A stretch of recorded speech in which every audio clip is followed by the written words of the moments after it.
On the rooftop of a three-story stone building stands a young man with slightly curled grayish-white hair and a chiseled face. Seated on a wooden chair on the rooftop, he examines a glass orb in his hand and murmurs, "How strange. What purpose does this thing serve?" The young man, originally named Shi Lu, awakened a week ago on this so-called ends continent. At first, he believed that in this world of magic, his extraordinary talent and rapid cultivation would enable him to become a grand archmage, marry a wealthy beauty, and ascend to the pinnacle of life. That very thought once stirred a hint of excitement within him. Yet he soon realized his naivety ran deep. Now his name is Kalien, a 20-year-old junior instructor at Palos Magic School. Although he bears the title of magic instructor, he possesses no true magical prowess. His appointment is based solely on his extensive theoretical knowledge, making him suitable for guiding fledgling apprentices. A week ago, the original Kalien collapsed under immense pressure. Upon awakening again, the body was now controlled by Shi Lu. Yet the two consciousnesses have intertwined, and Shi Lu has come to accept the identity of Kalien. Though such transmigration is unbelievable, in a week he has adapted to being Kalien. What disheartens him most is that devoid of innate magical talent, he stands little chance of becoming a formidable archmage. How then can he hope to command this magical realm? Unless he turns to mining and industry. Moreover, one thing continually occupies Kalien's thoughts is the peculiar glass orb in his hand. Before his transmigration to the ends continent, he discovered the orb in the warehouse of his newly moved residence. A ray of sunlight refracted through it, and he was instantly dazzled by its brilliant glare. Upon awakening, he had become Kalien, and the orb still remained with him. Thus, he suspects that it is the very orb that triggered his transmigration. His intuition tells him that this orb is the fabled golden finger of transmigration. Yet despite pondering over it for an entire week, he has found no sign of its true function. Just as he was lost in thought, a dull, hoarse voice resounded from outside the courtyard saying, "Kalien." Peering out, he saw an elderly man clad in a black magical robe standing at the gate. He immediately recognized the man as Elder Alison, the academic elder of Palos Magic School. Hastily, Kalien descended the stairs while tidying his somewhat disheveled grayish-white curls. Soon he reached the first floor and opened the dilapidated courtyard door. "Elder Alison, please come in," Kalien beckoned. Holding a staff in hand, Alison shook his head and said, "I won't come in. What is your verdict on the matter I mentioned last time?" At these words, Kalien's face contorted with sorrow as he replied, "Oh, my dear Elder Alison, please forgive my forwardness. The prospect of shutting down Hongya Academy is utterly unacceptable, worse even than the pies made by Granny Susan." "Speak plainly." Elder Alison retorted, his furrowed brow etched with disdain, silently wondering from whence the young man had acquired such florid speech. "And who, pray tell, is Granny Susan?" "No way." Kalien's expression hardened as he resolutely declared, "I would sooner die than allow you to shutter Hongya Academy." Hongya Academy is a subsidiary of Palos Magic School, yet in recent years its talent has withered and its student body dwindled. Most critically, over 3 months ago, the Academy's dean vanished on a perilous mission. The school authorities were nearly certain of his demise, and thus resolved to close Hongya Academy, transferring its teachers and students to other institutions. Yet the original Kalien opposed this, having been raised at Hongya Academy. To him, its closure would mean the loss of his very home. It is precisely for this reason that the former Kalien, overwhelmed by burden, fell ill, eventually being supplanted by the transmigrated Shi Lu. "Let go of your stubbornness." Alison glared fiercely, stating, "The other 3 teachers of Hongya Academy have already been transferred. Now you remain as the sole junior instructor. What can you possibly teach? This estate is not your personal domain, but a resource of the school. The school cannot afford to squander such vast land on an academy bereft of hope." Though the figure before them is no longer the original Kalien, but the transmigrated Shi Lu, his fused consciousness retains a deep affection for Hongya Academy, and he cannot permit its closure. "With a heavy heart, Kalien," responded Elder Alison, "this is utterly unreasonable. Our dean has only disappeared. You cannot be so rash as to obliterate the legacy of his lifelong dedication." "Not that again." Elder Alison, clearly displeased, retorted, "How many times must I tell you? Fiends embarked on a highly dangerous mission. During its execution, he vanished, and his survival chance was nearly nil. Fiends was the dean of Hongya Academy. And even if Fiends were still alive, what of it? Hongya Academy teeters on the brink of collapse. Do not forget that the school has decreed that if a subordinate academy records the lowest performance in 5 consecutive graduation examinations, it will be deemed to have no prospects and face closure and reorganization. And your Hongya Academy's performance has been abysmal for 4 years. At this point, Kalien refused to yield, replying, "But does that not mean we have one more chance? It is not time for closure yet." "You." Elder Alison, almost tempted to strike Kalien with his staff, fumed, "What use is there in further delay? Do you honestly believe that as merely a junior instructor with the scant remaining students of Hongya Academy, you can achieve commendable results in the graduation examinations? Cease your foolish delusions." Taking a deep breath, Elder Alison continued, "Among the remaining students of your academy, only that child Mia shows any promise. With the graduation examinations 3 months away, close Hongya Academy and transfer her to another institution. This way at least she can access better resources in the final 3 months, thereby enhancing her chances of passing the exam." This. At that moment, Kalien wavered. Mia, a student of Hongya Academy, is considered top tier in talent in any other institution. However deprived of resources, Hongya Academy cannot provide her with effective advancement. Should Mia transfer, her prospects of success would indeed improve considerably. I'm not going anywhere. A crisp shout resounded from within the courtyard. A golden-haired girl, her clothes soaked with sweat, appeared not far off. With resolute lake blue eyes, she obstinately declared, I will remain at Hongya Academy. I shall go nowhere else. This young girl, barely in her mid-teens, is Mia. Having been on a morning jog within the academy, she overheard the conversation between Alison and Kalien. At these words, Kalien fell silent, intuitively understanding Mia's sentiments. Most of the students remaining at Hongya Academy are orphans adopted by the late dean, who regard this place as their home. Now that the old dean is missing, asking Mia to abandon this fragile family and transfer to another institution is simply unthinkable. Yet Elder Alison was not convinced. With the tip of his staff, he struck the ground forcefully and admonished, do you even know what you are saying? You are already 15. If you fail to pass the exam, you will forfeit your chance to become an official archmage. But I can pass the exam right here at Hongya Academy.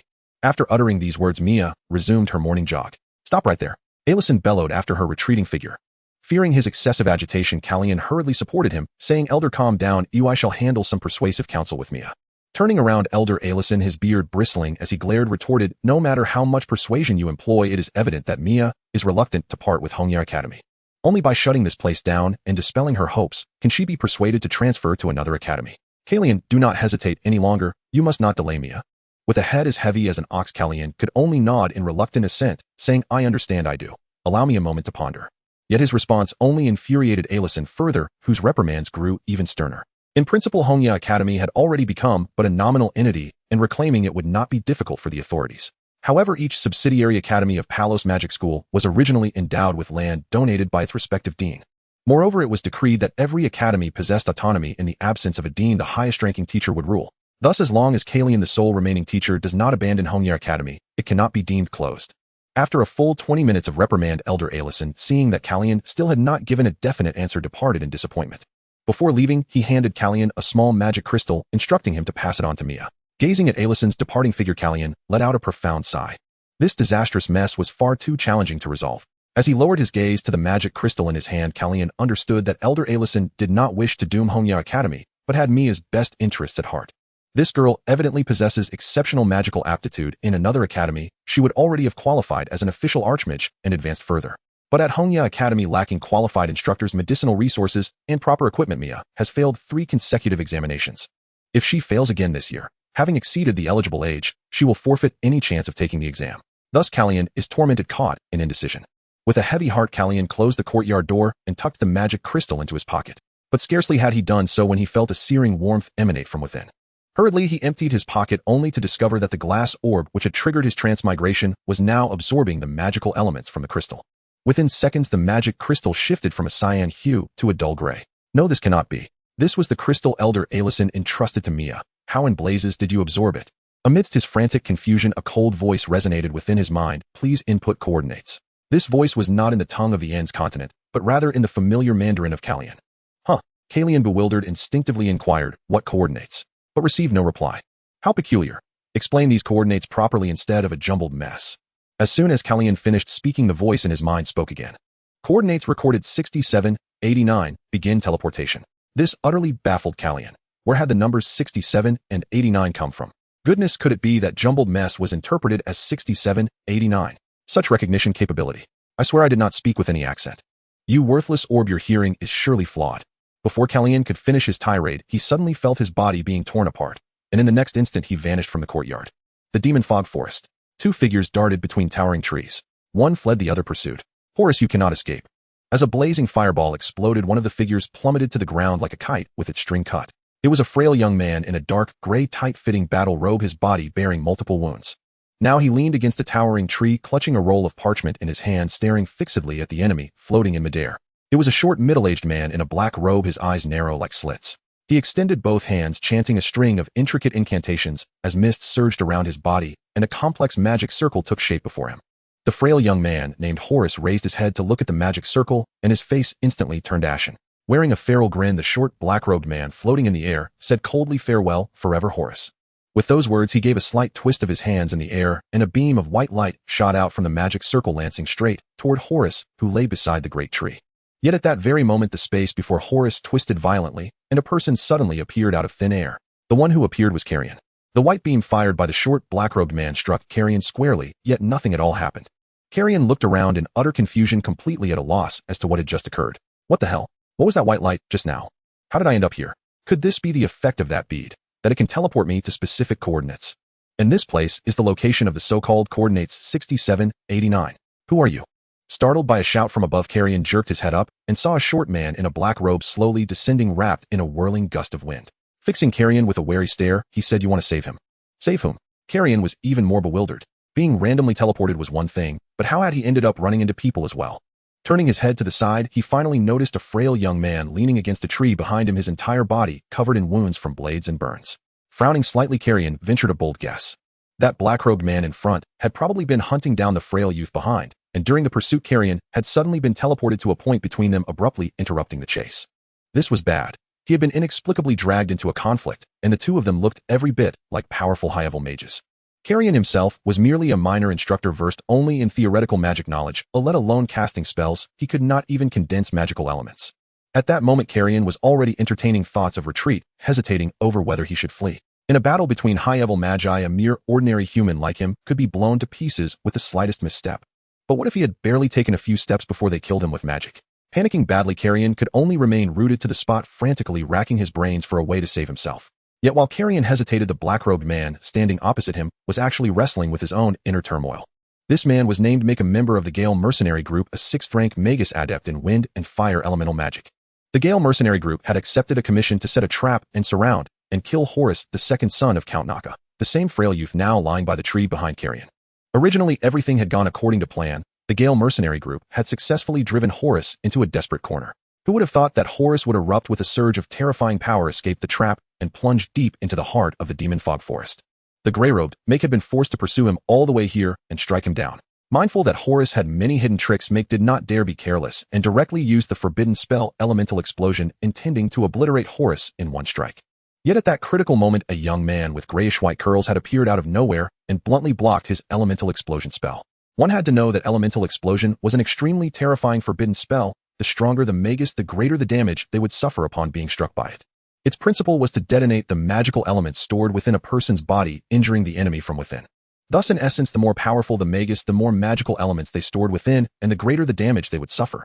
Caught unprepared, they might even be blown apart entirely. Yet to Mick's utter astonishment, this suddenly appearing curly-haired youth had taken Elemental Explosion heeded and emerged completely unscathed. Such a thing was simply inconceivable. Unless the other party could completely control the state of the magical elements within his body, a level of mastery possessed only by Grand Magi or even Saint Magi. Moreover, Mick suddenly realized another chilling point. This curly-haired youth had appeared out of thin air. If he was not mistaken, that must have been the use of spatial magic. In the present age, those capable of wielding spatial magic were exceedingly rare. Only the legendary Saint Magi were likely to possess such an ability. Thinking of this, Mick's calves began to tremble. Just how powerful a force stood behind Horus to send a legendary Saint Magus to protect him. What Mick did not know was that the reason Kalien had emerged unscathed after being struck by Elemental Explosion was not because he possessed overwhelming power or absolute control over his inner elements. On the contrary, Kalien, who was not even considered a magus, had no magical elements stored within his body at all, and thus there was nothing for the forbidden spell to detonate. Hence, nothing happened to him. At this moment, Kalien had no idea what had just transpired. He stared at the black-robed man before him, fear mounting in his heart, terrified that the other might suddenly strike and take his life. Thus the two of them locked gazes in silence, and for a time the air between them grew deathly still. The foggy forest. As time passed, the black-cloaked man Michael felt an increasing sense of fear in his heart, cold sweat trickling down his back. He began to regret why he had ventured alone into the foggy forest to hunt, while worrying whether he had already offended the so-called holy sorcerer, contemplating how to escape. After a bizarre silence that lasted several seconds, Kalien cleared his throat and reached out, wanting to explain that he was merely passing by. However, before he could say anything, the black-cloaked man was already startled by his cough, his heart racing violently, and without a word, he turned to flee. Micah summoned the wind element magic, soaring into the air and flying away at the fastest speed, fearing that if he lingered for even a second, the holy sorcerer would erase him. As he watched the black-cloaked man vanish in the blink of an eye, Kalien was left bewildered, completely unaware of what had just happened. Wait, why did he run away? Before he could say anything, a frail young man behind him leaned on a tree trunk, barely managing to stand, and pressed his hand to his chest, greeting Kalien. Thank you, sir, for blocking the Elemental Explosion magic. I am eternally grateful. Elemental Explosion. Hearing this, Kalien was secretly alarmed, realizing that the bright white light he had just faced was the Elemental Explosion magic cast by that black-cloaked man. With his extensive knowledge of magical theory, Kalien understood the nature of such forbidden magic, and he knew that he was unharmed because he had no magical elements within him. However, Kalien also felt a pang of fear Had the black-cloaked man used any other offensive magic instead of the elemental explosion, he would likely have already lost his life. What a relief. Moreover, Kalien began to understand why that gray-cloaked man was afraid of him. After all, no one would expect an ordinary person to appear out of nowhere, so mistaking him for someone extraordinary seemed like a reasonable development. Suppressing the urge to scratch his head, Kalien turned slightly to look at the frail young man, pondering internally, this guy seems to think I appeared to save him. But upon reflection, it seems there is some truth to that. My sudden appearance must have scared that black-cloaked man, using wind element magic, prompting him to abandon his pursuit of this frail youth. In a sense, I did save him. Kalien contemplated for a few seconds, and then almost instinctively said, "You have trespassed into my territory." This statement startled Horus, raising his reverence for the holy sorcerer even further. After all, this was the heart of the foggy forest, fraught with danger at every turn. Horus wouldn't have fled here unless absolutely necessary. In such a perilous place, it was indeed impressive that someone could establish a territory. One must say the holy sorcerer was truly formidable. Like the black-cloaked man, Horus mistakenly believed that Kalien was a legendary holy sorcerer. After all, he had witnessed firsthand how the other party appeared out of thin air with the surrounding space warping, which was undoubtedly spatial magic.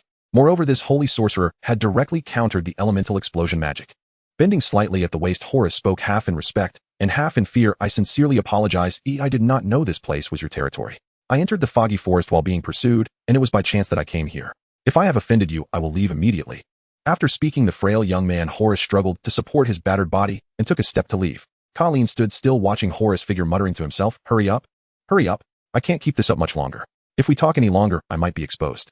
Damn, how could it be so coincidental to stumble into this situation? How do I get this broken orb to send me back?" But just a few steps away, the frail young man Horus suddenly thought of something and stopped. Kalien, who had just relaxed, straightened his back in alarm.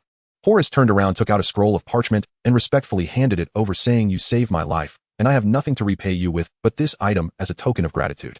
This is a recording scroll capable of repeatedly inscribing magic arrays below the 5th tier. This may seem trivial to you, but it is rare in this world, and it could add a bit of enjoyment for you. I hope you will accept it, sir." Horus presented the gift not only to express gratitude for the holy sorcerer saving his life, but also because he had deeper plans. Horus knew that despite temporarily escaping the pursuit of the Hurricane Mercenary Corps, it did not mean he was safe from now on. He worried that once he left the foggy forest, he would soon face another ambush, so he wanted to prepare an escape route in advance. He intended to present this gift to win the favor of this holy sorcerer, hoping that if he encountered danger again, he could return to seek refuge. Seeing the parchment scroll that Horus had produced, Kalien's eyes lit up. He thought to himself that such a benefit should not be missed. He straightened his back, clasped his hands behind him, assumed a demeanor of an expert, and spoke in a deep magnetic voice, "Just leave it here." Yes. Horus' heart swelled with joy. The fact that the other party accepted the gift so readily indicated that he did not reject his goodwill, which meant there was a chance for further friendship. Carefully placing the parchment scroll on the ground, Horus hesitated to speak. Noticing his expression, Kalien realized that this fellow likely had ulterior motives, so he furrowed his brow and asked, "Is there something else? I wonder, how should I address you, sir?" After asking, Horus felt a bit anxious, fearing that his deliberate attempt to get closer might provoke the other's displeasure. Kalien did not answer immediately, instead remaining silent for several seconds before saying, "You can call me Mr. 16. His previous name was Shi Lu, often jokingly referred to as 16 by friends, and online his name was abbreviated to 16. Given the current situation, he did not want to reveal his true name, so he opted for the alias Mr. 16. Horus breathed a sigh of relief. The fact that this Mr. 16 could provide a name indicated a strong possibility for further friendship, making the gift worthwhile. Opening his mouth, Horus just wanted to say something else. However, Kalien felt it inappropriate to linger any longer, and thus spoke in a low voice, "You have stayed here long enough." Horus detected the impatience in Mr. 16's tone and dared not probe further, quickly retreating. "I will leave right away."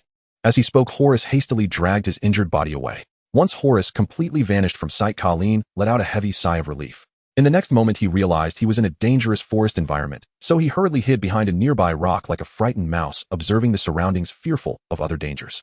Fortunately, there seemed to be no magical beasts around. After several seconds of ensuring there was currently no danger, Kalien emerged once more, walked to the parchment scroll Horus had placed on the ground, and picked it up. Then he quickly ran back to hide behind the rock. Crouching behind a massive stone, Kalien gazed at the parchment in his hands, unfurling it for inspection. The scroll was dark yellow, adorned with a circular magic array. Being well-versed in magical theory, Kalien recognized it as the whirling flame explosion spell crafted from the elements of fire, wind, lightning, and darkness.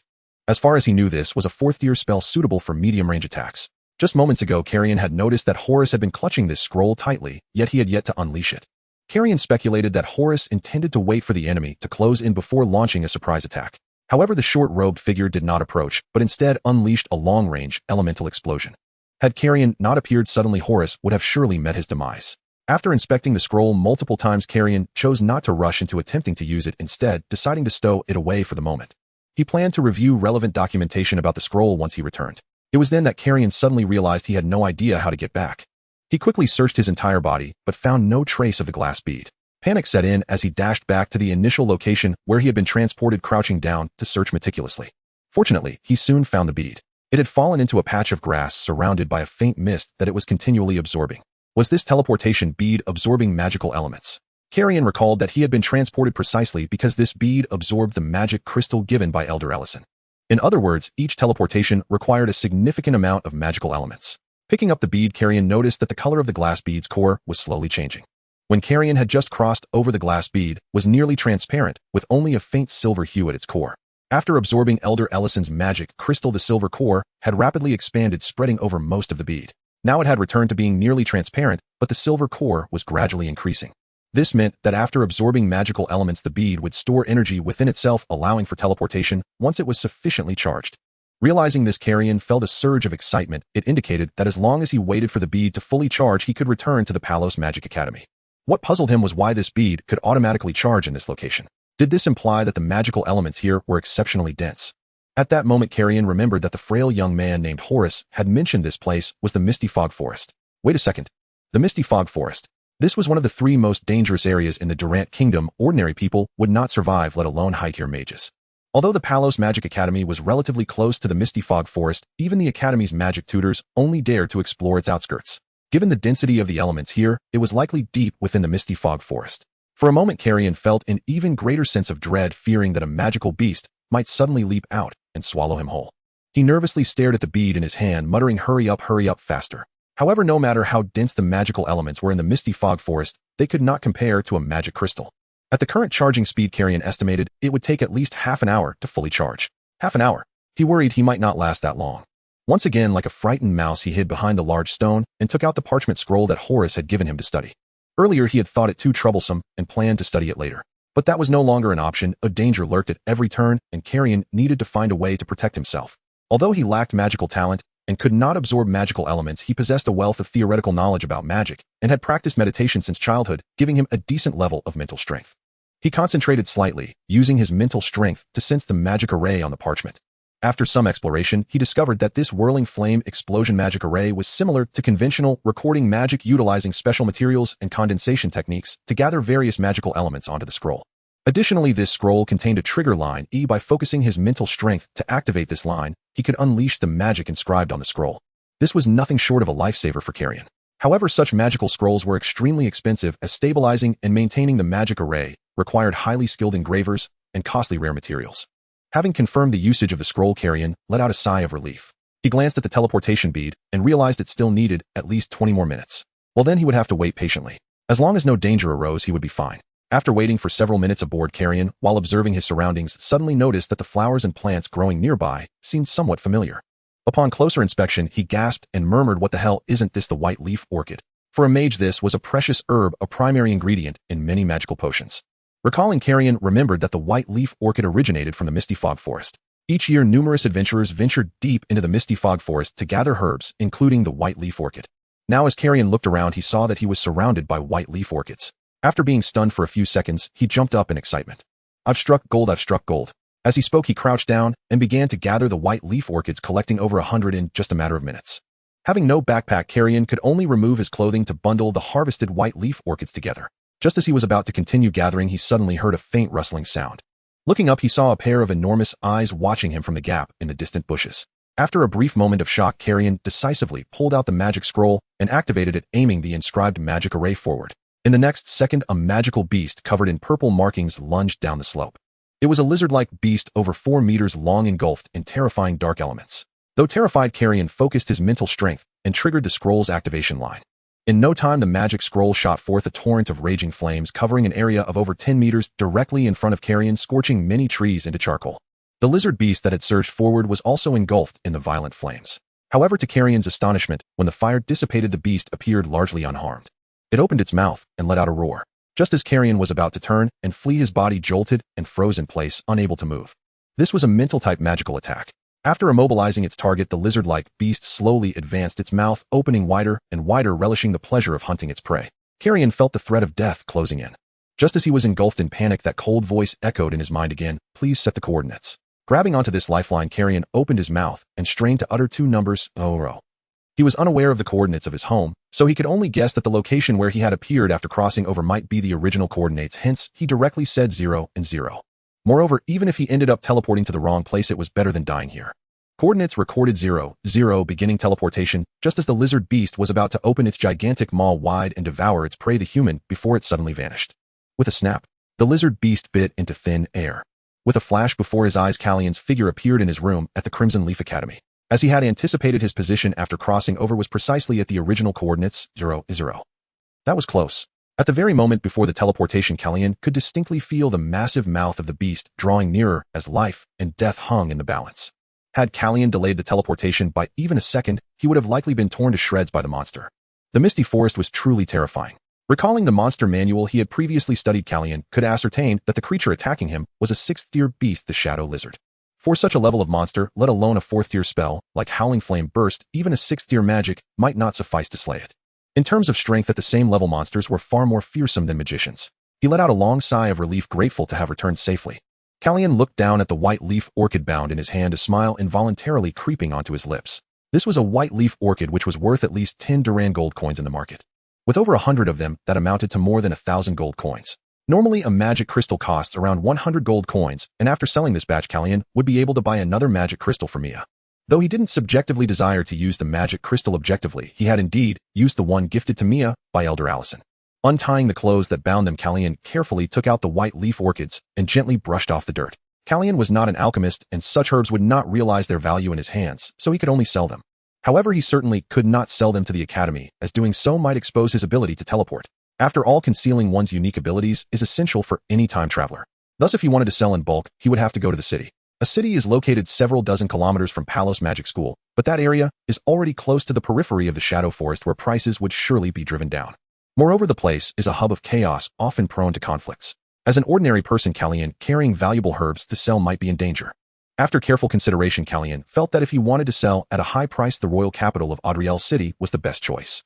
That city hosts the largest gathering of alchemists in the entire kingdom, and the demand for herbs is extraordinarily high, especially for fresh ones. Even though Adriel City is over 1,000 kilometers away from here, Kalien possesses teleportation skills, and reaching there would take but the blink of an eye. Although Kalien did not know the coordinates of the royal capital, he now had a clear reference frame with the original coordinates, and those of the Misty Forest. As long as he could find an accurate map of the Duran Kingdom, Kalien could calculate the coordinates of the royal capital. The more pressing issue now was that he lacked the magical elements to charge the teleportation orb. For his first teleportation, he had the magic crystal gifted by Allison. The second teleportation was possible due to the dense magical elements within the Misty Forest, which were hundreds to thousands of times greater than in ordinary environments.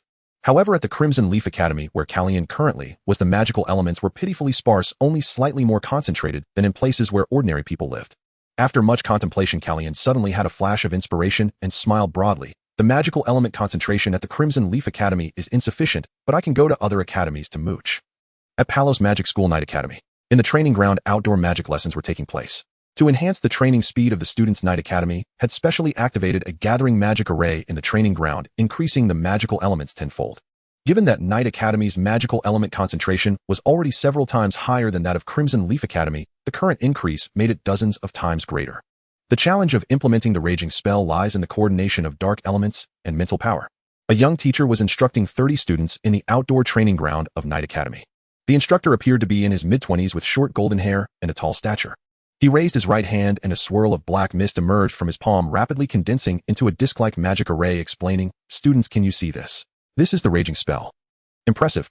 A sudden voice interrupted the golden-haired teacher's lecture. The teacher turned to see a young man with slightly curled grayish-white hair, dressed in a red-collared black robe, crouching in the corner of the training ground, holding a book and a pen. Kalien. The golden-haired teacher frowned slightly, recalling this junior teacher who was said to be inferior even to the students in terms of magical level. "What are you doing here at our academy?" "Well, isn't the graduation assessment approaching? I'm the only teacher left at my academy, but there are many spells I can't teach, and I'm quite anxious." Kalien smiled, ruffling his slightly messy gray-white curls. In reality, Kalien was making excuses to mooch off magical elements, and at this moment the teleportation orb in his pocket was continuously absorbing the surrounding magical elements. "So you came here to eavesdrop?" The golden-haired teacher seemed somewhat displeased. "How can you call a teacher's matter eavesdropping?" Kalien adjusted his position and sat down next to the 30 students, trying to get as close to the center of the gathering magic array as possible. I just want to see how magic is taught in other academies. Just treat me as an ordinary student. You don't mind if I audit the class, right? How could someone be so shameless? The golden-haired teacher felt a bit angry, but maintained his composure, saying, Kalien, it's not that I'm afraid you'll learn our Night Academy's magic, but the students here pay tuition to attend classes, and letting you audit for free wouldn't be fair to them. Then I'll pay the tuition. Kalien quickly pulled a gold coin from his pocket, walked up to the golden-haired teacher, and placed it in his palm, saying, 1 gold coin for 1 class. That's not taking advantage of you, right? A vein throbbed on the teacher's forehead as he looked at Kalien's shameless grin, feeling as though he were sitting on a pile of fire. However, after a few seconds of thought, the golden-haired teacher decided that since it was a general course which all academies offered, he might as well let him listen. As for the gathering magic array, he did not consider it. He knew that Kalien had no magical talent and wouldn't be able to absorb the magical elements. The golden-haired teacher pointed to the empty space behind the students, saying, Sit at the back, don't disturb my students. No problem, thank you. As Kalien smiled and prepared to walk over, he suddenly remembered something and turned back to ask, By the way, what's your name? A vein throbbed on the teacher's forehead again as he forced the words out, My name is Vales Pierre. Teacher Pierre, nice to meet you. Kalien quickly shook his hands with enthusiasm. At that moment, the golden-haired teacher Vales genuinely wanted to take off his shoe and slap Kalien in the face. Was this guy doing it on purpose to embarrass him in front of the students? Calm down, Vales. You are an excellent magic teacher, and you don't need to lose your temper over someone else's rudeness, Vales reminded himself inwardly. Go sit down, I still need to continue teaching. This time Kalien complied without causing any trouble, sitting at the back with a straight posture, appearing just like a good student. Let's continue. In the training ground of the Night Academy, the golden-haired Vales raised his arm, conjuring a circular magic array, with dark mist, explaining to his students, the Berserk Array is a relatively common first-tier spell with a standard elemental combination of 6 parts dark element and 4 parts fire element. Since it's easy for students to be unstable when casting spells for the first time, I suggest that you reduce the proportion of fire elements during your initial learning and invest more mental energy to maintain it. Just as Vales was about to demonstrate further, a student Kalien interjected, Why not try adding an extra 0.1 part of water element for balancing? Furrowing his brow, Vales turned to glare at Kalien. Oh, sorry, you continue. Kalien waved his hand dismissively. Opening the magic array in his hand, Vales continued, Having discussed the elemental ratio, let's talk about the structure. From the patterns, you can clearly see that the fire element is outlined within the magic array, while the dark element is on the outside, using mental energy to adhere the lines of both elements together. The benefit of this approach is that it ensures the effect is concentrated while avoiding the magic array from going out of control. Kalien couldn't help but interject again, but if someone casts a holy light mark, it would completely destroy the array. Turning to glare at Kalien, Vales said in a low voice, Would you like to explain it then? Compared to earlier, Vales' tone had noticeably intensified, clearly filled with anger. As a teacher, the most annoying thing is when others point fingers while you're teaching. Covering his mouth, Kalien quickly shook his head, then apologetically said, I'm really sorry, it's an old habit I've formed. I won't speak out of turn again. Taking a deep breath, Vales, considering the gold coins, chose not to kick Kalien out, but continued his explanation. Throughout the rest of the lesson, Kalien remained quietly attentive, leaving only after the hour-and-a-half class concluded. Picking up the teleportation orb, Kalien noticed that compared to before, when it was full, it was now at most 1/3 full. Clenching his fists, Kalien knew he had to keep working hard. With only 3 months left until the graduation assessment, if the Red Leaf Academy remained at the bottom again, it would have to close. Thus, before that, he must gather enough resources for his students to achieve good results in the assessment. As long as he could save the Red Leaf Academy, he could forego his pride.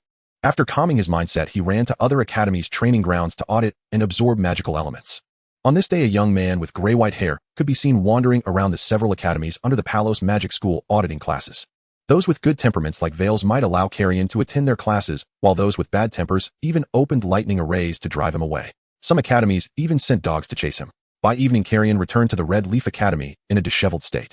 At this time, his teleportation orb had reached a full state, and he could teleport to the royal capital of Adriel City tomorrow.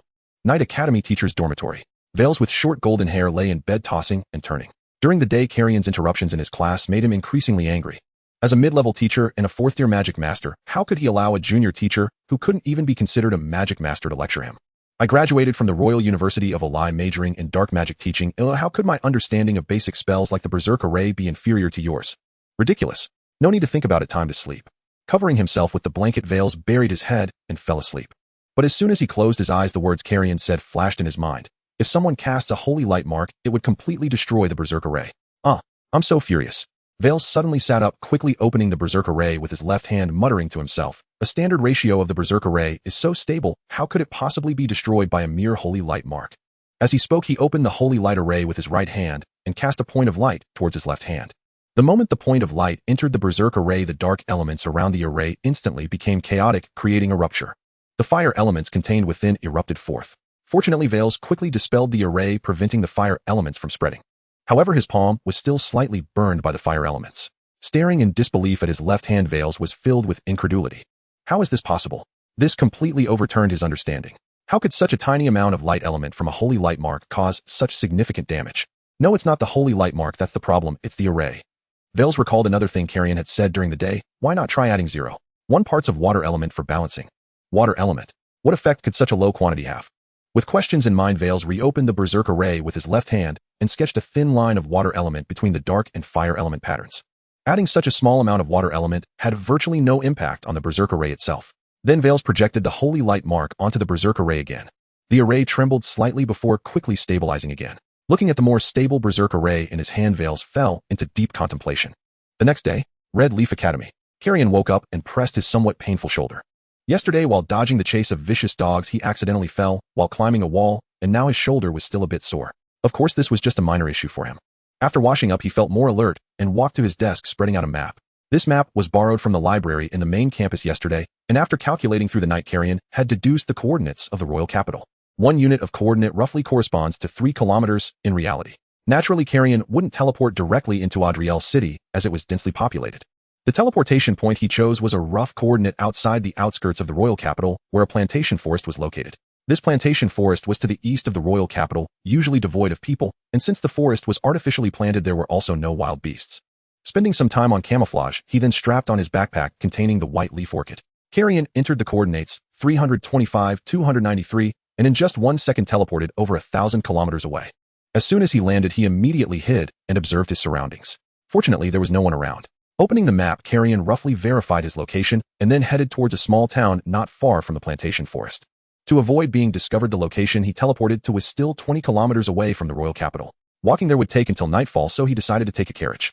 After more than an hour, Kalien arrived at the outskirts town and hired a carriage to take him to the royal capital. Fortunately, Kalien had lived in the royal capital for a few years, so he spoke without the accent of a small place, preventing the driver from mistaking him for an outsider. After another 2 hours, Kalien successfully arrived at Adriel City. Using his memories from living in the royal capital, Kalien made his way to the magic trade market in Adriel City. After browsing for quite a while, the cautious Kalien finally selected a suitable herbal medicine shop. Welcome. The shopkeeper, a plump middle-aged man, greeted Kalien as he walked in, but he didn't seem overly enthusiastic. This was because he couldn't perceive any magical elements on Kalien. Approaching the counter, Kalien pushed a wooden box forward, saying softly, "I'm selling herbal medicine." "All right, please wait a moment."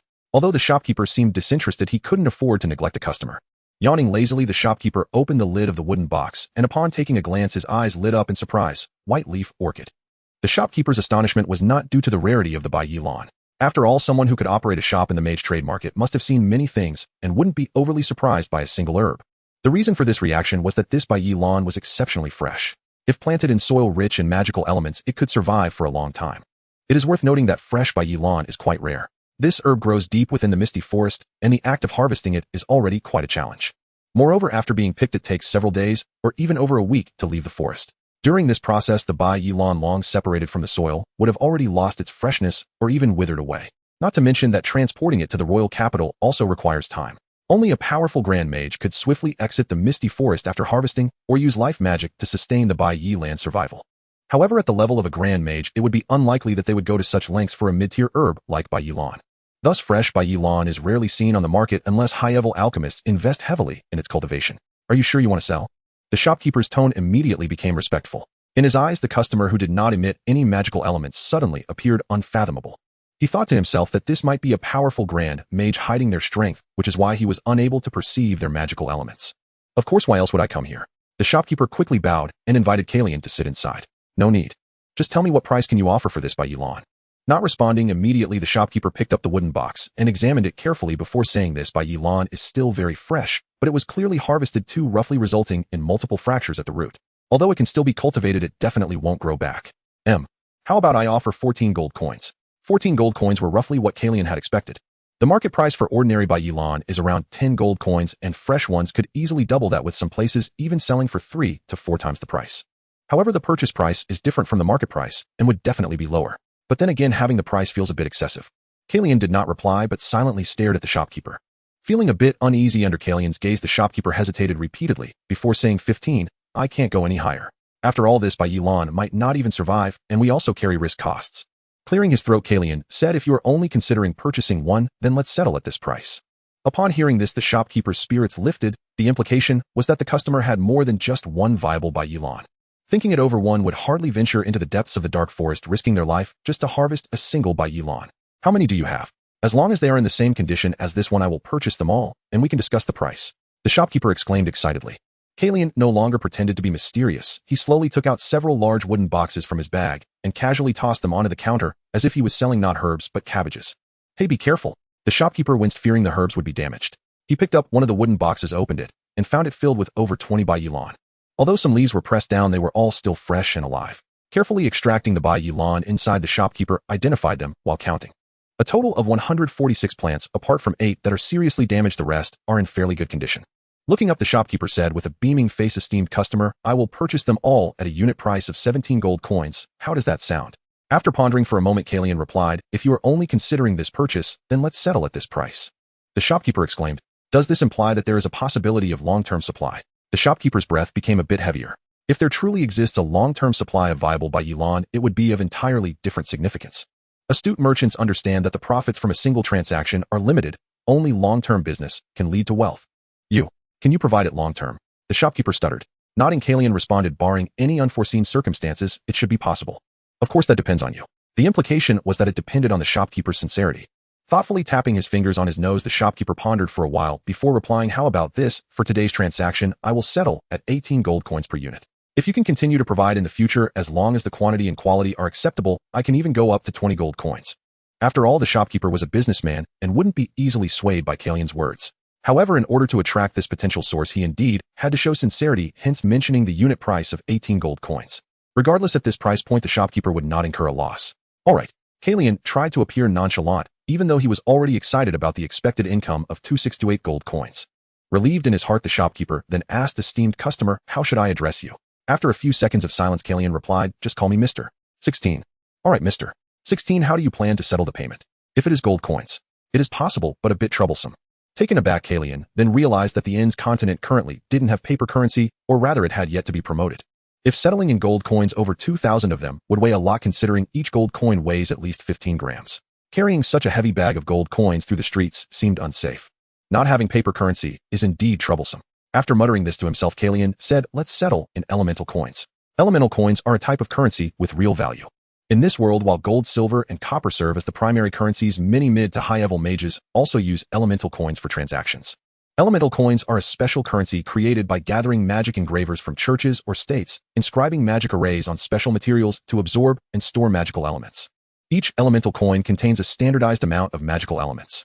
By inputting spiritual energy, one can release the magical elements stored within for the use of mages. Its effect is similar to that of magical crystals. The difference is that the elemental coin's elemental storage is consistent, and it can be reused after being recharged, unlike magical crystals, which can only be used once. Alright, we do support transactions in elemental coins here, the shopkeeper responded. We have both common dark elemental coins and light elemental coins, as well as the 5 elemental coins of earth, fire, water, wind, and thunder, although the quantities are limited. After thinking for a moment, Kalien asked, what is the current exchange rate for wind elemental coins? What is the exchange rate for wind element coins?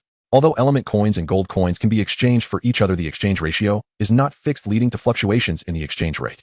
Hearing Karen's question, the shopkeeper took a newspaper from under the counter, flipped through it briefly, and then showed a chart to Karen, replying, according to the report released by the country last month, the exchange rate for wind elements is 95.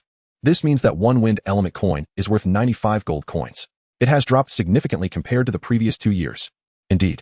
The shopkeeper smiled and said, now there are fewer magicians specializing in wind elements than before, so this drop in the exchange rate is normal.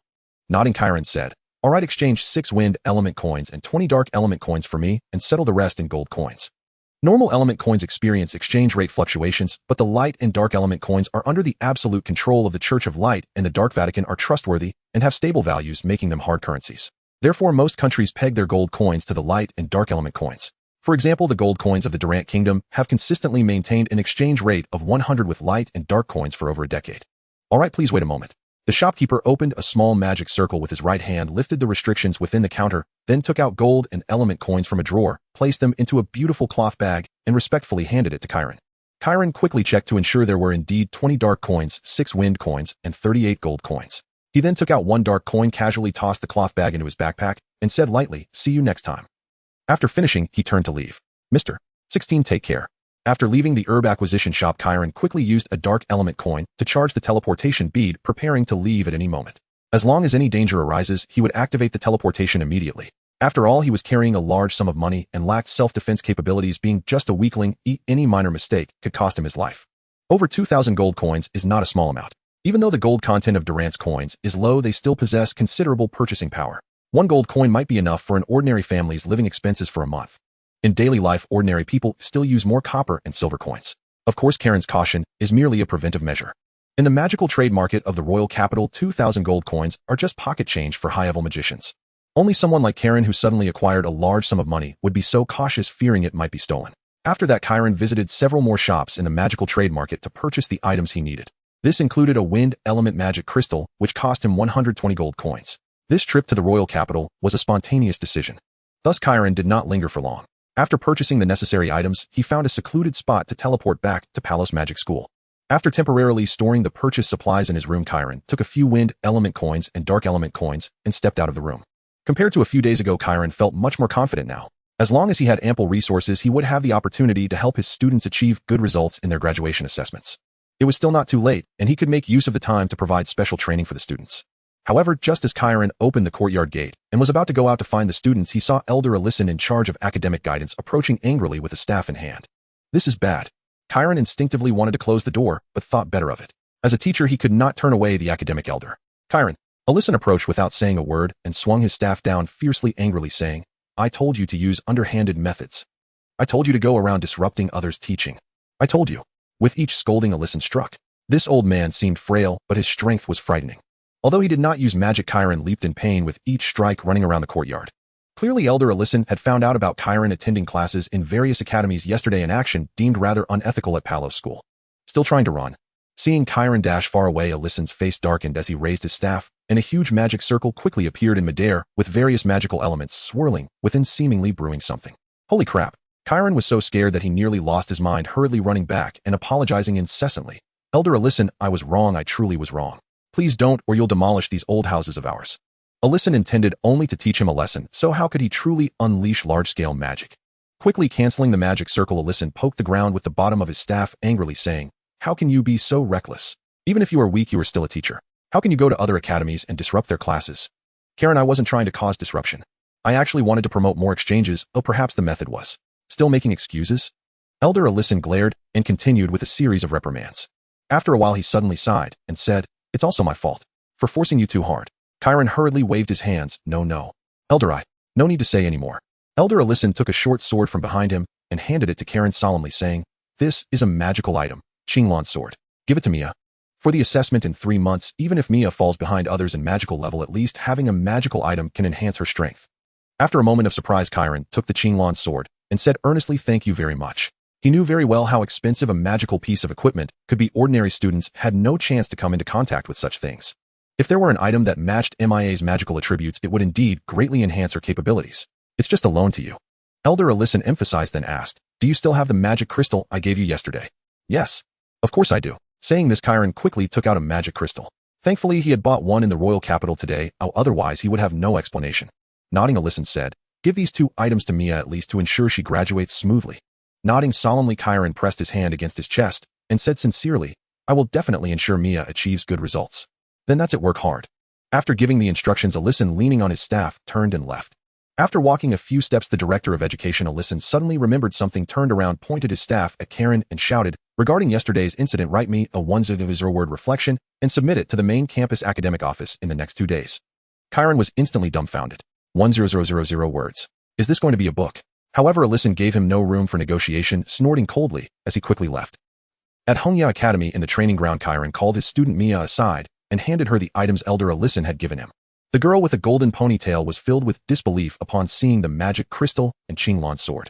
"Teacher, this. Take it, don't let Elder Alyson's kindness go to waste." Holding tightly to the Qinglan's sword and magic crystal, Mia nodded earnestly, saying, "I will definitely work hard." "Very good," Chiron said with one hand in his pocket. "The reason I called you here today is not only to pass these 2 items to you, but also to arrange a special training session for you. Special training. Mia was taken aback and asked, what kind of special training? It's targeted training. We'll start by analyzing your strengths and weaknesses. As he spoke, Kalien took out a notebook. This book recorded the learning progress of each student during his usual classes. First, let's talk about your strengths. As your teacher, I'm quite adept in theoretical foundations, so you definitely won't have issues in theoretical knowledge. Nodding vigorously, Mia was very confident about this. Extending 3 fingers, Kalien continued. Besides theory, you have 3 other strengths: good stamina, strong mental power, and high affinity for wind elements. These 3 strengths of yours surpass others by a significant margin. Normal mid-tier magicians might not even compare to you. The levels of magicians are divided into 9 tiers. First and second tiers are considered beginner. Third and fourth tiers are intermediate. Fifth and sixth tiers are advanced. Seventh and eighth tiers are high tier, and the ninth tier is the sacred tier. Beyond that lies the realm of the divine. The reason you possess these advantages is that our Hongya Academy lacks resources, so you can only train your stamina and mental power. But this has led to serious specialization. Now let's count your weaknesses. Mia listened intently. First, aside from wind elements, your affinity for other elements is not high, which has resulted in you only opening the wind element channel so far, making the magic you can use overly singular. Secondly, although you have opened the wind element channel, you cannot utilize it effectively, let alone condense the elemental cyclone within your body. Normally, an entry-level magician needs to undergo several processes. First is meditation to enhance mental power and sense the surrounding magical elements. The second step is to open the elemental channel. After sensing the magical elements to use them, one must absorb them into their body.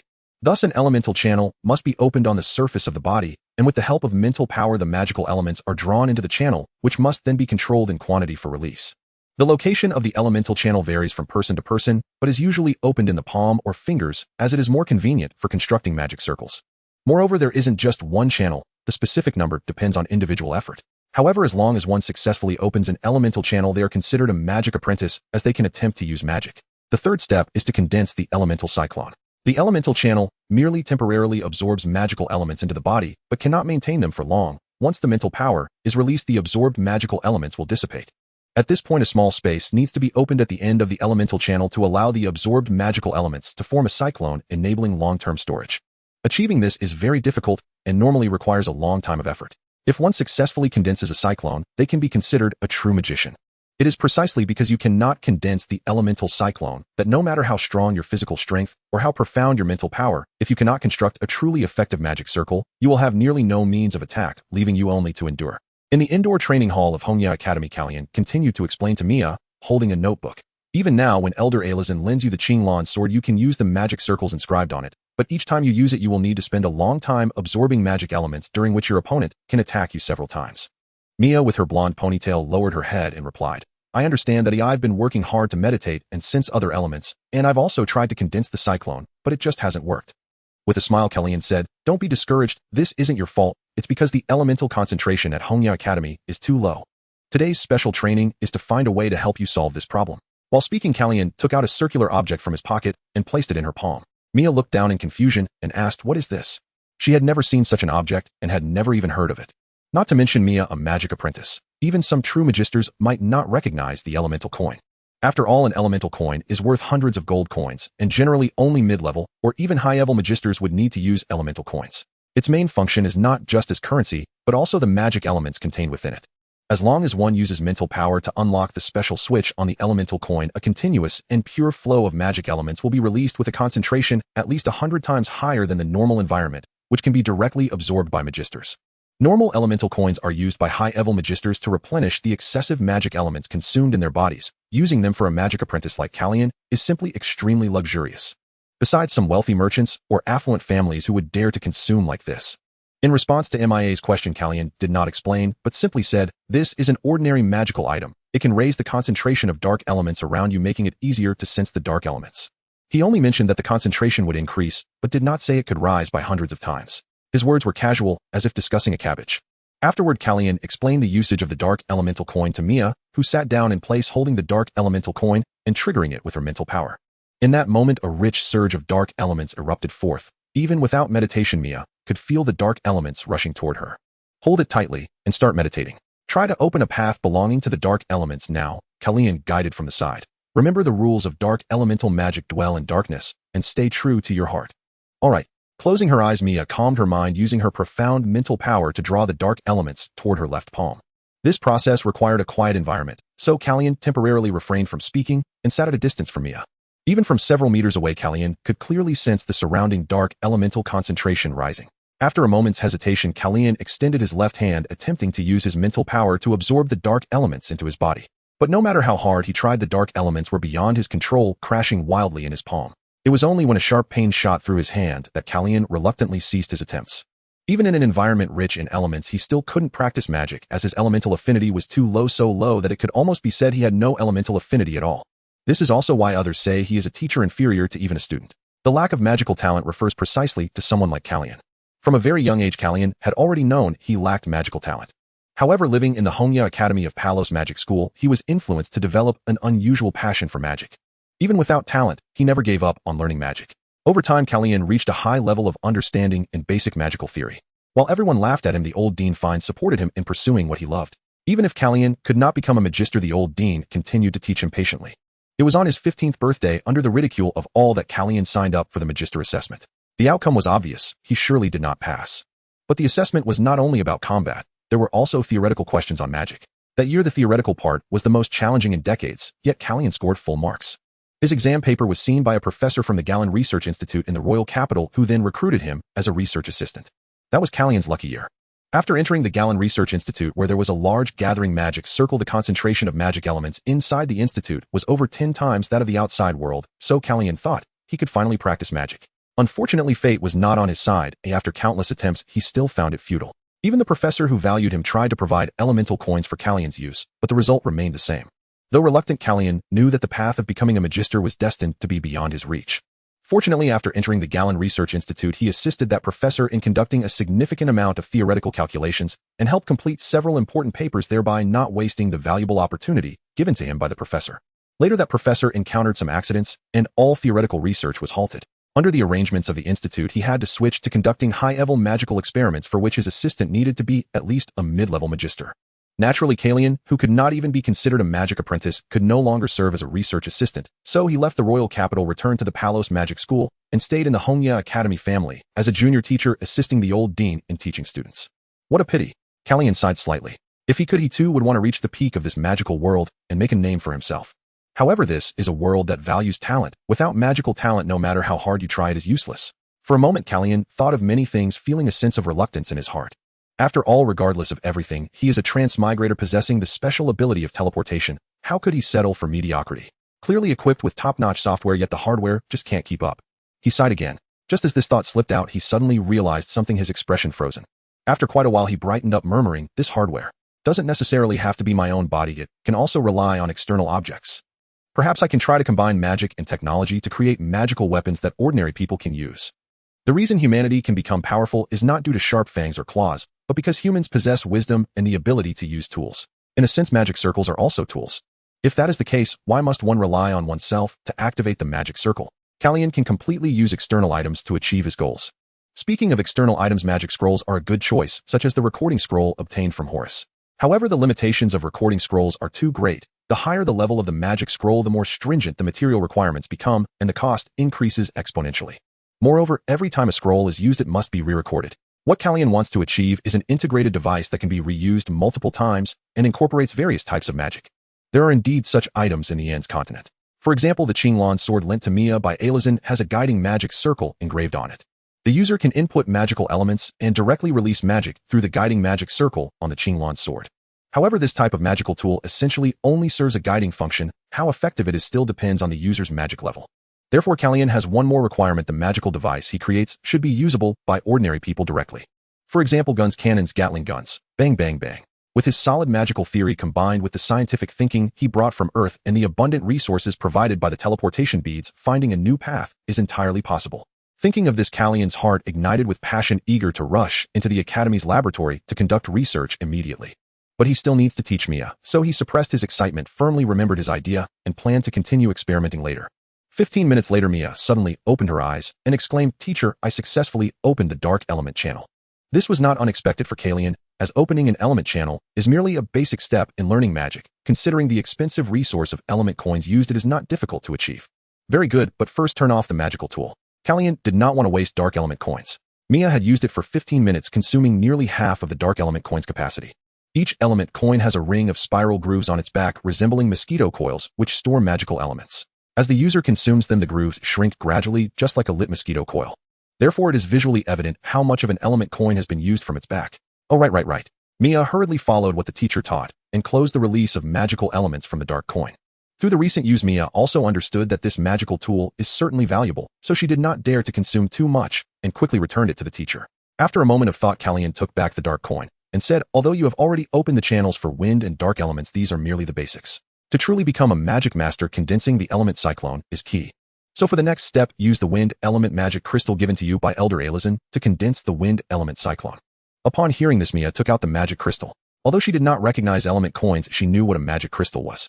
This is a precious cultivation material that only students from wealthy families can afford. Seeing Mia's expression, Kalien smiled and said, do not disappoint Elder Alison's expectations, you just give it your all. Nodding earnestly, Mia held the magic crystal and began to attempt to condense the wind element cyclone. Compared to element coins, magic crystals are quite similar, but their usage method is relatively simple. Magic crystals cannot automatically release magical elements like element coins. Instead, they require mental strength to draw them out. However, Mia has a strong mental force enabling her to cultivate while drawing them out. However, compared to opening the dark element channel, condensing the wind element cyclone is not so easy. After all, this step is crucial in determining whether Mia can truly become a magic master. About half an hour later, Mia exhausted all the wind elements in the magic crystal, but still failed to successfully condense the cyclone. Sorry, teacher. Looking at the gray magic crystal in her hand, Mia's expression dimmed as she said, I wasted the precious magic crystal, but still could not succeed. Kalien was not surprised and asked to what stage has the cyclone condensed and how long can it be maintained. After thinking for a moment, Mia replied, I tried to condense it 4 times. The longest it lasted was 20 minutes. I always felt like I was about to succeed, but once my mental force wavered, even slightly, the cyclone dispersed. With a smile, Kalien replied, this means you are already at the threshold. As long as you try a few more times, you will succeed. Come take this and continue. Saying this, Kalien handed a wind element coin to Mia, another magical tool. Mia looked at the wind element coin in her hand in surprise and raised her head to Kalien, saying, teacher, you haven't been sponsored by a wealthy lady, have you?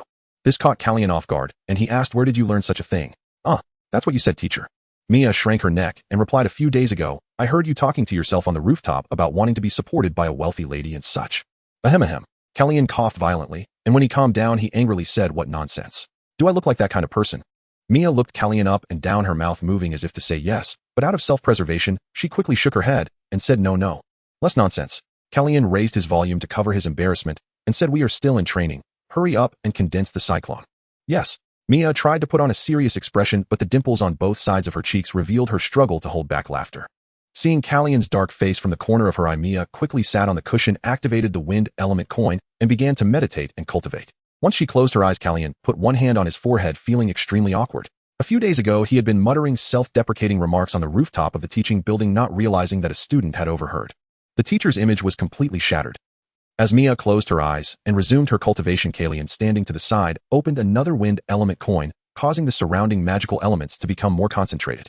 Since he was investing in cultivation, he might as well go all out. Mia had been stuck at the cyclone stage for years, relying solely on one magic crystal and one wind element coin might not be enough. Therefore, Kalien planned to make a strong push for her to break through today. After thinking for a moment, he opened 2 more element coins. 4 element coins, 400 times the elemental concentration, already comparable to the elemental environment in the depths of the magic mist forest. In no time, the visibly dense wind elements continuously gathered around Mia. 20 minutes later, Mia opened her eyes and excitedly said, teacher, I successfully condensed the wind element cyclone. Kalien smiled as he put away the wind element coins hidden behind him and said, not bad, not bad. Mia's successful condensation of the magical cyclone signifies her true entry into the ranks of magi. Kalien is quite pleased with this. Even if he cannot become a magician himself, it is still a joy to see his students achieve success. It's getting late. Well, conclude today's special training here and continue with the magic array practice tomorrow. Thank you, teacher. Mia nodded vigorously, her golden ponytail bouncing a few times behind her. After the special training session with Mia concluded, Kalien returned to his room. As soon as he closed the door, he rushed to his desk, grabbed some paper and a pen, and began recording the ideas about magical devices that had just emerged in his mind. If he could truly create magical devices that ordinary people could use, he could attempt to produce them within the next 3 months. This way, even the less gifted students at Hongya Academy could carry these devices to participate in the assessments.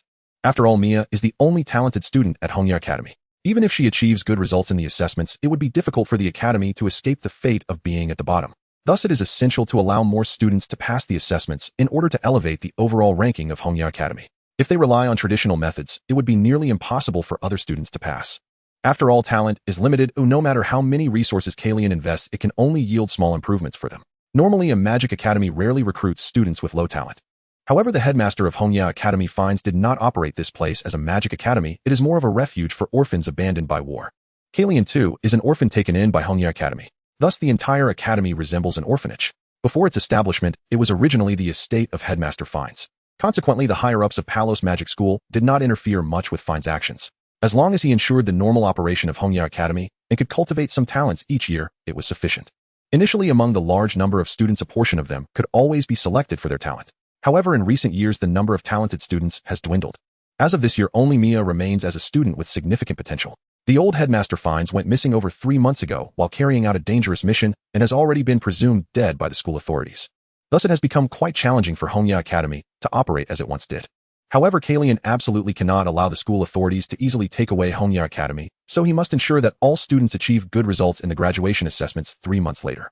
Even those students with low talent must be given every possible means to facilitate their growth. Fortunately, the graduation assessments at Palos Magic School permit the use of magical props. This provides Kalien with an opportunity for breakthroughs. He must research a new type of magical device.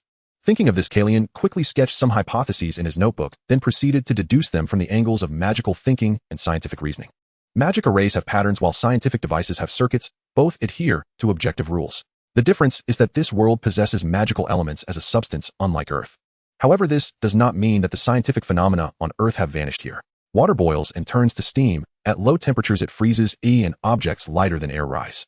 Although Kalien cannot create steam engines, refrigerators, or airships, understanding the scientific principles behind these phenomena and applying them to magical props is highly feasible. Of course, this is not something that can be accomplished overnight. It also requires a significant investment of manpower and resources. But he can start with simple tasks and encourage the students at Hongya Academy to conduct research with him. Most of the students at Hongya Academy may not have much talent, but under Kalien's guidance there should be no issues with their understanding of magical theory. Additionally, Kalien's teleportation orb allows him to travel between the Misty Forest and the royal capital, profiting through the sale of, selling medicinal materials to acquire funds. Perhaps I should also open a refining factory near the royal capital. While stroking his chin, Kalien gazed at the notes on the table and murmured, normal magical props are made using special materials, otherwise they cannot support the magic array. For instance, elemental coins are crafted from yuan essence stones and can only support up to second-tier magic arrays. And the Qinglan sword uses storm iron, which similarly can only support second-tier magic arrays. These two materials are already relatively common. While murmuring, Kalien took out the recording scroll given to him by Horus and continued to mumble, materials that can support fifth-tier magic arrays are exceedingly rare in the world. It is said that one must hunt special magical beasts to obtain them. For me, advanced materials are prohibitively expensive and difficult to mass-produce. So I should focus on yuan essence stones and storm iron, using mechanical combinations to enable these low-level materials to exhibit corresponding effects. After some contemplation, Kalien decided to conduct some initial experiments. The main campus of Palos Magic School has a considerable reserve of yuan essence stones and storm iron. Kalien can apply for a portion to conduct his experiments. Kalien is not unfamiliar with magical inscriptions. He learned about them while working as an assistant at the Kalien Research Institute in the royal capital. However, since he is not a magician, he requires props for assistance during the inscription process and can only inscribe first-tier magic. Once Kalien successfully inscribes onto ordinary materials, he can attempt to combine multiple first-tier magic into a single prop. For example, Kalien could combine wind attribute magic and fire attribute magic to create a fire gun. The mixture of fire and wind attributes can produce an explosive force similar to gunpowder when ignited, propelling the bullet. Of course, the challenge lies in how Kalien ensures the stable operation of the magic array. Once he enters the research state, Kalien seems to forget the passage of time, completely engrossed. When he finally lifted his head and stretched, he realized that dawn had arrived. Wow, how did time pass so quickly? Kalien had just resolved one problem, and an entire night had slipped by. With a wry smile, he knew he had no time left to sleep. He got up and walked to the washroom to freshen up. After washing his face, Kalien felt surprisingly alert despite having stayed up all night. A spirited young man. A night sprite. Youth truly is an asset. But I can't shake the feeling that I've forgotten something. Stroking his chin, Kalien pondered for a long time, but couldn't recall what he had forgotten. Forget it, Bill, deal with it when I remember. After dressing, he prepared to gather all the students for training. In the early morning, Kalien strolls along the shaded paths of Red Leaf Academy, walking from the faculty dormitory to the dining hall while admiring the architecture of the academy. The Palos School of Magic has a total of 21 subordinate colleges, with Red Leaf Academy being the smallest among them. Nevertheless, this branch still boasts its own set of buildings. There are teaching buildings, outdoor training grounds, indoor training facilities, student dormitories, faculty accommodations, a dining hall, and more. However, each structure is relatively small, with the tallest teaching building being only 3 stories high. 30 years ago, Red Leaf Academy once had over 500 students at its peak. Now only 62 students remain. As for the faculty, apart from the missing principal, only Kalien, a junior teacher, remains. Additionally, there is an elderly woman responsible for taking care of the students' daily needs. Good morning, Mrs. Famous. As Kalien arrived at the dining hall, he saw a woman in her 60s distributing bread onto the plates at the dining table. The elderly woman is slightly plump, wearing a checkered headscarf and a deep brown apron, her wrinkles adding to her kind demeanor. She is the wife of the late principal and has lived here all along, but she is not part of the school staff and is not a magic tutor. She is just an ordinary person. Good morning, Kalien. Mrs. Famous smiled and said, looking at your face, you didn't sleep well last night. Returning her smile, Kalien touched his nose and replied, I'm fine. Lying again. Mrs. Famous shook her head, finishing distributing the last piece of bread, and said, ever since you were little, whenever you lie, you like to touch your nose. Hearing this, Kalien quickly retracted his finger from his nose, saying, that doesn't escape your eyes. You little rascal. With a light-hearted scold, Mrs. Famous remarked, I've watched you grow up since you were a child, so I know what kind of person you are. You must have stayed up all night doing research again last night. Kalien scratched the back of his head, awkwardly unable to refute. Handing a glass of milk to Kalien, Mrs. Famous continued, no matter what, you need to pay attention to your rest. With the old man gone, Red Leaf Manor can only rely on you now, so don't wear yourself out. Sitting at the dining table, Kalien took a sip of milk and replied, don't worry, the old principal is definitely fine, and I will be careful with my limits. Mrs. Famous knew that Kalien was comforting her and didn't say much. Instead, as she poured milk into the 60 cups on the table, she said, you're not a child anymore, it's time to consider getting married. This statement nearly made Kalien choke on his milk. After catching his breath, he awkwardly replied, we'll talk about that later. Later. Just after Kalien sat down, a group of students dressed in red collars and black magic robes entered the dining hall one after another. Good morning, teacher. The younger students greeted Kalien before sitting at their respective tables to enjoy breakfast. The dining hall, which could accommodate hundreds, now had only over 60 people eating breakfast. Even so, with the alternating cleaning efforts of Mrs. Famous, Kalien and the students, the hall remained relatively clean. After all, it's a place for eating, and too much dust cannot be tolerated. After breakfast, Kalien addressed the 60-some students, saying, classmates, the teacher will resume lessons today. Everyone gather in the indoor training ground shortly. Teacher, are you feeling all right? A 15-year-old boy with a buzz cut asked with concern. A little over a week ago, Kalien fainted from excessive worry over the impending closure of Red Leaf Academy. Thus, classes had been suspended for a while, and the students had only been studying on their own. Kalien nodded and replied to the boy, don't worry, Jack, I'm completely fine now. The boy named Jack had a slightly dark complexion and appeared quite honest, but he had a sunny disposition. Among the 60 students, Mia was the oldest, followed by Jack. In fact, most of these students were taken in by the late principal, with the youngest being only 5 years old. Even if they had no magical talent, the principal did not abandon them. Kalien was no exception. Therefore, in their eyes, this place was more of a home than a school. After breakfast, the 60-some students cleaned up their tableware and chatted happily as they headed to the indoor training ground. Once seated on their respective mats, they quietly watched Kalien. Today's lesson is on basic dark element meditation. You should all remember how to do it right. Kalien looked at the group of students while using his mental energy to activate a dark element coin hidden in his palm. The release of the element coin can be controlled in terms of speed. Under Kalien's control, the indoor training ground was only several times denser in dark elements than usual. For ordinary students, an excessive concentration of dark elements could be detrimental, as dark elements possess certain negative effects and can easily disturb a person's mental state. Understood, the students answered in unison. In darkness, we maintain our true hearts. Very well, let's begin. The theoretical knowledge had already been taught to the students many times, and even the youngest 5-year-olds could perform the meditation quite proficiently. Mia, seated at the back, closed her eyes and sensed for a few seconds, realizing that the concentration of dark elements around her had increased significantly. She knew the teacher must have used a magical item, but Kalien had previously instructed her to keep the matter of magical items confidential, as it was best for fewer people to know. Some of the younger students are prone to slip-ups in front of others, so it's more prudent to be cautious. A few minutes later, a 10-year-old boy opened his eyes and exclaimed excitedly, I sensed it. I sensed it. Kalien quickly shushed him to keep quiet, not to disturb others, and then softly replied, well done, Ale, keep it up, and strive to open the elemental passage soon. Nodding seriously, the boy, Ale, closed his eyes again to continue meditating. Following him, other students also sensed the presence of dark elements one after another, though they did not make as much noise as Ale. Their expressions were equally excited. Some students had been meditating for years and only sensed the dark elements for the first time today. In darkness, we maintain our true hearts. Kalien walked among them, reminding them, although dark elements are commonly found, they can lead individuals towards corruption. Thus, Palo's School of Magic repeatedly emphasizes that students need to exercise restraint from a young age when perceiving dark elements. 2 hours quickly passed, and as one elemental coin was consumed completely, Kalien announced the end of class. Mia, come with me to the outdoor training ground. As the hope of Red Leaf Academy, Kalien needed to expedite her strength development, so special training was still very necessary. Today, you will begin practicing multi-element magic arrays for real. Kalien took out 3 sets of materials and handed them to Mia, saying, this is the first tier wind barrier. This is the first tier wind rejection. And this is the first tier wind blade. All 3 spells are drawn from the wind and dark elements, and can be practiced simply a few times today. Upon receiving the 3 sets of materials, Mia exclaimed in surprise, "Teacher practicing 3 spells at once. Isn't that too fast?"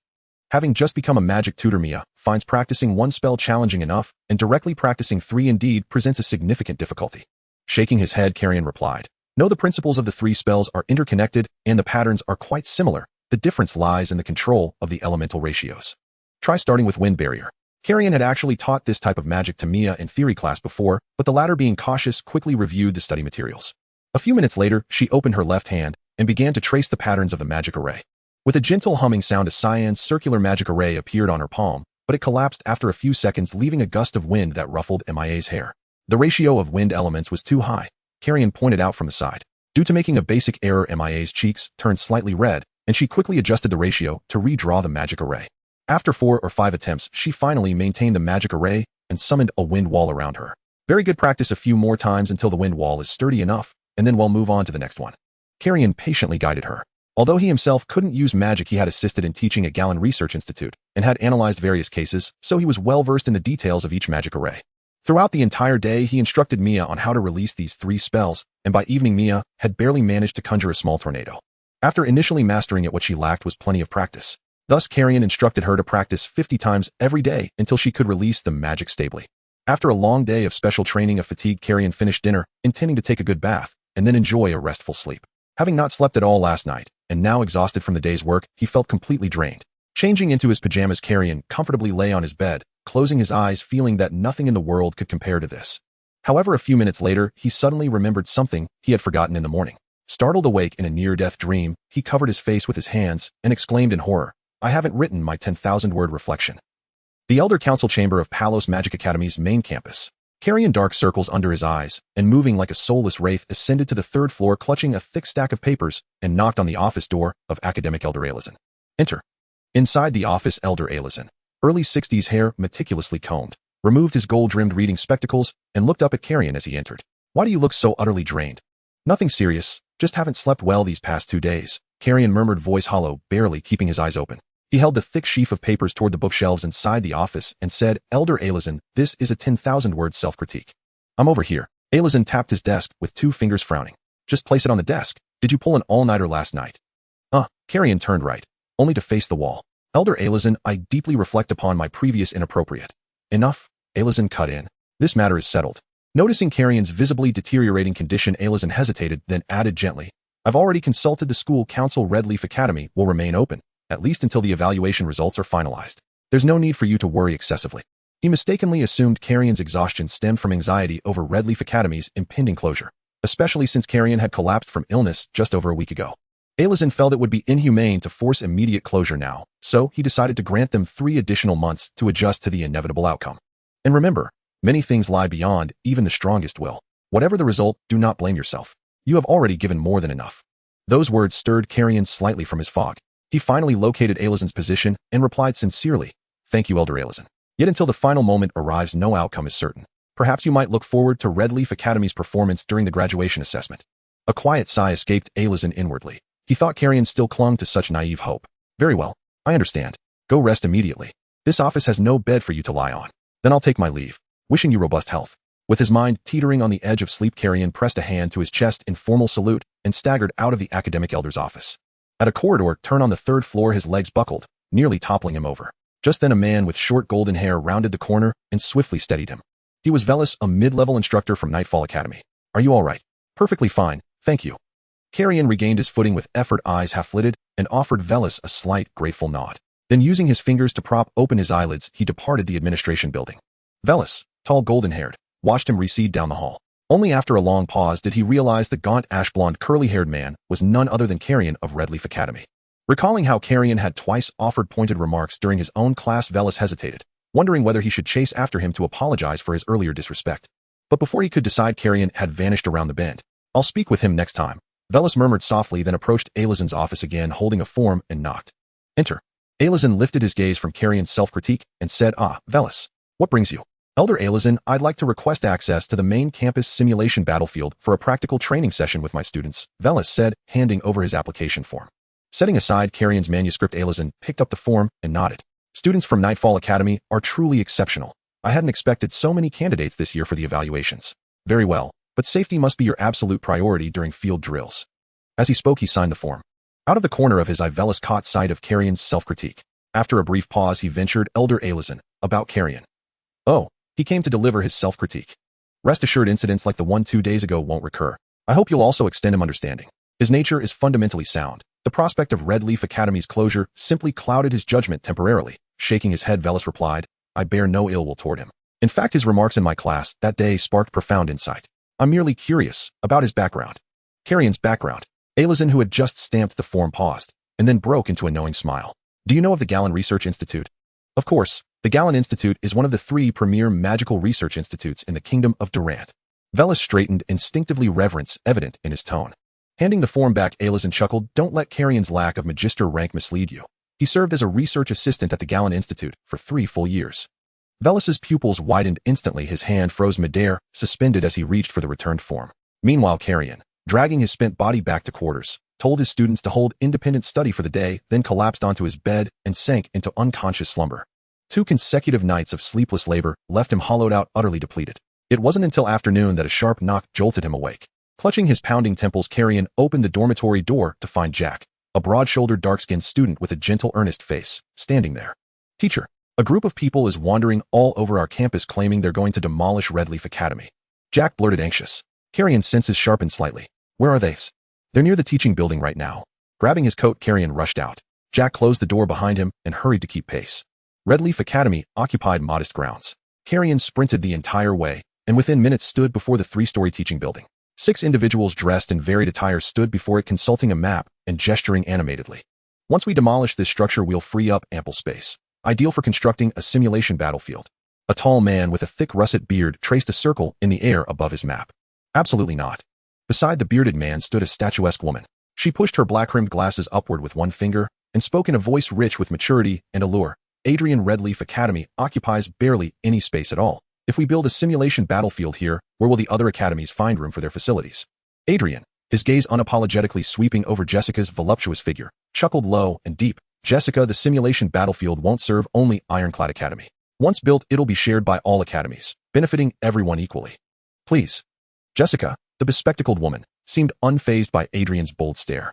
She scoffed. Not every academy breeds warriors like yours. Violet Academy requires a medicinal herb garden, not vast but sufficient to cultivate common herbs for student identification classes. Listening quietly to their exchange, Kalien stepped forward slowly and cleared his throat. Ahem, you seem quite animated in your discussion. Might I join your conversation? Hearing the voice of Karen, the brown-bearded Adrian and the bespectacled Jessica turned around. The former, upon seeing Karen, did not hide his disdainful smile and said, Isn't this our teacher Karen?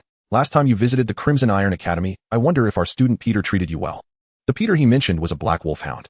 A couple of days ago, Karen had been chased by the wolfhound from Crimson Iron Academy while he was gathering magical elements at other academies. At that time, in order to escape the wolfhound, he fell and injured his shoulder while climbing over a wall, and it still hurt a bit now. Not bad, that kid was very enthusiastic. Karen revealed a warm smile and said lightly, Next time I visit, I will bring olive oil, butter, sea salt, black pepper, and white sugar to properly thank Peter. This made Adrian's face darken instantly. Jessica, however, paused for a moment before bursting into laughter, her charming voice saying, This young brother speaks so amusingly. Thank you for the compliment, dear sister, but I fear the plantation plan you mentioned may come to naught. Karen gathered from their snippets of conversation that these individuals had come to Crimson Maple Academy with ulterior motives. They seemed to believe that Crimson Maple Academy would close down and thus had come early to seize the area that would soon be vacated. Oh. Jessica, cradling her ample figure with one arm and adjusting her slightly loose black-framed glasses with the other, stepped closer and smiled. Karen, do you really think Crimson Maple Academy still has a chance to continue? Regarding this junior teacher whose magical prowess was even inferior to that of ordinary students, Jessica had heard a bit about him, as this was her first time meeting him today since Karen hadn't gone to Violet Academy last time. Shrugging his shoulders, Karen countered, Why wouldn't there be a chance? As long as our academy performs well in this year's assessment, Crimson Maple Academy won't have to close. Covering her mouth with her hand, Jessica laughed, even more exaggeratedly, her curvaceous figure becoming even more pronounced as she laughed. Adrian, on the other side, focused his gaze on Jessica while not forgetting to mock Karen. It seems you lack self-awareness regarding Crimson Maple Academy's strength. I heard that among the 60-plus students in your academy, only one can stand out, and he's just a magic apprentice. With such strength, how could you achieve good results? Karen spread his hands and said helplessly, It is indeed quite difficult, but we still have 3 months left, and the registration time for the assessment has not yet ended. We may not only have one student participating in the assessment. What an optimistic little brother, Jessica said. Forgive my bluntness, but it seems your academy's students don't have much magical talent. What can be accomplished in 3 months? Covering his head, Kalien pretended to be in severe pain and replied, yes, with such lack of talent to improve strength, one must rely on resources. I heard that Violet Academy has abundant herbal resources. I wonder if Sister Jessica could lend me a few hundred bottles of elemental potion. Elemental potions are a type of low-level potion containing various mild magical elements. Drinking them can enhance one's perception of different magical elements, making them most suitable for novice magic apprentices. Although these elemental potions are far inferior to elemental coins, they are still not cheap, costing at least 5 gold coins each. A few hundred bottles of elemental potions. Karen's suggestion would have likely gotten him beaten on the spot by someone with a bad temper. For example, Adrian, who stood not far away. Sure, why not? Jessica, however, did not get angry. Instead, she lightly traced her finger down Karen's chest and said in a seductive tone, but I wonder, Karen, what will you offer in return? In response to her teasing, Karen grinned and said, Peter's meat must be delicious. I can provide you with a delightful dish using my exceptional culinary skills. As soon as he finished speaking, a buzzing sound came from not far away where a massive magic circle was being outlined behind a tall Adrian. Karen, don't think that just because this is Crimson Maple Academy, I won't dare to teach you a lesson. Adrian said with a dark face, his brown beard bristling like needles. Turning around, Jessica pushed up her glasses and said softly, Adrian, Karen was just joking. There's no need to get so angry. Do you really think he could handle Peter? The last remark made Karen's smile fade slightly. This woman seemed to show interest in him on the surface, but in her heart, she looked down on him just the same, even implying that he was not even as good as a dog. Dismissing the magic circle, Adrian smirked and said, well, someone like him can only boast. With these mediocre students from Crimson Maple Academy, if they can escape the bottom position, I will kiss Peter's rear end in front of the whole school. The other teachers from the 4 academies burst into laughter at this, with one chiming in, now that you mention it, I actually hope Crimson Maple Academy does well. Ha ha, I'm suddenly a bit looking forward to it as well. The image of Adrian kissing Peter's rear end is simply unimaginable. Adrian, are you serious? What if Crimson Maple Academy actually performs well? Then you would be in trouble. With a face full of disdain, Adrian snorted. When have I, Adrian, ever not kept my word? Today I stake my reputation on this. Let's see what capabilities Crimson Maple Academy has to escape the bottom. Hearing this, Karen couldn't help but smile widely and said, then I will remember Mr. Adrian's words and look forward to your splendid performance. Jessica shook her head upon hearing this, thinking that Karen had no reason to be so confident. Indeed, young people care about face. No matter how incompetent they still want to put on a brave front. Just as Jessica was about to say something else, Karen looked up at the sky and said, it seems it's already noon. You all came too suddenly. The cafeteria hasn't prepared lunch for you. This was essentially an eviction order. That's too bad. I originally wanted to have lunch with you, Karen. But it's fine, I've already got a general idea of Crimson Maple Academy's layout. We can discuss how to allocate things later. Jessica had no intention of lingering. Before leaving, she leaned forward, her red lips whispering enticingly in Karen's ear, then we'll see each other during the assessment. I hope Karen can still be as tough as he is now. With an unchanged smile, Karen replied, it seems Sister Jessica likes it tough. With a mature and alluring laugh, Jessica walked away with her long snow-white legs, saying, what a lovely little brother. I look forward to our next meeting. After Jessica left, Adrian snorted disdainfully and also departed. The other 4 academy teachers glanced at Karen with various expressions, some amused, some sympathetic, before rolling up their maps and leaving in a group. Once they had walked far away, Karen narrowed his eyes into crescent shapes and grinned to himself. This is truly interesting. Teacher, your smile looks so cunning. At this moment, Jack, who had been following Karen, stepped forward and asked upon seeing the teacher's smile, what mischief are you plotting, teacher? What nonsense are you talking about? Karen's expression returned to normal as he replied, how could someone as kind as the teacher have any bad ideas? By the way, Jack, do you want to participate in the assessment? Startled by the question, Jack, whose skin was dark, pointed to his own nose and replied, me. Teacher, don't joke around. With my magical talent, I haven't even attempted to open an elemental channel at 14, and I can't even be considered a magic apprentice. How could I possibly participate in the assessment? Oh, that's not a problem. Karen waved his hand and said, talent is important, but it's just a threshold. Once you cross that threshold, it's not an issue anymore. No matter how poor your talent is, can it be worse than mine? Not really, Jack honestly replied. Hey, can you not be so honest? Give the teacher some face, please. Karen continued, if I remember correctly, your affinity for earth elements is 3 stars, and your dark and water elements are 2 stars. Jack nodded. Such talent is quite common on the streets. After all, while a 3-star affinity has a chance to become a magic master, that is just the minimum threshold. Without resources or a rich elemental environment, it's almost impossible to become a magic master. Jack never had the opportunity before, but now it's different. Karen has money. With elemental coins, Jack could open the elemental channel in no time, and even condensing a cyclone wouldn't be difficult. At worst, it would just cost 1 billion elemental coins. Then there's no problem. As long as you have 1 elemental affinity that reaches 3 stars, you have a chance to become a magic master. While speaking, Karen took out a dark elemental coin and handed it to Jack, saying, here, a magical item. If you want to know how to use it, go find Mia. She will teach you. Jack scratched his head. This looks really expensive. It's just a small thing, not worth much. Karen was quite humble. Oh, after hearing you say that, teacher, I feel like this looks a bit like a toy. Jack quickly changed his view of the magical item in his hand. A toy worth 100 gold coins. Karen's mouth twitched as he added, go on, Mia is at the outdoor training ground. I'll arrange for you to have earth elements in a few days. Remember, stay true to yourself in the darkness. Got it, teacher. Jack put away the toy and jogged towards the outdoor training ground. Shaking his head and smiling, Karen turned and walked back to the teacher's dormitory. Other academies were already stretching their necks waiting to carve up the resources of Hongya Academy, so Karen naturally could not sit idly by. It was also time to launch the plan for magical devices. In the morning, when he submitted his review at the main campus, he also applied for a portion of elemental stones from the reserves department. Of course, it required spending money. However, elemental stones are relatively common materials, and since they belong to the same school, the price wouldn't be too high. Karen spent around 50 gold coins to apply for 10 palm-sized circular elemental stones. These are tools commonly used by engravers, allowing spells to be inscribed directly on them and released. Of course, due to the nature of elemental stones, they can only inscribe up to second-tier spells at most. Additionally, second-tier spells can only be inscribed once, while first-tier spells can be inscribed repeatedly, but the more times, the less stable the magic circle becomes. Besides elemental stones, Karen also borrowed a recording pen. This is a tool for magic apprentices to practice recording spells. Karen, who is not a magic master, could only complete the recording with the help of the recording pen and in a highly concentrated elemental environment. After lunch, Karen handed Jack a dark elemental coin and asked him to temporarily substitute for him, helping other students with meditation. Then Karen went to the laboratory, activated a dark coin and a wind coin, causing the concentration of dark and wind elements in the room to reach 100 times. Following that, he used the recording pen and began his experiment. 6 hours later, Karen completed his first creation, a jetpack. The principle is simple. It uses the first-tier spell, Wind Repulsion. Normally, this spell is used to repel enemies. Karen connected 10 elemental discs together and applied repulsion against the ground to achieve the purpose of ascending. Of course, this was not done blindly against the ground, but rather in a systematic combination. Moreover, he combined 10 dark elemental coins with the elemental discs, utilizing the inclusiveness of dark elements and the spiral structure on the coins to ensure that the wind repulsion magic circle could output stably. This scheme was derived from Karen's overnight study and calculations the night before. Now, after practical testing, he finally manufactured it. Although the finished product is quite crude, the cost is not insignificant. Karen spent 11 dark elemental coins and 2 wind elemental coins, totaling 1290 gold coins. This amount of money is enough for an ordinary family to live for 100 years, yet Karen was not disheartened. However, Karen knew that since he chose this path, he could not be stingy with money. On Earth, any technological product is developed with a significant investment. It's the same in this magical world. The initial investment must be substantial. Only when the technology matures can costs be reduced through continuous optimization, enhancing performance. After ensuring that the jetpack is stable enough, Karen walked outside and put it on. Using his mental power, he controlled the spiral structure of the 10 dark coins inside, slowly activating them.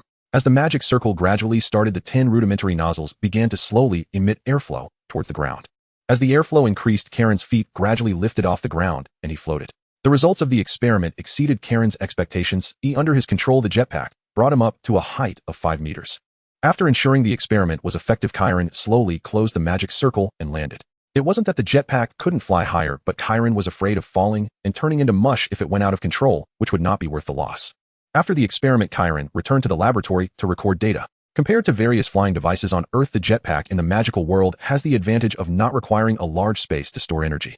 Magical elements serve as the energy source, and per unit mass, the energy conversion rate of magical elements is far superior to that of chemical energy. Of course, the costs are also extremely high. Thinking of this, Karen's heart ached a bit. Moreover, as far as Karen knew, most magic masters could only fly after mastering the 5th-tier spell, Wind Control. Yet Karen achieved flight using 10 arranged first-tier wind repulsion spells. One cannot deny the power of science and technology. This also strengthened Karen's belief in pursuing this path. However, before that, I need to make money. Otherwise, spending money will feel like flowing water. Earning money.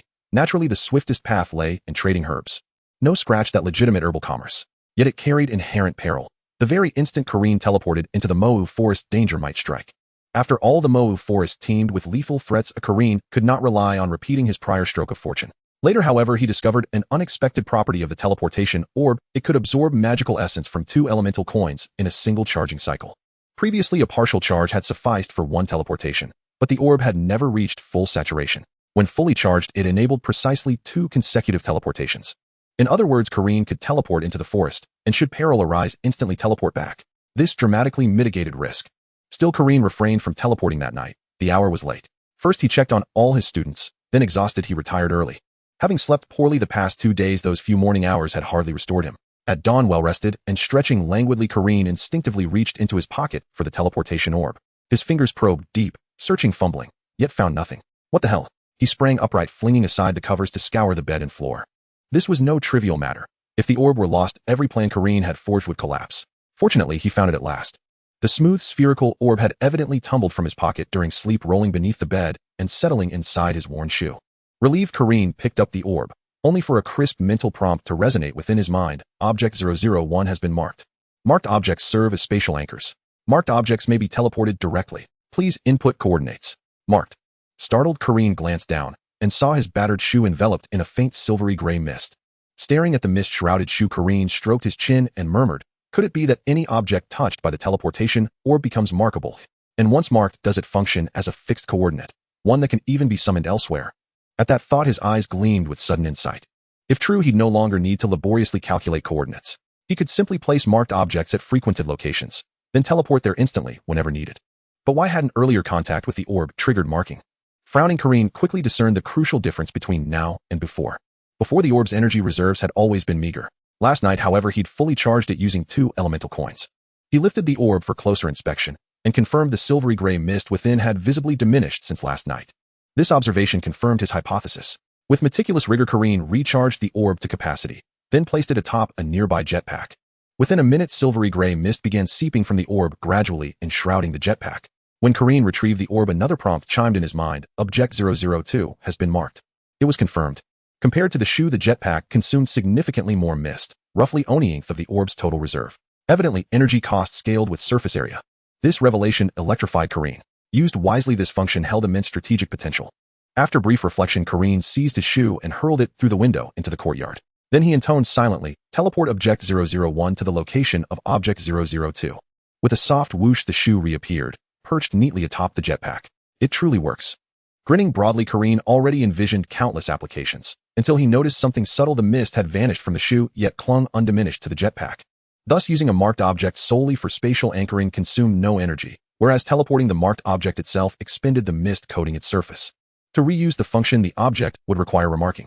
Having clarified this mechanism, Kalien gathered a dozen burlap sacks and marked each one. Previously, he'd fretted over logistical limits. Even with a massive backpack, a single trip into the Mo'u forest yielded only modest herb yields. Now armed with marked sacks, he could transport dozens at once. Once filled, a sack could be teleported home. Then he'd refill the next, eliminating exhausting round-trip journeys. With preparations complete, Kalien initiated teleportation. Slightly adjusting his coordinates from the previous 6789, he avoided the shadowy earth lizard he'd encountered before. A moment of searing disorientation passed, and Kalien materialized within the Mo'u forest, thick with elemental resonance. Fortune smiled. No humans or beasts loomed nearby. He dropped a marked stone onto the mossy ground, then recharged the orb while scanning his surroundings. Lately, he'd reread the illustrated compendium of herbs, deepening his botanical knowledge. Now, beyond whiteleaf orchids, he could confidently identify most rare medicinal flora, recognizing roughly 7 or 8 out of 10. Suppressing his exhilaration, Kalien resisted the urge to harvest immediately. Instead, he slung on his jetpack and ventured outward to survey the broader terrain first. To avoid another ambush like last time, he needed to map and clear a wide perimeter, eliminating hidden threats before gathering herbs. After circling several hundred meters, he spotted only low-tier slimes, first-rank weak creatures, and nothing else. He exhaled tension, easing slightly. Though slimes posed minor hazards, they remained harmless so long as he kept his distance. Steering clear of their gelatinous forms, Kalien launched into systematic harvesting, uprooting every valuable herb within reach and stuffing them into marked sacks. Each time a sack brimmed, he teleported it home, then resumed collecting. All the while, his gaze swept the periphery, vigilant for approaching danger. Just as he filled his 10th sack, a deafening explosion erupted from the west. Kalien snapped upright, already poised to teleport away. From a western thicket burst a gaunt youth clad in a dark gray, form-fitting battle robe. Bloodied and limping, the youth's face lit with desperate hope upon spotting Kalien. He staggered forward, crying, "Master 16, save me. It's you again, you little brat. I have deviated for over 10 kilometers. How can I still run into you?" Looking at the frail young man approaching him, Kalien hesitated whether to teleport directly back home. Last time, he teleported to the misty forest and inadvertently saved this young man. Kalien remembered that his name seemed to be Horus, and he had even given him a 5th-tier record scroll. However, if it weren't for the whistling flame explosion spell in the record scroll, last time Kalien might have been eaten by the dark lizard. Considering this aspect, Kalien did not leave immediately, but decided to observe the situation a little longer. Naturally, he would teleport away at the first sign of danger. Just stand there. Kalien gestured for the frail young man Horus not to come any closer. Although Kalien had already had a friendly encounter with Horus, he would not easily trust him and preferred to maintain a suitable distance. Furrowing his brow slightly, Kalien feigned an unhappy expression and continued to ask what happened. Seeing that Mr. 16's expression was off, Horace quickly stopped in his tracks and pressed his hand to his chest respectfully, saying, "Please forgive me, Mr. 16. After escaping last time, I hid and rested for a few days, originally intending to leave the misty forest. But I didn't expect the Hurricane Mercenary Group to lock onto my position and attack me again on my way back. I had no choice but to return, and I didn't expect to encounter you here. I asked for your assistance, and I am willing to repay you generously." Just as Horace finished speaking, over a dozen people rushed in from the west, led by a familiar short man in a black robe, who had also been the one pursuing Horace last time, and this time it seemed there were even more people. The leader of the Hurricane Mercenary Group, Miko, burst out of the bushes, his right hand charged with a high-temperature fireball. Just as he was about to throw the fireball at Horace, he suddenly saw a young man in simple clothing, with gray-white curly hair, standing in the distance. "It's the Holy Mage from last time." Miko was startled, and the fireball in his hand fizzled out. "Stop!" Miko shouted loudly, halting the progress of a dozen mercenary companions.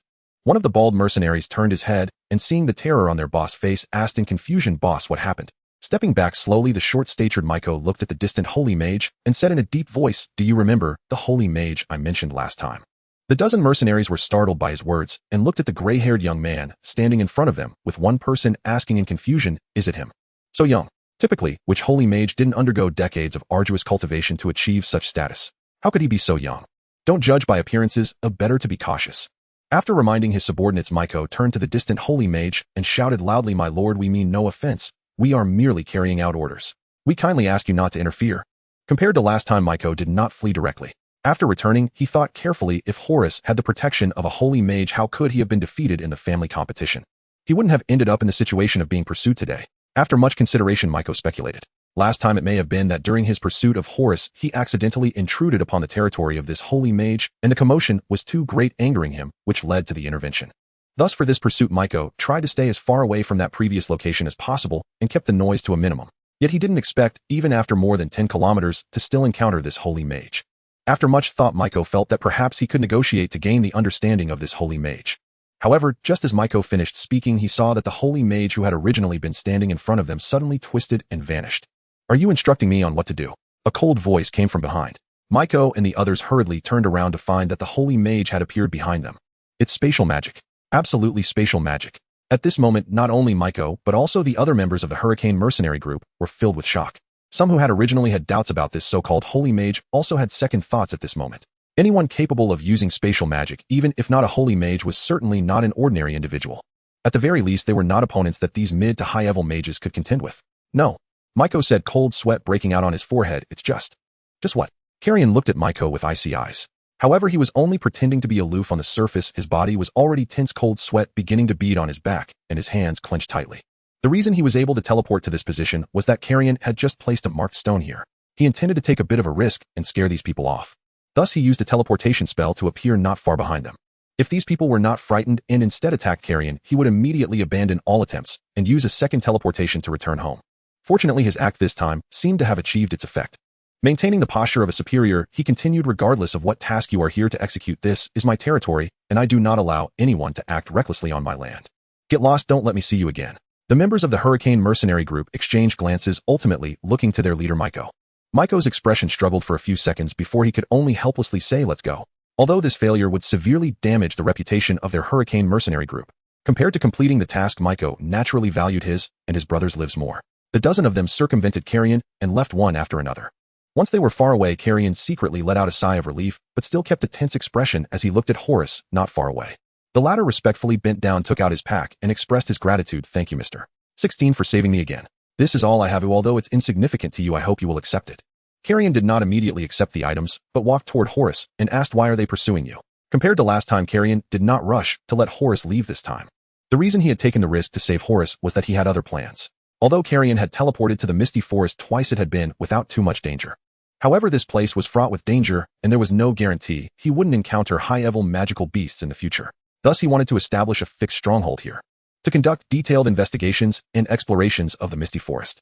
Naturally, Kalien found it difficult to accomplish this alone, so he wanted to persuade Horace to stay here and help him establish the stronghold. "I am Horace. Naka is the second son of Lord Naka, Marquis of the Golden Blade territory in the Kingdom of Durant." Within the Mistwood Forest, Horace, slender and clad in a deep gray battle robe, leaned against a tree trunk and spoke. "Half a month ago, my father passed away from illness, and on his deathbed, named me heir to the Golden Blade territory and the Marquisate. But my elder brother refused to accept this. Together with the captain of the guard, he launched a rebellion, seized the marquisate, and now seeks my death. I fought desperately to escape the Golden Blade territory, intending to journey to the royal capital to report the matter to the king and plead for aid, only to be hunted down en route by a mercenary company hired by my brother, forcing me to flee here. After briefly recounting his plight, Horus hesitated for several seconds before pleading.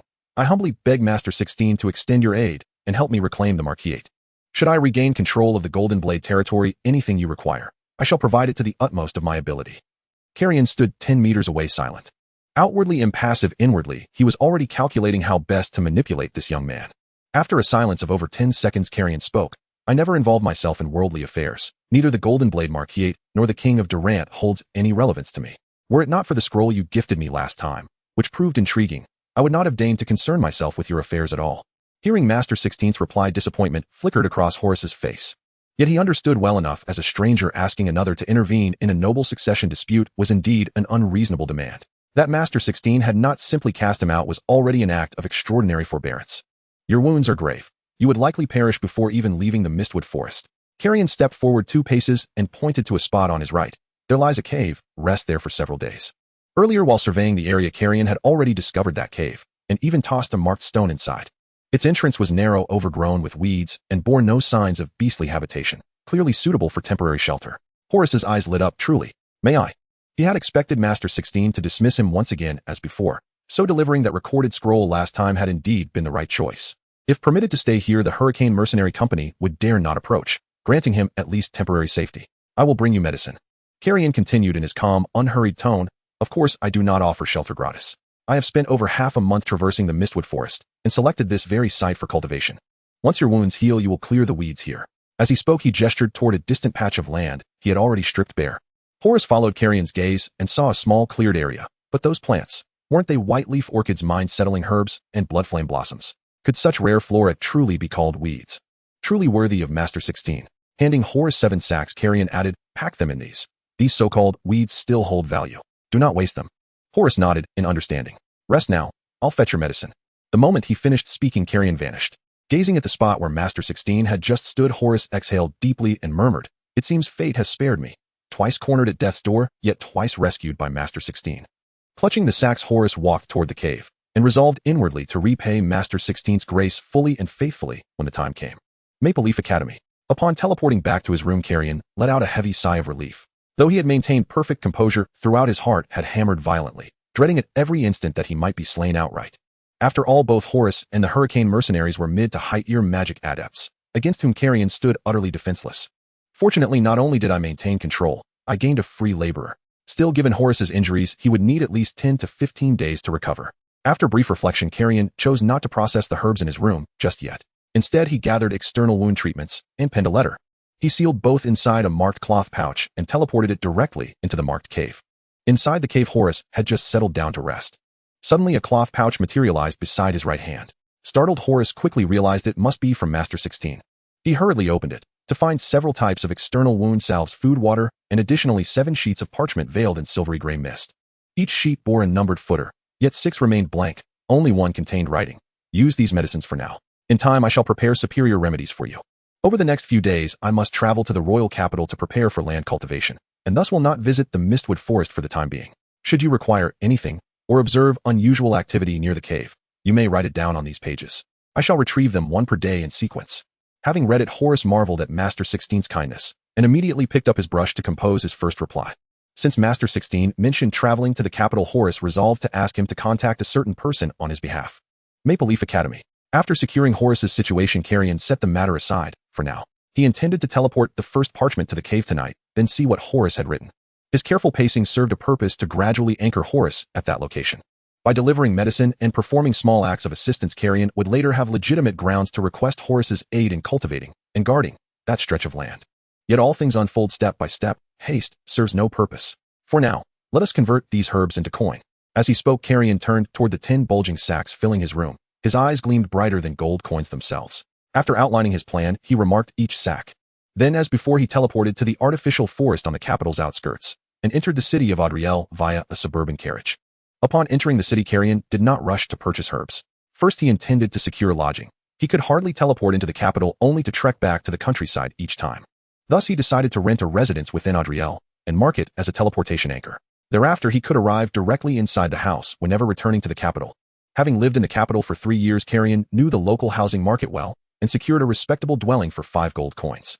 Wearing a black round-topped soft hat to cover his grayish-white curly hair and round-framed glasses obscuring the deep-set features of his eyes, Kalien walked into an herbal medicine procurement shop with one hand in the pocket of his trench coat and the other carrying a backpack.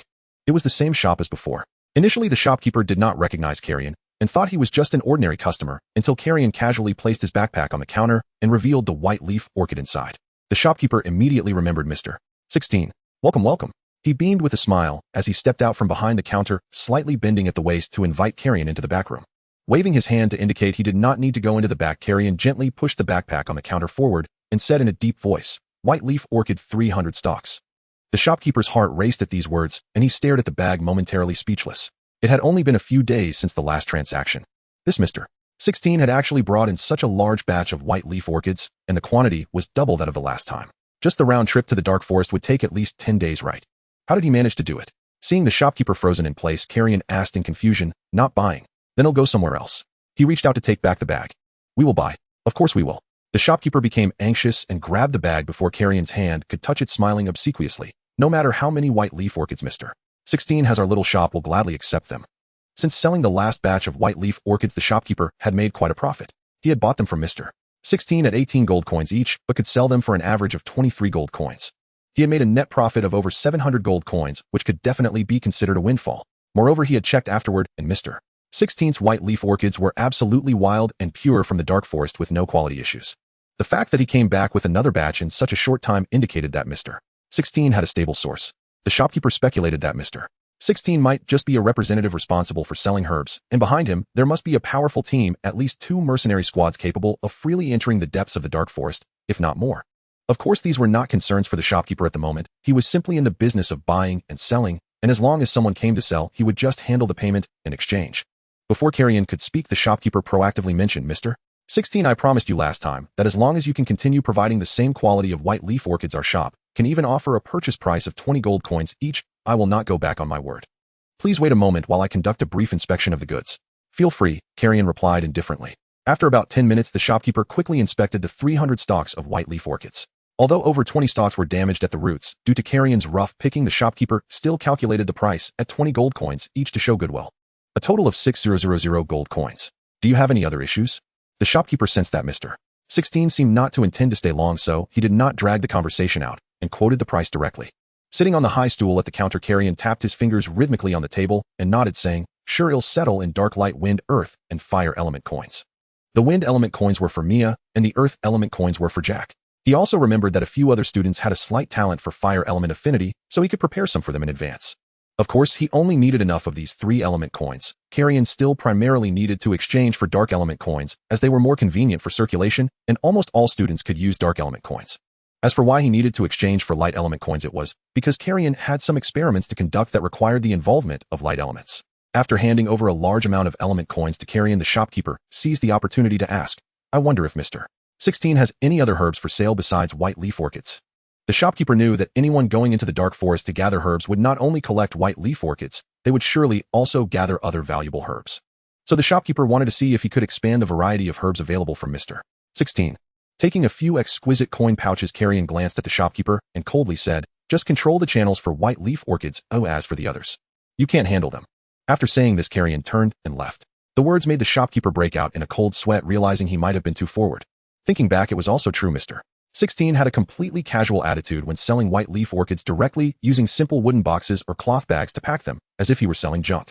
This indicated that white leaf orchids were of little importance to him, or to the team behind him, which was why he casually found a procurement shop to sell them. As for what truly valuable herbs they had collected in the dark forest, the shopkeeper could hardly imagine. But those immeasurable herbs would surely not be sold by a small shop like his. Thinking of this, the shopkeeper couldn't help but slap himself and mutter, "Damn my mouth, thinking about expanding other herbs before stabilizing the white leaf orchid channel. If someone gets upset and goes to another shop, wouldn't I suffer a huge loss?" Klaus being too greedy is indeed a taboo. After leaving the herbal procurement shop, Kalien returned to the rented house and sat at the desk deep in thought. For Kalien now, acquiring herbs was no longer a difficult task. The biggest problem was how to sell them. Yes, selling was also a huge dilemma. This time he had filled 10 sacks with herbs. Apart from half being low-tier herbs, the rest were either mid-tier or high-tier. Among them there were nearly 2,000 stalks of white leaf orchids, but he did not dare to sell them all at once as it would easily attract attention. It was known that the transportation of herbs in the royal capital was mainly controlled by prominent families or large merchants. If Kalien were to sell a large amount of herbs consistently at one location, especially fresh white leaf orchids, it would soon disrupt the herb market of those nobles or big merchants. At that time, through investigation, they could easily pinpoint Kalien. This was not a scenario Kalien wanted to happen. Making a fortune quietly was Kalien's style. Therefore, he had to be cautious selling in multiple locations and in multiple batches. However, no matter how careful he was over time, it would still be easy to be exposed. Thus, he felt he needed to minimize his appearances as much as possible. It would be best to find some agents within the royal capital to help him sell and even run the herbal business. Just as Kalien was contemplating this, a commotion suddenly arose outside the window. Kalien stood up and looked outside through the window beside his desk. The house he rented was 2 stories tall. Although it wasn't very large, it was located on the edge of the royal capital. Fortunately, it was close to the street, making it convenient for Kalien to come and go. Moreover, he could observe the situation outside from the second-floor window. At this moment, he saw 2 horse-drawn carriages collide on the street. One carriage was exquisitely designed, while the other was rather simple, seemingly a public carriage. Although the driver of the simple carriage kept apologizing after the collision and hurriedly pulled the carriage away, the owner of the luxurious carriage seemed unwilling to let it go. Despite being dressed in a black suit and looking like a noble gentleman, the behavior of this formally dressed man was extremely rude. Kalien saw the well-dressed man walk over and drag the driver down from the carriage, delivering a couple of harsh slaps. He then pointed at his luxurious carriage that had been scratched and kept cursing, demanding compensation from the driver. Watching all of this through the window, Kalien frowned. Although he disapproved of the well-dressed man's actions, it was not something he could interfere with. However, he suddenly had a thought. Wasn't he looking for agents? Perhaps he could use this driver to make some attempts. Do you have no eyes? Look what you've done to my newly purchased carriage. Adri City, the capital, the South District, Brave Street. A middle-aged man in a black formal suit gripped the coachman's collar and pointed furiously at a hairline crack marring the opulent carriage. Do you have any idea how much I paid for this? 250 gold coins. You couldn't repay that even if you drove a cart for decades. I'm so sorry, truly deeply sorry. Though it had been the ornate carriage that swerved abruptly, causing the collision, the coachman offered no rebuttal, only repeated apologies. The elegantly dressed man slapped him across the face with a sharp crack and roared, "Is that all you can say? If you don't compensate me today, I'll drag you before the ecclesiastical tribunal, and you'll spend the rest of your life as a slave." Hearing this, the coachman paled, his voice trembling. "I'm sorry. I'm so sorry. I beg you don't take me back. I'm sorry." As the coachman's apologies grew faster, more frantic, the man lost patience entirely. He slammed the man's head to the cobblestones and raised his boot to strike.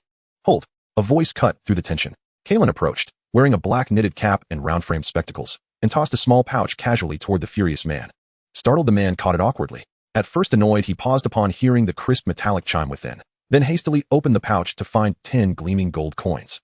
"Is this enough to repair your carriage?" Tying the pouch shut, the man glanced disdainfully at the cowering coachman huddled on the ground and snorted, "Lucky for you." Without a glance toward Kalien, who had just paid him, he leapt into the carriage and barked at his attendant to drive off immediately. Thank you so much." The coachman remained prostrate, bowing repeatedly toward Kalien in gratitude. Only after the lavish carriage vanished into the distance and the onlookers dispersed did Kalien turn to him and ask, "What is your name?" Still shaken, the coachman rose slowly, bending low as he replied, "My lord, I am Archie." Producing a copper coin veiled in faint gray mist, Kalien smiled, "No need to be nervous. I am a missionary of the Church of the Mechanical God. May I spare a few moments to share our doctrine with you?" Though most citizens of the kingdom of Durand worshipped the dark ecclesia, other faiths were not outlawed by the crown. Thus, alongside the dominant ecclesia, numerous lesser sects quietly flourished within the capital. The Church of Light, however, remained strictly forbidden. The Church of the Mechanical God. Archie blinked, puzzled. He had never heard of such a sect. Yet he nodded solemnly and said, "You saved my life, sir. I would be honored to listen." "Our doctrine is simple," Kalien continued, weaving the tale with practiced ease. "To forge ever more efficient machines, to liberate humanity from toil, elevate productivity, generate abundance, and ultimately realize universal equality." Archie struggled to grasp terms like machines or productivity, but the final phrase, universal equality, made his eyes flash with sudden luminous hope. That light dimmed almost instantly, however, and he forced a polite smile. "A truly noble doctrine, sir." Handing Archie the mist-shrouded copper coin, Kalien said, "I know realizing universal equality is no easy feat, but at the very least embracing our faith may grant you wealth." Archie accepted the coin reverently, its surface shimmering with a delicate silver-gray haze, and asked, "Sir, is this wealth itself?" Kalien grinned and explained, "It is a divine token. The divine artificer bestows sacred tasks upon his faithful through such tokens. Each completed task is rewarded by the god himself. Should you wish to claim such reward tonight at 10 o'clock, alone and bearing this token, await the god's command." Archie stared dubiously at the coin in his palm, pondered silently for several seconds, then nodded firmly. "I understand, sir, and thank you for this blessing." By blessing, he meant the coin alone. Kalien knew trust would not come easily, But rather than press further, he added gravely, remember, this token must never be seen by another soul. Moreover, unless expressly permitted by the divine artificer or his ordained missionaries, you must never speak of the church of the mechanical god to anyone. To break this decree invites divine retribution. Archie bowed deeply in affirmation.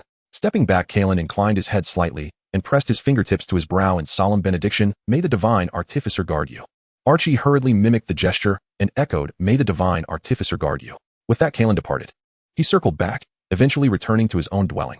Though his impromptu proselytizing had been spontaneous, even theatrical, the more he reflected, the more brilliant the concept of the Church of the Mechanical God seemed to him. Across the continent of Ends, countless faiths venerated myriad deities. Though gods occasionally manifested there, such omens were always mediated through clerics and hierophants. Ordinary people had no direct access to the divine. Their devotion was shaped solely by priestly instruction and doctrinal guidance. Yet the church Kalien had invented, though still without temple, scripture, or congregation, possessed one undeniable advantage: his transmission orb could conjure tangible miracles. At the very least, remotely delivering a modest sum of gold was well within its power. Such marvels, wielded with subtlety, could draw followers and bind them to fulfill tasks on his behalf. Was this not a viable path forward? Of course, haste would be perilous. Rushing risked exposure and collapse. Thus he would begin cautiously, with Archie. If the divine command reached him intact, and if Archie successfully completed his first task, only then would Kalien consider expanding his flock, or even founding the church in earnest. Until then, he would sell his remaining herbs himself, discreetly visiting multiple apothecaries, separately spacing out each transaction to avoid suspicion. Even if some herbs lost freshness and value, prudence outweighed urgency. By late afternoon, Kalien had visited 3 additional shops, selling 3 more batches, mostly low-tier specimens. Including the earlier batch of white-leaf orchids, he had earned nearly 10,000 gold coins. The remainder, he decided, could wait 2 days.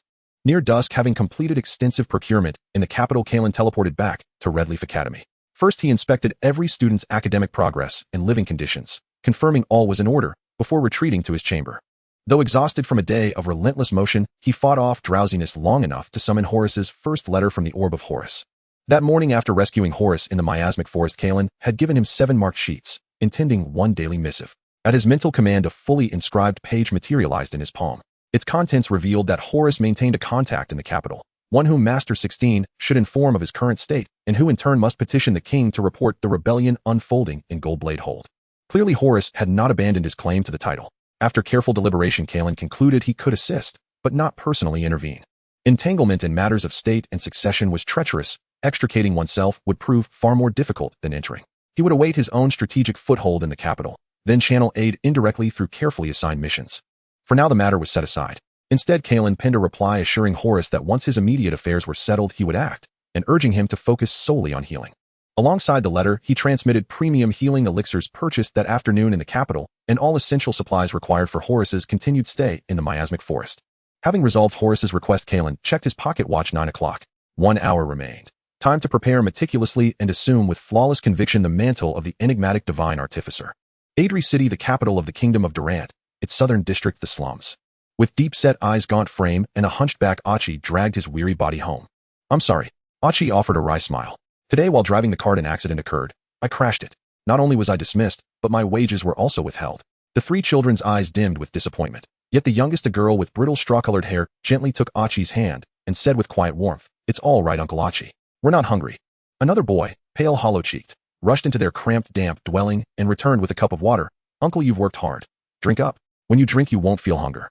Archie accepted the cup, stroked each child's head tenderly, then withdrew a stale blackened loaf from his pocket, broke it into pieces, and soaked them in the water until softened, before dividing the softened morsels among the 3. Watching the children gently push the food toward one another, Archie's face tightened with guilt. He unclenched his left fist and gazed at the single copper coin resting in his palm, silently praying for a miracle. After soothing the children to sleep, Archie sat alone in the corner of the dwelling, counting down the hours. That noon, the missionary had told him, at 10 o'clock tonight the god of mechanics will issue his command through the sacred token. Whether the missionary spoke truth or folly mattered little now. Archie had lost his livelihood, and this was his only recourse. Even if it failed, the copper coin could still buy a single black loaf. With neither a pendulum clock nor a pocket watch, Archie could only stare fixedly at the token, until just as drowsiness began to cloud his thoughts, a flash lit his vision, and a black box materialized before him. Before Archie could react, a stone appeared atop the box. A glowing arcane array shimmered across its surface, and a voice resonated. "Tomorrow morning at 9, deliver this box to the herb acquisition shop at No. 125, Greenleaf Avenue, Magic Trade Market, and present yourself to the proprietor as sent by Mr. 16. Upon confirmation, he will hand you a pouch. During the mission, under no circumstances may you open either the box or the pouch. Violation shall incur divine retribution. Upon successful completion, the pouch shall be reclaimed, and you shall receive 20 silver coins. The voice, though soft, repeated the decree thrice. Achi's eyes widened in disbelief. 20 silver coins. That equaled several months' wages driving the public coach. Within the kingdom of Durant, monetary standardization had been rigorously enforced. Gold coins bore deliberately low gold content, while silver coins maintained high purity, ensuring a stable 1:1 exchange ratio between gold and silver. The silver to copper ratio was fixed at 1:1. Thus, 20 Durant silver coins amounted to 2 Durant gold coins, or 2,000 Durant copper coins. To Achi, this was a fortune beyond imagination, yet the task required only delivering an object. After committing every detail to memory, he reached for the box. But the speaking stone atop it vanished instantly. This was unquestionably divine manifestation. The god of mechanics had revealed himself. Until this moment, Achi had regarded the Church of the God of Mechanics with skepticism. Now, having witnessed true divinity, his faith burned absolute and unshakable. Palos Magical Academy, Maple Leaf College. Kalien held a primordial stone inscribed with the Echo enchantment and murmured, "This should suffice." Moments earlier, using a glyph scribing stylus, he had engraved upon the stone a simple yet elegant elemental spell, Echo, a minor wind and thunder incantation that caused ambient sounds to reverberate briefly within its radius. He then recorded the divine edict onto the stone and remotely dispatched it to Achi, thereby delivering the command of the god. Once timing aligned, he recalled the stone to himself. The stone had been marked twice, once for departure, once for return, thus enabling bidirectional teleportation. Naturally, such marking was not limitless. At any given time, an object could bear only 2 active teleportation signatures. Like the teleportation beads themselves, the stone's charge permitted precisely 2 translocations before depletion. Having orchestrated this, Kalien collapsed into sleep.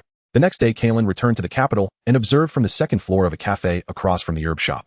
He noted that Achi, thin-stooped, already unmistakably destitute, had arrived well before 9 o'clock. Yet, fearing premature entry, Achi lingered outside, only to be sharply rebuked and ordered away after barely 2 minutes squatting by the door. After all, Achi's threadbare appearance betrayed no trace of a mage, let alone a man of means. Flustered, he stammered, "Sir, Mr. 16 sent me." Instantly, the proprietor's demeanor transformed. Bowing deeply, "You are a friend of Mr. 16. Achi stood stunned, overwhelmed by such deference from a man of station. Hastily, he extended the box. "Mr. 16 entrusted this to me, for you." The portly merchant accepted it, opened the lid, and found the interior lined with pristine white leaf orchids, nearly 100 specimens in all. Upon them rested a cloth pouch and a folded note. The note read, "White leaf orchids shall henceforth be procured on a long-term basis. I shall assign a dedicated courier for delivery. Payment for herbs is enclosed in this pouch. Hand it to the courier. Should you require anything further, write it down and place it inside the pouch. And remember, if you wish to retain this exclusive supply channel, discretion is paramount." The merchant paused, struck silent for several breaths, then realized Mr. 16's prior 2 transactions had merely been trials, assessing the shop's reliability and integrity. Now, having passed judgment, he had earned Mr. 16's enduring trust, and with it a permanent high-value trade partnership. Henceforth, such matters would no longer burden Mr. 16 directly, but be delegated to appointed agents.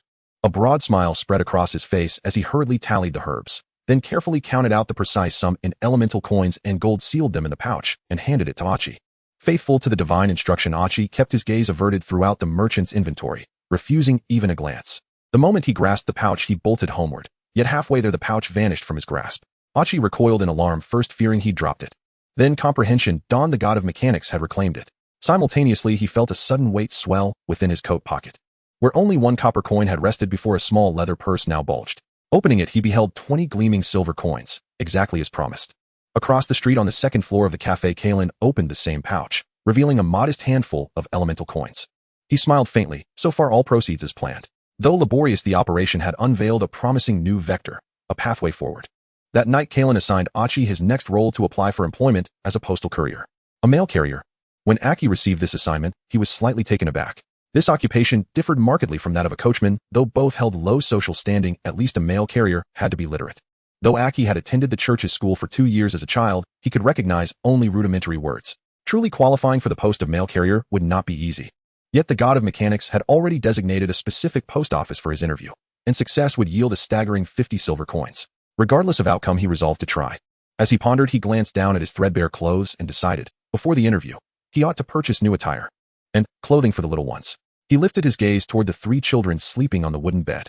That day, he had spent 1 silver coin on milk and chicken. The children, savoring flavors long absent from their lives, now slept with smiles playing upon their lips. So long as they grew strong and healthy, Achi would spare nothing. Smiling tenderly upon them, he pressed his palm to his forehead, covering his nose with reverent humility. May the divine watch over you. The next day, Aki made his way to the post office on Tumbler Street in the southern district of the royal capital, exactly as instructed by the god of mechanics. Upon arrival, he saw a middle-aged man standing at the entrance, bald and gleaming of brow with a bulbous wine-stained nose, scanning the street expectantly. Aki drew a deep breath and stepped forward, mouth parting to speak. But before he uttered a word, the bald man beat him to it. Are you here to apply for the mail carrier position? Aki froze stunned, then after a pause nodded, yes, sir. Come in. The man clamped a pipe between his teeth and gestured for Aki to follow him down a corridor to his office. Once inside the post office, Aki surveyed the vast space and found only 3 staff members at work. Letters lay scattered across certain areas, yet the workers seemed indifferent to tidying them. Inside the office, the man closed the door and warmly invited Aki to sit, an act so unexpectedly gracious that Aki stammered, Sir, I am. Your name is Aki, correct? The man interjected. Aki blinked momentarily, speechless, then replied, yes, sir. The god of mechanics sent you, didn't he? Without further pleasantries, the man cut straight to the point. Only then did Aki realize the deity had already paved his path. He produced a sealed letter and handed it to the man. Yes, sir. This is the letter the divine entrusted me to deliver to you. He had received both the divine instruction and this letter the previous night. The god of mechanics had directed him to present this letter to the interviewer. The man seized it, eagerly broke the seal, and found within a single sheet of parchment and 10 obsidian element coins. Holding his breath, the man unfolded the parchment. Mr. Semen, enclosed is the mechanical theocracy's inaugural investment in your post office, a sum intended to pull you back from the very brink of bankruptcy. As outlined in my letter yesterday, the mechanical theocracy is a faith devoted to advancing mechanical industry and augmenting material prosperity. We gladly extend capital to enterprises possessing genuine growth potential, such as yours, and thus offer this funding. Henceforth, all liaison between our theocracy and your office shall be managed by Divine Envoy Aki. Monthly disbursements will likewise be delivered by him. Moreover, please treat him as an ordinary employee. Do not inquire about the mechanical theocracy in his presence. We shall not interfere in your daily operations, but will correspond regularly with counsel. Our continued investment shall depend entirely upon your office's performance. We wish your esteemed institution enduring success and ever-flowing abundance. Having finished reading, Mr. Semen leaned back slightly and released a long, slow, shuddering sigh. For half a year, his post office had spiraled deeper into crisis. Semen bore crushing debts. The office hovered perilously near collapse. Despair had grown so profound that he'd even contemplated ending his own life. Yet yesterday, a letter signed the Mechanical Theocracy had rekindled hope. It expounded the theocracy's philosophy and pledged 10 installments totaling 10,000 gold coins for a mere 5% equity stake. The sole condition: Semen must hire a young man named Aki as a mail carrier. Under normal circumstances, such an unusual missive might have struck him as outright fraud. But with no alternatives left, he grasped this final lifeline. Thus, since dawn, he had waited restlessly at the door until Aki arrived. Turning to Aki, Semen opened his mouth to ask more about the mechanical theocracy, then recalled the letter's explicit warning and fell silent. Instead, he asked, Mr. Aki, do you wish to apply for the mail carrier position at our office? Yes. Aki nodded emphatically. Since the theocracy's letter stipulated that Aki be treated as an ordinary employee, Semen proceeded with standard protocol. Mr.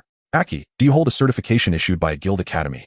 Guild academies established across the kingdom of Durlin trained artisans in specialized trades, each academy tailored to a distinct craft. A standard entry-level certificate attested to foundational competence in a given trade and confirmed literacy. Aki's expression tightened with embarrassment. I possess no guild certificate. I attended only 2 years of elementary instruction at the church, enough to recognize simple words. Semen was momentarily flustered. Ordinarily, illiteracy would render any candidate instantly ineligible. Yet he waved a dismissive hand and smiled. No matter. Simple literacy suffices. He swiftly bypassed further skill inquiries and moved to compensation. For the mail carrier role, we offer 30 silver coins per month. How does that strike you? The typical wage for a mail carrier stood at 15 silver coins, but Semen, mindful of the patronage behind this appointment, had doubled the offer outright. 30 silver coins. Aki gasped. Previously, as a coachman, he earned merely 8 silver coins monthly. This was nearly fourfold. I have no objections, sir. Smiling broadly, Semen shook Aki's hand, thus sealing the appointment. Semen then escorted Aki from the office and introduced him to the other staff. Yet the 3 stood like statues, vacanted, listless, resembling hollow shells animated only by habit. Observing their lethargy, Semen clenched his pipe between his teeth, inhaled deeply, and declared with newfound authority. Staff meeting this afternoon, and wages will be distributed. Instantly, the 3 staff members snapped upright, eyes blazing with sudden fierce light. At this moment, Kalien was in the Red Leaf Academy continuing his research. In fact, he had conducted a detailed investigation into the post office yesterday. While Kalien was drinking coffee in a cafe across from the herbal acquisition point, he was checking whether Achi had successfully completed the delivery of the white leaf orchid. On the other hand, he was also gathering information in the cafe. The coffee shop in the magical trade market attracted many magicians and upper-class individuals. They usually gathered there for casual chats discussing recent events, most of which revolved around magic or business-related topics. Additionally, there were numerous newspapers available for reading in the cafe. It was there that Kalien overheard the conversations of the upper-class individuals and the reports in the newspapers which informed him that the post office managed by Simon was on the verge of bankruptcy. The post office managed by Simon was called the Bobblehead Post Office. 2 years ago, when Kalien was a research assistant at the Kalien Institute in the royal capital, he frequently used this post office to send letters back to the Red Leaf Academy. At that time, the Bobblehead Post Office was relatively large, with business extending to the royal capital and several major cities around it. Even the Palos Magic School, over 1,000 kilometers away, could still send letters. However, 6 months ago, Simon's partner betrayed him, taking away a substantial amount of funds and poaching the trading caravan that had long cooperated with the Bobblehead Post Office. Without the support of the trading caravan, the post office struggled to send heavy items, making it difficult to reach some remote locations. This led to a continuous decline in the business of the Bobblehead Post Office. Recently, the scale of the post office had shrunk down to just one location, limited to sending letters to a few cities around the royal capital, and it was facing financial difficulties, teetering on the brink of bankruptcy. A postal company that once covered more than half of the kingdom was now on the verge of bankruptcy within just 6 months, naturally making headlines and becoming a topic of discussion over drinks. The Bobblehead Post Office initially left a good impression on Kalien, and its letter delivery services facilitated his plans, which is why he chose to invest in Simon. 1,000 gold coins a month might not have seemed like much to the former Simon, but now it could alleviate his immediate crisis. Of course, for Kalien, 1,000 gold coins was not small change either. However, this investment was entirely worthwhile, as it allowed him to further establish his presence in the royal capital and expand the market for medicinal herbs. Moreover, Kalien could also interact with the upper-class individuals in the royal capital through the post office. This was a highly profitable investment, but the returns would take time. At present, Kalien's attention was focused on a new creation in his hands. It was a rudimentary firearm. The main structure of the firearm was crafted from Gale iron, which Kalien had designed 2 days earlier and had commissioned 3 magical tool shops in the royal capital to build. Within the royal trade market, there were many skilled tool makers who could easily create small parts such as barrels and stocks, which could even be considered an underuse of their talents. The reason Kalien chose to divide the tasks among 3 tool shops was to prevent the structure of the firearm from being leaked. Additionally, he crafted some simple small parts himself. Finally, he assembled all the parts together. After all machinery differs from a single weapon, the diversified assembly design can present more functions. Once the main assembly was completed, Kalien engraved a reinforcement array combining earth and dark elements at several critical points to prevent the barrel from bursting. The core of the firearm was controlled by a dark element coin. On one hand, dark elements possess inclusivity and can sustain the array for a longer duration. On the other hand, the incense structure of the element coin can be used to activate or deactivate the array. As for the bullets of the firearm, they were made from primordial stones with the tails engraved with a combustion array that combined fire and wind elements, simulating the effect of gunpowder igniting instantaneously. Inside the sealed barrel, the instantaneous impact produced by the combustion array was even more exaggerated than that of gunpowder. Picking up the firearm, Kalien aimed at a tree trunk 30 meters away, activating the incense structure of the element coin to trigger the combustion array. Bang! The firearm fired, and the bullet shot out. In the distance, the tree trunk, as thick as a thigh, first developed a hole, and then was blasted in half. This effect exceeded Kalien's expectations. Even some second-tier spells did not possess such power. The reason for this strength was partly due to the impact of the combustion array being stronger than gunpowder. On the other hand, Kalien had also engraved several small combustion arrays on the surface of the bullets. However, these arrays were wrapped with some dark elements for transition, causing a delay in activation. Thus, the surface combustion array only detonated a fraction of a second after the bullet was fired, and it exploded inside the target upon impact, making it even more powerful. This firearm would be more than sufficient to deal with low-level magical beasts. However, it also had several drawbacks. Firstly, it was expensive to produce. 3 kilograms of Gale iron cost 300 gold coins. 2 kilograms of primordial stone cost 150 gold coins. The tooling fee was 30 gold coins. 1 piece each of wind, fire, and earth elements and 2 pieces of dark elements cost 500 gold coins. In total, it roughly amounted to nearly 1,000 gold coins. Furthermore, the current number of bullets was limited, with only 50 rounds available. Secondly, due to the separate construction of the main structure, it was not standardized, resulting in lower accuracy. It was manageable at 20 to 30 meters, but beyond 50 meters, it was doubtful. Thirdly, and most importantly, the user must possess spiritual energy. This meant that the firearm did not align with Kalien's vision of being usable by ordinary people. The trigger was not responsible for firing the firearm, rather it was the incense structure of the dark element coin. The same applied to the jetpack Kalien had designed earlier. However, these drawbacks did not deter Kalien from continuing his research and development. Currently, his funding was secured, and as technology matured in the future, costs would also decrease. The issue of accuracy would need to be resolved through industrial production. Thus, Kalien planned to establish a presence in the royal capital and use his available funds to start building factories, hiring artisans, and even magical toolmakers to produce in a standardized manner. As for the third point, Kalien would find ways to address it in the future. Moreover, he and his students had practiced meditation since childhood. Even if they could not use magic, they still possessed spiritual energy, which would be more than sufficient for using the firearm and jetpack. The successful development of the firearm gave Kalien greater confidence. He then prepared to embark on even bolder designs. For example, he could make the firearm. 150 kilometers south of the royal capital lies the Black Iron Territory. Although this area is not far from the royal capital, its development is relatively backward. The reason is that it is primarily composed of mines with sparse vegetation, making it unsuitable for habitation. The only notable industry here is iron smelting. After Kalien teleported here, he found a town known for generations of iron smelting and commissioned a dozen blacksmiths to help him forge iron cannons. Indeed, after successfully researching firearms, Kalien plans to directly forge cannons. The main reason for making cannons is for defense. Defense against what? Naturally against the territory within the Misty Forest. As of now, Kalien's primary source of income lies within the Misty Forest, so he must establish a safe stronghold there. The location where Horus is currently resting is quite suitable, backed by a mountain with caves for rest and relatively flat terrain surrounding it. Most importantly, Horus is there to help manage that area. However, Kalien has never forgotten how perilous the Misty Forest can be. Especially that sixth-tier magical beast, the Dark Lizard, which still gives Kalien nightmares. Thus, he must find a way to deal with these terrifying magical creatures. Firearms are certainly insufficient. Such weapons can only handle low-tier magical beasts, excelling merely in their compactness and portability. To tackle mid to high-tier magical beast, cannons are essential. Of course, Kalien cannot use storm iron to forge cannons, as that would be prohibitively expensive. After all, storm iron is still a magical material. For cannon construction, ordinary steel will suffice, with storm iron only added to crucial positions. This way, he wouldn't need to hire a magical tool artisan, ordinary craftsmen would do. Thus, Kalien teleported directly to the relatively remote Black Iron Territory to have the blacksmiths here forge the cannon barrels. There are two main advantages to forging cannons here: low cost and good concealment. After all, being in a small place, Kalien doesn't have to worry about being discovered by too many people. Previously in the royal capital, he had to hide his identity and rely on Achi to set things in motion. This was because he knew that the royal capital was home to many prominent figures such as magic masters, nobles, and wealthy merchants. If Kalien made too much noise, he would easily draw attention and find himself in danger. However, he doesn't have to worry too much here in the Black Iron Territory.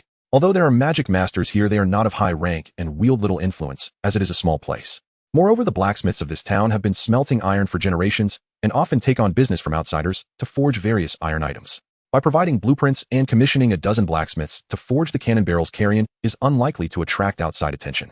Since the cannons Kalien intends to manufacture are quite intricate, he provided not only the blueprints, but also various measuring tools, allowing the dozen blacksmiths to follow standardized dimensions and minimize deviations.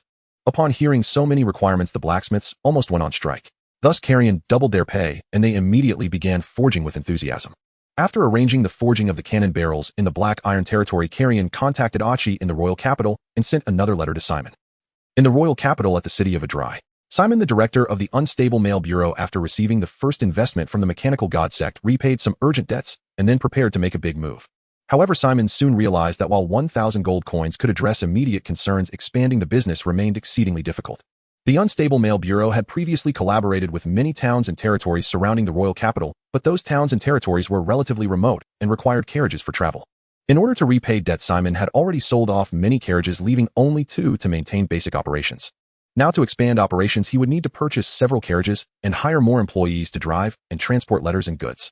However, after repaying the debts with the 1,000 gold coins, the remaining funds were insufficient to cover these expenses. If he waited until next month, more debts would be due. Given this trend, Simon would need to secure at least 3 rounds of investment before he could confidently expand the business. But 3 months is a long time, and the Mechanical God sect might withdraw funding if they see he can't run the bureau. Just when Simon was feeling troubled, Achi brought him another letter from the Mechanical God sect. He hurriedly opened it and read it carefully. Mr. Simon, I've heard that your bureau is preparing to expand its business, which is excellent news. From my understanding of your bureau, if you can regain those previous clients, you will surely turn a profit soon. However, as I know, your bureau does not have enough carriages, and the merchant convoy that used to serve as an important mailing channel ceased cooperation half a year ago, which is also the reason for your bureau's losses over the past half year.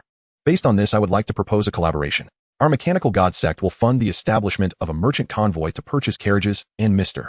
Simon will help us operate it, taking a 10% stake. Once the convoy is established, the primary business will be to sell medicinal materials and other products to surrounding territories and towns. The Unstable Mail Bureau can also use the convoy for mailing letters and goods. This is a win-win cooperation. I wonder how Mr. Simon feels about this. Please reply to let me know. After reading the letter, Simon was overjoyed. This truly is a benefactor. The Mechanical God sect funding the establishment of a convoy means Simon can manage an entire merchant convoy without spending a dime, assisting the growth of the Unstable Mail Bureau. Of course, managing the convoy will undoubtedly require a lot of his energy. But compared to bankruptcy, what does a little busyness matter? Thus, Simon quickly took out some stationery and hastily wrote a reply. The next day, Simon received 3,000 gold coins in startup capital from Achi, and the mechanical god sect also indicated that they would continue to invest in the convoy. Thus, Simon dared not delay and immediately rushed to purchase carriages and recruit new employees. In the Black Iron territory, Kalien looked at the significantly reduced amount of elemental coins in his hand and sighed. Establishing a merchant convoy through the postal bureau is the second step in Kalien's plan.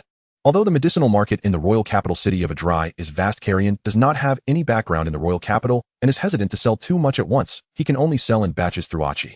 However, apart from the royal capital, there is also demand for medicinal materials in the surrounding towns and territories. By establishing a convoy through Simon, he can effectively sell these medicinal materials and broaden the sales channels. Investing 4,000 gold coins in Simon is just the beginning. More may be invested later. Of course, Kalien has also worried that Simon might embezzle his funds. But Kalien decisively invested anyway. On one hand, he has required Simon to do financial reporting recording where the money is spent. Therefore, even if he embezzles, it would only be a small portion. On the other hand, Simon manages the unstable mail bureau, which was once quite large. His perspective is certainly not limited, and it wouldn't make sense for him to jeopardize the bureau's future for a small amount of embezzled money. Of course, no matter how thoroughly one considers, there are always risks. Kalien believes that as long as the direction is set, one should just act.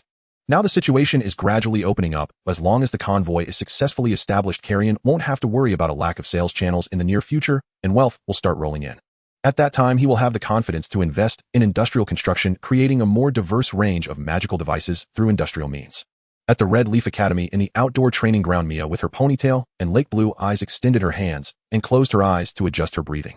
Soon 2 disc-sized magic circles were drawn in her palms. She slowly pushed her hands forward and a gust of wind swept out, sending a wooden block of equal height flying several meters away. This was a first-level wind repulsion magic.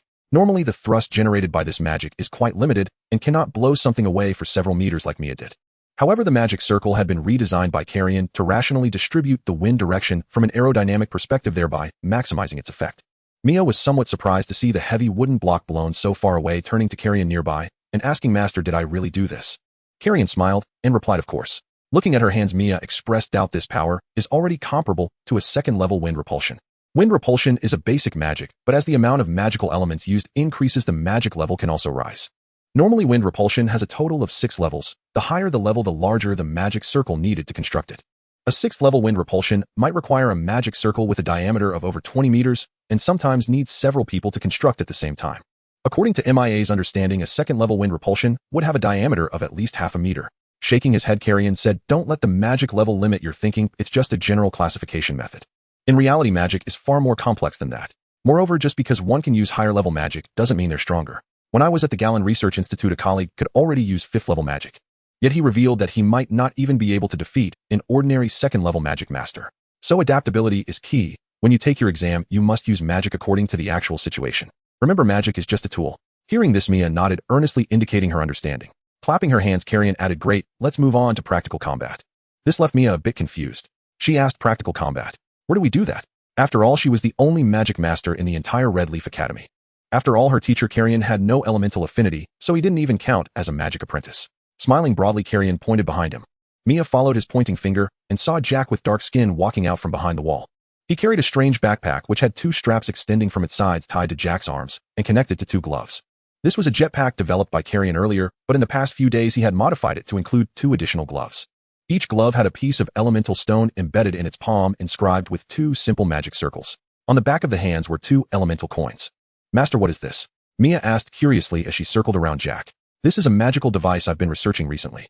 Kalien smiled and said, "I call it the combat suit K1. Jack will wear this suit to engage in practical combat with you." But Jack just recently opened the Earth Element channel and cannot construct magic circles. How can he engage in practical combat? Jack grinned and said, "You'll find out when you try it." He was eager to test it out. When Master Kalien taught him to use the combat suit K1, Jack was utterly astonished. So he was curious to see Mia's expression once she understood the power of K1.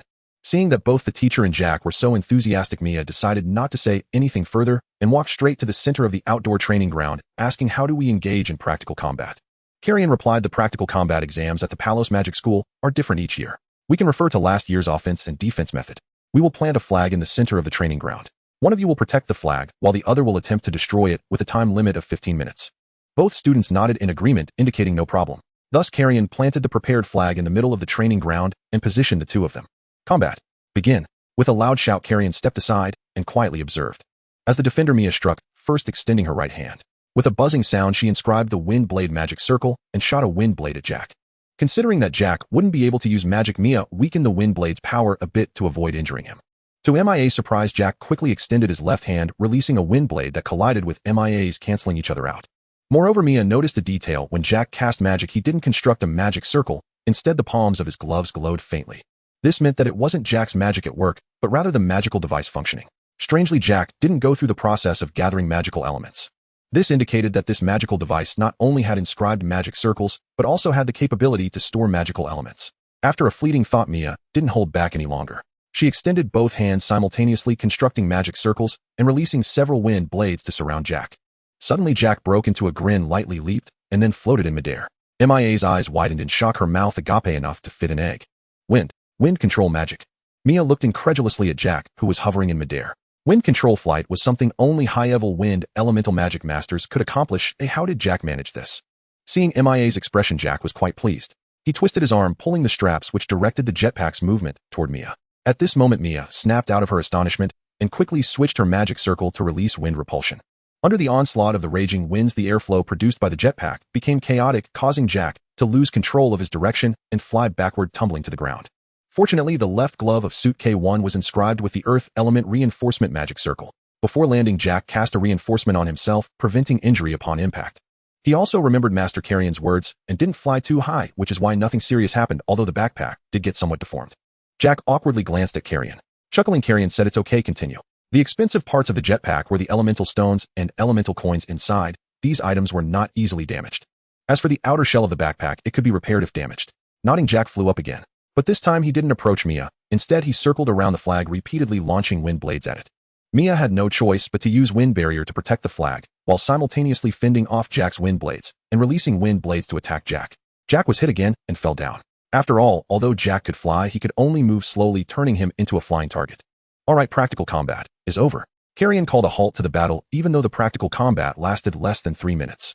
After helping Jack up and confirming he was fine, Kalien turned his attention to the jetpack. The reason he arranged this practical combat was less to test Mia's combat capability and more to evaluate the practical effects of the combat suit K1. However, from the results, it was still unsatisfactory. This indicated that K1 had numerous areas needing improvement. Although Mia ultimately triumphed in the practical combat, the combat suit K1 left her in profound astonishment. Kalien did not hide anything from them in this regard. Instead, he directly dismantled the damaged jetpack and explained to them the reasons behind its ability to fly. However, after the explanation, Mia was even more astonished. On one hand, it was because Kalien was surprisingly wealthy, using dozens of elemental coins for experiments.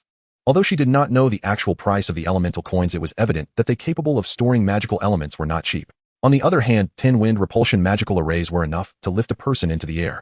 This involves the physical principles of aerodynamics. Kalien seized the opportunity to explain physics to Mia and Jack, detailing the flow of gas during the operation of the jetpack. However, after listening, Mia and Jack felt bewildered, completely unable to grasp the concepts. "Haha, this is still too advanced for you two." Kalien laughed, saying, "When I have more time later, I will offer you a physics course. In the future, when I conduct more experiments, you can assist me." Jack nodded repeatedly upon hearing this, his eyes reflecting a hint of admiration for the teacher. "Is this the kind of experiment conducted by the Kalien Research Institute? It's truly impressive." Kalien scratched his cheek and replied, "Part of it can be considered that, but some of it is also my own research." While answering, Kalien internally added, "The Kalien Research Institute has yet to study such matters." After roughly explaining the details of the combat suit K1, Kalien instructed Mia to continue her training. He then took Jack back to the classroom to help the other students continue their lessons. Besides Mia, Kalien also planned to allow 10 more students to participate in the graduation assessment. Normally, the age range for participating in the graduation assessment at the Palos Magic School is between 12 and 15 years old. There were nearly 20 students from Hongya Academy who met this age requirement. Originally, Kalien intended to let all 20 of them participate in the assessment, as having magical tools could compensate for their considerable gaps in talent. However, some students felt that it was too early for them to participate in the assessment and wanted to study for another 2 years before taking part. Moreover, some students had never undergone combat training, and with less than 3 months remaining, it would be difficult for them to take the exam. Kalien did not force all students to take the exam, and some students like Kalien preferred theoretical learning. Thus, Kalien divided the eligible students into 2 groups. One group, like Mia, would continue practical training to prepare for the graduation assessment. The other group would focus on theory, with Kalien expanding on the previous lessons by incorporating physics, allowing these students to participate in the research of magical devices. After all, it was challenging for Kalien to cover comprehensive research alone, and many adjustments in the details were extremely time-consuming. With these students assisting him, his research speed would increase. Of course, besides some eligible students, there were also some younger ones. Since Kalien was extremely busy and was the only teacher at Hongya Academy, Kalien planned to have those proficient students take turns caring for the younger ones, helping him share some of the workload. After all, Hongya Academy was in a special situation and Kalien had to allocate his time wisely. After roughly distributing the students, Kalien instructed Mia and Jack to take the combat-focused students for training. Then he led the theoretical students, starting from scratch, to explain physics. Of course, 3 months was too short for Kalien to teach them all comprehensively. Thus, he only selected mechanics and thermodynamics to teach. Mechanics corresponded to the wind element, which could later assist in improving the combat suit K1. Thermodynamics corresponded to the fire element, which could later help improve the fire gun. These 2 areas were what Kalien prepared for the students in the graduation assessment. However, they still had many shortcomings, requiring substantial time and money for continuous improvement. After a day of classes, Kalien lay on his bed murmuring, "Another busy day." Since he discovered the function of the teleportation bead, a week has passed. During this week, Kalien had been busier than a spinning top, constantly in motion. Moreover, he was shuttling between Hongya Academy, the Misty Forest, the Royal Capital, and the Black Iron Territory. More importantly, this was just the beginning. There were approximately 80 days remaining until the graduation assessment at the Palos Magic School. Kalien's goal this time was not merely for Mia to graduate smoothly, nor was it just to avoid the bottom ranking. He aimed to achieve a higher ranking so that all students could secure better opportunities for further education. The graduation assessment at Palos Magic School was somewhat akin to the college entrance examination. Students who pass the assessment can graduate smoothly and advance to a magical university for further studies. However, universities are not easy to enter. The higher the ranking in the assessment, the better the university one can select. The Kalien Research Institute, in essence, also belongs to the category of universities. However, since the Kalien Research Institute focuses on magical experiments, they rarely select students in such graduation assessments. Rather, they select outstanding candidates from those magical universities. It is quite rare for someone like Kalien to be directly chosen by the Kalien Research Institute, which attests to his excellence in theoretical research. Thus, during his time in the Kalien Research Institute, Kalien was also the youngest. Unfortunately, he had no elemental affinity, which made it difficult for him to progress further. However, for Kalien now, whether or not to progress further is no longer a concern. He has his own path to follow. But his students can have more choices, so he wants to help them secure admission to the best magical university in the Durant Kingdom. In the depths of the magic fog forest on the southern side, the slender Horus moved his arms slightly, feeling that his injuries had somewhat healed. During the 4 or 5 days he had spent hiding in the cave, he had rare moments of good rest. Thanks to the intimidation from Mr. 16 Maiko and the Hurricane Mercenary Group had not dared to come after him again, at least not daring to set foot here. Moreover, in these few days Mr. 16 had also sent him a large amount of healing supplies, allowing Horus' injuries to recover quickly, at least making normal movement no problem. Of course, being in the magic fog forest, it was impossible to be completely safe. In these 4 or 5 days, Horus had sensed at least 20 magical beasts passing nearby, among which were several high-level beasts of the 5th to 6th rank. Fortunately, as the son of a Count, Horus had many life-saving trump cards. He possessed a high-tier magical artifact, the Pearl of Isolation, which could conceal the aura around him, avoiding detection by magical beasts. This was also why Horus, despite only being a 4th-tier magic tutor, dared to venture into the depths of the magic fog forest. Initially, Horus had also relied on the Pearl of Isolation to evade the pursuit of the Golden Blade Knight Order. However, what puzzled him was that the Hurricane Mercenary Group had seemingly used some means to continuously lock onto his position. Even when Horus hid within the magic fog forest, they could still track him accurately. Horus had tried various methods to evade them, but he was still quickly found. Thus, for him, the best plan now was to remain in Mr. 16's territory, wait until his injuries were fully healed, and then think of other ways.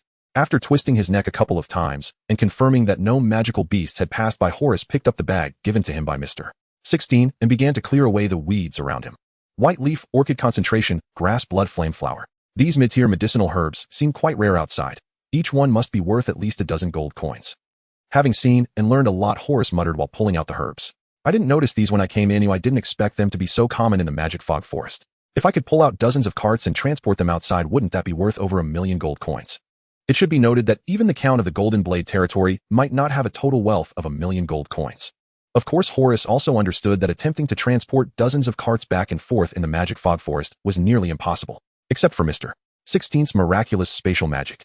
If Horus could move freely within the magic fog forest, he certainly wouldn't be focusing on mid-tier herbs like the white leaf orchid. Instead, he should be looking for high-tier herbs, and perhaps just picking a few mid-tier ones on his way back. As he pulled them out, he fantasized about how he could showcase his skills if he had spatial magic. Just then, Kalien appeared before him with a swish. Mr. 16. Horus was startled and quickly stood up, grabbing his sack. He said, I was pulling out weeds. Nodding slightly, Kalien glanced at the bandages wrapped around Horus and asked, how is your injury? Has it improved? Hastily nodding, Horace replied, "Thanks to Mr. 16's healing medicine, it's much better now." While listening, Kalien scanned the surroundings to ensure there were no dangers nearby. Despite his strength being able to detect little of the magical beast's presence, he still had to remain vigilant. "I have already sent that letter to your friend in the capital." "Really?" Horace's face lit up with joy, then placing his hand on his chest, he said respectfully, "Thank you so much for your help." With a snap of his fingers, Kalien produced a letter from his hand and said, "This is his reply." This surprised Horace. He did not expect to receive a reply so quickly. After thanking him again, Horace took the letter, opened it, and read it carefully. After a while, Horace's face turned pale. In the letter, his friend mentioned that Horace's brother, Miao Lang, had arrived in the capital a week ago and presented gifts to the king. At the same time, he slandered Horace in front of the king, claiming that the internal strife in the Golden Blade territory was due to Horace killing the former count and attempting to usurp the throne. In the end, it was Miao Lang and the Night Order who suppressed the rebellion, while Horace became the fugitive criminal. From the king's perspective, he did not care who the lord of the Golden Blade territory was. He only needed an obedient count. Miao Lang presented valuable gifts and expressed obedience to the king's command. Thus, Miao Lang has now rightfully become the lord of the Golden Blade territory, while Horace has become a wanted criminal. How could this be? How could this happen? This outcome was hard for Horace to accept. Seeing his expression, Kalien said solemnly, "This is reality. In the game of power, justice is merely a tool, interests are everything." In these past few days, while gathering intelligence in the capital, Kalien had also heard about the events in the Golden Blade territory, so he could roughly guess the content of the letter Horace held. But it was clearly him who usurped the position. Why did I end up becoming the criminal? Why? Seeing his confused and indignant expression, Kalien hesitated for a few seconds before saying, "There is no reason. Sometimes this world is unreasonable. The victor takes all. That's just how it is." Even in the modern society where Kalien was before his transmigration, which superficially preached morality, ethics, and equality, there were countless dirty and vile tactics happening behind the scenes. Let alone in this dark, feudal, magical world. After a pause, Kalien added, "If you want to regain everything that was taken from you, you must become stronger." In the face of strength, all schemes, tricks, and accusations become utterly laughable. Weakness is the original sin. Kalien's words were not only directed at Horace, but also at himself. As an ordinary person without any magical talent, Kalien was able to accomplish so much only because he had the teleportation pearl. Once he lost the teleportation pearl, he would revert to his original state. Thus, Kalien knew that he could not rely solely on the teleportation pearl forever. Without magical talent, he had to leverage other advantages and constantly enhance his overall strength. Clutching the letter in his hand, Horace bowed his head and remained silent for a long time. After a while, he looked up at Kalien and pleaded, "Mr. 16, please allow me to become your student, and as long as it can make me stronger, I am willing to do anything for you." Horace's words surprised Kalien somewhat. He had anticipated that Horace might seek his help, but he did not expect him to directly propose to become a disciple. Furrowing his brow slightly, Kalien felt somewhat conflicted. If he could accept Horace as a student, it would certainly be beneficial to have him help carve out a territory in the magic fog forest. However, Kalien was just an ordinary person, at most having some theoretical knowledge. He was completely unqualified to be a teacher to a fourth-tier magic tutor like Horace. After all, Kalien had only studied first and second-tier magic, and he found it very difficult to touch upon anything above the third tier. If he truly agreed to become Horace's teacher, he would easily expose himself later. Just as Kalien was pondering how to decline politely, a rustling sound came from the distant forest. Kalien and Horace quickly turned to look, discovering a massive black bear stepping through the low bushes, slowly approaching. Giant dark bear, a fourth-tier magical beast. As he watched the nearly 8-meter-long black bear approach slowly, Kalien instinctively wanted to teleport back home. This stemmed from a fear of danger. Every time he entered the misty forest, he prepared himself to teleport back at any moment. However, considering that Horace stood beside him and the giant dark bear was still some distance away, Kalien hesitated to teleport. After all, if he fled after just encountering a fourth-tier magical beast, everything he had done before Horace would be in vain. Thus, he decided to wait a little longer, biding his time. When Horace saw the giant dark bear, his expression immediately turned serious. Just a moment ago, he had been agitated by that letter and hadn't noticed the danger approaching. By the time he realized it, the giant dark bear had already spotted them. Even if Horace were in peak condition, facing the giant dark bear head-on would be a daunting challenge. Under normal circumstances, Horace would hastily flee upon encountering such a level of magical beast. However, with Mr. 16, the holy mage beside him, Horace felt less fear. As he contemplated this, Horace suddenly froze, his expression growing serious as he thought to himself, "No way. Horace, oh Horace, didn't you want to become Mr. 16's student? You even said you were willing to do anything for him. How can you shrink back at the sight of a mere fourth-tier magical beast? You still expect Mr. 16 to protect you. With such a lack of resolve, how can you expect to grow stronger? How can you reclaim everything that belongs to you?"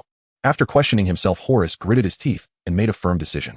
He took out a small flag, intending to fight the giant dark bear with all his might and prove his determination to grow stronger before Mr. 16. So Horace stepped forward, ready to launch an attack. Kalien, seeing him advance, paused for a moment, grabbing his shoulder and asking, "What are you doing?" Turning his head, Horace replied firmly, Teacher, I will prove my determination. This statement left Kalien completely bewildered. What the heck? I haven't even agreed yet, and suddenly I'm called teacher. And what does proving determination even mean? After a quick mental calculation, Kalien said, your current physical condition makes fighting the giant dark bear too dangerous. Fortunately, I have a new magical item to test its power. You should watch from the side for now. If the test result isn't good, then you can prove your determination later if you wish. A new magical item. Testing its power. Horace froze for a moment, then suddenly realized, oh, he had been wondering why Mr.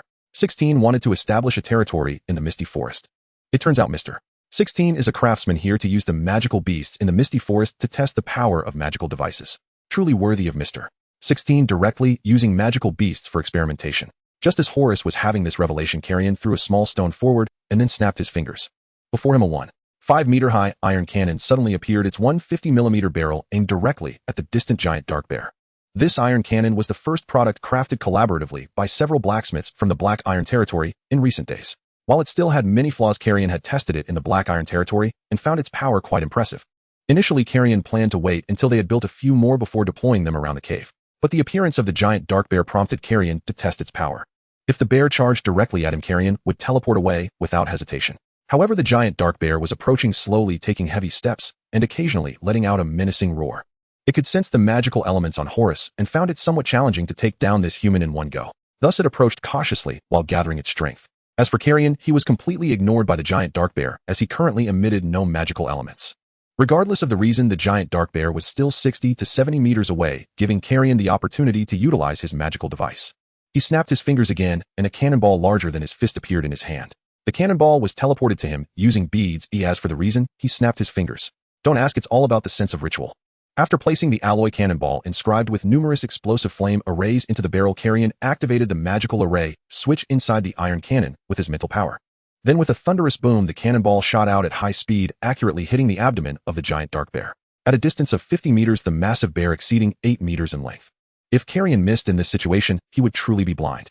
At such a close range, the cannon's power alone was enough to destroy a city wall, let alone the body of a magical beast.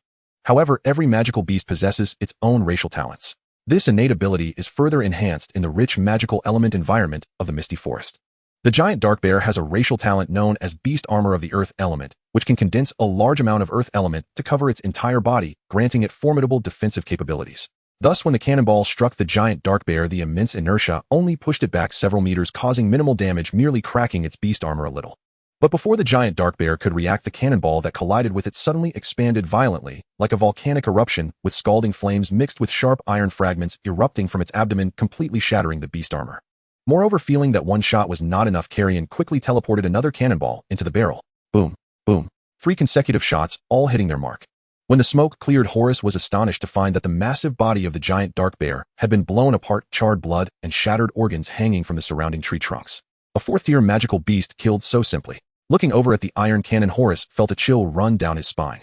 If that had exploded on him, he certainly wouldn't have been able to block even one shot. At that moment, Kalien's expression was also one of surprise. The power was indeed somewhat beyond his expectations. Even the giant dark bear's innate defense could not withstand 3 shots. Of course, this power did not come without cost. After all, each cannonball contained 10 kilograms of storm iron inscribed with dense explosive flame arrays. 3 cannonballs meant 30 kilograms of storm iron. 1 kilogram of storm iron is worth 100 gold coins. Thus, 30 kilograms would amount to 3,000 gold coins or 30 elemental coins. This isn't just firing a cannon. It's literally burning money. 10 kilograms of storm iron can be used to forge a decent magical artifact in the hands of an ordinary mage. However, here with Kalien, it merely makes a sound. Fortunately, the test results satisfied Kalien. If he were to strengthen it further, it might even be used against 5th-tier magical beasts. Just as Kalien was contemplating, Horace, standing nearby, noticed something seemed amiss with the appearance of the cannon. Mr. 16, is it normal for the magic arrays on this magical artifact to be flickering like this? Upon hearing Horace's reminder, Kalien looked down and his expression instantly changed.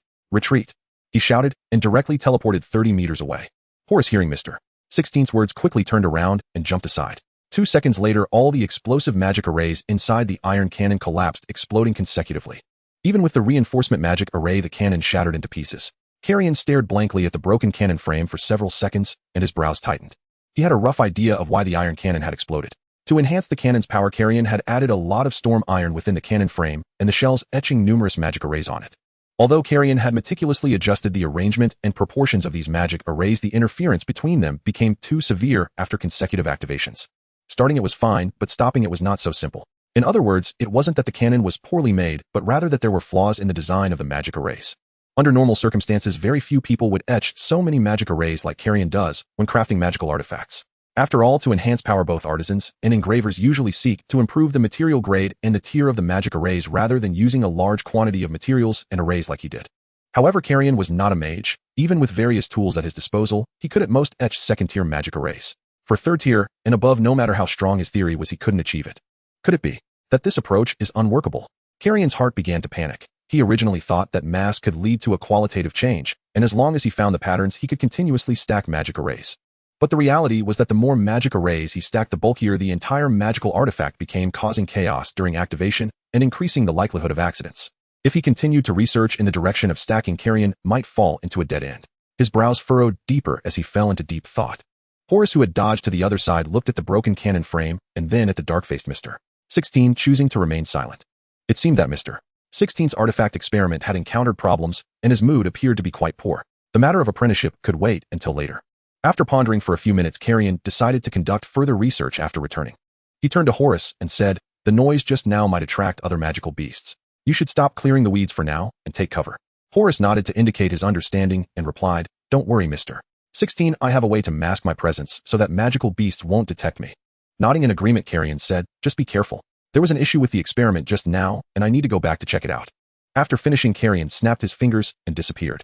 The reason for his hurried departure was not only to return and research the problem, but more importantly, Kalien was not like Horace, who could mask his presence. It was safer to return quickly. Horace stood in place watching where Mr. 16 had vanished, and after several seconds he took a deep breath and picked up the nearly full sack. But as soon as he lifted it, the sack suddenly disappeared, replaced by a note. "I will carefully consider the matter of apprenticeship. You should stay hidden in the misty woods for a while." Holding the note tightly, Horace murmured, "I must become as strong as Mr. 16, and then return to Jindaling to reclaim everything that belongs to me." Upon returning to the Crimson Leaf Academy, Kalien immediately dove into the laboratory to study the interference between the stacked magic arrays and how to address it. If this problem remained unresolved, all of Kalien's future plans would be impossible to carry out. Previously, he had already purchased a large quantity of primordial stones and storm iron from the royal capital for research experiments. Thus, Kalien took out piece after piece of primordial stone and storm iron, continuously etching magic arrays and making adjustments. He buried himself in research for an entire day, even working through the night. After etching hundreds of times the consumed elemental coins, primordial stones and storm iron were worth at least 5,000 gold coins.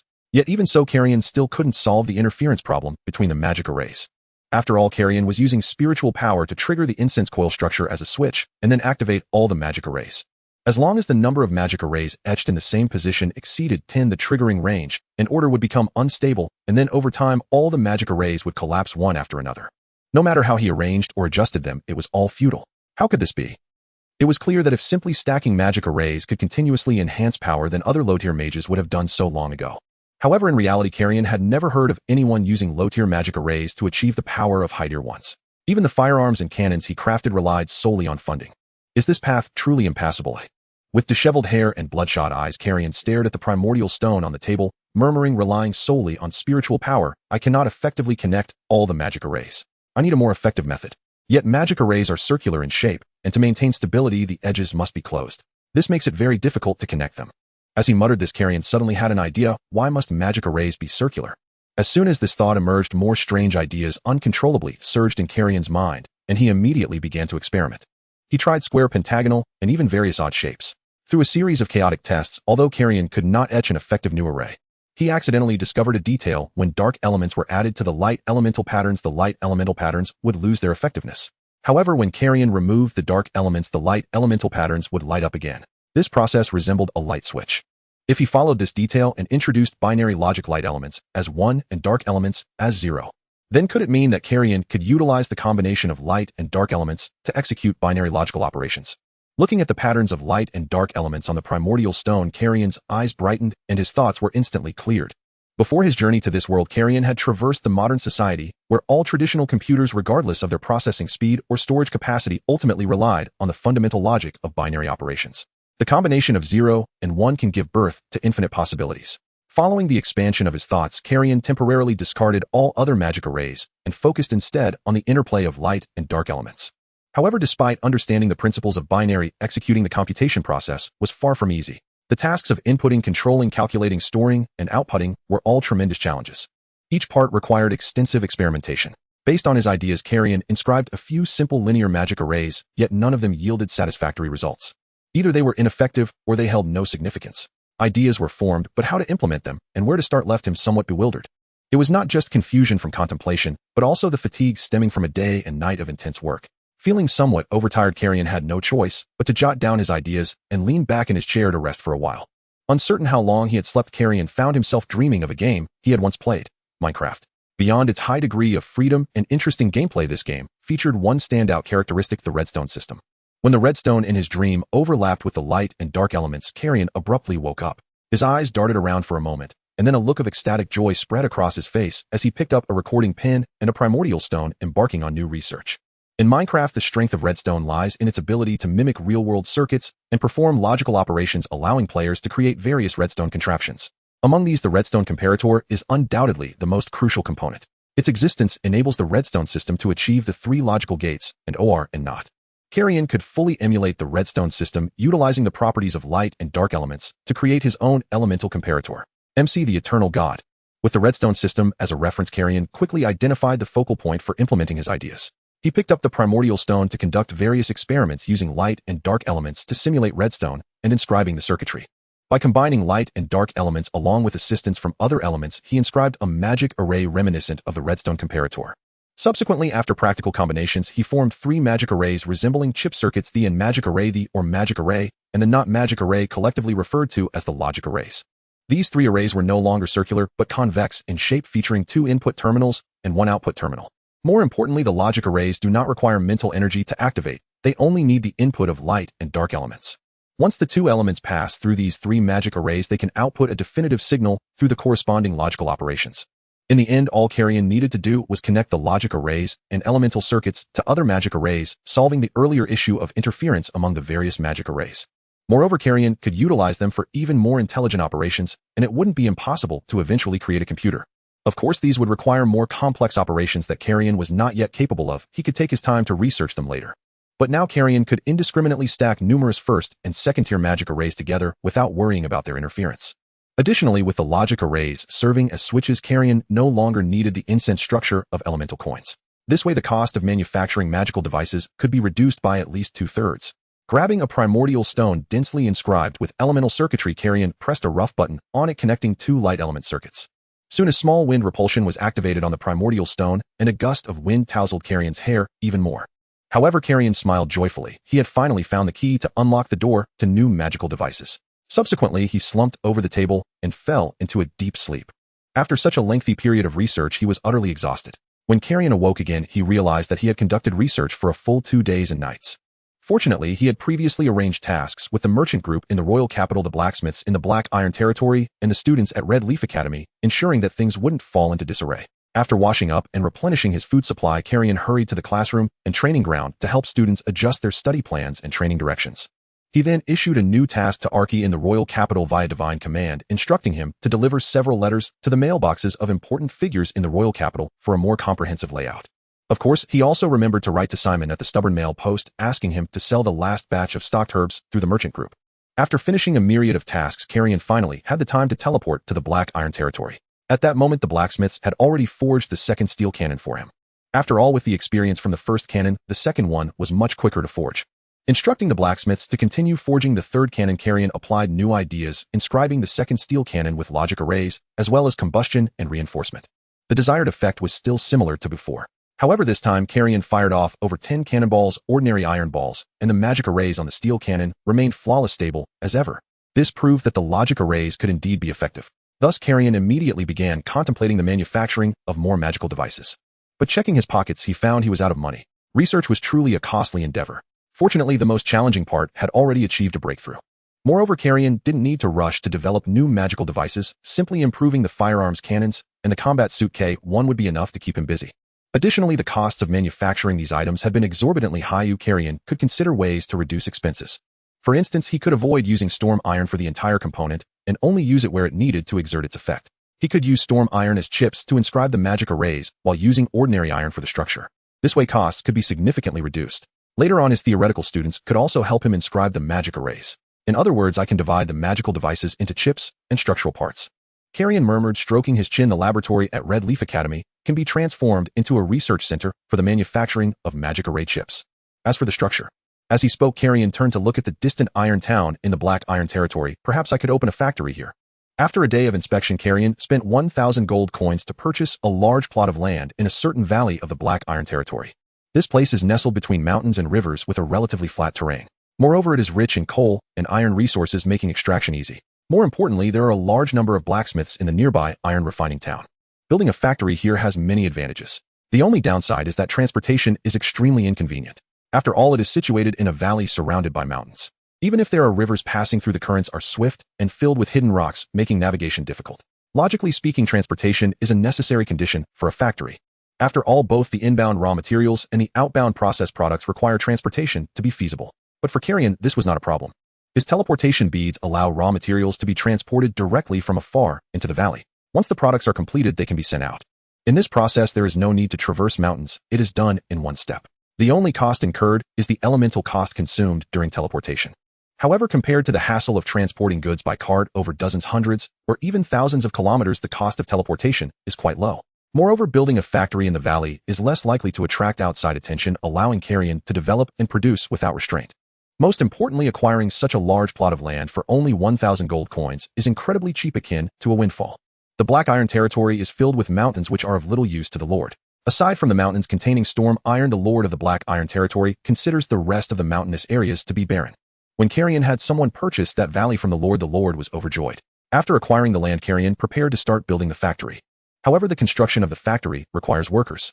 Naturally, Kalien did not rush to hire a large number of people at once. Instead, he planned to proceed gradually. He first proposed to the dozen or so blacksmiths who had helped him craft cannons to relocate to the valley for work. The blacksmiths immediately expressed their displeasure. "What do you take us blacksmiths for?" A stout, short blacksmith with a face full of brown beard shouted at Kalien while holding a hammer. "We blacksmiths have lived in Iron Mountain Town for generations, and it has always been others who come here to forge iron. How is it reasonable for us to go out and work for others?" Kalien looked at the blacksmith with a headache and said, "Blas, that valley is only 10 kilometers away from Iron Mountain Town. That won't do either." The blacksmith named Blas puffed out his brown beard and said angrily, "Wherever the blacksmith shop is, that is where we will be. This is our ancestral teaching. After decades of forging iron, how could one simply leave on a whim?" Blas' resolute attitude took Kalien by surprise. He frowned and tentatively said, "What if I raise your daily wage from 2 silver coins to 4? Upon hearing this, Blas instantly grinned, revealing a mouthful of yellow teeth, and excitedly said, "Deal." He turned to shout out the window to the other dozen blacksmiths, "For silver coins, daily wage of 4 silver coins."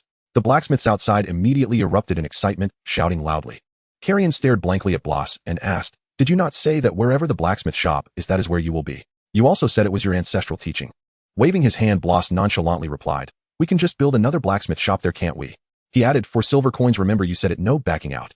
"Well, I was played." Kalien slapped his forehead, not expecting to be outsmarted. 4 silver coins is equivalent to 4 times the daily wage of an ordinary blacksmith.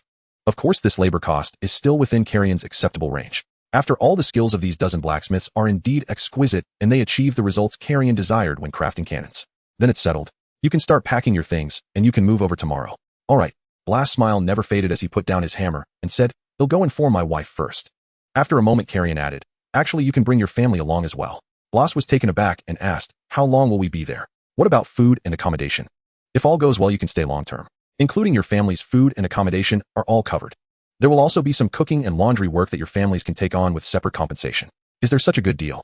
Blas' smile widened even more as he wiped his pants with his hand and said, "How can I accept this? Of course, I am hiring you at a high salary to produce better tools, so the tasks might be a bit more difficult. You have to be prepared for that." "No problem." Blas patted his chest and said, "You can trust the skills of Iron Mountain Town." After arranging the factory matters, Kalien teleported to the royal capital to prepare for the construction of the factory in the valley. After all, it is still an empty plot of land, and it would take too long to source materials on site. Thus, Kalien planned to gather supplies in the royal capital, pack them into a huge wooden container, and then transport them to the valley via teleportation. Fortunately, the teleportation using the teleportation beads is calculated based on the covered area. No matter how much stuff is packed into the wooden container, it can be sent directly. However, the larger the area, the more magical elements consumed. Just transporting the supplies alone consumed several elemental coins from Kalien. Based on the costs of this one-time transportation, Kalien is undoubtedly at a loss. However, he can save a considerable amount of time, as time is money, so he can still justify this expense. The sooner the factory starts operations, the faster it can bring profits to Kalien. After all, Kalien is not merely building a factory for the purpose of developing magical devices. He also plans to mass-produce some simple magical products for sale, thereby generating more income for himself. After all, Kalien cannot rely solely on selling herbs to make money forever. The reason why mid-grade herbs like white leaf orchid are expensive is due to their scarcity. If Kalien continuously sells large quantities of white leaf orchid without restraint, then this herb will soon depreciate rapidly, rendering it unprofitable. Therefore, the exorbitant profits from selling herbs can only be sustained for a short period. Once the herb market becomes saturated, Kalien will have to reduce the quantity sold. Before the income from herbs diminishes, Kalien must consider the next path to wealth. Magical products are the best option at this stage. In the royal capital of Adriel on Brave Street in the southern district, Kalien sat by the window on the second floor of his rented apartment reading documents while writing a letter. The factory was in the initial stages of construction, but the specific magical products to be produced depended on the market, and the royal capital was undoubtedly the largest market. To earn big money, one must pay attention to demand. Therefore, Kalien spent 2 days conducting research within the royal capital, ultimately determining the direction and pre-selecting target customers. Putting down his pen, Kalien sent out over a dozen letters through Aki. For the past week, Kalien had been sending letters through Aki. The recipients of the letters were ordinary residents within the royal capital. Kalien presented himself as the bishop of the mechanical god sect, explaining the philosophy of the sect to these residents and inviting them to join seeking wealth and equality. To put it simply, it was advertising. Of course, so far Kalien had not received a single reply. For ordinary people, the mechanical god sect was something they had never heard of, making it hard for them to believe the contents of the letters. But that was not important. All Kalien wanted was for them to know that the mechanical god sect existed. Often the reception of information is subtle and gradual. The vast majority of advertisements are not aimed at prompting immediate purchases, but rather at leaving an impression of a brand in people's minds. When they eventually have a need for such products, that impression will drive them to prioritize this brand. Thus, by sending out a large number of letters, Kalien aimed to have the residents of the royal capital remember the mechanical god sect.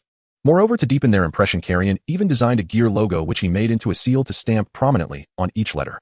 Of course, as of now, the residents only had a vague impression of the mechanical god sect. However, Kalien believed that it didn't matter even if they thought the sect was a third-rate organization. Through continuous information dissemination, it wouldn't be long before they became accustomed to the so-called mechanical god sect. By that time, when Kalien sold magical products in the name of the mechanical god sect, the residents of the royal capital would not find the sect unfamiliar. Rather, they might even discuss what kind of products the mechanical god sect was selling. Initially, the discussions might not be favorable, but at least the attention would gradually increase. As attention rises, they would inevitably focus more on the products. At that point, Kalien could leverage the quality of the products to alter their impression of the mechanical god sect and thus establish it as a true sect. This was a strategy used by merchants and media in the information age before Kalien's time, but here it had not been utilized yet. The predecessors planted the trees, and the future generations enjoyed the shade. There were plenty of strategies in the information age for Kalien to reference. Ultimately, it still came down to the product itself. After comprehensive consideration, Kalien decided to start with everyday products. Although this world had abundant magic, most of it was used for military purposes with few applications for civilian use. Thus, Kalien could use this as a breakthrough point. For instance, something simple like a fan could be achieved with a miniature wind repulsion spell. Combined with the water element's frost mist magic, it could instantly become an air conditioner. Additionally, there was the light bulb, which could be achieved with a simple light element spell. The dozen letters he had just written were intended for merchants who might have a demand for cooling and lighting to catch their attention in advance, so when the products were manufactured later, he could directly market to them. After determining the direction, Kalien drew up a pile of blueprints for Bloss, instructing him to initially set up the Valley Factory, after which they could begin crafting the new products. He also granted Bloss the authority to recruit more people from Iron Mountain Town or surrounding towns to work on the construction of the Valley Factory. Meanwhile, Kalien also established a recording group within the Red Leaf Academy, organizing theoretical students to teach them how to use essence stones to record new types of magic arrays. Kalien referred to the recorded essence stones as magical chips. A complete magical product comprises both structure and chip. The construction and development on both sides progressed simultaneously, and both the factory construction and the teaching of the students required considerable time. After about a month of busy work, the Valley Factory had initially established its premises. In accordance with Kalien's requirements, production was to be carried out using division of labor and assembly line methods. During this month, under Kalien's guidance, the recording group was also able to independently record the magical chips for the air conditioner and light bulb. Moreover, to prevent the logical magic arrays within the magical chips from being replicated, Kalien specifically added some ineffective patterns to confuse the visual effect of the chips. Of course, this layer of security was merely a contingency for the future. At this stage, no one could possibly understand the logical magic arrays. Even the students whom Kalien had personally taught for a month failed to grasp the principles of the logical magic arrays. They mostly just followed the patterns provided by the teacher to accurately record them. Is this the magical air conditioner? In the indoor training ground of Red Leaf Academy, Mia Jack and others curiously circled around a 1-meter-high iron box. It's so cool. This must be the frost mist magic, right? Mia Jack and the others belonged to the practical combat group and had been diligently training for the past month. They only knew that teacher Kalien and the recording group were developing some magical devices, but had no idea what they were specifically working on. It was only today that they saw it for the first time. There are a few buttons on it. Give it a try, Kalien said with a smile standing nearby. Following his instructions, Mia reached out and pressed one of the buttons. Soon she felt the wind from the magical air conditioner becoming stronger and cooler. How amazing! Is there someone hiding inside, or who is controlling the strength of the magic array? As a mage, Mia naturally understood that the strength of every magic array depended on the mental power of the mage to adjust the ratio of elements. Yet this magical air conditioner could alter the strength of the magic array without relying on mental power. Kalien smiled and said, although the magical air conditioner is fascinating, it merely serves to regulate temperature and bring convenience to life. It has little effect on your graduation assessment. Mainly it's for making money. Kalien added internally. After turning off the air conditioner, he pulled out another wooden box and said, what can help you is this? The combat suit K5. During this month, Kalien not only taught the students in the engraving group how to develop magical chips, but also spent time modifying the combat suits. He created 4 versions in total, and it wasn't until the K5 series that he was relatively satisfied. Compared to the previous rudimentary jetpack, the K5's jet propulsion system became much more refined and included additional functionalities. Of course, like the magical air conditioning, most of the structure of the combat suit was designed by Kalien and then crafted by Brath and others at the Valley factory. Come on, put it on. This time I made a total of 11 suits. There were 11 people in total, including Mia and Jack, who registered for the graduation assessment at Hongya Academy. During this month, Kalien spent a considerable amount of elemental coins and successfully helped them condense elemental cyclones, becoming first-tier magic masters. Of course, except for Mia, the magical talent of the other 10 students was quite poor. They merely relied on external forces to barely elevate themselves to first-tier magic masters. If they wanted to continue to improve later, not only would it be extremely difficult, but it would also likely take a lot of time.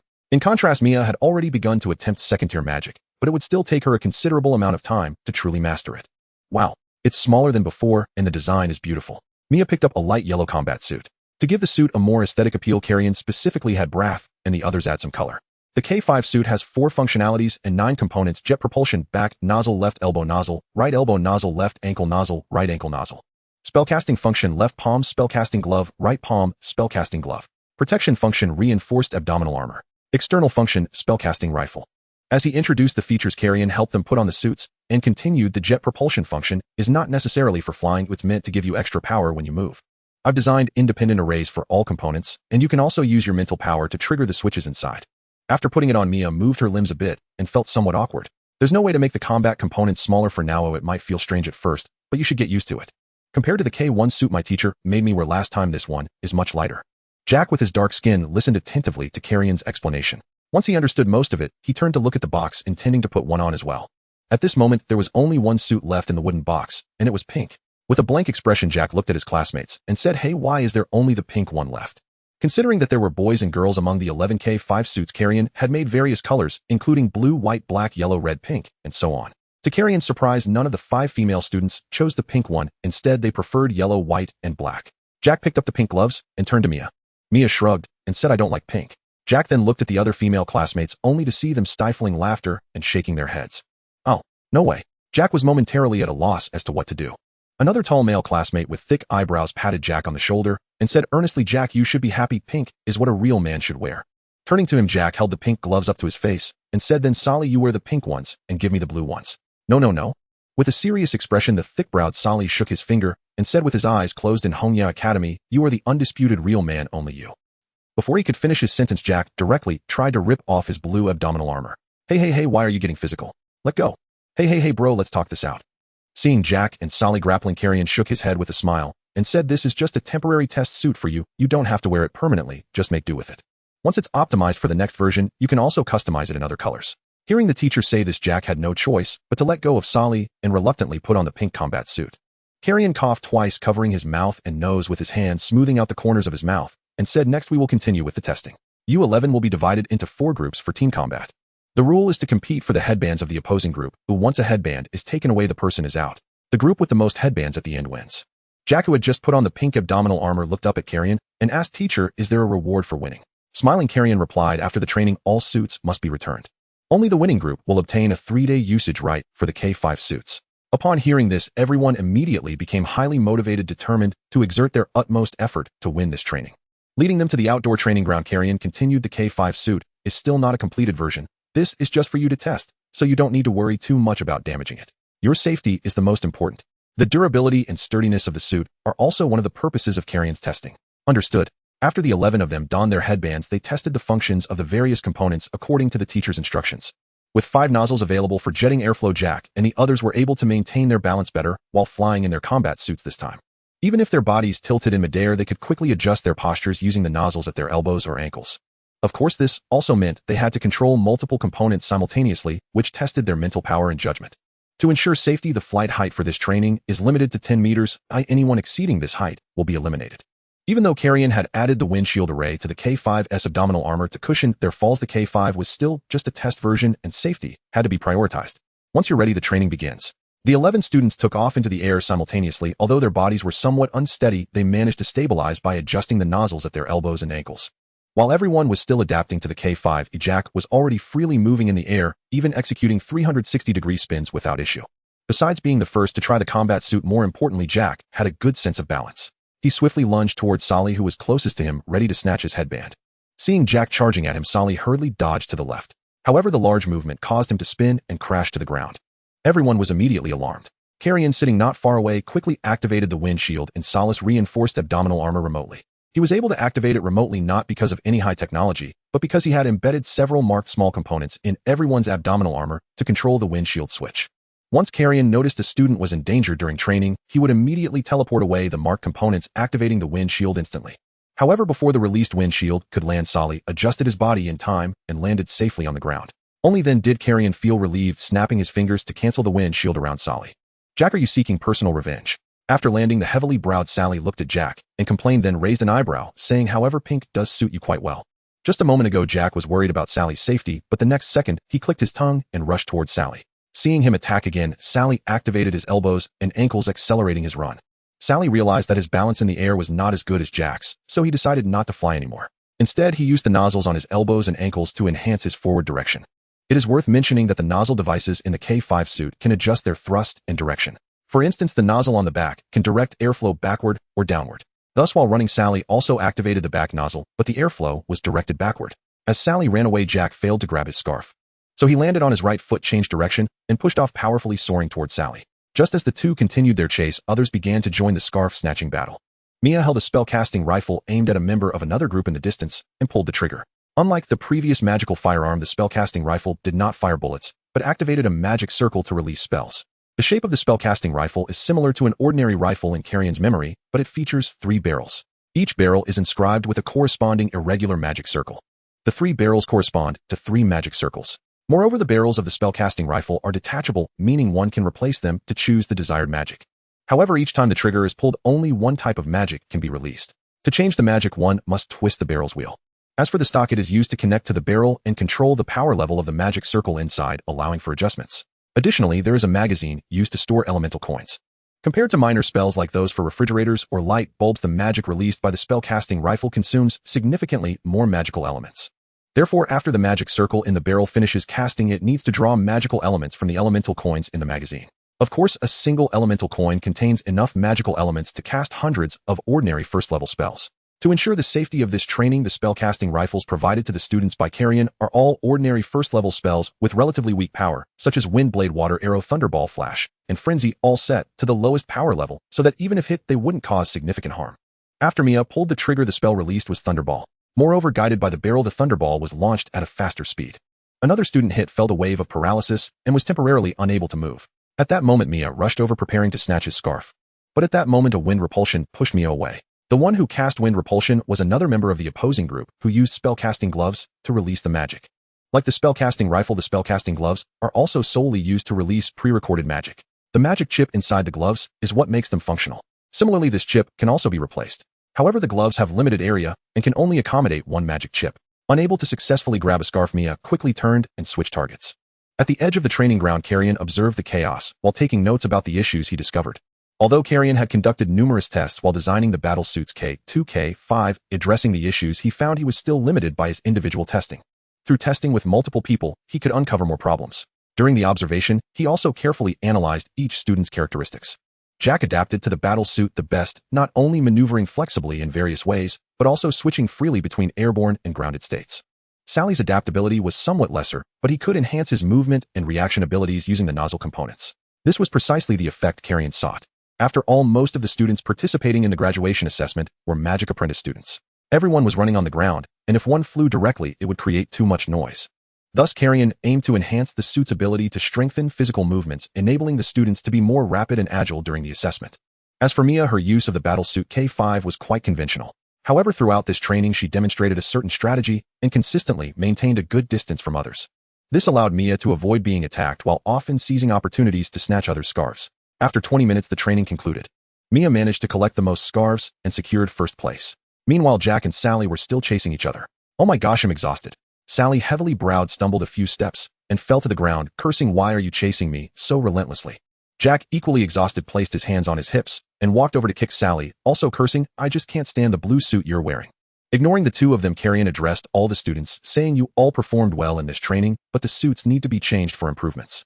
After a pause, Kalien added, "Of course, Mia and Sally's team, having collected the most scarves, can continue to use their suits for 3 more days. Yay, we won by lying down." Sally gave Mia a thumbs up and laughed, saying, "Sister Mia, you're amazing." Mia shot him a glare and tossed all the scarves in her hand at his face, saying, "Just lie there." Jack raked his hair, regretting, "If I had known, I wouldn't have chased that guy." After organizing his notes, Kalien instructed everyone to take off their suits. Although Jack felt a bit reluctant, he still prepared to take it off. At that moment, the heavily browed Sally suddenly said, "Teacher, can I change to another one?" Turning to look at him, Kalien asked, "Sure, which one do you want?" Pointing at Jack with a mischievous smile, Sally said, "The one Jack is wearing." Kalien asked, "Do you like pink?" "Of course not." With an even broader smile on his face, Sally continued, "Leave the pink one for Jack to wear." After a 2-second pause, Kalien realized that Sally wanted to give his 3-day usage rights to Jack. Jack's eyes widened as he looked at Sally, then back at the pink suit he was wearing. Sally added, "Anyway, I won it by lying down, so you can use it for these 3 days. After all, pink is a perfect match for you. Hey, it's just for fun." Palos Magic School High Academy. The tall, golden-haired Wyrsi closed his textbook and regarded every student in the classroom with a composed gaze. "There are only 45 days left until the graduation assessment," Wyrsi said as he picked up a roster. "High Academy will send a total of 125 students to the assessment this year. Our class counts 12. Last year, our graduation rate was 60%. The Academy placed second in the overall evaluation and 6 students secured admission to first-tier magic universities. This year, the overall strength of our students has risen markedly, and we have many exceptional top performers. Therefore, we must strive for first place in the overall evaluation this year, to win ourselves entry into better magic universities and to secure greater resources for the Academy." As Wyrsi was bolstering the students' resolve, a knock sounded at the classroom door. He turned and saw a gaunt, middle-aged man with heavy bags under his eyes standing in the doorway. Startled, Wyrsi quickly turned, pressing a hand to his chest as he spoke with respect, "Welcome back, Dean Liduan." The middle-aged man named Liduan inclined his head slightly and in a low, hoarse voice said, "Wyrsi, step outside for a moment." "Yes." Wyrsi signaled for the students to begin independent study, then hurried out of the classroom, following Dean Liduan. As the gaunt Liduan walked down the corridor outside the classrooms, he asked Wyrsi, "How many years have you been at High Academy?" The question puzzled Wyrsi for a moment, but he quickly replied, "I have been serving at High Academy for 3 years. Liduan continued, 3 years is not short. Your class has made great progress. For this year's assessment, you will serve as High Academy's team leader." "Me?" Wyrsi said in surprise. "Dean, I am only a mid-level instructor. This does not seem appropriate, does it? For every academy, the graduation assessment is of the utmost importance. It is normally led by a senior instructor. During the graduation assessment, the most crucial task is to coordinate the student's condition, and in that regard, you are best suited," Liduan said. "But," just as Wyrsi was about to protest further, Liduan interrupted, "It is decided. Spend the remaining 1.5 months preparing." After a few seconds of silence, Wyrsi replied, "Understood, Dean." Walking on with his hands behind his back, Dean Liduan asked, "By the way, what is the situation with the division of Hongya Academy? How many were allocated to us?" Liduan had not been at Palos Magic School for the past 2 months, so he did not know that Hongya Academy had still been retained. "Dean, Hongya Academy has not been split," Wyrsi answered. "The council has suspended the closure plan for Hongya Academy," Wyrsi explained. "They decided to wait until after the graduation assessment and then determine based on the evaluation results whether to split it." Hearing this, Liduan stopped in his tracks, turned slightly, and frowned, asking, "Not closed yet? Before I left, had the council not already finalized the matter? The teachers from Hongya Academy were transferred to our academy. How could it suddenly change?" After a moment's thought, Wyrsi said, "It seems academic elder Alison petitioned the council. One teacher at Hongya Academy refused to relocate and has steadfastly remained. Moreover, Dean Fianci of Hongya Academy was one of the key founders of the school. Elder Alison believes that if they intend to close Hongya Academy, it must be handled according to the charter." The council's elders later felt that handling Dean Fianci's academy so hastily would be a form of disrespect to him. So in the end, they agreed with academic elder Alison's suggestion to wait until after the graduation assessment to decide. Liduan, displeased, muttered that it was all dawdling. "Very well, I understand. You should return to your class. I will go to the main campus," Liduan said. Stopping, Wyrsi pressed a hand to his chest and replied, "Very well, Dean." Palos Magic School, main campus hall of Elders Academic Office. Alison, just over 60, with neatly combed hair, sat behind his desk reading periodicals. Hearing the office door open, Alison did not look up. He wet his finger with his tongue and turned to the next page. What business does a newly promoted Grand Mage have with this old codger? He muttered. Li Duan, heavy-eyed and gaunt, approached the desk and cast a glance over the newspapers and books lying there. Jialong Research Institute, Report No. 48, on the application of magical theory, Huaqing Feitsue Research Institute recruitment notice. Li Duan raised an eyebrow. You, an academic elder, when did you become so interested in research institutes? Closing the periodical, Alison removed his gold-rimmed spectacles, turned to Li Duan, and said in a measured voice, that is none of your concern. Now speak, what is it? Li Duan did not reveal his purpose immediately. Instead, he flipped through a few pages with evident interest and asked, are you preparing a path for that lad who knows only theory and cannot perform magic? Pulling the papers back, Alison replied coldly, carelessly handling another's things does not befit the status of a Grand Mage. Li Duan straightened and, looking down at Alison behind the desk, asked sharply, 2 months ago the council clearly passed the closure plan for Hongya Academy. Why have you now backtracked to block it? Grasping the staff beside his desk for support, Alison rose and said, I recall now. You were the one who recommended to the council that Hongya Academy be closed, were you not? With his hands clasped behind his back, Li Duan replied, indeed. Over the years, Hongya Academy has taken in orphans without magical talent. I do not know how many of the school's resources have been wasted. Even if Dean Fianci remained, I would still have suggested closing Hongya Academy, Li Duan continued. Yes, you are not wrong, Alison conceded. Leaning on his staff, Alison walked to the window and looked toward the direction of Hongya Academy. Fianci's conduct has indeed caused Palos Magic School to squander many resources, so in recent years the council has ceased providing them with support. Moreover, Hongya Academy has finished last for 4 consecutive years. According to school statutes, one more last-place finish will trigger closure and division. At that, Alison turned to Li Duan and asked, do you think Hongya Academy in its present condition can still obtain good results? Li Duan laughed, how could it?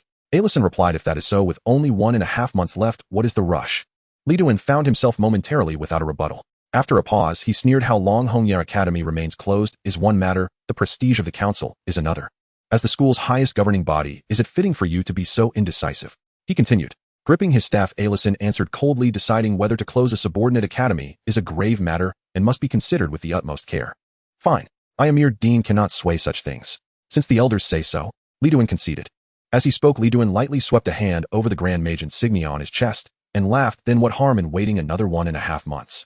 With that, he waved and left the office. In the southern part of the core of the misty forest, Kalien was transported to his territory. Looking up, he discovered that a fence had been erected all around and the trees within the enclosure had been felled. Surrounding the cave, a layer of wooden houses had also been constructed. Mr. 16, you're back. Dressed in a gray-fitted battle robe, the slender Horace was using wind blades to cut down trees. Upon seeing Mr. 16 appear, he quickly dusted himself off and approached, saying, I have chopped down the trees inside the fence as you instructed, and the branches and leaves have been mostly cleared away. During this month, Horace had stayed in the misty forest to assist Kalien in constructing the territory. Kalien nodded, gesturing for Horace to sit beside the wooden table, and took out a cloth bag. Although Kalien ultimately did not agree to become Horace's teacher, he expressed his intention to help Horace become stronger by providing him with resources. Horace himself was not lacking in talent, and as the son of a count, the resources available to him were beyond what ordinary people could imagine. However, as a noble, Horace did not necessarily have to pursue the arduous path of a mage. They had more choices. The training of a mage was merely a hobby for Horace. Moreover, he was still young, having just turned 18 this year. Reaching the 4th tier as a magician at this age was already quite rare. After all, the difficulty of advancing in magic increases exponentially with each level. For 1st and 2nd tier mages relying solely on resources, even those of mediocre aptitude can manage to advance. However, beginning from mid-tier mages, which is above the 3rd tier, the situation changes. The training of a mage no longer relies solely on magical elements. More importantly, a crucial concept must be introduced: contract. This can be an elemental contract or a faith contract. In nature, there are 7 basic elements in total: light, darkness, wind, thunder, earth, water, and fire. The vast majority of elemental magic is derived from these 7 elements. Each element gives rise to an omnipresent elemental spirit. Every mage can sign a contract with an elemental spirit, which allows them to gain the contract magic bestowed by that spirit. However, it is worth mentioning that a person can only sign a contract with one elemental spirit. Once a contract is signed, using that type of elemental magic will significantly enhance its effects, but other types of elemental magic may be weakened. In addition to elemental spirits, one can also sign contracts with deities such as the God of Light from the Church of Light and the God of Darkness from the Dark Court. It is important to emphasize that the God of Light is not equivalent to the Light Spirit, and the God of Darkness is not equivalent to the Dark Spirit. Furthermore, although a mage can only sign a contract with one elemental spirit, they can also worship another deity. The two do not conflict. The faith contract with a deity can be changed, while the elemental contract with a spirit cannot be altered. Have you signed a contract with an elemental spirit? Kalien asked. Horace shook his head in response, saying, I am not proficient in elemental magic. I ascended to the third-tier mage through a faith contract. Horus, the son of the Count of Golden Blade, belonged to a family that worships the god of darkness. Thus Horus obtained contract magic through a pact with the Dark Court. Pausing for a moment, Horus added, however, it might be that my prayers to the god of darkness are insufficient and my faith not devout enough, which is why my contract magic is relatively weak. This has led to my inability to set up the ceremony and advance to a higher level. Kalien listened while nodding slightly. Although he was not a mage himself, during his time at the Kalien Research Institute he had encountered several colleagues and seniors with higher magical levels. From them Kalien had also learned quite a bit about contract magic in detail. Then why don't you try signing a contract with an elemental spirit? After all, the two do not conflict. Scratching his head, Horus replied, I have been contemplating this issue, but my elemental affinity is quite balanced with wind, darkness, thunder, and water all at 7 stars. If I choose one of these elements to sign a contract with, the affinity for the other elements will sharply decline. Consequently, many of the spells I learned previously would be difficult to utilize. Hearing Horus' complaint, Kalien maintained a smile on the surface while inwardly raging, what the hell, 7 stars for elemental affinity, damn it. Indeed, this is a tough problem, but one must make sacrifices. Sometimes it is necessary to make choices. Nodding, Horus replied, indeed, I have been stuck at the 4th tier for 2 years. If I could have advanced to the high tier mage a year earlier, my bastard brother wouldn't have taken the title of count from me. Stuck for 2 years. Kalien was momentarily taken aback. This kid is only 18 years old, meaning he was already a 4th tier mage at 16. Truly, comparing people makes one feel inferior. Damn it. Damn it. What do you think I should choose to sign a contract with among the 4 elements wind, darkness, thunder, and water? I'm just an ordinary person, how would I know? Kalien internally complained. This is something only you can decide, you others cannot make the decision for you. All right. Horus nodded and said, I will consider it carefully. Turning to look around, Kalien continued, the magical elements contained within the misty forest are hundreds of times denser than those outside. Therefore, if you practice elemental magic here, you can achieve results with half the effort.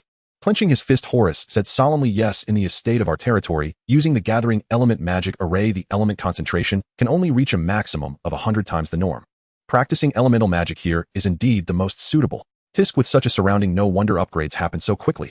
Kalien opened the cloth bag on the table, revealing a magical device inside, saying, this magical device is something I just developed. It can absorb the surrounding magical elements and condense them into a point through a very small outlet. It can utilize the surrounding elements with maximum efficiency, allowing your training to be even more effective. Kalien named this magical device the Elemental Blower, which is inscribed with numerous small gathering element arrays capable of absorbing the surrounding magical elements over a wide area and releasing them like a hairdryer. Additionally, it can adjust settings. In the rich environment of the misty forest, the Elemental Blower can exert tremendous effects. If it weren't for the teleportation pearl being unable to transport people, Kalien would have wanted to bring Mia and the others here to train. After listening to Mr. 16's detailed introduction, Horus took the elemental hairdryer and began to follow the steps to try it out. When he pressed the button, a faint black mist surged from the nozzle. This elemental hairdryer not only gathers all elements around, but also can channel them according to their types. Currently, it supports 3 modes, all elements, dark elements, and wind elements. Channeling elements is an enormous challenge. Kalien has conducted multiple tests over the past month to successfully channel dark and wind elements. He has not yet managed to do so with others. The focus on these 2 elements was also to enhance MIA's training efficiency. After all, Kalien cannot provide elemental coins for her training every day, and the magical elemental concentration at Red Leaf Academy is too low. That's why he developed this elemental hairdryer specifically for Mia. Coincidentally, Horus is more suited to use this elemental hairdryer than Mia.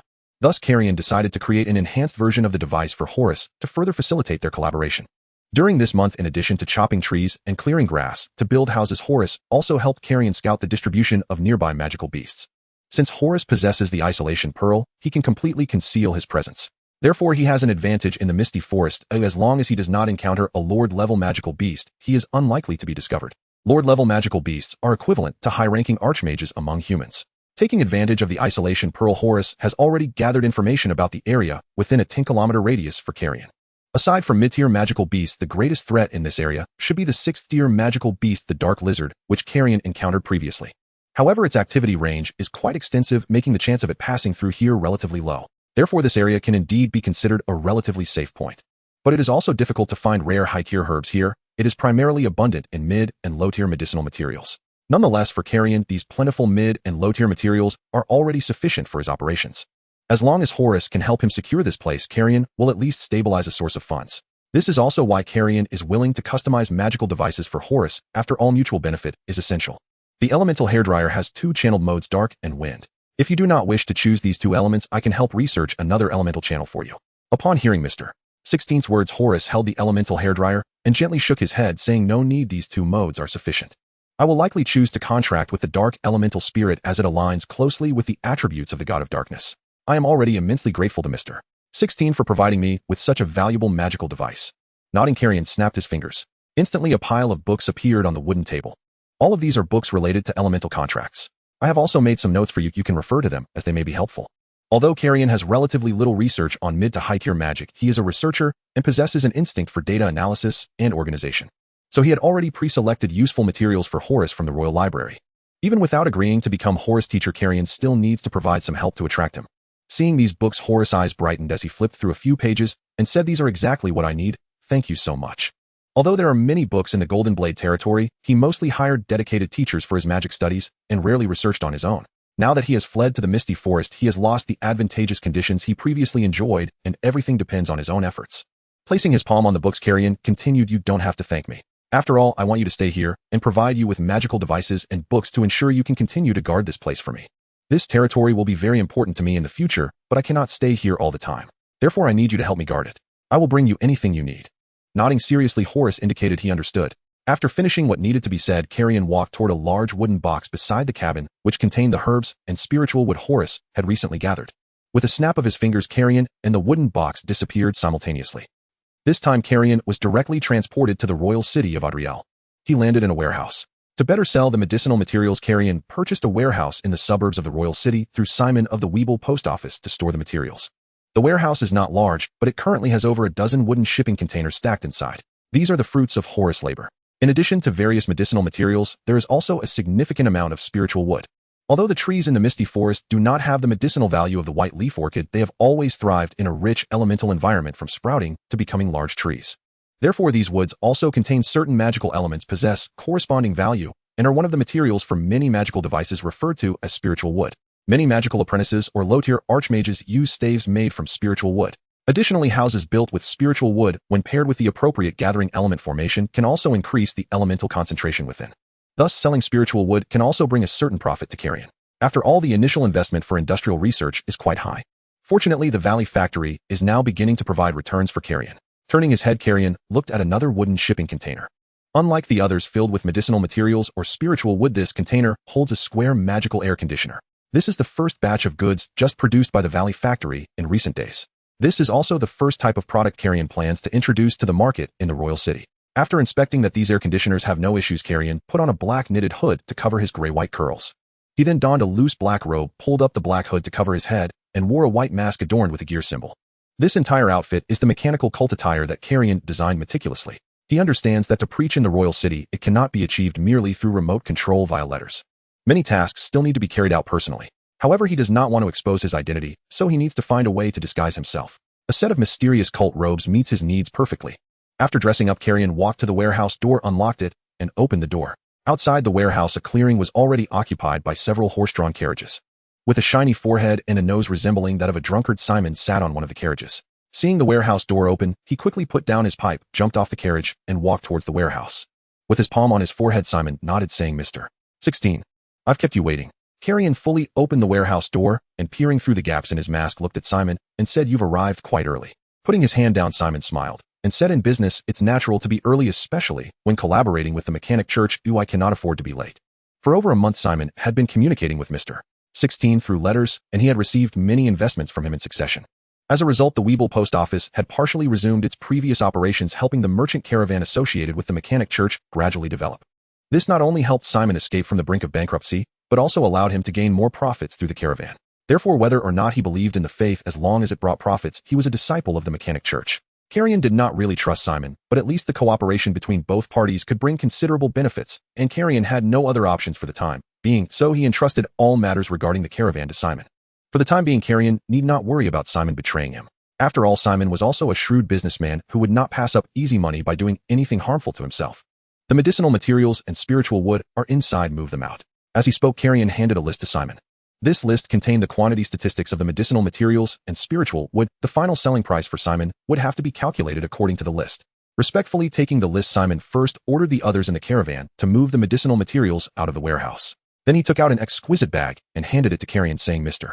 16, this is the revenue from the last batch of goods. Apart from the outstanding payment from the Greyhawk territory, everything else is here, totaling 130 gold coins." Receiving the bag of coins, Kalien asked, I remember the outstanding payment from the Grey Hawk territory has been delayed twice. Has it not been settled yet? Turning slightly to give way to those carrying boxes, Simon continued, there's nothing I can do. The Lord of the Grey Hawk territory has been summoned by the king. It is said he is going to the northern county to investigate something, and the entire night squad has set off. Pausing for a moment, Kalien asked, Northern County. Is war about to break out again? The Northern County is located on the border of the Durant Kingdom, close to the Northern Olo Kingdom. For nearly a century, wars have frequently erupted between the Durant Kingdom and the Olo Kingdom, with the Northern County often becoming a battlefield. Thus, whenever something happens in the Northern County, people instinctively assume war is imminent. Shaking his head, Simon said, I'm not sure about the specifics, but we just signed a peace trade agreement with the Olo Kingdom, so it shouldn't lead to war. I heard it seems to be related to ancient ruins. Ancient ruins? Kalien did not know much about the history of the Ends continent, making it difficult for him to deduce anything from this statement.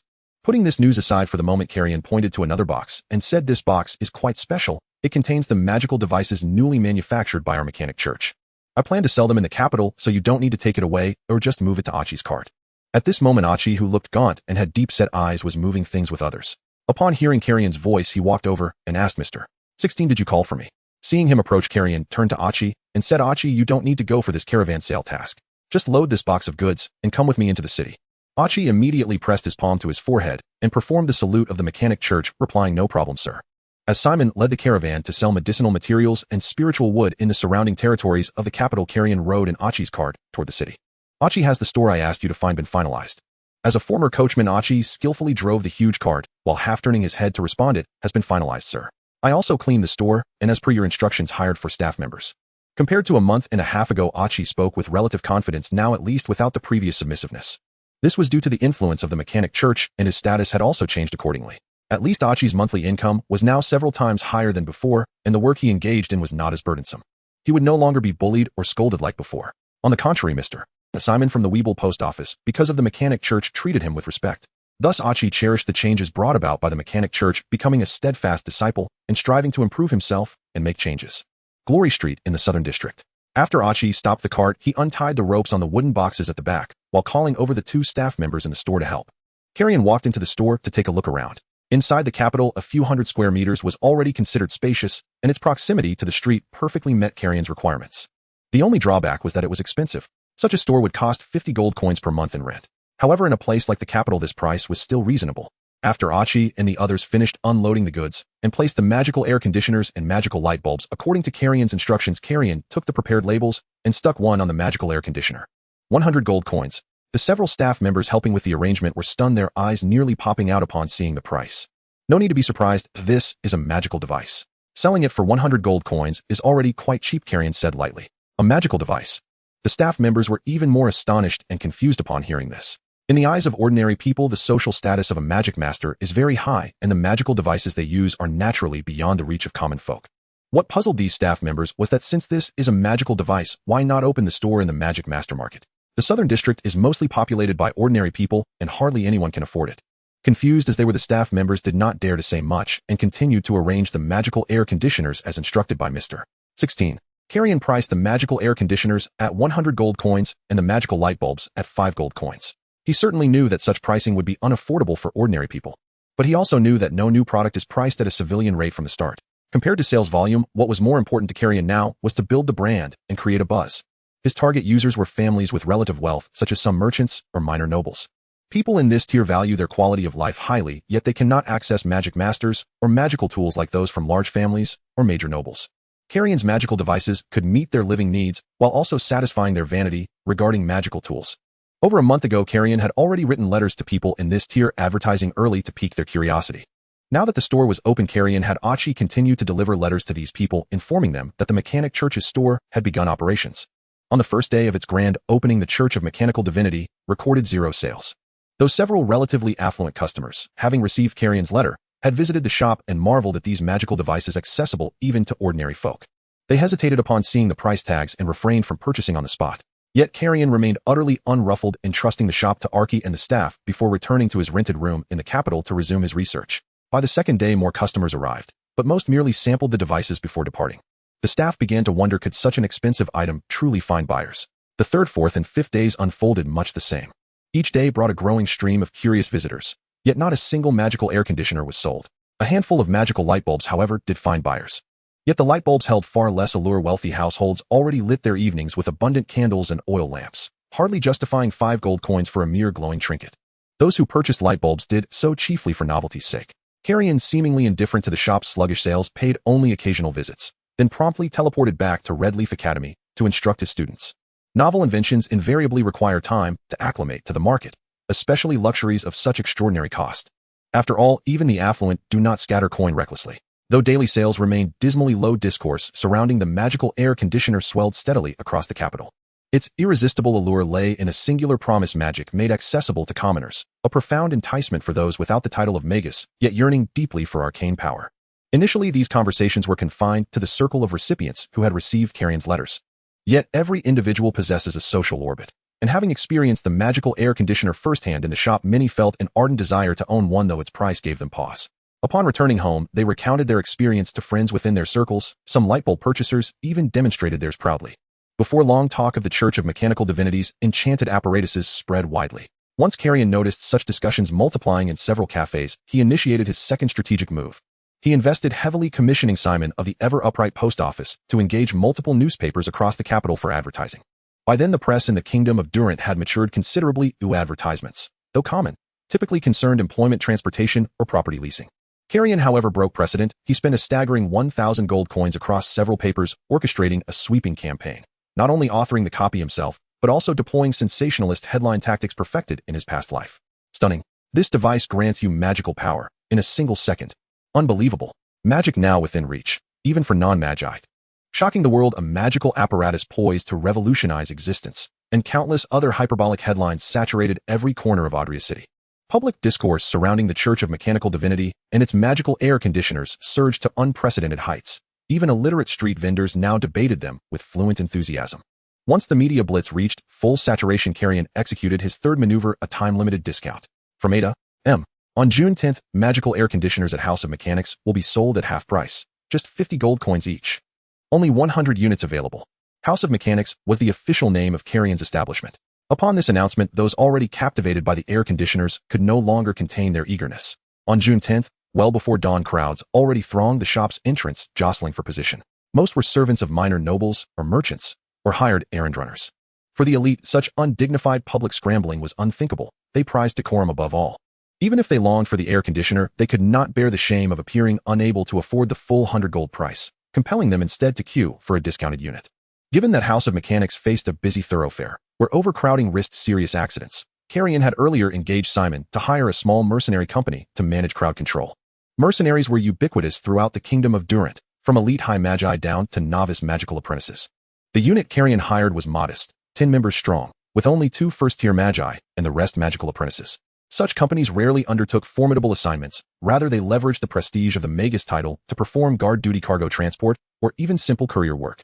In coordination with the shop staff, the mercenaries erected winding wooden barriers, guiding the eager crowd into an orderly line. Kalien knew well how easily such promotions could descend into chaos, and he understood that citizens of Adria City possessed none of the ingrained civility and queue discipline familiar from his former life.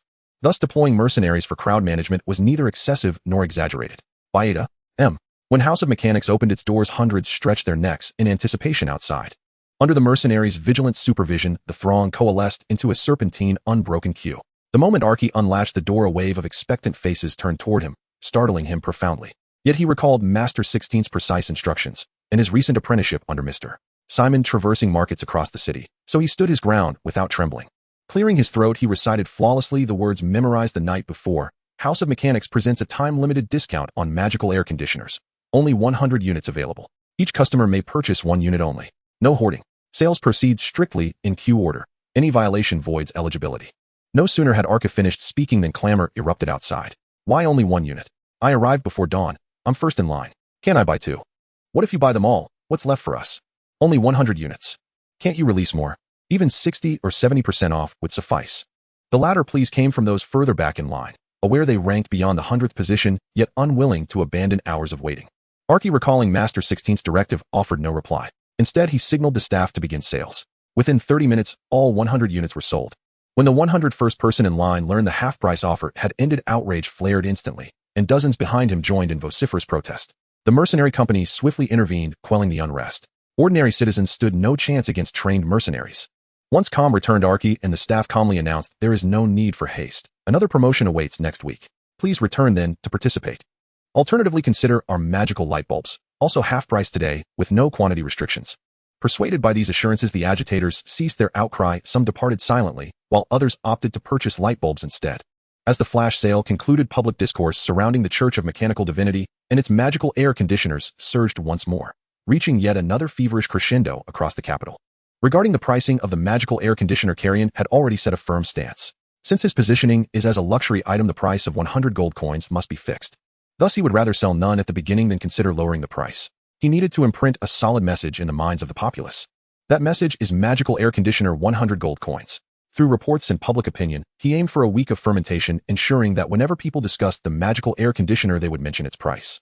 Over time, they would accept the price of the magical air conditioner. Afterward, when Kalien offered a limited-time half-price discount, it would prompt them to make immediate purchases. After all, a magical device originally priced at 100 gold coins is now only 50 gold coins. Wouldn't it be foolish not to seize such an opportunity? It was precisely by tapping into their desire to gain advantages that Kalien successfully sold the first batch of magical air conditioners. Currently, not counting the initial investment, the production cost of a magical air conditioner is around 15 gold coins. Even if Kalien sold each at 50 gold coins, he could still profit 35 gold coins. As a revolutionary new product, Kalien has every confidence to set a high price. Before the market reaches equilibrium, he can continue to reap high profits. Of course, he does not intend to maintain the half-price sale. During non-promotional periods, it will still be sold at the original price of 100 gold coins. Although this might lead to a significant reduction in sales volume, it would continually reinforce the price of the magical air conditioner and allow Kalien to gradually build his brand.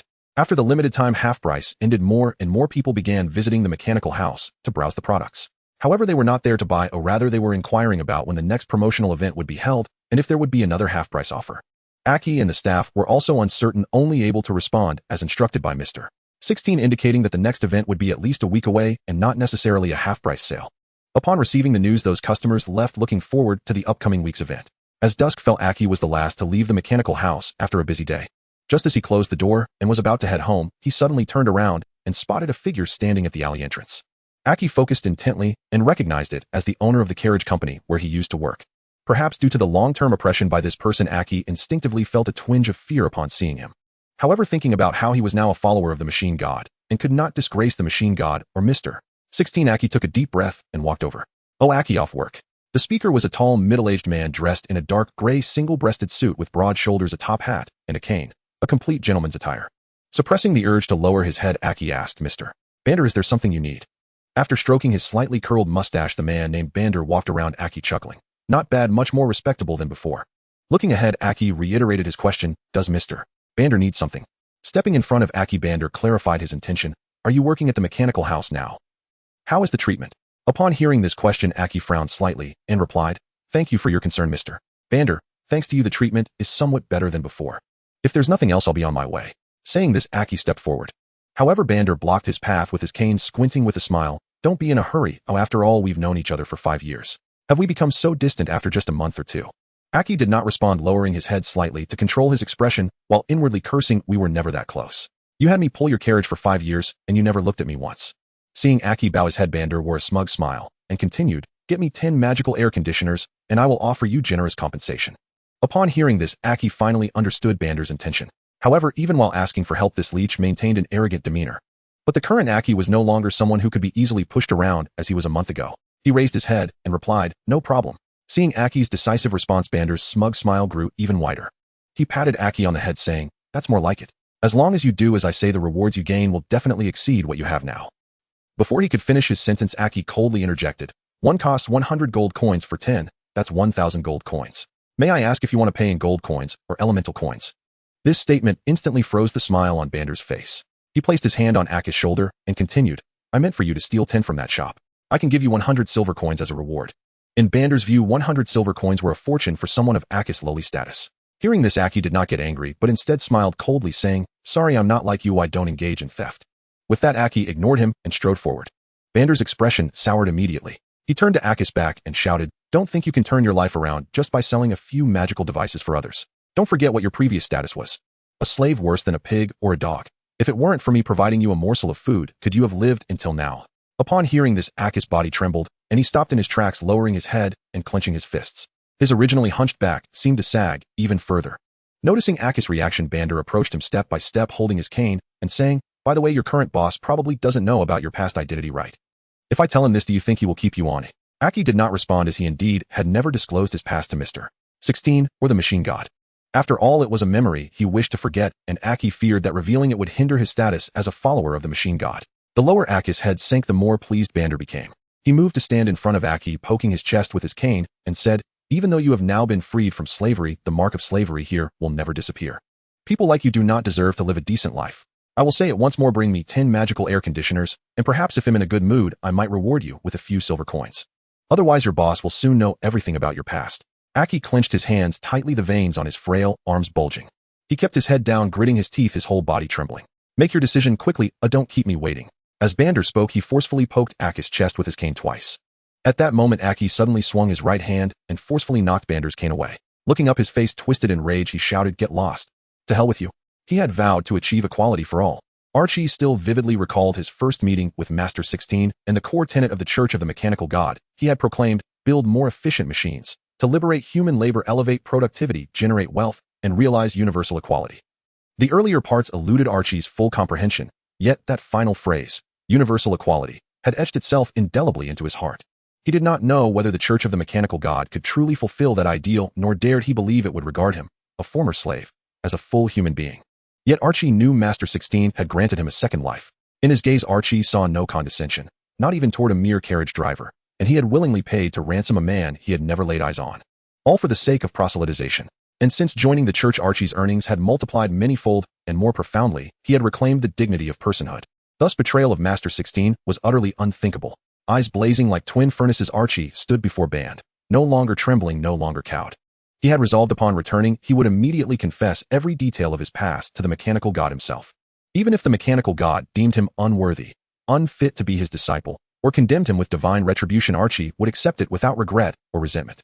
Archie's defiance left Band stunned into silence. He had never imagined this timid slave would dare speak back so boldly, nor that he would fear neither exposure to his former employer. After a brief moment of shock, fury surged within Band. He seized Archie's collar and roared, "What are you, daring to speak to me like that? Do you truly wish to die?" As he spoke, his right hand clamped around Archie's throat, and with his superior height, he lifted the slender youth clean off the ground. "Do you think I'd face any consequence for killing a slave like you? Not even the constables would lift a finger." Archie's frail hands clawed desperately at Band's massive fist. Just as Band prepared to tighten his grip, a sharp snap echoed through the air. The next instant, a colossal sphere of water slammed squarely into Band's face. The sheer impact hurled him sideways. Archie collapsed to the ground, gasping and coughing violently as he clutched his bruised throat. Turning his head, Archie saw Master 16 approaching, robed in flowing black, his face concealed behind a white gear-patterned mask. With a raised, gloved right hand, he conjured several crackling orbs of lightning that struck Band's drenched form. Band convulsed wildly, limbs flailing as he rolled helplessly across the ground. Stepping closer, Kalien glanced down at Band, then at Archie. "Master 16. Archie began, but Kalien lifted a hand, silencing him before a single word could escape. In truth, Kalien had arrived long before. Ever since Band, that middle-aged man with a bowler hat and trimmed mustache, had begun waiting there, Kalien had observed him, sensing something amiss in his demeanor. So Kalien had slipped into a nearby shadowed alcove, intent on watching what this peculiar man intended. He had overheard the entire exchange between Archie and Band. As for Archie himself, Kalien had held little expectation. Yet it was precisely Archie who had sparked the very idea of the Church of the Mechanical God, and Archie was its first true believer. Thus Kalien afforded him a measure of protection. Of course, had Archie accepted Band's offer moments ago, Kalien would have swiftly revised his assessment and his treatment of the young man. Fortunately, the once timid Archie had made his choice unambiguously. Within the Church of the Mechanical God, there are no slaves, no distinctions of rank or worth. Kalien hurled 2 more lightning orbs at Band, then turned to Archie and said, "We pursue only technological advancement, material prosperity, and social equity. All who advance the Church's cause shall earn the favor of the Mechanical God. Archie, you are no exception. You have performed admirably these past days." Archie stared speechless at Master 16, his eyes slowly welling with tears. From the day of his birth until this very moment, no one had ever affirmed his worth. "Rest now. More tasks await you soon." With a dismissive wave, Kalien signaled Archie to depart. Pressing his palm to his brow, Archie bowed deeply. "May the Divine Guardian watch over you." With those words, he turned and walked away. By the time he vanished from sight, Band had ceased his thrashing. Kalien wielded only first-tier magic, though water-amplified electricity's sting it inflicted no lasting harm, only fleeting, searing agony. Gazing down at Band, Kalien's voice dropped low and heavy. "You seek a magical air conditioner?" No, absolutely not." Hair still standing on end, Band frantically waved his hands, scooting backward twice across the ground as he stammered, I was merely passing by. Though he owned a livery, band administered only a modest sector of public carriages in the southern district of the royal capital, neither wealthy nor influential and utterly devoid of magical aptitude. Thus against even a first-tier archmage he possessed no means of resistance. Kalien himself was no archmage, but his enchanted gauntlet granted him equal power. Stepping forward, Kalien seized Band's collar and hauled him upright, his voice icy. Whether you acted alone or were sent by another, remember this never provoked the Church of the Mechanical God. Releasing Band's collar, Kalien smoothed its wrinkles with a practiced tap, then almost imperceptibly deposited a tiny marked grain of sand into the chest pocket beside it. That grain bore Kalien's subtle enchantment. Begone. Having achieved his purpose, Kalien uttered no further word. Trembling Band fled without pause. Watching him vanish, Kalien fell into quiet contemplation. He knew staging such a bold spectacle in the royal capital would bring immense wealth, but also mounting peril. Petty figures like Band were easily managed. What troubled him was the chilling suspicion that Band might be a pawn directed by unseen hands. Kalien lacked proof, only instinct. Yet ahead lay ever-deepening complications, not just minor nobles and merchants, but great houses, and even high-tier archmages. For magical apparatuses threatened to erode the archmage's very authority. Still, Kalien had chosen this path deliberately and prepared for its consequences long ago. He required an industrial infrastructure and a stable market to sustain his magitech's evolution. To shield himself from reprisal, he had commissioned the church's robes and masks, concealing his identity entirely. After all, safety always came first. A life of toil, self-inflicted no less. As he spoke, Kalien stepped into a narrow, dim alley. And the moment his body dissolved into shadow, he vanished utterly, leaving no trace behind. In the southern district of the royal city, the Mechanical House. After the last half-price event, the sales at the Mechanical House have returned to a state of mediocrity. However, it has not fallen to zero as it did before. After the first batch of goods was sold, news of them quickly spread among the upper echelons. Some noble scions from major families, after hearing about this novel device, sent servants to purchase one for amusement. For some wealthy families, 100 gold coins were no longer a concern, and they even casually bought 5 to take home. Besides the noble families, some magic tutors also came by. This is indeed the frost mist magic. Inside the Mechanical House, 2 middle-aged men dressed in gold-collared, silver-sleeved attire stood before a magical air conditioner, stroking their chins in contemplation. One of them had deep-set eyes, an aquiline nose, and wore round glasses exuding an air of sophistication. The other had disheveled hair and a full beard, yet presented a unique aesthetic reminiscent of a street performer. Its power is quite weak. Even a novice magic apprentice would likely be stronger than this, the disheveled middle-aged man muttered. The refined man with round glasses shook his head and said, "Flow, the strength is not the key. Rather, this magic array can be freely activated or deactivated with a simple button, even adjusting its intensity. I have been researching magic for nearly 30 years and have never seen such an engraved magic array." Flo, the man with disheveled hair, gently pushed aside the air conditioner's front panel, trying to observe its internal structure, but he could not see the details. "Oh, and how about we buy one and take it apart to have a look? 100 gold coins is a bit pricey, but nowadays what magical device isn't worth several hundreds or even thousands of gold coins?" Owen, the refined man, nodded and pushed up his round glasses with his ring finger, saying, "This so-called magical air conditioner is indeed worth the price. However, compared to this magical device, I am more curious about the person who created it." He then turned to the clerk behind him and asked, "Will your bishop be coming today?" The Mechanical House belongs to the Mechanical Church, and Kalien currently claims to be the bishop of the Mechanical Church in Adderley City. The clerks noticed that these 2 middle-aged men had an extraordinary demeanor and were certainly not ordinary people, so they answered cautiously, "Sir, our bishop's whereabouts are uncertain. We do not know whether he will come. Perhaps you can ask our steward later." The steward mentioned by the clerk refers to Achi.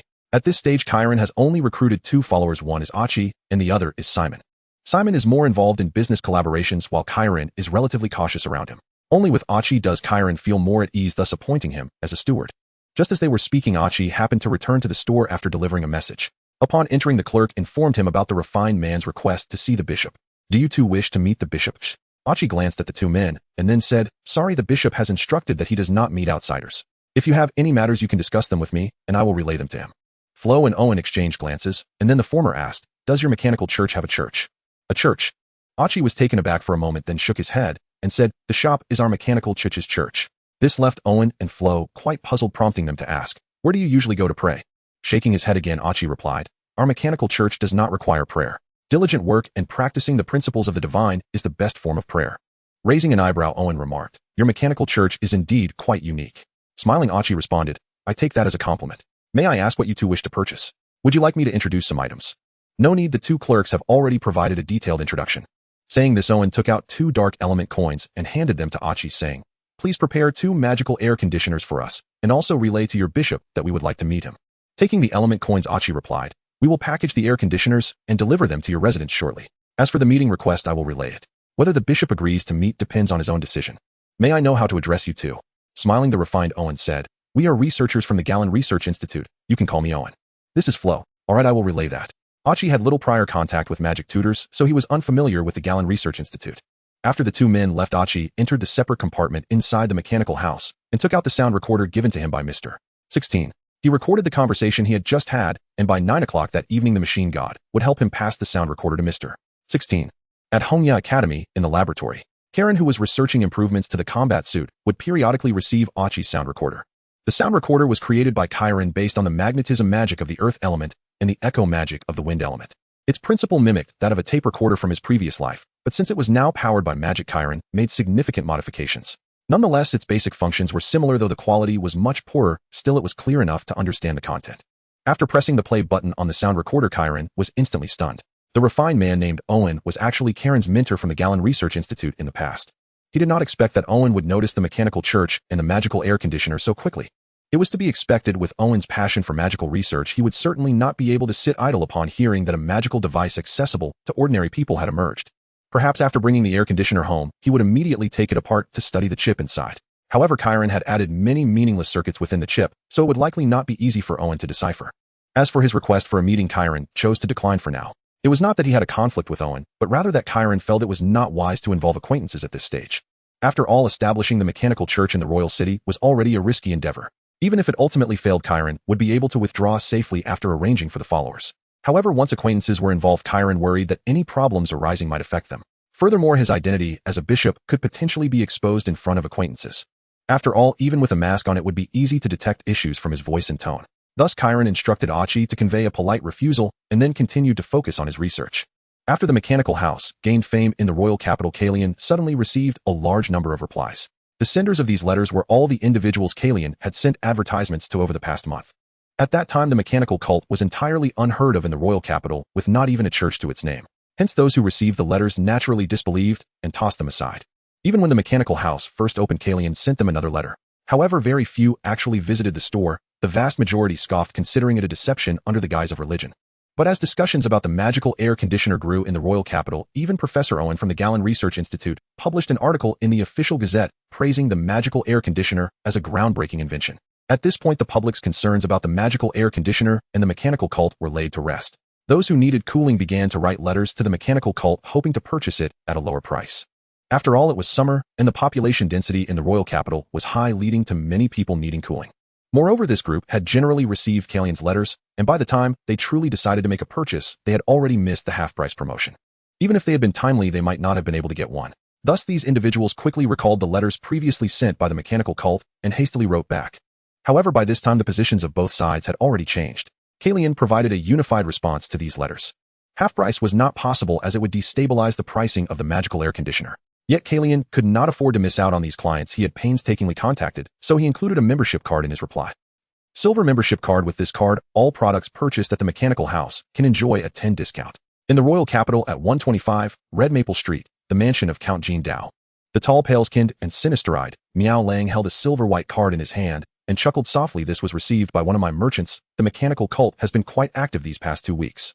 Opposite the round table sat an elderly man clad in a dark blue robe.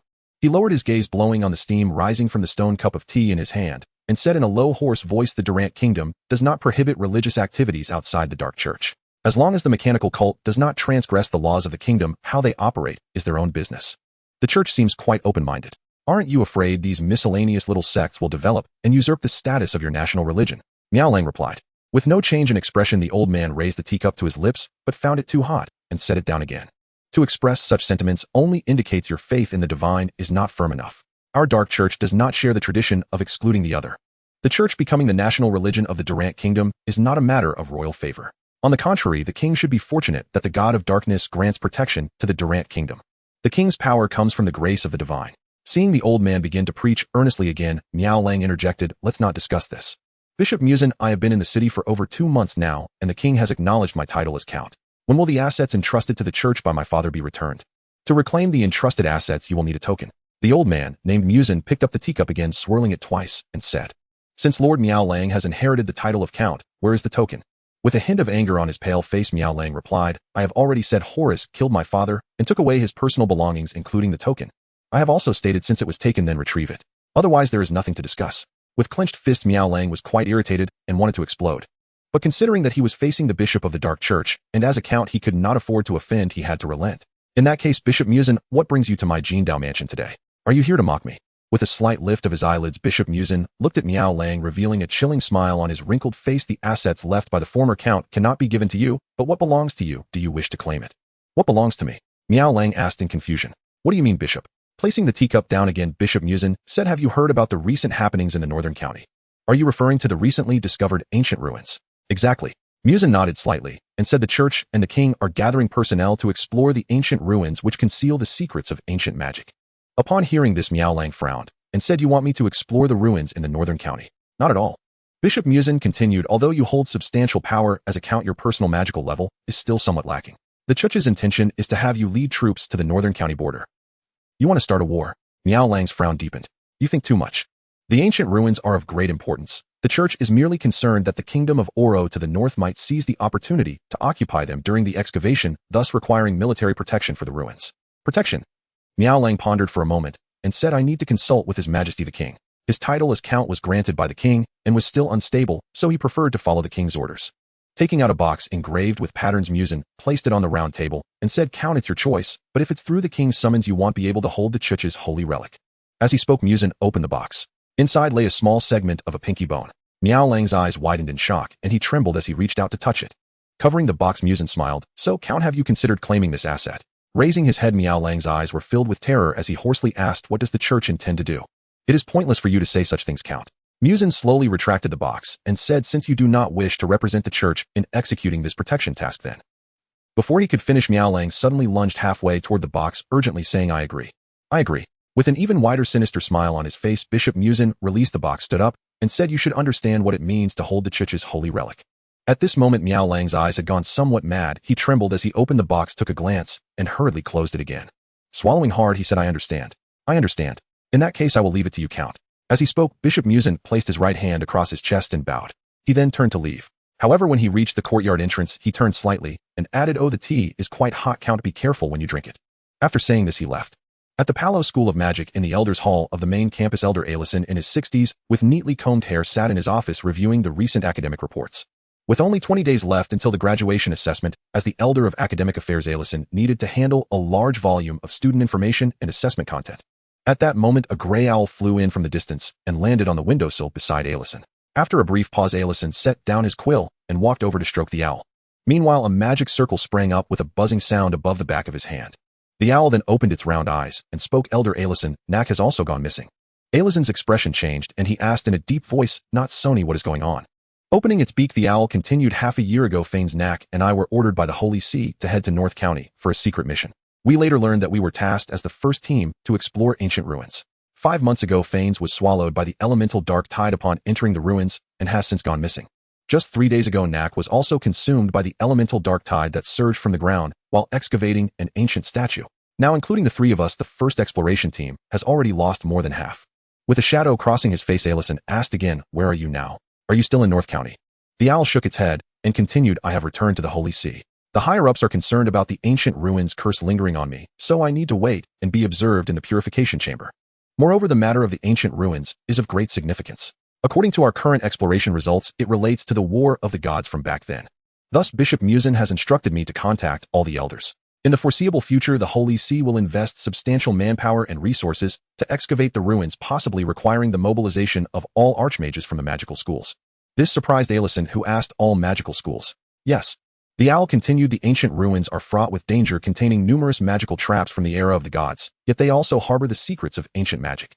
These require the expertise of high-level or archmages from the magical schools to decipher, which is why Fane's Knack and I were chosen as the first explorers. Nodding, Alison acknowledged this, saying, we will convene a council in the coming days to discuss this matter.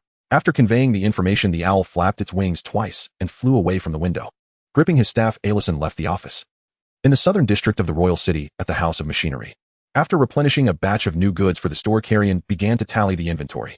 Since the opening of the House of Machinery 3 weeks ago, a total of 385 magical air conditioners and over 500 magical light bulbs had been sold. During this period, there had been 3 promotional events for the magical air conditioners. The first event offered them at half price, limited to 100 units. A week later, a second event was held at a 40 discount, limited to 80 units. By the third week, the discount changed to 30 off, limited to 60 units. The events seemed to have become a regular occurrence, but the discounts gradually decreased. This led onlookers to realize that the promotional prices for the magical air conditioners would only get closer to the original price. At this time, the House of Machinery also introduced a membership card system. The brass membership card could be obtained for just 5 gold coins, after which all goods in the House of Machinery could be purchased at a 5 discount. When spending 500 gold coins at the House of Machinery, one could upgrade to a silver membership card, allowing all goods to be purchased at a 10 discount. Spending 5,000 gold coins would upgrade one to a gold membership card with all goods available at 15 off. After these operations, the sales of magical air conditioners did not increase much, but began to stabilize.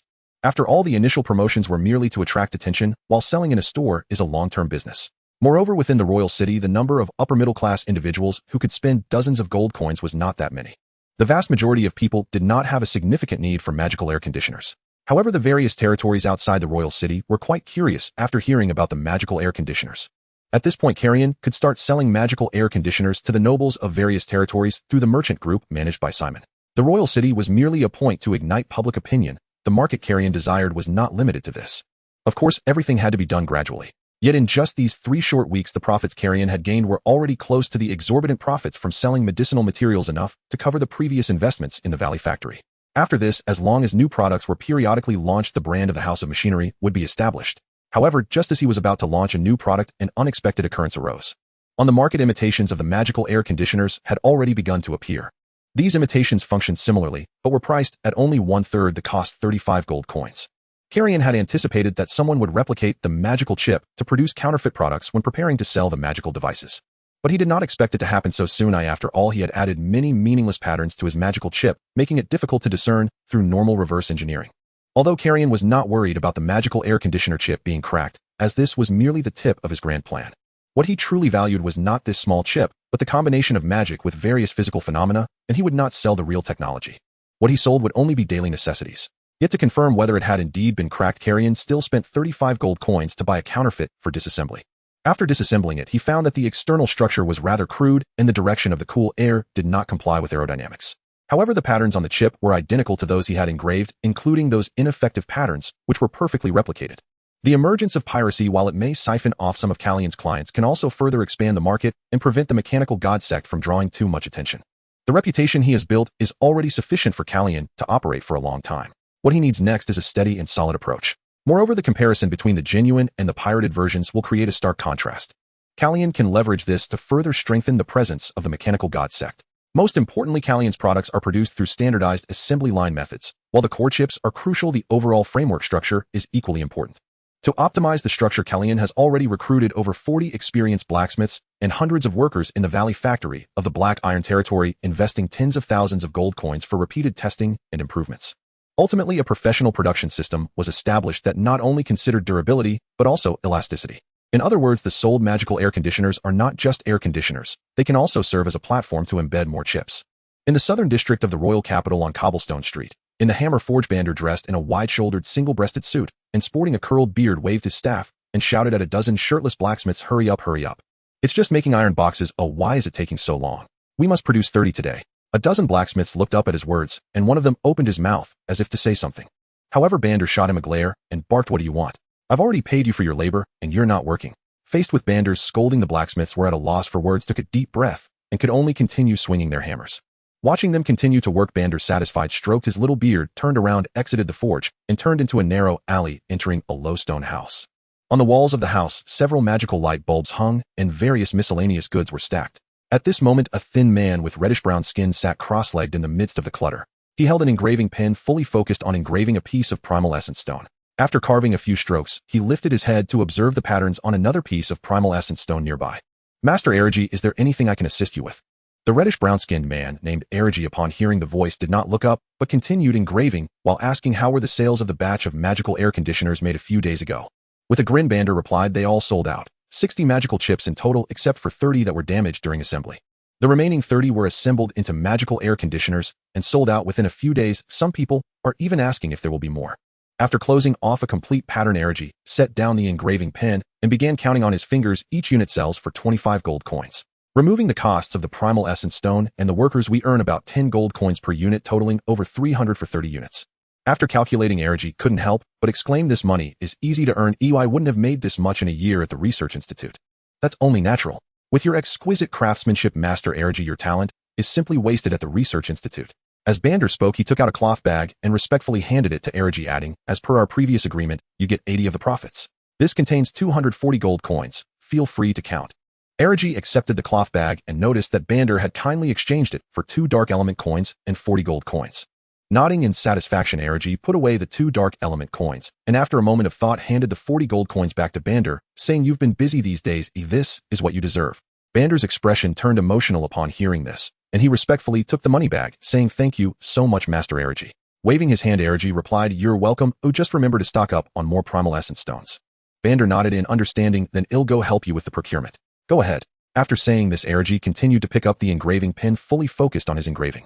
As a second-tier mage and second-tier engraver, Erigi may not understand the chips inside the magical air conditioner, but he can tell that these are all derived from basic magic arrays, which do not require high engraving skills. Thus, as long as he meticulously imitates each stroke, he can replicate the effects of the magical chip. His exquisite skills were honed through his previous work. In fact, Erigi was once an ordinary engraver at the Kalien Research Institute, tasked with basic magic array engravings. However, because he was from a different race, his skin color and facial features were different from others. As a result, he often faced exclusion within the institute, even though Erigi possessed the most exquisite skills in the entire department, which could even be described as perfect. But due to his status as a member of an alien race, he never received a promotion. It was only 2 weeks ago that, unable to contain himself any longer, he punched a colleague who insulted him and was expelled from the Research Institute. After leaving the Research Institute, Erigi felt lost in the royal capital, as he had originally come from his hometown of Abang to the royal capital only because he was recruited by the Kalien Research Institute. Now expelled from the institute, he had no idea where to go. Unwilling to return to his hometown with his tail between his legs, Erigi could only search for work, but due to his skin color and facial features, he faced obstacles everywhere. It's quite ironic that a second-tier mage cannot find a job at all. He even considered becoming a mercenary, but the problem was that he was not skilled in combat. If he took on dangerous tasks, he would likely perish quickly. Just when he was at his lowest, Bander found him. This kind merchant not only did not discriminate against him for being from another race, but even treated him with great respect and proposed a partnership to make money together. He then presented a primal essence stone engraved with complex patterns, hoping Erigi could replicate it. Erigi initially thought it would be quite challenging, but still attempted the replication and ultimately succeeded. This made Bander very happy, and he subsequently provided many primal essence stones, hoping Erigi could engrave them all. Once the assembled magical air conditioners were sold, Erigi would receive 80, while Bander would take 20. At this time, Erigi was in a low point in his life, so he agreed to Bander's partnership. Unexpectedly, within just over a week, he earned 200 gold coins. Humming a tune, Erigi continued to engrave happily. After donning a black top hat, Bander stepped out of the low stone house, and his original smile instantly shifted to a sneer. Putting away the cloth bag, Bander, leaning on his staff, hummed a tune as he walked out of the alley, secretly sneering, "The Abang people are so easy to deceive. As long as I can fool this guy, you'll get rich." In fact, Bander sold a total of 60 magical air conditioners. Claiming that 30 chips were damaged during assembly was merely a ruse to deceive Erigi. Each magical air conditioner sold for 35 gold coins, but he told Erigi it was 25 gold coins. In other words, Bander made a profit of over 120 gold coins in the end. Yet he only gave Erigi 240 gold coins. Due to the information asymmetry, Erigi felt he received too much and, feeling guilty, even returned 40 gold coins to Bander. Huffle. With a chuckle, Bander climbed into his carriage. Bander, having a background as a thug, has been entrenched in the southern district of the royal capital for 20 years. Besides running a vehicle business, he also has numerous connections in the underground black market of the southern district. By trafficking in some dubious goods, he amassed a fortune. Recently, Bander learned that several alchemist academies around the royal capital were about to hold their triennial graduation assessments. At that time, the demand for medicinal materials would surely surge. Thus, Bander invested all his wealth to stockpile a large quantity of low-level medicinal materials, planning to make a big profit when the time came. However, for some unknown reason, the prices of medicinal materials in the royal capital did not rise over the past 2 months. Instead, they fell sharply, causing Bander to question his existence. In the end, Bander was left with a stockpile of medicinal materials that he couldn't sell, bringing him to the brink of bankruptcy. Later, he discovered that Aki, who had once worked at his vehicle business, was now employed as a clerk at some mechanic's home. Thus, Bander concocted a plan to threaten Aki into stealing 10 magical air conditioners for him, intending to sell them in the black market and recoup some of his previous losses from the medicinal materials. Unfortunately, his threats backfired, and he ended up being reprimanded by some dogmatic cleric of a mechanical cult, leaving Bander with a grudge. Later, he learned that a certain engraver named Erigi had been expelled from the Kalien Research Institute. Recalling how Owen from the Kalien Research Institute praised the magical air conditioner in the official newspaper, while also mentioning that its core was the frost mist magic, Bander devised a scheme. He tricked Erigi into replicating the magic chip of the magical air conditioner. To his surprise, it succeeded and turned out quite well. Bander then immediately began producing counterfeit magical air conditioners and sold them in the black market, ultimately making a substantial profit. Sitting in his carriage, Bander prepared to head to the black market to secure more funds for expanding the production of the magical air conditioners. This dogmatic mechanical cult is nothing to worry about. In the southern district of the royal capital at the mechanic's home, Kalien entered through the back door of the store, and as he stepped into the inner room, he heard a commotion ahead. Just then, the hunchbacked Aki had retreated from the front of the store to the inner room. Upon seeing Kalien, he immediately panicked and said, "Mr. 16, it's bad news." Raising a hand to signal him to calm down, Kalien asked what happened.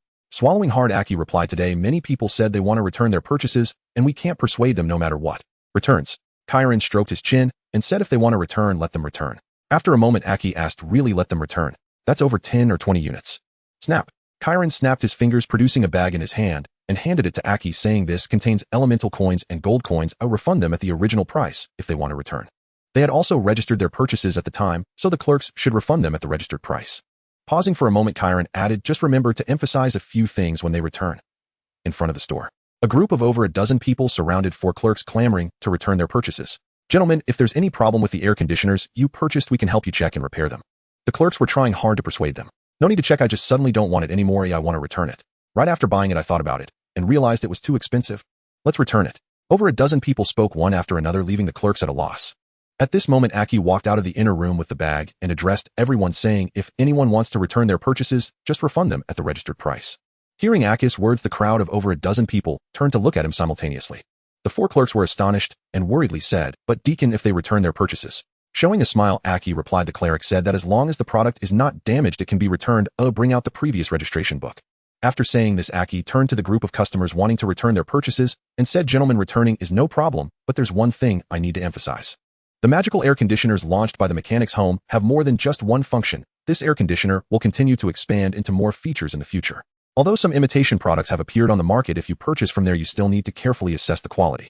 Counterfeit products are often poorly made and can easily malfunction. As for products from other places, we at the mechanic's home do not provide maintenance and cannot expand their functionality." This reminder did not change their minds. One person even shouted, "My friend bought a magical air conditioner in the black market for only 35 gold coins, which is a third of your price. I tried it at his place, except for being a bit ugly, the effect is no different." Aki looked at him and said, "But sir, we at the mechanic's home sell not only products, but also services. When you made your purchase, we also mentioned that magical air conditioners, like other magical devices, require maintenance after long use. And if you purchase from the black market, we do not provide maintenance." The shouting customer replied again, "What kind of maintenance costs so much? It's all magical devices. If something goes wrong, can't we just find a device master to fix it? If it doesn't work, just buy a new one. Buying one from you is enough to buy 3 from there." It was clear that they were determined to return their purchases. Aki no longer insisted and began refunding them in order. After this group left the mechanic's home, returned to calm. And throughout the day, no customers made any purchases. This left Aki and the clerks quite worried, but Kalien assured them not to panic and took out a box. When Aki opened it, he found dozens of flat iron boxes the size of a palm inside. "What is this?" With a smile, Kalien said, "This is a new product." After the counterfeit magical air conditioners appeared, they quickly circulated in the black market. Many who were previously attracted by the functions of the magical air conditioner but lacked the budget chose to purchase in the black market. By July, the weather became increasingly hot with scorching sunlight and the ground heating up to the point of smoking. Those who bought magical air conditioners hurriedly turned them on to cool their rooms. Meanwhile, those who purchased from the black market were happily using theirs. However, after prolonged use, they found that the cooling effect of the counterfeit air conditioners was getting worse. This puzzled them, and they rushed to the black market for answers. Bander, who was boasting to others in the underground black market, saw so many people looking for him and thought they were there to repurchase. But when the crowd surrounded him, they all began to question him at once. "Why does my air conditioner stop cooling after a while? Is it broken? But I just bought it a few days ago.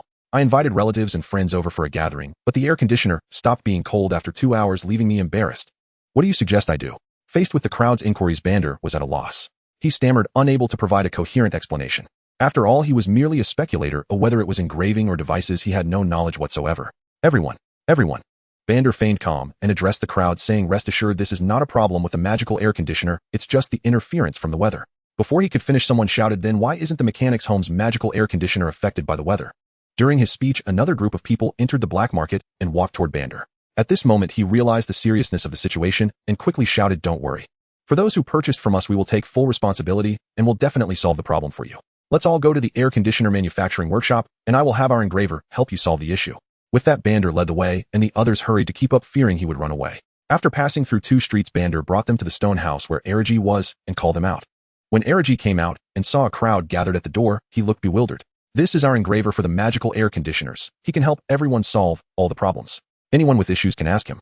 With everyone's attention turned to Erigi, Bander seized the opportunity to slip into the stone house. He then crawled out through a window on the other side of the wall, choosing a secluded street to make his escape. Erigi, gaunt and clad in russet-brown skin, watched as a throng of people gathered around him, shouting in unison. Fear surged within him. Faces blurred together, the snickers of colleagues from the institute, the sneers of noble gentlemen in the dining hall, and now this seething crowd before him. Erigi trembled uncontrollably, instinctively retreating toward the stone hut behind him. But at that moment a man seized his tunic and bellowed, "Where do you think you're going? How will you fix our air conditioning units?" I. Though a second-tier arcane master, Erigi dared not resist. Even as an ordinary man gripped him tightly by the collar. He feared not the man holding him, but the instant consequence of any perceived hostility, being branded a menace by the entire royal capital.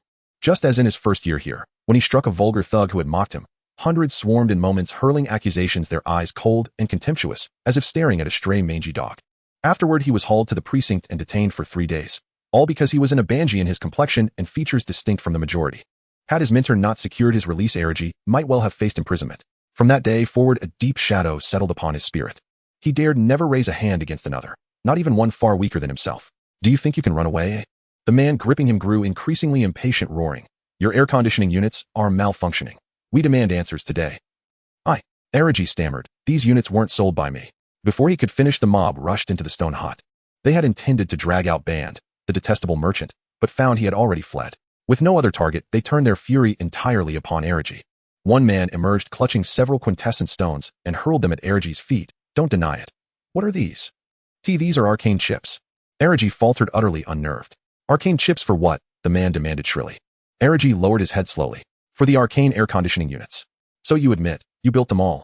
Drawing a deep breath, Erigi lifted his gaze and summoned his courage. "I only fabricated the arcane chips. The rest was handled by Band." "I swear my chips are." But before he could complete his sentence, a dozen voices drowned him out. "If you made them, then it's your fault. I bought this unit for use in peak summer, and I paid full price. Now on this scorching day it blows nothing but hot air. What do you propose we do?" "No wonder it looks uglier than those from Mechanica House. It's clearly shoddy work. I refuse it outright. Refund my money." "Refund, refund, refund." The chaotic clamor coalesced into a single deafening chant. The roar of a dozen enraged voices shattered whatever resolve Erigi had mustered. He stood paralyzed amid the crowd, wildly scanning the faces around him, each one twisting with distortion and malice. "He's an Abangian. That explains why his air conditioners fail. Damn it. I'd never have bought anything made by an Abangian. Unlucky omen. Whether it works or not, I want nothing to do with it. Spit on him. Why don't Abangians stay where they belong, in the remote Abang lands? Why didn't King Pori VI exterminate every last cursed Abangian? They've only brought ruin upon us." Here it comes again. That nightmare from 3 years ago, repeating itself. Erigi trembled violently, stumbling backward in desperate flight. But the swelling fury of the mob left no escape. Hands seized his arms, voices rose in escalating vitriol. The black market merchant fled. "Don't let him slip away too. Drag him to the dark cathedral, to face judgment by the god of shadows." Yes, no Abangian is ever trustworthy. And with that they dragged him bodily toward the cathedral's gloom. His dread deepened. He would rather face the precinct than step foot inside that cathedral. 20 years earlier, Abang had invaded the kingdom of Durkant, only to be repelled by King Pori VI's armies, who then launched a counteroffensive and conquered Abang in its entirety. At the king's command, all resisting Abangians were slaughtered, the very task carried out by the Holy Legion of the Dark Church. Hence Abangians bore an innate visceral terror of that institution. No. Erigi struggled fiercely, yet dared not unleash even a single spark of magic. Thus he was hauled along helpless toward the cathedral's shadowed spires. The commotion drew onlookers from afar. Upon learning that an Abangian had manufactured counterfeit air conditioning units, many joined the outcry. Such a ruckus inevitably drew the attention of the constabulary. 2 patrolling arcane master officers arrived to assess the situation and disperse the gathering crowd. Though the officers held little sympathy for Abangians, this matter fell outside the church's jurisdiction, and so they intervened, halted the mob's advance, and took Erigi into custody. During interrogation, they learned the counterfeit units were peddled by a merchant named Band. Ordinarily, such commercial disputes lay beyond the purview of Durkant's still rough justice system. Moreover, counterfeit goods flooded the market, yet authorities rarely pursued such cases. But when they learned Band and Erigi had distributed over 300 units, potentially worth tens of thousands of gold coins, the officers immediately filed a formal case. They seized more than 1,000 gold coins from Erigi, then deployed agents to hunt down the fugitive Band. Yet they did not return the confiscated coins to the buyers. Instead, declaring them evidence, they retained the sum under official custody. Upon hearing this, the buyers realized refunds were futile. Once funds entered the royal capital's precinct coffers, they could languish there for years without question. And years later, who would dare petition the constabulary for restitution? After repeated failures to reclaim their money, the aggrieved buyers convened once more, this time heading to Mechanica House hoping the Church of Mechanics would repair their faulty units. Regrettably, that is impossible, Archie replied, his expression calm and unmoved. We provide maintenance solely for products purchased directly from Mechanica House. Looking at the dozen or so people gathered inside the store, Aki could roughly discern that several of them were the ones who had come to return goods over a week ago. At that time, Aki had clearly informed them that once a return was made, Mechanical Home would not be responsible for maintaining any magical air conditioners purchased from other vendors if they had issues. Now these individuals had encountered problems and had come back to request Mechanical Home's assistance, which was utterly ridiculous. We will pay for the repairs. That air conditioner was just bought not long ago, so it should be fixable, right? This is typical self-deception. Shaking his head, Aki, with heavy bags under his eyes, replied, this isn't a repair issue, it's because the air conditioner you bought is a counterfeit and it has fundamental problems. Previously, Kalien had anticipated this situation, so he had informed Aki about the shortcomings of the counterfeit air conditioners. Although Aki had a low level of education, he repeatedly listened to Mr. 16's explanations using a sound recorder, going over it hundreds of times. Even if he was not bright, he could memorize it. Counterfeit air conditioners are fine when the weather isn't too hot, but if high temperatures persist, the magical array on the magical chip will overwork itself. The core of the magical air conditioner is the frost mist magic, and regardless of the type of magic, it requires magical elements. The air in the royal capital contains a relatively high concentration of magical elements, allowing the frost mist magic to directly absorb the surrounding magical elements during operation. However, because it is a civilian model, the consumption of magical elements is quite low. But the problem is that the higher the ambient temperature, the more magical elements the frost mist magic needs to cool down. And since the chip has limited size and the magical array has a maximum tolerance, once this limit is exceeded, the effectiveness of the frost mist array will deteriorate, eventually rendering it ineffective. After listening to Aki's explanation, the crowd asked, but why is Mechanical Home's magical air conditioner unaffected? Walking up to a magical air conditioner and patting it twice, Aki continued, Mechanical Home's magical air conditioners are meticulously crafted, not just focusing on the core, but also on this iron casing. It can work in conjunction with the magical chip, efficiently utilizing the absorbed magical elements while ensuring that the chip operates at maximum effect without overloading. Perhaps when the weather is as hot as an oven, our air conditioner might also fail, but at least during a summer like this, maintaining a consistent cooling effect is not a problem. Although the crowd did not fully understand what Aki was saying, they realized that the shell of the magical air conditioner was also very important. They initially thought that a genuine air conditioner was merely more aesthetically pleasing. Now they realized that the casing was also a crucial component of the magical air conditioner. Inside, Kalien observed through a small window that Aki had managed to calm those people down and nodded slightly.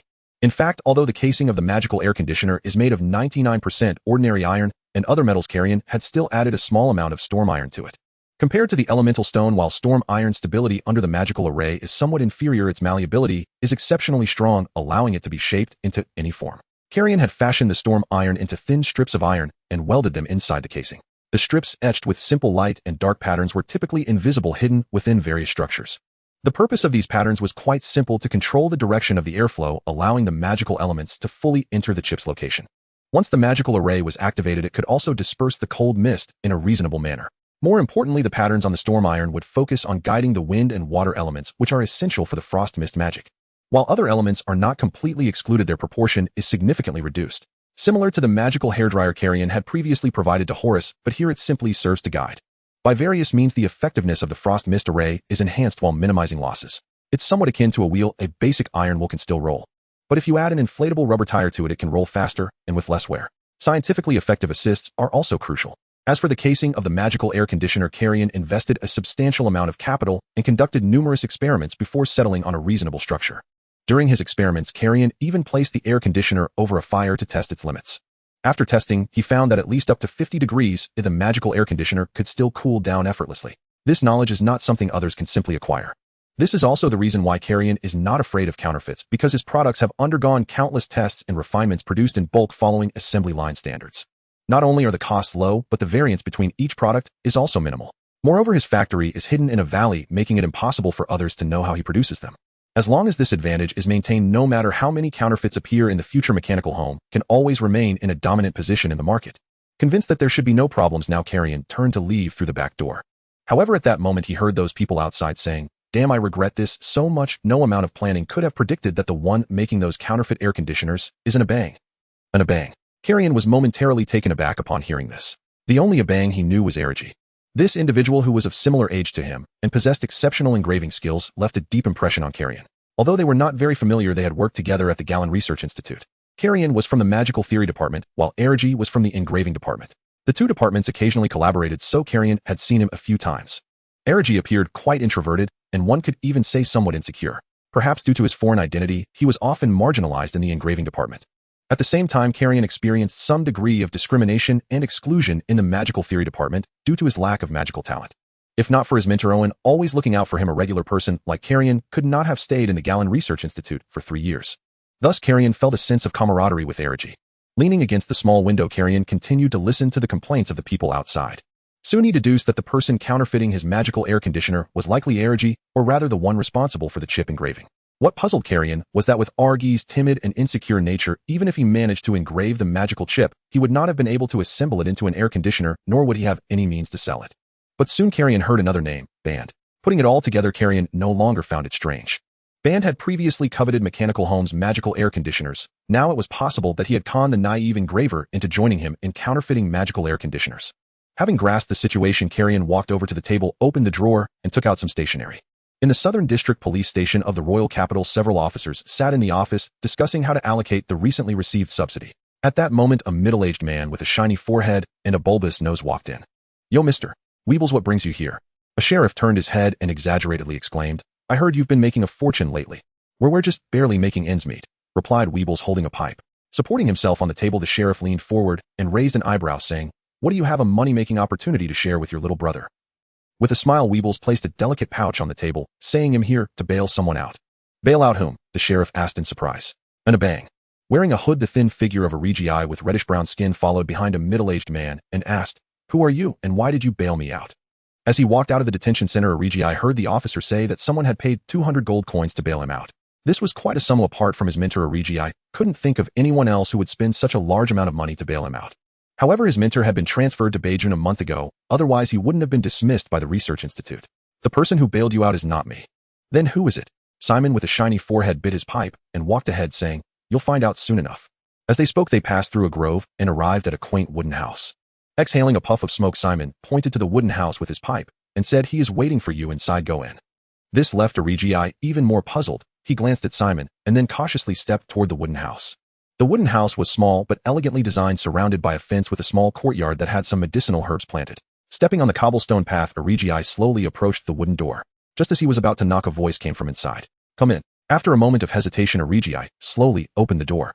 Inside sat a masked person clad in a black robe, their mask adorned with a strange pattern that made Erigi feel as if he had seen it somewhere before. "Have a seat." Kalien scrutinized Erigi for a moment, and after he had slowly sat down, he continued, "Let me introduce myself. My name is 16, and I am the bishop of the Mechanism Church in the Royal Capital." As soon as he finished speaking, Erigi was so frightened that he stood up and turned to run. At that moment, he remembered where he had seen the symbol on the bishop's mask. When he was replicating a chip earlier, he had used a reference chip that bore the same design. That symbol should represent the Mechanism Church. Realizing that he had plagiarized an important magical chip from the Mechanism Church, Erigi knew the real reason the main figure had come to find him. Just as he was about to run, Kalien snapped his fingers. Suddenly, there was an explosion outside the wooden house. Startled, Erigi halted in his tracks and fell back to sit on the ground. "Don't be anxious." Kalien lightly tapped the wooden table with his fingers and said, "I won't do anything to you, but if you try to run, that would be troublesome." His words carried a hint of threat. Erigi slowly turned around, looking at the self-proclaimed Bishop 16 with fear. Just moments ago, the other party hadn't even drawn a magic circle before directly releasing magic. He was certainly not an ordinary magic master. As a mere second-tier magic master, Erigi felt utterly powerless before a bishop of a sect. If he insisted on running away, the other party might very well resort to violence against him. Realizing this, Erigi dared not act recklessly. Instead, he slowly lowered his body and whispered, "I'm truly sorry. Oh, I was left with no choice and believed that unscrupulous merchant's words. I will work hard to make amends. I am really very sorry." Seeing him sincerely apologize, Kalien did not respond immediately. On one hand, Erigi had indeed done something wrong. Even though he had previously worked with Kalien, wrong is wrong, and the punishment that should be given cannot be avoided. How do you plan to compensate? After a few seconds of pause, Erigi slowly raised his head and said, "I am an engraver, and I possess affinity for all elements. I can engrave almost all magic circles below the second tier. As compensation, I can help you with anything you need in this area." After hearing this, Kalien, who was contemplating how to recruit Erigi, felt his heart sink. Affinity for all elements. My goodness. Oh heaven. Damn. Clearing his throat, Kalien continued, "So does that mean you have high magical talent?" "Not really," Erigi shook his head and replied. "Although I possess affinity for all elements, they are all 3-star or 4-star. My talent isn't particularly high." 3-star and 4-star isn't considered high. How does that make me feel as a lowly being? After a moment of internal lament, Kalien took out a piece of elemental stone and placed it on the table, saying, "This magical chip, did you replicate it?" Glancing at it, Origi replied, "It should be. Oh, I'm truly sorry. I shouldn't have profited in this manner." He lowered his head once more as he spoke. "You replicated it perfectly. Do you understand the designs within it?" "No." Origi shook his head again and replied, "The magic circle on the chip is the most complex and difficult design I have ever encountered. It doesn't even look like a magic circle anymore. Yet this complex frost mist magic circle allows ordinary people to use magic. The concept of such a magic circle is beyond my reach. The only reason I could replicate it is that my main job at the Kalien Research Institute was magic circle replication. As long as it is below the second tier, even if I can't understand it, I can imitate the surface patterns and replicate them perfectly." "Impressive." Kalien nodded and continued, "Because of you and that merchant Bander, our mechanism house has had almost no sales in the past 2 weeks, and the estimated loss could be over 10,000 gold coins. Of course, I know that the main responsibility lies with Bander, but your actions are indeed unacceptable. If you were to stay in the police station, it would neither recover our losses nor bring us any profit. That's why I paid to bail you out, on one hand to make you take on some responsibility, and on the other to provide you with a new path." The last sentence surprised Origi, and he raised his head to ask, "What new path?" Before explaining, "Are you interested in hearing about the ideals of the mechanism church?" Can I say I'm not interested?" Origi thought to himself, but due to the circumstances he hurriedly replied, "I would be very pleased to, Mr. 16. Nodding in satisfaction, Kalien began to speak at length. During this time, he had continuously refined the principles of the mechanism church. Essentially, he still emphasized the importance of productivity and technological transformation. Naturally, when explaining, he combined the specific situation of the Ends continent with the relationship between magic and technology. After listening to Mr. 16's words, Origi was utterly confused. Surprisingly, this bishop was not like other sect missionaries who emphasized that believing in a certain deity would lead to something. Instead, he emphasized the importance of personal effort. After the preaching, Kalien asked, "I wonder if you are interested in joining the mechanism church, where you can utilize your strengths and earn a good income." At this point, Origi felt conflicted. Although he was wrong in the matter of pirating magical air conditioning, he should apologize. However, the Abang people have their own beliefs, and changing his faith to make amends was a bit hard for him to accept. Noticing his discomfort, Kalien smiled and said, "If you don't want to join, that's fine, you can still work here." Kalien never intended for him to accept. He merely wanted to practice his preaching experience. "From now on, you will work in this wooden house, completing the engraving tasks assigned to you, with a monthly salary of 100 gold coins. However, 80% of that will need to be used as compensation until you repay the 2,000 gold coins we lost because of you." A monthly salary of 100 gold coins. This remuneration left Origi stunned. It should be noted that at the Kalien Research Institute, he only earned 20 gold coins a month, yet the mechanical church offered 5 times that amount. Although this was far less than what he had gained from piracy lately, it was still ill-gotten wealth. Of course, this 100 gold coin salary would have 80 deducted as compensation, but even so, he would still receive 20 gold coins a month, which was roughly what he earned at the Kalien Research Institute. However, even with such generous terms, Origi did not respond immediately, as he was concerned it might be a scam. "With such favorable conditions, may I ask what the requirements are?" "Of course there are requirements." Standing up from his chair, Kalien slowly walked towards Origi with his hands behind his back. "You are a recorder and your skills are quite refined. You will be responsible for helping us expand the production of magical chips, which is also a replication task, but this work is for the mechanical house. During the replication process, you will come into contact with many special magical array patterns of our mechanical church. Regardless of whether you can understand them, you are prohibited from leaking any information. If any technical information is leaked due to your negligence, we will hold you accountable, and at that point it will not merely be a matter of compensation." Although Mr. 16's tone was quite stern, there was indeed no fault in his words. Origi nodded in agreement. "To ensure that you do not leak any technology, we the mechanical church have specifically arranged this small manor for you in the woods on the outskirts." Earlier, Origi and Simon had taken a carriage from the city. "Arranged for me." This left Origi somewhat flattered. "How much would that cost?" "It's rented, and it's not much. Only 500 gold coins a year." "Only?" Origi would not earn 500 gold coins, even if he worked without eating or drinking for 2 years. "We are incurring this expense to ensure that you minimize contact with others who, of course, this does not prohibit you from going out. If you wish to go elsewhere, you can, but you need to apply. Here is a communication device. Press the button, and I will receive your message." As he spoke, Kalien placed a box measuring 20 centimeters on the table. This was actually his third version of the sound locking device, which on top of the previous sound recording function added transmission capabilities and remote communication through elemental circuits. A communication device. This strange magical tool intrigued Origi, and he couldn't help but stretch his neck to look closer. Kalien demonstrated, saying, "Press the first button, and the communication device will start recording your voice. Press the second button, and the device will stop recording. Press the third button, and the device will send your voice to me." As his eyes widened in astonishment, Origi asked, "What does sending mean?" Glancing at him, Kalien replied, "It means that no matter how far apart we are, I can receive your voice." Origi exclaimed, "This feels like the third-tier communication magic." But Origi remembered that communication magic still required a medium. It could be an owl or a pigeon. "Does this box fly?" Without further explanation, Kalien continued, if there is a response, the light bulb here will light up, and at that point you can press the fourth button to hear my reply. The various functions of the communication device sounded impressive, but it actually involved several steps. The first step was to record the sound onto a small component marked by Kalien. Then this component would be pushed to another location, colliding with another marked component. Recently, Kalien had figured out another function of the transmission beads. He could sense the coordinates of all marked items through the beads. When the two marked objects come into contact, they would merge into the same coordinate. Thus, as long as Kalien sensed that the previously separated coordinates inside the communication device had merged, he would know someone was using the device. At that point, he only needed to use the transmission ability to send the recorded sound component to his communication box and press the play button to hear the sound. Similarly, after recording the sound, he could send the component to Erich's communication device to complete the information transmission. Though this process required Kalien's involvement, it only involved a few changes in markings and was not complex. In the future, he might explore other remote communication technologies, but for now this communication device was already sufficient. After the demonstration, Kalien emphasized again, whether it's the communication device or your work here, you must not disclose any of this to others. Understand? Feeling increasingly awed by the mechanical church, Erich nodded, indicating he understood. After roughly explaining the situation, Kalien took out 3 pieces of storm iron chips and handed them to Erich, saying, these are the tasks you will be working on next. Each type of chip is a first-tier array. You need to record 1,000 copies of each. 1,000 copies, Erich said with some concern. Although recording a first-tier array is easy for me, that totals 3,000 copies. My elemental power may not be sufficient. Elemental power refers to the quantity of magical elements stored within a mage. Hearing this, Kalien pointed to a box in the corner of the wooden house and said, don't worry, there are elemental coins in there. It has all 5 elements needed for these 3 arrays with 10 pieces of each type. 50 elemental coins. That amounts to a grand total of 5,000 gold coins. The mechanical church is incredibly wealthy. In addition to the elemental coins, there are also several types of spirit-nourishing potions. The task is quite heavy, but the compensation will not be low, and whatever needs you have we can accommodate. If the task is completed smoothly, we can also increase your compensation. After careful consideration, Erich nodded and said, all right, I accept this task.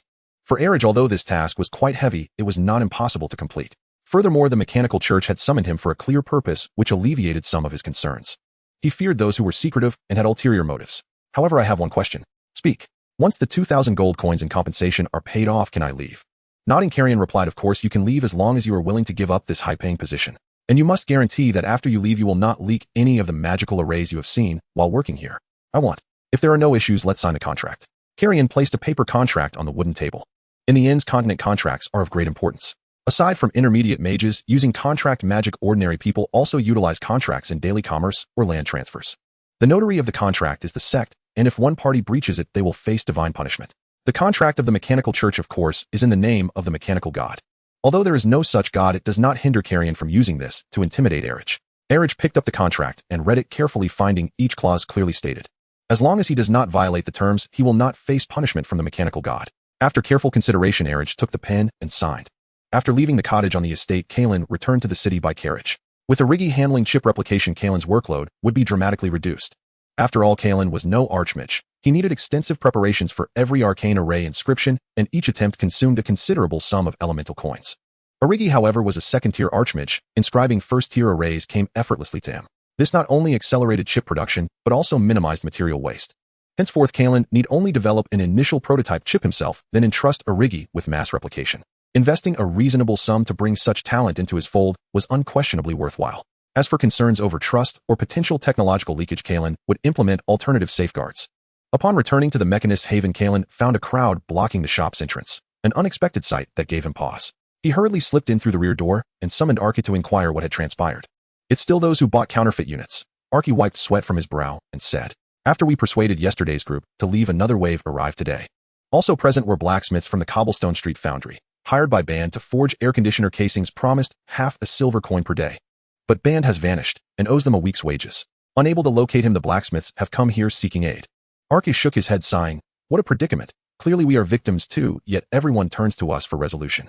Kalien knew that if this matter remained unaddressed decisively, the Mechanist's Haven's reputation would be irreparably tarnished by these aggrieved parties. Yet the Mechanist's Haven could not assume responsibility. Doing so would invite every future grievance of this kind directly to their doorstep. Smiling faintly, even behind his mask, Kalien outlined Arki's response strategy to the crowd.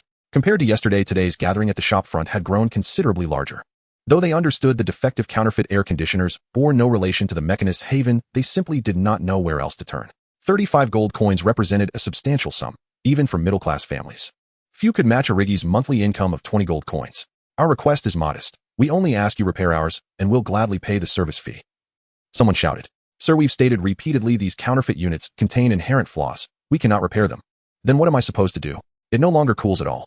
After 2 days of relentless heat, the magical chips inside many counterfeit units had catastrophically overloaded and burned out, effectively rendering the full 35 gold coins worthless. That explained their fury. As voices rose and the crowd began surging forward, Arcus strode swiftly from the inner chamber and bellowed, "Everyone!" The shout instantly stilled the throng, all eyes snapping toward Arky. You purchased counterfeit air conditioners, thus any losses incurred fall outside our liability. Before he could finish, the crowd erupted once more.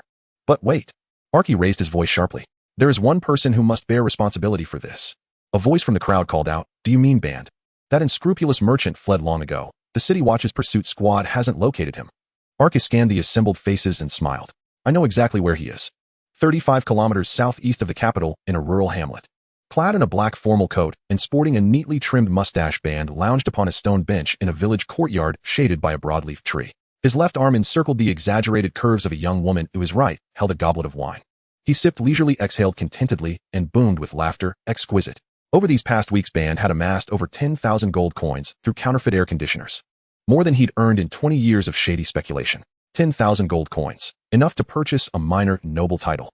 In fact, as early as 2 weeks prior, upon receiving his first windfall from the magical air conditioners, Band had anticipated possible retribution from the Mechanist Church. After all, it was a religious order, likely harboring several formidable archmages. So Band had quietly purchased this very cottage in the countryside as a contingency refuge. Should the Mechanist Church move against him, he could vanish here without delay. From there, he could calmly plan his next destination.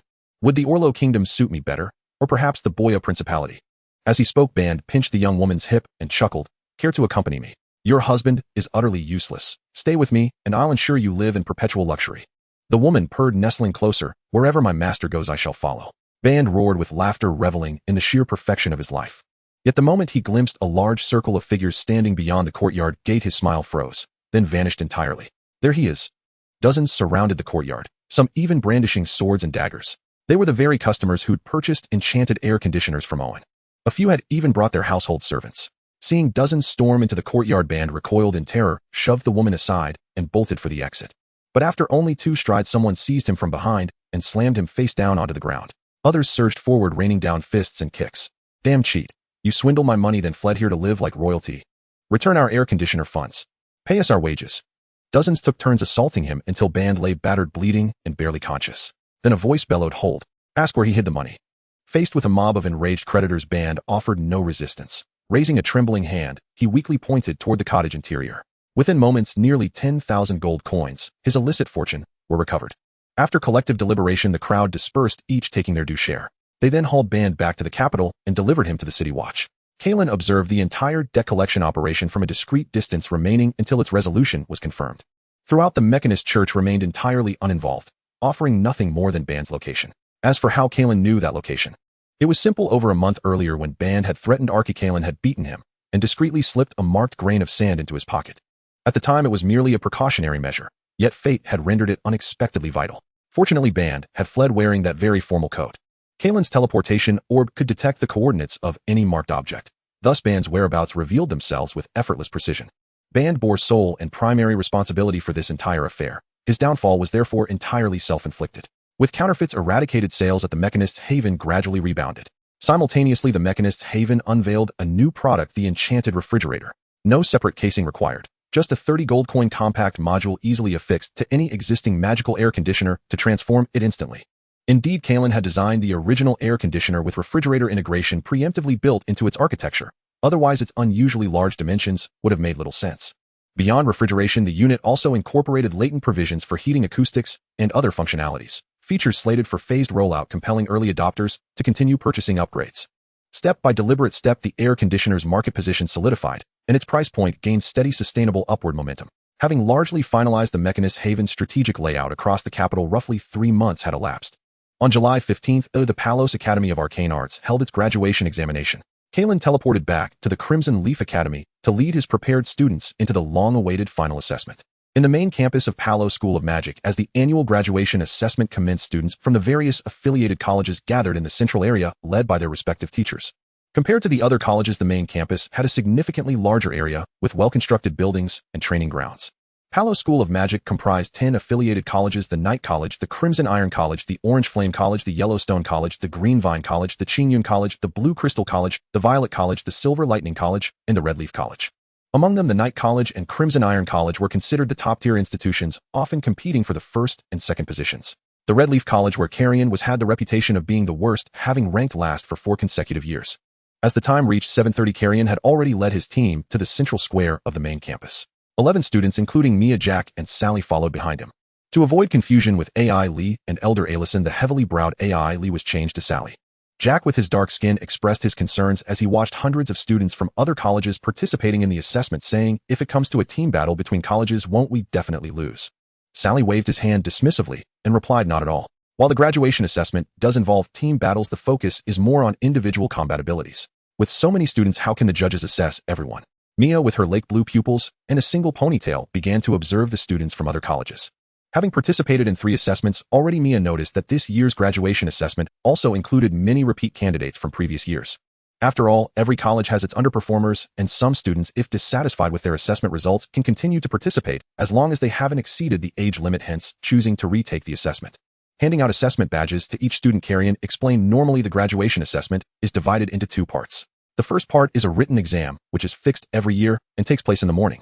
The second part is practical combat, and the specific content and timing of the assessment are uncertain and will be announced only after the written exam concludes. You all put on your badges first and then follow the instructions to participate in the written exam. After a pause, Kalien smiled and asked them, "Do you have confidence in the written exam?" Of course. The 11 students nodded affirmatively. As Kalien students, while they couldn't say much about their combat skills, they had no issues with theory. Even Jack, who was not particularly bright, could regularly maintain an average to above average score in magical theory exams. Just as they were talking, a copper bell located in the center of the main campus rang, followed by a deep voice covering the entire square. The 22nd graduation assessment of Palo School of Magic is about to begin. All registered students should carry their badges and find their examination rooms according to the badge numbers to prepare for the magical theory written exam. Upon hearing the announcement, Kalien nodded to the students, signaling them to hurry along.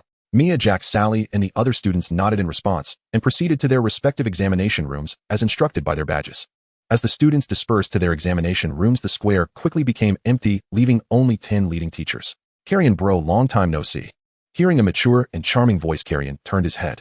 He saw Jessica, a senior teacher from the Violet College, approaching with long white legs, dressed in a black robe with purple accents and wearing glasses. The senior teacher from Violet College circled around Kalien and smiled, saying, "I think I just saw over a dozen students from your college participating in the assessment." Kalien shrugged and replied, 11 students, that's all we could muster." At that moment, another leading teacher from a different college approached. "TCH, I thought your college only had 1 student participating in the assessment." Without needing to look, Kalien could tell who the provocative tone belonged to. Adrian, tall and sporting a full brown beard, approached and looked at Kalien with undisguised disdain, continuing with a sneer, "I say, why don't you just refrain from embarrassing yourselves and close the Red Leaf College for good? If only that fairly talented female student had transferred to our college 3 months ago, she wouldn't be worrying about graduation today." Turning his head towards the senior teacher from Crimson Iron College, Kalien narrowed his eyes slightly and smiled, saying, "Whether our students graduate or not is none of your concern, Mr. Adrian. But do you still remember our agreement from 3 months ago?" Before Adrian could respond, other leading teachers from different colleges chimed in, eager to stir the pot, shouting, I remember. If the Red Leaf College achieves good results, Adrian will publicly kiss Peter's behind." Ha ha, I can testify to that. I can testify to ha. To them, Kalien and Adrian's agreement was merely a joke. They didn't believe the Red Leaf College could achieve good results, but that didn't stop them from using this topic to tease. Glancing at the few troublemakers, Adrian coldly smiled at Kalien, saying, "I, Adrian, always keep my word and never go back on it. However, if you end up at the bottom again this time, you can't prevent the closure of the Red Leaf College." Kalien pretended to be troubled upon hearing this, then furrowed his brow and said in a tone that seemed firm, yet hinted at uncertainty, "That won't happen. Our Red Leaf College will surely succeed." Hearing Kalien's tone, Adrian scoffed, giving his shoulder a pat and saying, "If you lack ability, don't embarrass yourself. You're not even a magic master, or what do you know about teaching students?" Spreading his hands, Kalien feigned a helpless expression and said, "Who knows, maybe a miracle will happen." This statement caused several leading teachers to laugh as Jessica from Violet College lightly covered her mouth and nose, saying, "Kalien, bro, you're still so adorable, but where did that bravado from a few months ago go?" Grinning, Kalien replied, "ITLL, come back." A few dozen meters away, Wells, with golden short hair and a tall stature, stood quietly observing as several colleges mocked the Red Leaf College. After carefully scrutinizing, Wells caught a glimpse of the cunning in Kalien's eye.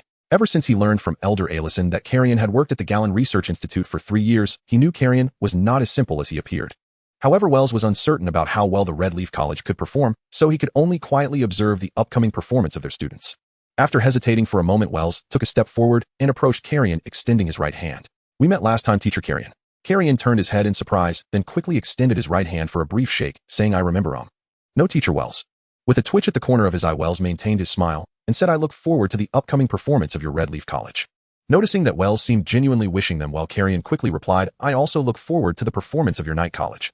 During the written examination, the lead teachers from each academy were summoned to the elders' meeting room to discuss the practical assessment following the written test and its important points. The seating in the meeting room had been arranged in advance, and Kalien found his spot at the Red Leaf Academy's designated area. The 10 academies were seated in 2 rows. Due to Red Leaf Academy's consistent poor performance, Kalien naturally sat in a corner, but he was indifferent. After sitting down, he wanted to take a look around the meeting room as he had never attended a meeting in such a place. However, just as he raised his head, he noticed Jessica from the Violet Academy staring at him, propping her chin with her hand. When Kalien looked over, she adjusted her glasses and winked with her right eye. This made Kalien furrow his brows, shifting his gaze elsewhere. It was best to avoid provoking her. After the lead teachers from the 10 academies took their seats, Elder Elysian, with a neatly combed hairstyle and leaning on his staff, walked in. Accompanying him was the principal of the Night Academy, Leiden. This surprised the crowd. Normally, the graduation assessment would be overseen by council elders and senior teachers from the main campus. Why was the principal of the Night Academy here? After Elysian took his seat and saw the puzzled expressions on everyone's faces, he said, "There is a task summoned by the church, so the principal and other elders have gone to the northern county to carry out the mission. Thus, this year's graduation assessment will be overseen by me and the acting elder, Leiden." As Elysian spoke, his tone was devoid of emotion, as if he was merely reciting a script. The crowd was even more astonished. The principal of the Night Academy had actually become an acting elder. Normally, magical schools are directly governed by the Dark Church, and the council elders are dispatched from the church, with very few principals being promoted to elders. Jessica, wearing glasses, glanced at the badge hanging from Leiden's chest and roughly understood what was going on. Though council elders do not only consider strength, Leiden's promotion to acting elder may be related to his status as a Grand Mage.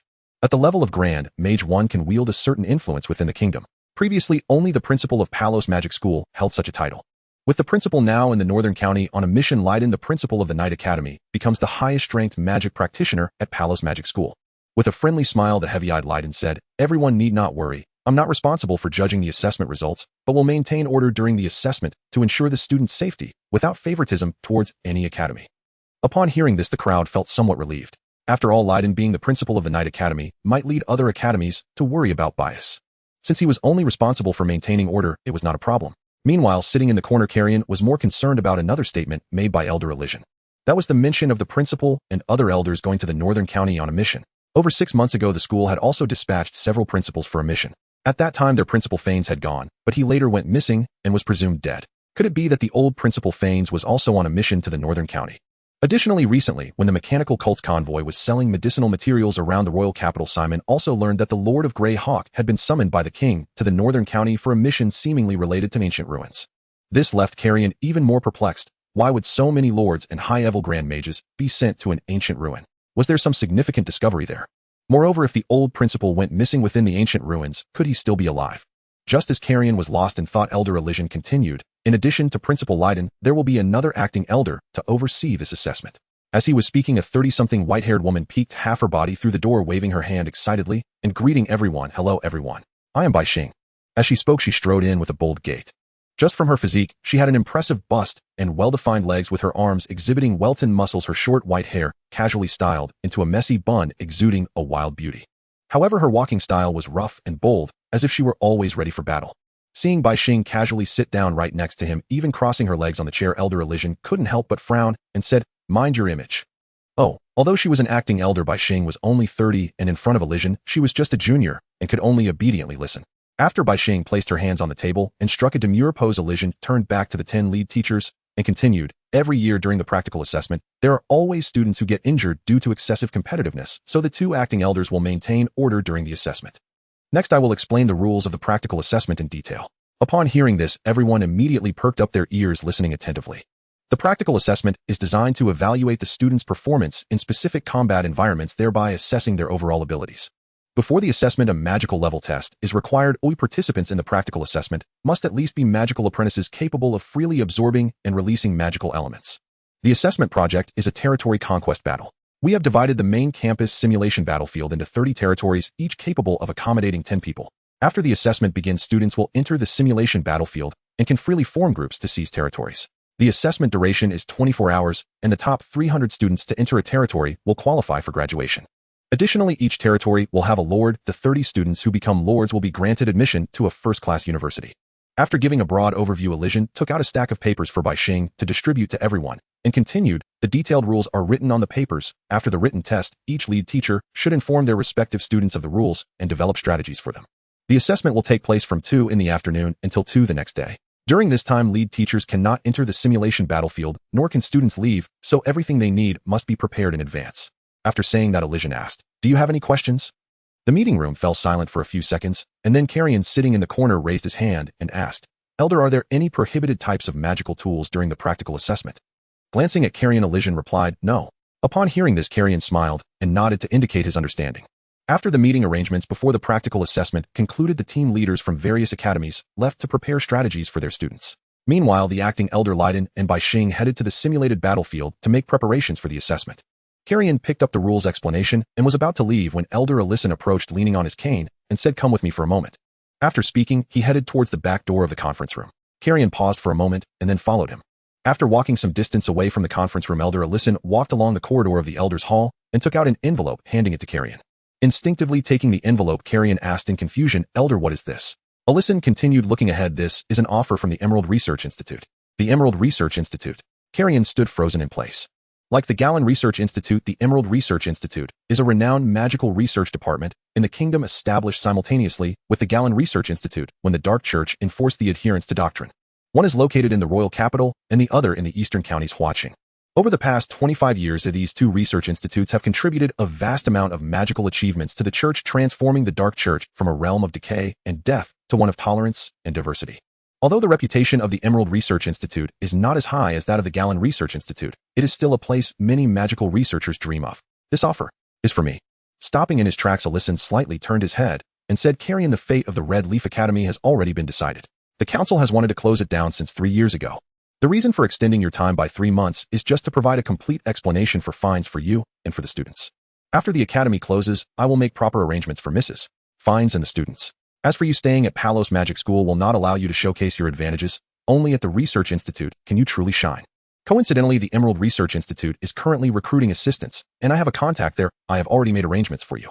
They appreciate your proficiency in foundational theory and intend to recruit you as a research assistant with a monthly salary of 10 gold coins, which is double what you earn here as a junior teacher. Kalien spoke lightly, but in reality, he had to leverage many connections to secure this position for Kalien. Kalien looked down at the offer, unsure of how to respond.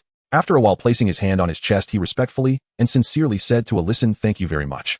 You don't need to thank me, Kalien replied, turning his head back to look at the main campus building, softly saying, every student in this school I regard as my own child, and you are no exception. Kalien, although you lack magical talent and cannot become a magic master, your talent in magical theory is unparalleled in my lifetime. I cannot allow your talent to go to waste. You should go to a place more suited for you. Kalien maintained a respectful bow for a long time before saying, Elder, I don't want to leave. I want to stay at the academy and continue teaching. Foolish.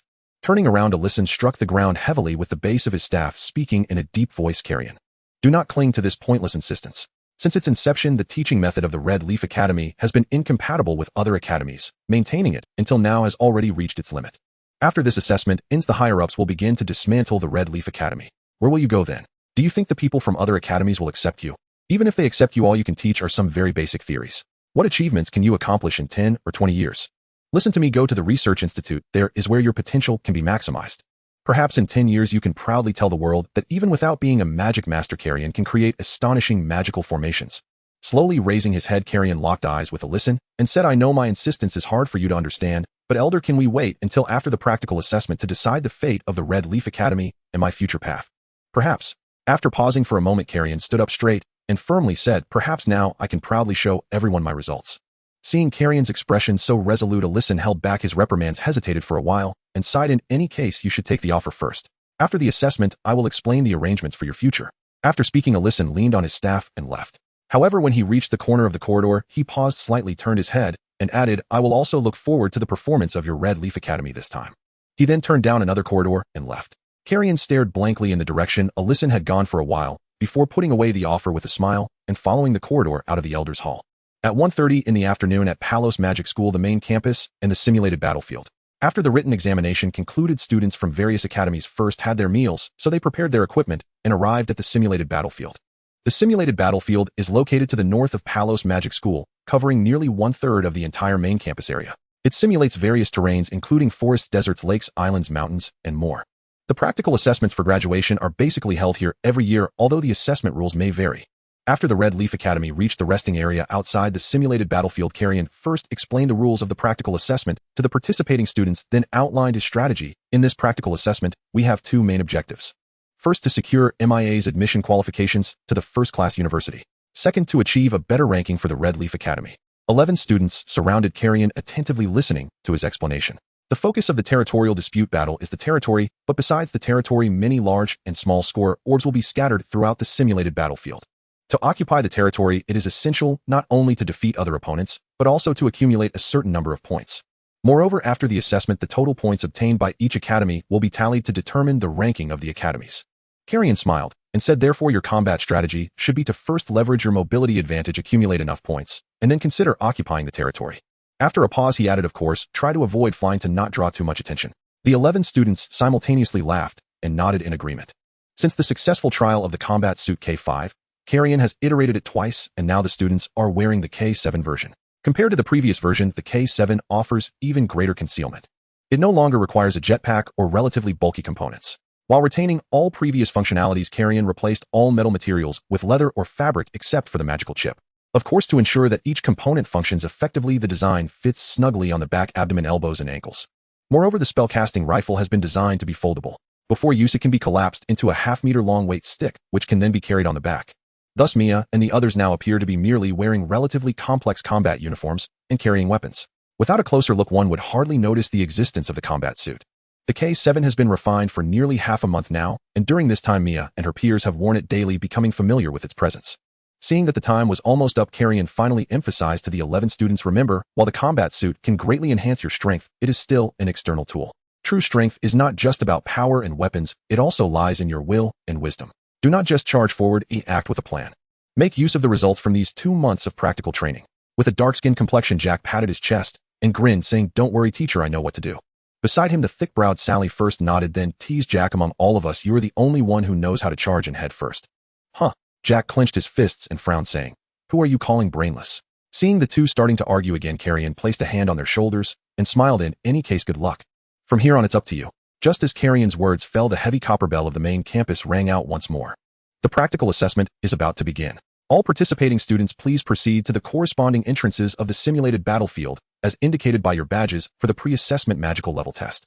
Elder Eliason's deep and resonant voice echoed through the magical amplification, reaching all students. Upon hearing the announcement, Mia, Jack, Sally, and the others waved goodbye to Kalien, took a deep breath, and walked toward the southwestern entrance of the simulated battlefield. Also, team leaders from each academy, please proceed to the observation platform. Unnecessary departures are discouraged. After watching Mia and the others line up at the entrance to the simulated battlefield, Kalien turned and walked toward the observation platform. The simulated battlefield of the Palos Magic School is set in a relatively flat basin, with a fan-shaped grandstand constructed to the south, serving as the observation platform. From the observation platform, one can overlook the entire situation of the simulated battlefield, facilitating the examiner's observation of each student. As Kalien ascended the stone steps to the observation platform, he noticed many people already seated. In addition to the 3 elders and team leaders responsible for hosting the assessment, other students and teachers were also present to watch the practical assessment. Furthermore, some representatives from the church or higher magic universities had come to observe as well. These representatives can offer special recruitment opportunities to students they deem worthy of cultivation, even if those students ultimately do not secure a spot. For instance, Kalien, who back then would never have passed the graduation assessment nor qualified for further studies. However, due to his outstanding written exam results, he gained the favor of a representative from the Gowron Research Institute, allowing him to become a research assistant there. Yet compared to previous years, it seems there are not many representatives attending this time. With his chin in hand, Kalien vaguely felt that this might also be related to the ancient ruins in the northern county. After all, since the Palos Magic School sent such a high-ranking elder there, the Church and Research Institute should have sent many people as well. In comparison to exploring ancient ruins, the graduation assessment, held once a year, does seem less significant. While pondering this, Kalien had already reached the team leader's observation area. At this point, the teachers from other academies had already arrived. Adrian from the Red Iron Academy, upon seeing Kalien approach, stopped discussing with the other leaders and asked Kalien, why are all 11 students from your Maple Leaf Academy crowded over there to line up? Did you forget the rules? Only magic apprentices can participate in the practical assessment.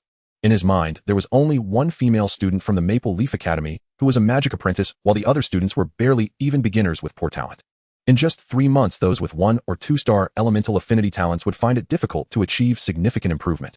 Hearing Adrian's voice, Kalien looked up at him, suddenly exaggeratedly covering his cheeks with his hands, feigning panic. Really? Is it necessary to be a magic apprentice to participate in the practical assessment? His performance made Adrian mistakenly believe it was true, and he burst into laughter bluntly, saying, "You're just putting on a front. With the talent of those students from your Maple Leaf Academy, do you think bringing them in will increase your odds? You crack me up, though I've never seen someone so naive." However, before he could finish, Kalien suddenly changed his expression, patted his chest, as if relieved, and said, "Fortunately, all my students are already magic apprentices." This statement instantly silenced Adrian's sarcastic remarks, and his expression turned grim as he said, "Are you messing with me?" After sitting down and crossing his legs, Kalien shrugged and replied, "Aren't you the one who's been playing tricks on me?" "Tisk," Adrian said coldly, "I can't wait to see how long your Maple Leaf Academy can struggle before it collapses." After saying this, Adrian said no more and turned to watch the simulated battlefield, waiting quietly for the competition to begin. Seeing the hundreds of students from the Red Iron Academy gradually entering the simulated battlefield, a cold smile crept across Adrian's face. He had previously instructed all the students from the Red Iron Academy to show no mercy to any Maple Leaf Academy students they encountered and to eliminate them right from the start. Simulated battlefield, southwestern entrance. Mia placed her hand on a crystal ball, then using her mental energy input the magical elements from within her body. Qualified next. The crystal ball can only detect whether a student can absorb and output magical elements, as long as they are magic apprentices or above they pass. As for determining the specific magical level of the tested individual, it requires a professional assessment, as the crystal ball alone is insufficient. Once all 11 students from the Maple Leaf Academy passed the test, they formed a group and entered the simulated battlefield. From the moment they stepped in, the assessment had already begun. Mia closed her eyes to sense her surroundings, then pointed to her right and said, "There are significant wind element fluctuations over there. If we follow that direction, we should be able to find the scoreballs." Jack nodded in response, stretched his arms, and said with a smile, "Then let's get started." He then took off running first. The others chuckled and followed suit. However, just as they had run a few dozen meters, several tall and muscular youths blocked their path. The leader of the group, bare-chested and resembling a bear, grinned at Jack and said, "Students from Maple Leaf Academy, if you surrender quietly, you won't have to suffer. Otherwise." As he spoke, he cracked his knuckles. But before he could finish, the slender Jack suddenly charged forward with a side kick, knocking the bear-like youth to the ground. "Don't block the way, hey." Logically speaking, with Jack's physique, it would be quite difficult to knock down a boy as robust as a bear. However, in reality, this kick appeared to be casual, but was actually amplified through multiple enhancements. First, the K7 ankle kit could unleash a burst of propelling force the moment Jack kicked. Additionally, each student's K7 suit was uniquely designed by Kalien.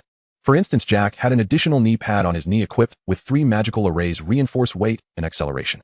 A combination of various factors allowed Jack to unleash tremendous power. Of course, it also had to do with the fact that the bear-like boy had let his guard down. After all, he had never expected that this monkey-like slender Jack would suddenly display such strength. After knocking down his opponent, Jack initially wanted to press forward, but soon realized that several other sturdy boys had surrounded him from the front. Thus, Jack had no choice but to halt his advance and quickly retreat to the position of Mia, Sally, and the others. "I told you you're too reckless. Why rush so fast?" Sally, with thick eyebrows, pressed down on his head. Pushing Sally's hand away, Jack pouted and muttered, "I didn't expect anyone to block us so quickly." Mia, with lake blue eyes and a single ponytail, drew her Qinglong sword and looked ahead, saying, "Be careful, they are from the Chitai Academy." Each academy under the Palos Magic School has its own characteristics. Chitai Academy, for instance, places a greater emphasis on physical training and will lean more towards professions like swordsmen, knights, and fighters in the future. In the end, continent magic instructors are also classified into different professions based on physical ability, magical power, and mental strength. Each magic instructor can choose a corresponding profession based on their actual situation. For instance, those who focus on physical strength generally choose to become swordsmen, knights, or fighters. Those who emphasize magical power typically opt to become mages or healers, while those who prioritize mental strength usually aspire to be sorcerers or telepaths. These professions do not mean one only needs to cultivate one aspect of physical strength, magical power, or mental strength. Rather, a solid foundation in all three is necessary, with a focus on one or two.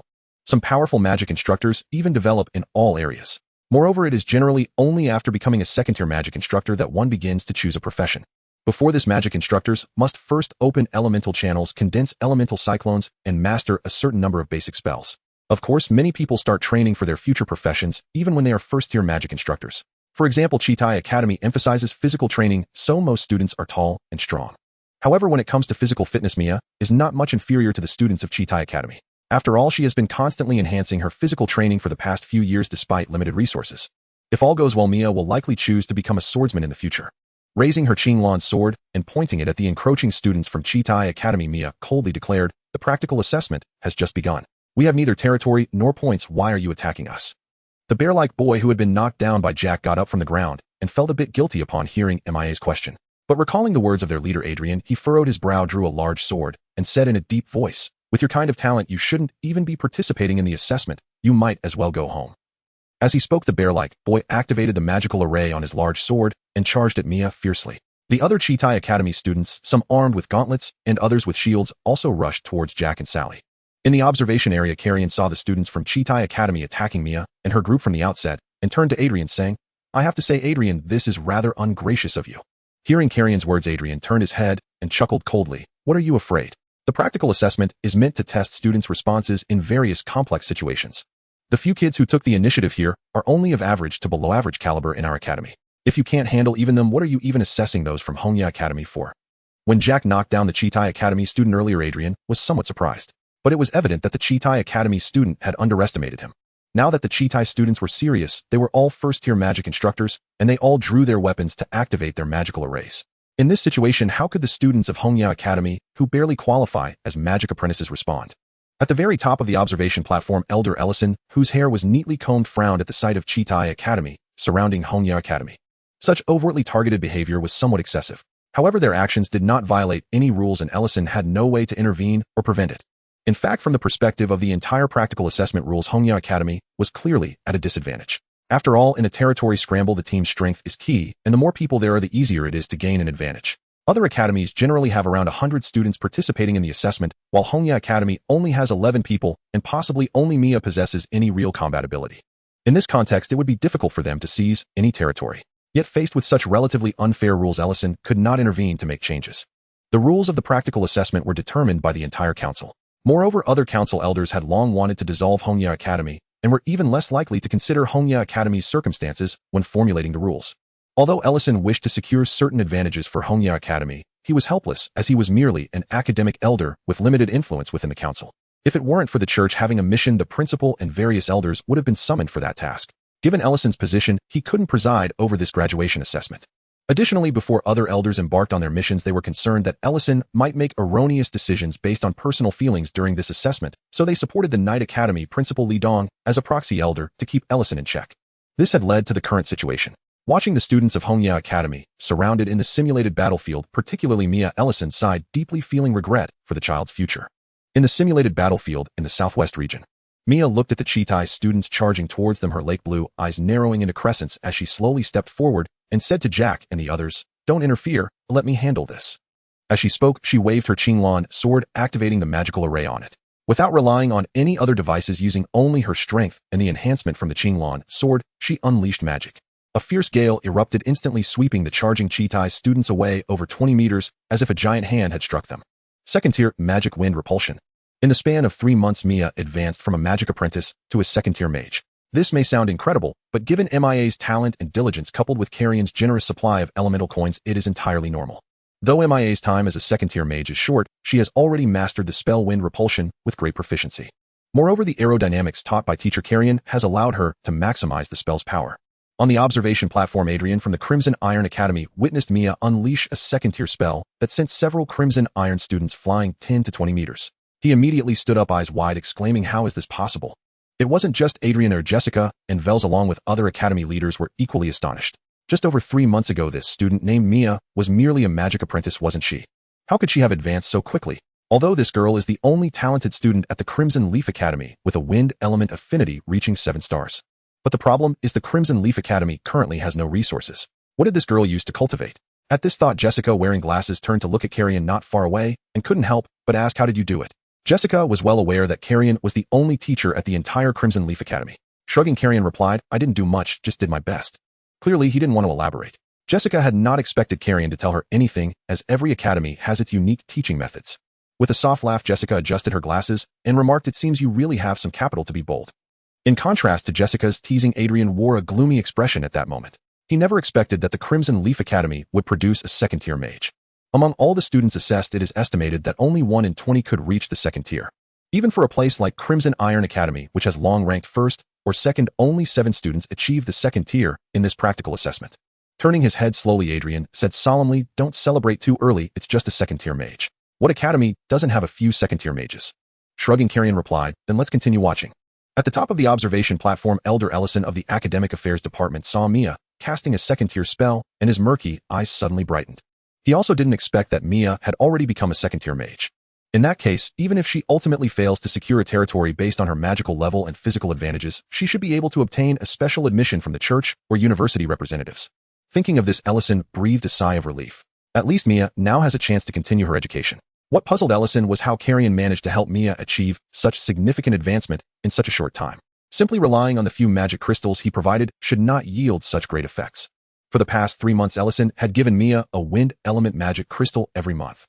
Casting a glance at Kalien, who was sitting in another area, Ellison decided to ask Kalien about it after the assessment concluded. In the simulated battlefield, after using the second-tier wind repulsion to blow away those people, Mia said to Jack and the others, "Let's go ignore them and keep moving forward." "Huh," said Sally, whose eyebrows were thick. "I haven't even had a chance to show off yet." Sensing the wind element fluctuations ahead, Mia walked in front and said, "What's the rush? We have 24 hours for the assessment. You will have plenty of opportunities to showcase yourself. Right now, don't waste energy on these people. Collecting score balls is the priority." While speaking, she had already run a distance ahead. True. Glancing at the Crimson Iron students lying on the ground, Sally quickened his pace to catch up with Mia. "Don't think about running." At that moment, the bear-like Crimson Iron student stood up again, chasing after them, trying to catch Sally. This excited Sally, who turned and threw a punch at the bear student's face, sending him flying several meters away. Like Jack's knee pads, Sally's spellcasting gloves and elbow pads were specially modified, providing 3 enhancements: reinforcement, weight, increase acceleration, so this punch was equivalent to the strength of a first-tier fighter. This was still at the lowest power setting. Why bother? Finally having a moment to show off, Sally smiled happily and then quickened his speed to catch up with Mia, leaving those students from Crimson Iron behind. A few minutes later, following the elemental fluctuations, Mia reached her destination and found a score ball worth 6 points on a tree branch. "Lucky you." Jack watched her float down from the tree and asked, "How many points do we need to enter the territory?" 10 points, Mia replied. To enter the territory, the total score balls must add up to at least 10 points. In the territory, the person with the highest score is the Lord. Nodding, Jack said, "So we need to collect at least 110 points. There's still plenty of time," Mia said. "There are more wind element fluctuations over there. Let's go check it out." As they spoke, they continued towards the next target, but halfway through, Mia noticed that the wind element fluctuations had weakened and the location had changed. This indicated that the score ball had been taken by someone else. "Now this is a problem." Mia scratched her head and said, "It seems there are no wind element fluctuations nearby." "What about other elemental fluctuations?" Jack asked. Shrugging, Mia replied, "I can't sense the others. After all, my affinity is only high for the wind element." "What about you guys?" After asking, the 11 of them exchanged glances, falling into silence. "So, we've encountered a bit of a problem." Sally covered his forehead, feeling both amused and helpless. "Our elemental affinities are all too low, and none of us have specifically studied elemental sensing magic. So besides your wind element, we find it hard to sense the other elemental fluctuations." "What do we do now?" Jack asked, confused. After thinking for a moment, Mia's eyes suddenly lit up, and with a mischievous smile, she said, "I have a plan." 2 hours after the start of the practical assessment, many students had already found the score orbs hidden in various corners of the simulated battlefield. Since each territory can hold a maximum of 10 people, normally the students participating in the assessment are grouped into teams of 10. Each group chose different strategies upon entering the simulated battlefield. Most groups opted to quickly gather points and then secure a territory. Each score orb emits a strong elemental fluctuation that is difficult to conceal even when wrapped. This means that the more score orbs a group collects, the stronger the elemental fluctuations they emit. At this point, no matter how well they hide, they can easily be discovered, and it is highly likely that others will snatch away the score orbs they have painstakingly gathered. If they accumulate enough points first and secure the territory, that group will gain a significant advantage. The so-called territory is actually a circular wooden platform 3 meters high, which is not large, and is divided into 10 areas. The wooden platform of the territory is shrouded in a special magical barrier that weakens all magical attacks coming from outside. Conversely, magical attacks launched from within the barrier are strengthened. Moreover, anyone wanting to enter the barrier without sufficient elemental fluctuations will be repelled. These elemental fluctuations come from the score orbs. This means that if a group of 10 occupies the wooden platform, other groups wishing to seize it must have enough points among all their members. Otherwise, only some of them can rush in. For a smaller group attacking a larger one, the odds of success decrease significantly. Naturally, while securing the territory first provides a great advantage. It also means that they may face attacks from other groups at any moment, which will greatly deplete their stamina and willpower. The practical assessment lasts for 24 hours, and during this time, they must remain vigilant in defense. In the southwestern region of the simulated battlefield territory No. 16, Mia passed through the bushes and looked at the 3-meter-high wooden platform not far away. She turned around and said to Jack and the others behind her, "Look, someone has already occupied the territory." Jack, with his dark skin, pushed aside the banana leaves in front of him, puzzled, and asked, "Why don't we target the groups outside the territories?" "Attacking the territories increases the difficulty significantly, doesn't it?" Sally stepped forward, wrapped his arm around Jack's shoulder, and shook his head, saying, "That's not how it works. Think about it. If we choose to attack groups outside the territories, whether we can catch them is one thing. Even if we do catch them, how can we be sure they have enough score orbs? Jack scratched his head and said that seems to be the case. Are you saying that if we manage to defeat a wandering group, but they only have a few score orbs, it would be a loss for us? Exactly. Sally raised his eyebrows and said, I didn't expect you to finally understand. Huh. Jack grabbed Sally's arm, turned around, and pressed him down from behind, grunting, Are you looking for a beating? Hey. Mia waved her hand and said, Stop playing around, let's assign tasks next. Among the students of Hongya Academy, Mia is the oldest, most talented, strongest, and also adept at formulating strategies. Thus, she naturally became the leader of the group. When Kalien is not around, the others mostly follow MIA's arrangements. Inside territory No. 16, there are 10 people. Judging by their attire, they should be from the Shi Lu Academy. Their presence in the territory indicates that each of them has at least 10 points. At this point, Mia looked at everyone with a meaningful smile. The others couldn't help but laugh. There are 100 points in there. Remember, our goal is not the territory, but the points, Mia stated. Our advantage is mobility. We can't be stuck in the territory for too long, so after taking their score orbs, we need to leave immediately. Sally with thick eyebrows nodded and said, But now we have a problem. If we attack from outside, we will be weakened. And we only have 11 points, so not everyone can enter the territory. They had just found a 5-point orb in the last 2 hours. Holding a 6-point and a 5-point score orb, Mia continued, I can go in alone. You all surround the territory from the outside and make sure they don't escape. Can you manage by yourself? Jack asked. Don't worry, I haven't trained for nothing all these years. In territory No. 16, 10 students from Shi Lu Academy formed a circle, intensely observing their surroundings. The leader of this group is a girl with braided hair around 14 years old, with a delicate face, though her cheeks have some freckles. Lena, there are wind elemental fluctuations approaching from the south. A boy sitting on the south side of the wooden platform turned to the braid-haired leader.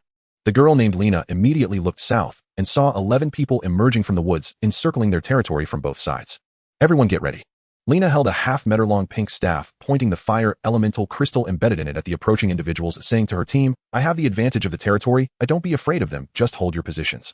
After finishing her words, Lena used her staff to draw a red magic circle with a diameter of half a meter in front of her. Soon several fireballs shot out from within the magic circle. Second-tier magic fireball barrage. Originally powerful fireballs expanded even further after breaking through the barrier, roaring towards the group of 10 approaching individuals. Mia, with her ponytail, watched a fireball fly towards her. She lightly waved her arm and raised a wall of wind in front of her to block the fireball.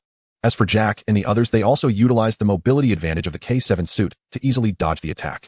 Looking up, Mia gazed at the braid-haired girl on the platform and slowly crouched down. Standing on the 3-meter platform, Lena also looked at Mia, frowning. On one hand, she didn't expect her second-tier magic to be so easily blocked or dodged. On the other hand, she was puzzled about what the ponytailed girl was planning. Before she could think clearly, Mia suddenly pushed hard against the ground with her legs, using wind repulsion to leap to a height of 5 to 6 meters, then passed through the barrier and landed heavily on the platform. With wide eyes, Lena was very surprised. Is this girl crazy? She actually charged in alone. After a brief moment of astonishment, the other students from Shi Lu Academy quickly reacted and launched an attack on Mia. Standing up from her crouching position, Mia swiftly evaded the attacks from the others and charged towards Lena, who was clearly the leader. As a second-tier mage, Lena excelled at launching spells from a distance. Thus, when Mia charged toward her sword, Qinglan in hand, Lena instantly panicked and scrambled backward. Just as Mia closed in, a burly boy from Lena's team raised a shield and stepped squarely into her path. Yet Mia did not slow. She accelerated further and slammed headlong into the shield. Moments before impact, she activated the shield function of her K7 abdominal armor, sparing herself from grievous injury. After the collision, Mia came to an abrupt halt. The shield-wielding boy was hurled backward, crashing atop his team leader Lena. Such raw, unrelenting force left the other students of Violet Academy utterly stunned. Yet they did not pause. They seized the split second while Mia staggered from the impact, her footing still unsteady. 3 first-tier magic adepts simultaneously inscribed water elemental water bolt arrays and launched coordinated attacks from 3 directions. This time you won't escape. To their astonishment, Mia merely stood motionless, whereupon swirling walls of wind erupted around her, effortlessly deflecting every bolt. Impossible. In their understanding, low-tier adepts required either drawn arrays or enchanted weaponry. Glowing runes on a weapon were the bare minimum for spellcasting. Yet this girl with a single braid wielded magic without inscribing a single array or activating any artifact. No incantation, no gesture, no visible catalyst. And it manifested instantaneously. Was she truly a low-tier adept? With a swift turn, Mia engaged K7's jet propulsion and shot toward one of the adepts, Qinglan's sword flashing. The student shrieked in terror, certain he was about to be struck down. But this was an evaluation, not mortal combat, and Mia had no intention of delivering lethal force. She decelerated mid-swing, letting the blade strike only his shoulder guard. A resonant hum echoed, the guard darkened from black to ashen gray, signifying imminent disqualification. To prevent accidental injury during sparring, each student had been issued enchanted shoulder guards and waist belts inscribed with protective arrays, designated as vital zones. During combat, a strike to any one of the 3 vital zones, the left shoulder, right shoulder, or waist, triggered immediate disqualification. Yet redemption remained possible if the struck student stood perfectly still for 15 minutes, neither moving nor casting spells, and neither of the remaining 2 vital zones sustained damage. Disqualification could be averted. Should the student move, however, the remaining 2 zones would rapidly fade, sealing their elimination beyond appeal. Hearing the guard's chime, the stricken student froze, then paled, rooted to the spot, breath held. He dared not be disqualified. His gaze, now fixed upon Mia, held a desperate, pleading silence. Spare my other 2 zones. Mia sought only points, not elimination, and had no interest in wasting time on a fallen opponent. Having neutralized one adversary, she pivoted, evaded another's attack, then surged forward with K7 assisted speed, sending the next student scrambling off the platform in sheer panic. Mia's terrifying velocity and uncanny agility overwhelmed Violet Academy's students entirely. Most had chosen the mage path, masters of ranged sorcery ill-equipped for close-quarters combat. That was precisely why they'd rushed to claim territory, to erect defensive wards and rain down long-range spells upon any who dared approach. What they never anticipated was this single-braided girl, striking alone, unannounced, unguarded, shattering their entire formation before they could even react. Within seconds, Mia had struck 3 vital zones, freezing her opponents in place, paralyzed by the rules they themselves had agreed to uphold. The remaining adepts flailed wildly, water bolts and fireballs arcing chaotically across the platform. Mia dodged them with effortless grace, or deflected them with wind walls. But those frozen in place had no such luxury. One disqualified student's waist belt was struck by a stray water bolt from a teammate, losing his final vital zone. Tears welled in his eyes. Stop. Please stop. As Mia deflected a fireball with a wind wall, she swung Qinglan's sword and unleashed a razor-sharp gust, striking yet another student's vital zone. At last, Violet Academy's students grasped the truth. Within this territory, they held no advantage, only self-imposed constraints. Lena, their team leader, barked decisively. Abandon the territory. Retreat now. She was already descending the wooden ladder. After all, the platform stood 3 meters high, and unlike Mia, Lena possessed no wind affinity magic. The ladders were her only means of ascent or descent. In her haste, however, she misstepped, tumbling backward with a cry. Watch out. Jack, standing guard at the platform's base, lunged forward and caught her mid-fall. Expecting impact, Lena exhaled in quiet relief, realizing she hadn't struck the ground. Yet as she turned her head, she found herself cradled in the arms of a stranger. Instinctively, she slapped him hard, then wrenched free and fled. Jack stood frozen, arms still outstretched, a vivid red imprint blooming across his right cheek. Bewilderment clouded his expression. Above, Mia had dispatched 5 opponents, the rest scrambled down the platform from every side. Yet only Lena escaped. 4 others were intercepted by Sali, and his group swiftly struck in their vital zones. Sali, broad-browed and grinning, collected the score orbs from the immobilized students, offered a cheerful thank you, and strode toward Jack. Hey Jack, what's going on? Why is your face like that? Jack slowly turned, grimacing. I have no idea what I just did.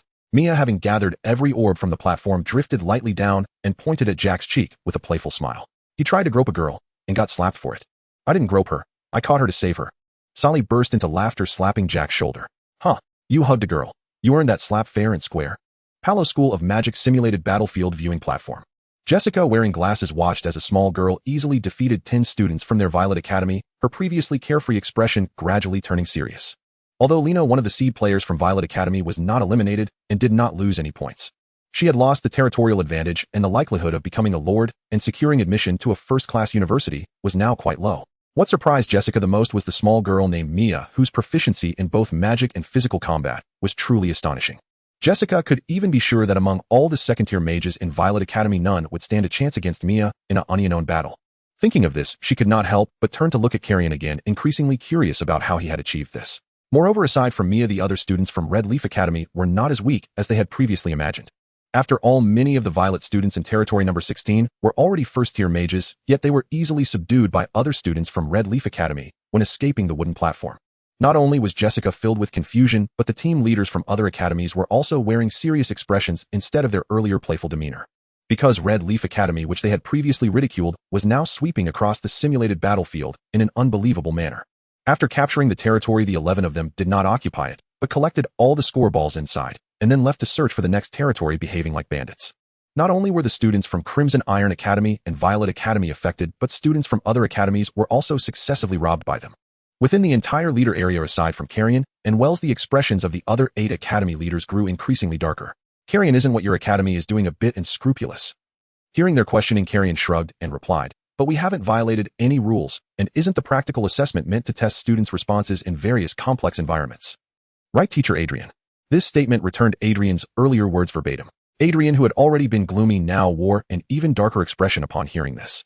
Don't get too happy too early, you Red Leaf Academy only have 11 people. Oh, I don't believe they can keep this up. Leaning back in his chair, Kalien nodded and said, Indeed, but I just calculated that my students have already attacked 8 territories and should have accumulated almost 1,000 points. As long as they capture 2 more territories, even if they don't rank high, they shouldn't be at the bottom right. This statement made Adrian's expression grow even darker. Kalien was clearly telling him that if Red Leaf Academy managed to avoid being at the bottom and achieve good results this time, then he would have to fulfill the harsh words he had previously spoken. Thinking of this, he began to regret why he had been so boastful earlier. At the top of the viewing platform, Elder Olsen watched the performance of Red Leaf Academy and initially showed joy, but slowly frowned again. The joy was, of course, that the strength of Red Leaf Academy was truly exceeding his expectations. If this trend continued, Red Leaf Academy could really escape the bottom and even rank among the top. Thus, Kalien's earlier confidence was not mere bravado. He had truly made Red Leaf Academy stronger. Of course, with Olsen's perceptiveness, he could also see that Mia and her group were likely utilizing some magical tools to exhibit such powerful abilities. Otherwise, Kalien wouldn't have asked him during the meeting if he had prohibited any magical tools. But regardless of what props were used, these were all permitted by the rules. Moreover, the responsiveness and strategies displayed by Red Leaf Academy were commendable. The reason he gradually frowned was partly because Red Leaf Academy's method of obtaining points through plundering territories was indeed somewhat unethical. On the other hand, if Red Leaf Academy escaped the bottom and achieved good results, then would Palos School of Magic still proceed to disband Red Leaf Academy? Because no one had anticipated that Red Leaf Academy would turn around, a series of plans for disbandment had already been finalized, just waiting to be implemented. But now with Red Leaf Academy no longer at the bottom, the board had no reason to shut them down. For Olsen, this was certainly a good thing. However, for the other elders and deans, this was unacceptable. Everyone's interests had been allocated. How could it just vanish? At that time, there would likely be a huge dispute. Thinking of this, Olsen felt a headache coming on. Forget it, let's talk about it after the assessment ends. As time passed, the sky had darkened. After attacking the 8th territory, Mia and her group did not immediately retreat, but prepared to rest on the spot.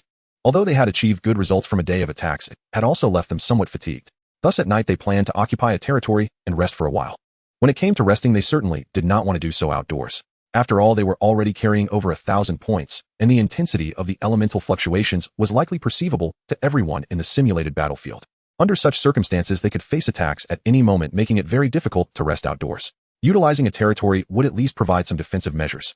Take turns standing guard, you all defend during the first half of the night, and he'll take over for the second half. On the wooden platform of territory number 25, Amia said to Jack and Sally, and then yawned before lying down in the middle of the platform and falling asleep. After a long day of running around, she was utterly exhausted. Outside territory number 25, among the bushes, 2 groups of over 20 people were lying in ambush among the bushes, closely watching the distant wooden platform. These individuals were students from Crimson Iron Academy, and after receiving instructions from teacher Adrian, they had developed some hostility toward Red Leaf Academy. They never expected that Red Leaf Academy would take one of their territories earlier in the afternoon. How could they tolerate that? So 2 of their groups joined forces, preparing to take advantage of the night to attack Red Leaf Academy. They have been fighting for most of the day, their stamina must be greatly depleted, and their magical power should also be running low.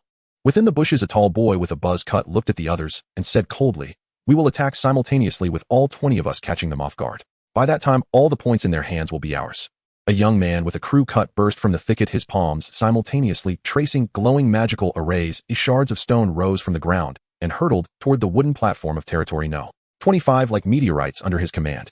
As the strongest student of the new cohort at Chitai Academy, Darren refused to let his academy be overshadowed by Hongya Academy. So he assembled nearly 20 fellow students to launch a decisive assault aimed at crushing Hongya Academy outright. The moment Darren, the crew-cut youth, launched his attack, figures surged forward from other directions as well. 1/4 of them wielded long-range magic, all unleashing their spells in unison. In an instant, torrents of arcane energy erupted from every compass point, converging upon Hongya Academy. Upon the wooden platform, Mia and 4 other students remained fast asleep. Only Jack, Sally, and 4 others stood guard. Seeing enemies charge in from all sides and unleash fierce assaults, they did not falter. "We hold the line," Sally declared, activating his spellcasting gauntlet to erect twin walls of wind on either side, deflecting the deluge of incoming magic, while turning to Jack, "You strike back." Nodding, Jack and 2 other Hongya Academy students raised their spellcasting rifles and opened fire from 3 distinct angles. From the commencement of the graduation assessment until now, Hongya Academy students had employed only spellcasting gauntlets, never once deploying spellcasting rifles.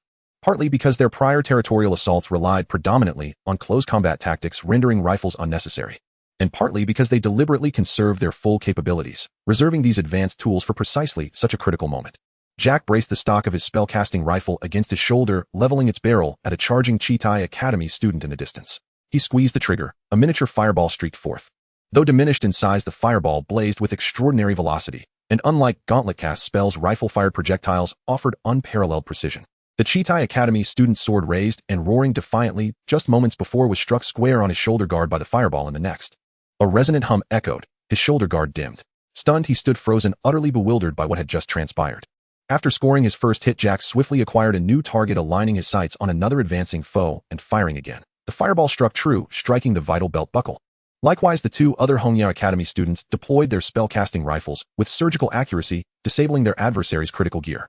Thus, the trio maintained relentless coordinated volleys, firing more concentrated magical barrages than all 20 attackers combined. Before the Chitai Academy contingent could even reach the base of the wooden platform, 80% of them had already been struck at their vital points, rooted motionless where they stood. Darren, the crew cut leader, reached within 3 meters of the platform, first deploying his flame vortex spell just in time to intercept the incoming fireball. He whirled around and found himself utterly alone. His comrades lingered 10 meters behind, paralyzed and silent. Darren's breath caught. What in the world was happening? As astonishment gripped him, another shrunken fireball screamed toward his shoulder guard. Yet Darren reacted instantly, snapping his right arm across his left shoulder. The fireball seared through his sleeve, burning a hole and scorching his forearm. To Darren, such a minor wound was negligible. After the assessment, certified healers would mend it within moments. Without pause, he lunged forward, seized the wooden ladder, and began scaling the platform. Sally, broad-browed and vigilant, noticed Darren's advance. Lowering his wind walls, he turned to Jack. "I'll handle him. Don't disturb senior sister's sleep." Without another word, Sally leapt from the platform. Midair, he seized Darren's collar and yanked him violently from the ladder. Both crashed to the earth and sprang upright. Darren hesitated, gazing at the broad-browed youth before pivoting sharply and sprinting toward another ladder. His reasoning was clear: if pinned down outside the platform, he'd remain exposed to relentless fireball strikes. He faced only 2 paths: forward retreat, or press the assault onto the platform, leveraging his overwhelming close-quarters prowess to eliminate everyone above. For proud Darren, flight was unthinkable. He chose the platform. Moreover, Hongya Academy had fought exhaustively throughout the day, leaving them fatigued. In his estimation, that tipped the odds in his favor. But Darren hadn't anticipated Sally's sudden lightning-fast lunge. So swift it seemed, he soared through the air. Forced to abandon his ascent, Darren wheeled about and threw a punch. Sally met him, heat and fist clenched in his spellcasting gauntlet, their blows colliding with thunderous force. The violent impact sent both reeling backward. Darren staggered 4 steps, while Sally flew backward 7 or 8 meters before barely regaining his footing. It was unmistakable. Darren held clear superiority in raw strength, even against Sally, augmented by his K7 combat suit. On the platform, Jack holstered his spellcasting rifle after felling another Chitai Academy student, then pulled out a bag of roasted sunflower seeds, settling onto the wood to crack them open, all while watching Sally and Darren duel below. With all Chitai Academy students besides Darren struck at their vitals, and immobilized Hongya Academy's defenders ceased fighting entirely, joining Jack in snacking and spectating. Darren, having just steadied himself, looked up to see Hongya Academy students leisurely cracking sunflower seeds, and fury ignited within him. His hands traced fresh magical arrays, preparing to hurl stones at them. At that instant, Sally charged again, not heated this time, but weaving forward while unleashing razor-edged gusts of wind. Sensing imminent peril, Darren abandoned his assault on the platform and redirected his stone barrage towards Sally instead. Dense wind blades clashed with the airborne stones, annihilating each other midair. Then Sally exploited his superior speed, circling behind Darren to strike at his belt. Darren, the second-tier martial artist and undisputed strongest student of Chitai Academy, read Sally's maneuver instantly. Whirling, he unleashed a devastating kick straight at the charging youth. Drawing on years of combat intuition, Darren felt certain the blow would land. He judged Sally's trajectory perfectly swift, linear, committed. Halting or evading such a charge would demand extraordinary reflexes, unless one were a seasoned martial artist. Yet from their earlier exchange, Sally's movements had been riddled with openings, hardly those of a trained fighter. Confident, Darren poured his full strength into the kick. What Darren never imagined was that his foot would strike nothing but air. In the split second he spun, disbelief flooded his gaze. The broad-browed youth had halted mid-lunge, hovering suspended impossibly still in midair. Was he flying? Shocked, Darren overextended, his momentum spiraling him off balance. He spun wildly like a top, then collapsed onto the ground, exposing a fatal opening. At that precise moment, Sally released a single delicate wind blade, striking Darren cleanly on his belt. A faint vibration trembled against Darlin's waistband, and his mind went utterly blank. As the brightest hope of Chitai Academy, he had just been struck at a vital point. Struck down by an unknown, thick-browed underdog from the weakest academy, Hongya Academy. It was nothing short of humiliation. Yet even so, Darlin suppressed his fury and clung to reason. Turning, he raised both hands and declared, "I yield." He had already sustained one critical hit. To remain eligible for the trial, he dared not act rashly again. At the same time, he silently prayed the opponent would spare his 2 remaining vital points. Even prideful Darlin in such dire straits had no choice but to bow his head in surrender. Alighting lightly upon the ground, Sally coalesced a razor-edged wind blade in his palm and smiled coolly at Darlin. "I hear your Chitai Academy holds us Hongya students in utter contempt. not only students, but even instructors. Given that, how could I possibly let you go? Darlene fell silent.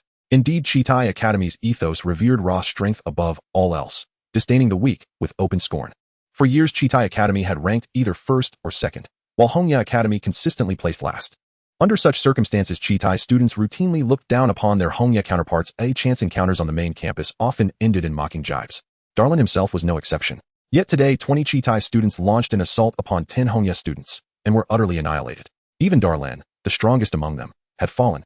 Only now did Darlene grasp the absurdity of their past conduct. The arrogance he'd long nurtured had been ruthlessly ground into dust beneath another's heel. Slowly lowering his head, Darlene murmured, "I apologize for our past behavior." Though genuine remorse stirred within him, his humility was also a calculated act to avoid disqualification. At 15, Darlene had sat for the entrance trials several times before, but never secured admission to a Tier 1 university. This year he had resolved to succeed decisively. Now Sally had shattered that plan and held Darlene's entire future in his hands. Should Sally casually launch 2 wind blades at Darlene's remaining vital points, Darlene would be eliminated, permanently barred from retaking the exam.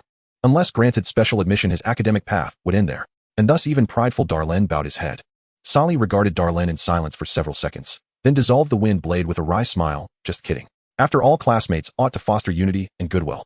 With that, he turned and strode back toward the wooden platform, adding, "You may leave on your own in 15 minutes. Or if you'd prefer another beating, I won't object. The choice is yours." In truth, even had Darlene refused to apologize, Sally likely would not have targeted his other vital points. Though Chitai Academy's conduct was often contemptible, it rarely extended beyond verbal mockery. This trial, however, had crossed a line. Their very first move had been an aggressive provocation. So earlier during their raid, Sally's group had deliberately struck Chitai Academy's territories twice in retaliation. They even planned further raids against Chitty's holdings tomorrow. Yet vengeance had its limits. They would never deliberately ruin a peer's future. That bear-like youth who'd stormed in intent on eliminating them from the outset. Sally wouldn't mind returning the favor, swiftly and decisively. "As for you, Darlene, I'm feeling generous today. Consider yourself spared." Lifting his gaze, Darlene watched Sally's retreating figure, his heart heavy with bitter complexity. Upon Sally's ascent to the elevated platform, Jack, the dark-skinned student, clicked his tongue twice and remarked, well, what a masterful performance." Flicking his hair with theatrical flair, Sally arched a brow and replied naturally, "Don't forget who you're dealing with." The others scoffed in unison and dispersed. In the observation stand's team leader section, Adrian paled upon witnessing Darlene, the strongest of Chitai Academy, defeated. Though night had fallen and Sector 25 lay distant, beyond ordinary vision, Adrian, a 5th-rank arcane master, possessed far sharper eyesight than most. He might not have witnessed the duel's details clearly, but he had unmistakably seen Darlene sitting motionless near the wooden platform. That meant defeat, and a state of suspension immobilized awaiting elimination. Bowing his head, Adrian cradled it in his hands, overcome by despair. He knew full well this graduation trial would deliver a crushing blow to Chitai Academy's standing. Not only would they fail to contend for first place against High Academy, but avoiding last place would be considered fortunate. Beside him, Kalien stretched his neck and squinted desperately at the battlefield. Yet as an ordinary human, he could discern nothing in the darkness. Tapping Adrian's shoulder, Kalien urged, "Hey, come on, what's happening in there? I can't see a thing, tell me." Tell you what?" Adrian snorted coldly, rose abruptly, and strode away to another seat, putting distance between himself and Kalien. Jessica, seated just one chair over, glanced sidelong at Kalien, thinking, what a tactless fool, rubbing salt directly into Adrian's wound. Yet Kalien truly saw nothing. He was merely an ordinary man, and under such deep night across such a vast simulated battlefield, clarity was impossible for anyone. "Wish I'd brought a telescope," Kalien muttered softly. Hearing this, Wiles, seated to his right, asked, "What is a telescope?" "Oh, nothing. Just rambling." Kalien waved dismissively, then turned to Wiles, the golden-haired instructor, and asked Wiles what's unfolding inside right now. As a faculty member of High Academy, Wiles' night vision remained unimpaired. He smiled faintly and said, "Your Hongya students performed admirably. They defeated all 20 Chitai students." Pausing briefly, he added, "Still, our High students are no less formidable. One of them is already advancing towards Sector 25, most likely targeting your Hongya students." Kalien frowned. "That one person? Who exactly?" Wiles reflected for a moment, then replied, "A student even I find unsettling." Inside the simulated battlefield atop the wooden platform in Sector 25, Amia, who had been sound asleep, suddenly opened her eyes and sat upright. Startled, Jack asked, "What's wrong?" "It's not your shift yet." Mia ignored him, turning instead toward the east and frowning. "I sense a powerful elemental fluctuation approaching us swiftly." "Wind energy." Shaking her head, Mia corrected, "No, it's shadow energy." "Shadow energy." Jack and the others closed their eyes and probed with their senses. Even with their low affinity for shadow energy, they soon felt it too, the eastern surge growing ever stronger. All turned as one, and beheld a figure clad entirely in black gliding slowly toward them. Behind him, swirling tendrils of inky mist coiled like living smoke. As the figure clad in black from the east drew closer, Mia furrowed her brow and said to Jack and the others, "Be careful, that guy doesn't look ordinary." Jack aimed his spell rifle at the person and remarked, "The dark elemental fluctuations emanating from him are so intense. How many dark elemental score balls has he collected?" Sally also took out his spell rifle from his backpack, saying, "I sense that the elemental fluctuations on him don't seem to come from score balls." Jack replied, "How could a regular student possess such strong fluctuations?" Mia was also unsure about the source of this person's elemental fluctuations, but her intuition told her that he was very dangerous. Everyone aim at him and attack. Even without MIA's prompting, the others had already aimed their spell rifles at the approaching figure and launched their attacks one after another. Fireballs, wind blades, water projectiles, and lightning orbs densely covered the area. The student in black lifted his head, revealing a delicate face and long black hair tied into a bundle. His complexion was sickly pale, and his eyes were listless, even swaying slightly as he walked. In the face of the overwhelming attacks, he extended his right hand and instantly traced out a magic circle, summoning a large amount of black smoke that coalesced into a dense black veil, intercepting all the attacks. Second-tier magic, black veil. To be able to sketch out a second-tier magic circle so swiftly without the aid of magical tools was something Mia had never seen before. Just as she was pondering how to deal with this enemy, next the delicate-faced boy extended his left hand, conjuring another magic circle.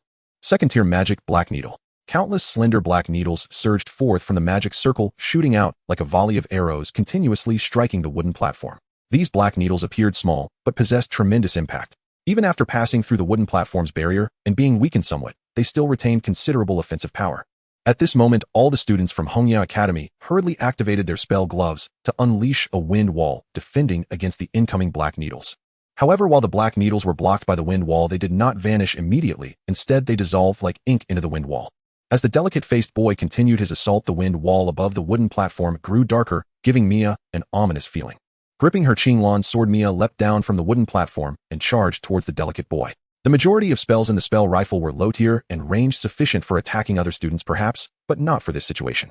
Yet those spells were completely ineffective against the delicate boy's black veil. Thus Mia believed that relying solely on ranged magic would be difficult to deal with him, prompting her to opt for close combat. Upon seeing Mia charge over, the delicate boy made no additional movements, but a third magic circle materialized in front of him. Second-tier magic, black mist. Pitch black smoke spread from the magic circle and began to envelop Mia as if blown by the wind. Her expression changed slightly, and Mia halted, not daring to approach further. The black mist magic could not only slow one's movement, but also diminish willpower and bodily functions. If Mia were to be tainted by the black mist, her full strength would likely be reduced to less than 50%. Standing 10 meters away from the delicate boy, Mia wielded her Qinglan sword and inscribed 2 magic circles with a half-meter diameter. Once again, it was the second-tier magic, wind repulsion. Under her control, a violent whirlwind erupted, dispersing the black mist and lifting the delicate boy off the ground, interrupting all of his spellcasting.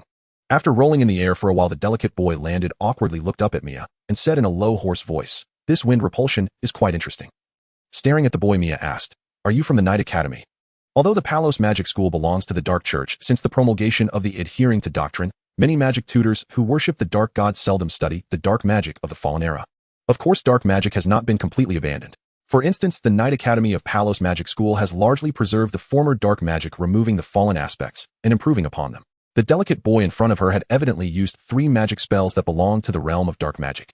With a slight smile, he said, "You seem to have some qualifications to spar with me. My name is Hui. What is yours?" For some reason, when Mia looked at this delicate-faced boy, she felt an indescribable strangeness, yet upon closer inspection, she could not discern anything. "Mia," she simply replied before asking, "You intend to attack our territory just by yourself?" Hui maintained his smile, and a flicker of light passed through his listless eyes. "I alone am enough." Before he could finish his sentence, Jack raised his spell rifle from the wooden platform and fired a fireball at him. But Hui merely raised his arm, and a small black veil magic circle instantly formed, blocking the rapidly approaching fireball.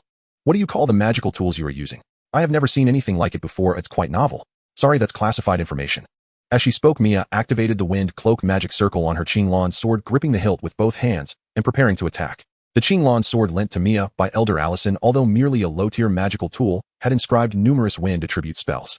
Although compared to the spell rifle, the magic circles on the Qinglan sword required the user to expend their own magic power. However, it was undeniable that for close combat, the Qinglan sword was much more practical than the spell rifle or gloves. Enveloped in the wind cloak, Mia activated the jet function of the K7 and charged towards Hui at high speed. Seeing Mia suddenly appear before him, Hui displayed a look of surprise on his listless face, but still managed to evade Mia's attack in a bizarre manner. After retreating a few steps to the left and creating distance, Hui smiled, opened his mouth, and whispered, "Ruler of Chaos, Sovereign of the Undead." Upon hearing what he was reciting, Mia's face turned incredulous. "Is this the incantation for a contract magic?" This Hui is a third-tier magic tutor. In shock, Mia turned and charged towards him again, wanting to interrupt his spellcasting. However, Hugh's movements appeared clumsy, yet he always found just the right angles to evade Mia's attacks, while maintaining the chant, Nightmare of Darkness. Supreme embracing dark god, please heed my prayer. Knock upon the gates of hell. From the depths of the abyss. Summon the undead. As Hui uttered the final word of the incantation, a thick, dark element surged from his body, coalescing into a tall figure with a skeletal form half real and half illusory. Third-tier contract magic, summon undead. At the Palo School of Magic on the observation platform, a wave of astonishment swept through the crowd as they witnessed the necromancy summoned by the Black Knight Academy. How is this possible? Sitting on the observation platform, the previously drowsy Kalien was startled. He looked around in confusion at the shocked expressions of those nearby, wondering what had just happened. It was truly frustrating not being able to see inside. At that moment, Adrian, the leader of the Crimson Iron Academy, suddenly stood up, his eyes wide in disbelief. Normally, for students at the Palo School of Magic, achieving the rank of a second-rank mage is already quite rare. Even the top students merely grasp a few second-rank spells. However, students like those from the Black Knight Academy who can directly use third-rank magic are exceedingly rare. Jessica from the Violet Academy was also taken aback. She turned to the leader of the Black Knight Academy, Wells, and asked, "Does your academy offer courses in contract magic?" At the Palo School of Magic, only those who master contract magic can be considered mid-rank mages. Generally, there are two types: elemental contracts and faith contracts. Among these, elemental contracts are relatively simple. One merely needs to enter a deep meditation, connect with elemental spirits, and establish a contract. The higher a mage's elemental affinity, the easier it is to sign a contract. Once established, any corresponding elemental magic will gain enhanced power. Moreover, through the use of spirit spells, one can unleash certain special magics. In contrast, faith contracts are considerably more difficult. Although the requirements for elemental affinity are not as high, the total amount of magical power required is quite considerable. Furthermore, to establish a faith contract, one must possess a devout belief in a specific deity. The more devout the belief, the easier it is to establish a contract. Once signed, the mage can use spells recorded in the contract magic of that particular sect.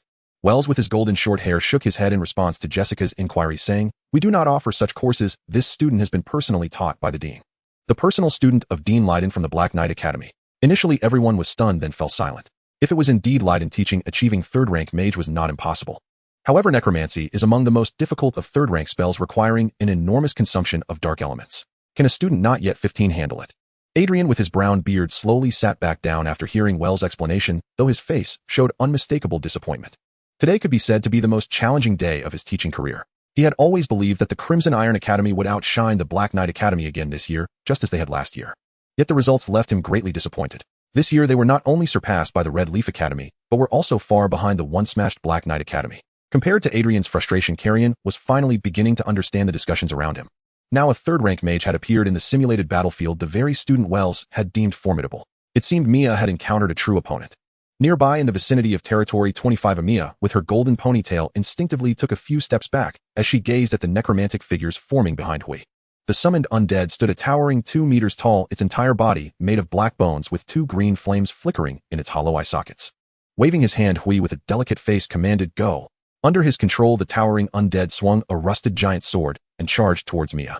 Mia, with a grave expression, observed the undead and clashed her Qinglan sword against its giant sword. The sheer power from the opponent numbed her arms, forcing her to retreat several steps before barely regaining her balance. Seeing Mia in danger, Jack and Sally on the wooden platform immediately activated K7's jet function and rushed towards Hui. Without even turning his head, Hui opened his mouth and quickly began to chant. "O supreme god of embracing darkness, please extract the nightmares that haunt me. Bind the fear of the spirit. Grant me the protective shadow, the third-rank contract magic shadow guardian." As Hui chanted, a black magic circle automatically appeared behind him. At the same time, a mass of black shadow emerged from beneath his feet, coalescing into an ethereal silhouette. Jack and Sally, who had just rushed halfway, halted in their tracks upon seeing the shadow, unwilling to approach. However, even though they did not approach, the ethereal shadow surged towards them, engulfing them like a wisp of smoke. In the next moment, Jack and Sally's faces revealed uncontrollable fear as the scene before them twisted like a dream, making it hard for them to even stand. Noticing their strange behavior, Mia quickly shouted to the others on the wooden platform, "Don't come over. This guy excels at area attacks. The more of us there are, the worse it will be for us." As she shouted, the skeleton undead charged again. Hey, don't get distracted." Hui drew the ethereal shadow back, surrounding himself for protection, and continued to address Mia. "Your strength shouldn't be just this. Don't let me down." In response to the undead's attack, Mia used K7 to leap away and took the opportunity to unleash a flurry of wind blades at Hui in the distance. However, the ethereal shadow beside Hui merely spun once, and the dense wind blades were dismantled one after another. At the same time, the tall skeleton undead opened its mouth to spit out a green fireball, aiming at Mia. Moreover, Hui deliberately avoided targeting MIA's vital points to keep the battle ongoing. He opened a wall of wind to block the green fire, allowing Mia to quickly jump away and temporarily hide behind a rock, contemplating her strategy. Hui was completely different from the other academy students. He instilled in Mia an unprecedented sense of pressure. More frightening was that he was maintaining 2 high-consumption third-rank spells simultaneously without showing any signs of strain. Just how high was his total magical power? Before Mia could devise a plan, the skeleton undead leaped onto the rock and launched another attack against her. Not daring to confront such a terrifying opponent, Hidden Mia could only utilize K7's mobility advantage, dodging while brainstorming. In the distance, under a tall tree, Bai Xing, with her well-proportioned figure and white short hair, sat cross-legged on the trunk. She munched on an apple, enjoying the battle between Mia and Hui. As an acting elder, Bai Xing was responsible for ensuring the students' safety in the simulated battlefield. At this moment, the conflict between Mia and Hui had already surpassed the level of ordinary students, with the potential for accidents at any moment. Thus, Bai Xing needed to supervise closely, ready to intervene at any time. Taking a bite of her apple, Bai Xing wiped the juice from her lips with her finger and muttered, "The little girl is quite agile. Although she relies on tools, her movements are very methodical. She's a promising talent." On the simulated battlefield around territory No. 25, Mia continuously changed positions to evade the pursuit of the skeletal undead. At this moment, Jack and Sally had awakened from their twisted nightmares. They had originally intended to help Mia, but she said, "You shouldn't interfere. This guy's attacks are quite strange. Moreover, his target seems to be me. I will deal with him, so you two should return to the platform first." But Jack was about to say something more when Sally pulled him back, retreating towards the platform. "What are you doing?" Jack said unhappily. "This is MIA's last chance to participate in the assessment. If she accidentally gets eliminated, it will be terrible. You're so stubborn you won't believe it." While pulling Jack, Sally said that Pretty Boy has avoided MIA's vital points in several attacks, just now indicating that their battle is not aimed at elimination, but rather they are facing off against each other, wanting to truly fight. "If we jump in now, we won't help Mia. Instead, well, drag her down." Jack widened his eyes and scratched his head, confused. Is that really the case? "Hey, you fool." Sally continued, "Think about it carefully. The opponent is a tier 3 mage. Even if Mia loses after fighting him, it wouldn't be embarrassing. In fact, the teachers and examiners watching from the observation platform may be focusing on the battle between these two. This is a great opportunity for Mia to showcase herself. Even if she accidentally gets eliminated in the end, as long as she displays her strengths, she will surely have representatives seeking to recruit her, ensuring her graduation and further education. The rules of the assessment are merely a pathway for ordinary students like us to advance. True geniuses are always specially recruited." Huh. Jack became even more confused. Is it really like that? Mia swung her Qinglan sword, deflecting the undead's giant sword from the side, leaping back 2 steps to create distance. After the previous few clashes of swords, Mia had roughly figured out the attack patterns of the skeletal undead. Although this guy was immensely powerful and fast, his attacks were straightforward, either vertical slashes or diagonal cuts, and after each strike he needed to pause briefly to lift his weapon again. Noticing these details, Mia used the rocks for cover and circled a considerable distance. Then she stowed away her Qinglan sword and pulled out a folding spell rifle from her backpack. She had generally devised a strategy to deal with the skeletal undead. The androgynous figure Hui noticed her actions and smiled. "Your magical device is quite interesting. Are you changing strategies?" "Interesting." After chuckling, Hui raised his arm and drew a magic circle. A tier 2 spell, Rage Circle. Once the magic circle was completed, he snapped his fingers. The dark red magic circle shot out and attached itself to the skeletal undead. Soon the skeletal undead became enraged, roaring and swinging its giant sword, charging at Mia. With increased speed, the giant sword crashing down heavily. Mia frowned slightly, quickly opening the spell rifle. Then her right elbow thruster blasted, propelling her to the left to dodge. While dodging, Mia aimed the spell rifle at the side of the skeletal undead's chest, where green flames flickered. At that moment, the skeletal undead's giant sword struck the ground forcefully. Before it could lift the sword again, that moment of pause was MIA's best opportunity to attack. Seizing the moment, Mia pulled the trigger of the spell rifle. A tier 1 spell, Waterball Wind Pressure, a modified version of the 10-layer magic circle. High-pressure water gun. A powerful jet of water shot out, penetrating through the gaps between the ribs of the skeletal undead's chest and instantly dousing the green flame within. However, the green fire did not extinguish under the deluge of the water, only shrinking slightly. Clearly, it was not an ordinary flame. The fire flickered in the eye sockets, and the skeletal undead raised its giant sword, swinging it once more at Mia. After the first attack plan failed, Mia quickly switched to the next one. While evading the attack of the giant sword, she continued the sustained assault with the water jet.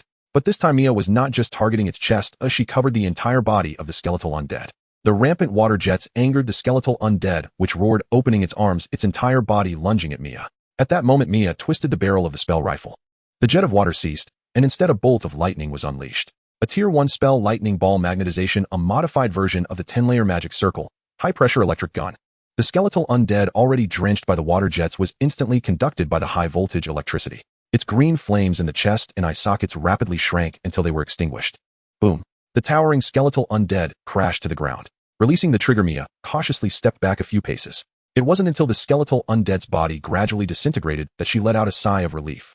It seemed the second strategy was correct. Her diligent study of magical theory had finally paid off. When she saw the green fire on the skeletal undead, her first thought was to extinguish it. Thus, she adopted the water jet as her first plan. However, she did not have high expectations for this approach, rather laying the groundwork for the second plan. Because she remembered that teacher Kalien had said that mental-type magic is restrained by lightning attributes. And since the skeletal undead was summoned, it was not a living being. The green fire that sustained its movements should belong to a soul, or something similar. Thus, she chose to attack with lightning, and the result did not disappoint her. She successfully defeated the terrifying foe. Hui, not far away, saw the skeletal undead defeated, paused for a moment, then started clapping in admiration. Impressive. He was not only amazed by Mia's response strategy, but also by her magical device. Because although the skeletal undead was restrained by lightning, it was still at a Tier 3 level. It was not so easy for ordinary Tier 1 and Tier 2 lightning magic to bring down a skeletal undead. What he did not know was that Mia's spell rifle utilized combinations of Tier 1 magic. However, the power of the lightning was enhanced under the magnetic field created by the earth element magnetization, increasing the electromagnetic induction and raising the voltage of the lightning. Before unleashing the high-pressure electric gun, Mia also utilized water to enhance the conductivity of the lightning. These various factors combined to create a powerful lightning attack. Aiming the spell rifle at Hui, Mia said, "You're next." "It's not over yet." With a grin, Hui began to chant the spell again. "3 skeletal undead. Are you still human? How terrifying must this magic be?" Seeing Mia's expression, Hui shrugged and said, "That was just a warm-up. Now the real challenge begins. Can you still handle this?" Without hesitation, Mia tightened her grip and pulled the trigger. It was evident that the ethereal shadow guarding Hui was also a creature akin to the undead belonging to the realm of spiritual magic.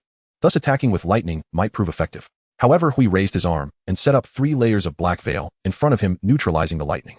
"I didn't expect you to discover it," Hui said as he dismissed the ethereal shadow beside him. "Indeed, undead magic is restrained by lightning magic, but I am not limited to just undead magic." While speaking, he once again drew a magic circle, using a second-tier black veil to envelop the 3 skeletal undead, as if adding a layer of armor over them.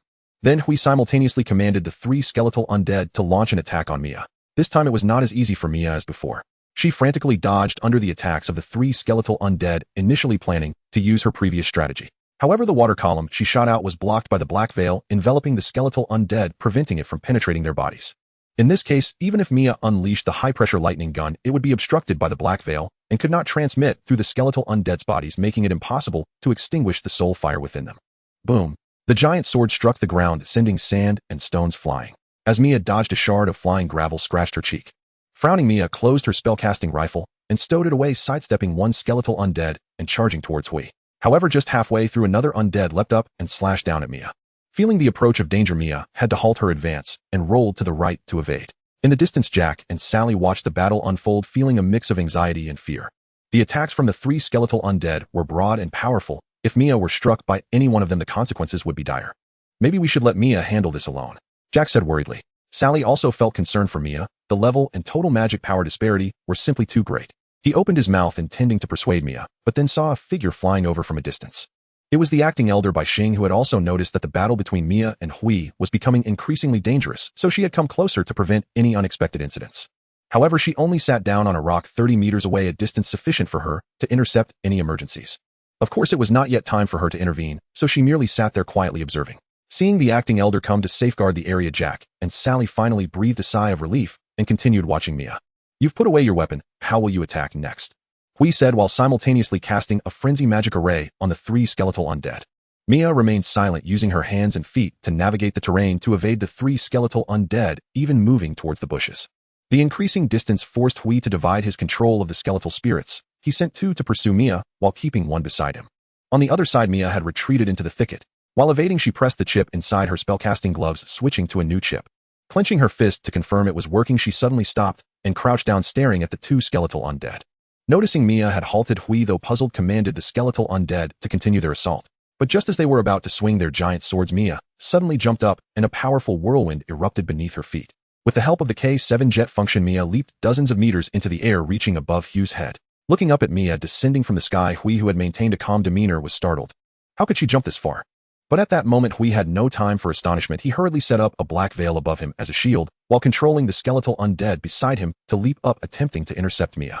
Bai Xing, sitting on a distant rock, was also astonished to see Mia leap dozens of meters. Such a distance was something even a 3rd or 4th tier fighter might struggle to achieve. Even with the aid of equipment, her control was impeccable. Moreover, the clever girl had gradually increased the distance, luring the two skeletal undead toward the bushes.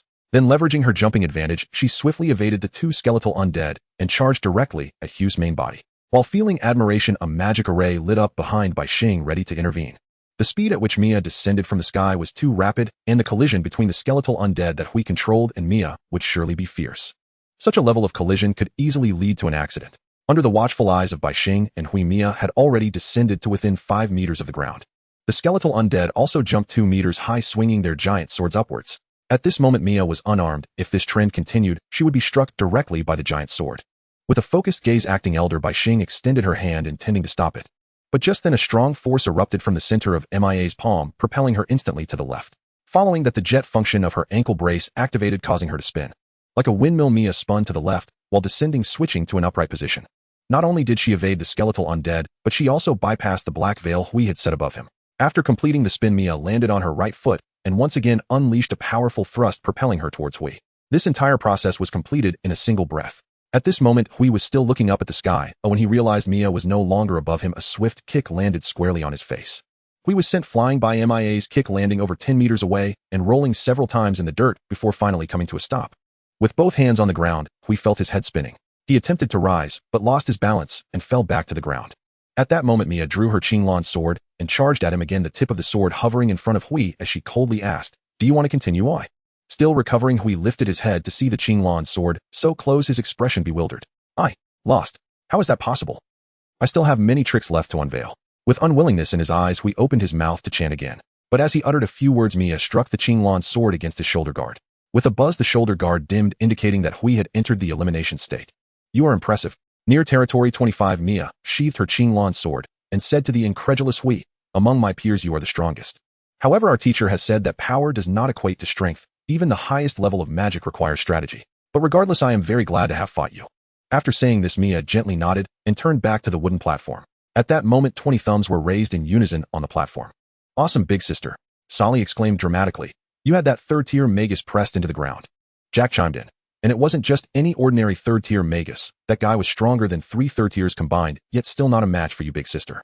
"Not at all as exaggerated as you say. That guy was just careless. If we fought again, I would definitely lose badly." Despite saying so, a smile could not help but spread across Mia's face. On a rock some meters away, the acting elder Bai Xing watched Mia, his eyes darting around as he bit his thumbnail and chuckled to himself, lost in thought.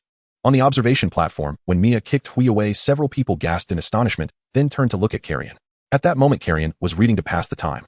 Upon feeling the gaze of the crowd, he looked up bewildered. Touching his cheek, Kalien asked Vales, who was sitting beside him, "Is there something on my face?" Shaking his head with a smile, Vales replied, "Your Hongya Academy is indeed impressive. I didn't expect even that guy to be defeated by your student." Closing his book, Kalien asked, "Did Mia win?"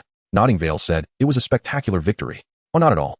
Kalien politely acknowledged Mia's victory, then asked, "You don't seem disappointed that your academy's student lost." With a wry smile, Vales said, "This is my first time leading a team, and that guy Hui wouldn't listen to my plans, choosing to act on his own. Although it's a pity we lost, I'm not too disappointed. As long as the overall performance of High Academy improves, that's what matters." Implying that his wins and losses were none of your concern. At some point, Jessica, sitting on the other side, adjusted her glasses and leaned over to ask, "Kalien, I'm quite curious what magical item allowed that little girl to jump so far." Jessica recalled Kalien mentioning a question about magical items during the morning meeting.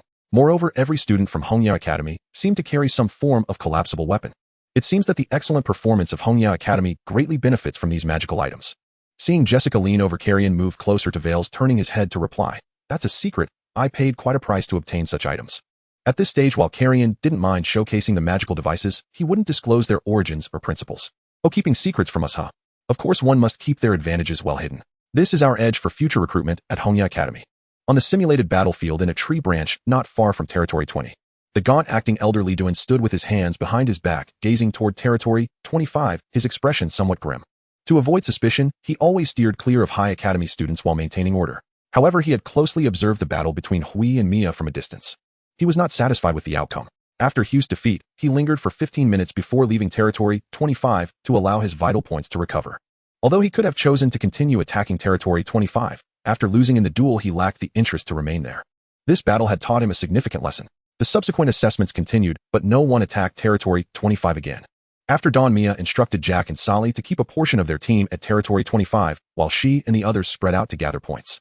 However, this time, they did not fight as fiercely as yesterday, adopting a more cautious approach, taking as many points as they could. After all, with the assessment nearing its end, the students from other academies were fighting tooth and nail to protect their territories. Mia saw no need to clash hard with them. If they could win, they would, and if not, they would change locations. By noon, Mia led her team back to Territory 25. Though they had 11 members, they only occupied one territory. Besides Mia, the others were not as eager to graduate. Having witnessed Kalien's miraculous methods, they even thought that staying another year wouldn't be a bad idea. By 2 in the afternoon, the bell of Palos Magic School rang. At the same time, Elder Alizen's voice echoed across the simulated battlefield. Time for the assessment is up. All students please remain in place awaiting the results to be checked. As Elder Alizen spoke, many supervising teachers had already gone to various territories to tally the results. By around 3 in the afternoon, all students gradually exited the simulated battlefield. The graduation assessment ends here. Alizen continued addressing the crowd. The head teachers from each academy should check their students' physical conditions. Those injured should promptly receive treatment from the healers. If there are no further questions, you may leave. Tomorrow morning, gather at the main campus square. During that time, the written exam results will be announced along with the lists of graduates and admitted students. After saying this, Alizen announced the dismissal. He glanced at Kalien from a distance, initially intending to ask him about some matters. However, there were still some representatives from universities and the church to attend to, making him unable to linger. He left the observation platform with those representatives. At this moment, Kalien also stood up from his seat, stretching his back. For an ordinary person like him, sitting for 24 hours was quite a torment. Seeing Mia and the others coming out from the southeast gate of the simulated battlefield, he planned to descend from the observation platform to join them. Kalien. At that moment, Adrian from the Crimson Iron Academy called out to him. Taken aback, Kalien turned around and asked, "Is there something you need, Mr. Adrian?" Frowning, Adrian replied in a deep voice, "I, Adrian, have always kept my word. A loss is a loss, and I accept it." Saying this, he turned to a young teacher not far away, saying, "Bring Peter over here." The young teacher was seen dragging a wolfhound over. Everyone around widened their eyes in shock, and Jessica exclaimed, "Are you serious?" With a grim expression, Adrian stated, "I said I keep my word." After saying this, he grabbed the struggling wolfhound. In the next moment, those on the observation platform witnessed a scene they would never forget. Karen's eyes widened, the scene before him striking his vision.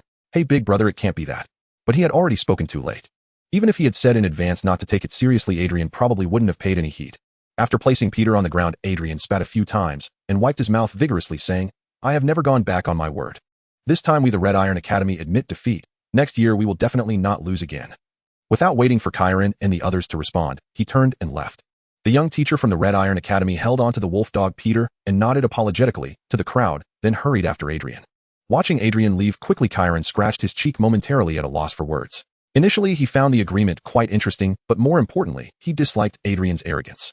As for whether Adrian would honor the agreement, he did not care. After watching Adrian leave, Jessica adjusted her glasses and turned to Karen, saying, "I take back what I said 3 months ago and apologize to you. The Red Leaf Academy surprised us. We indeed offended them before. However, whether the Red Leaf Academy will close is not up to us. It is the elders of the council who decide. You should understand what I mean." Kyron nodded and replied, "Of course I understand this, but I will definitely protect the Red Leaf Academy." With a faint smile, Jessica said, "Though it goes against our interests in the Violet Academy, I still wish you success." After saying this, Jessica approached Kyron, and as she passed by, softly and alluringly whispered in his ear, "Next time we meet, let me see your secrets." Though Kyron knew she was referring to magical devices, he still smiled and replied, "That's not good, Gim, not that easygoing." Covering her mouth with a laugh, Jessica also stepped away. The other teachers from different academies also exchanged a few words before leaving one after another. The golden-haired Veils, before leaving, said to Karen, "Teacher Kyron, if possible next time please let me audit your class once." Taken aback, Kyron thought he was blaming him for the previous disruption in his classroom.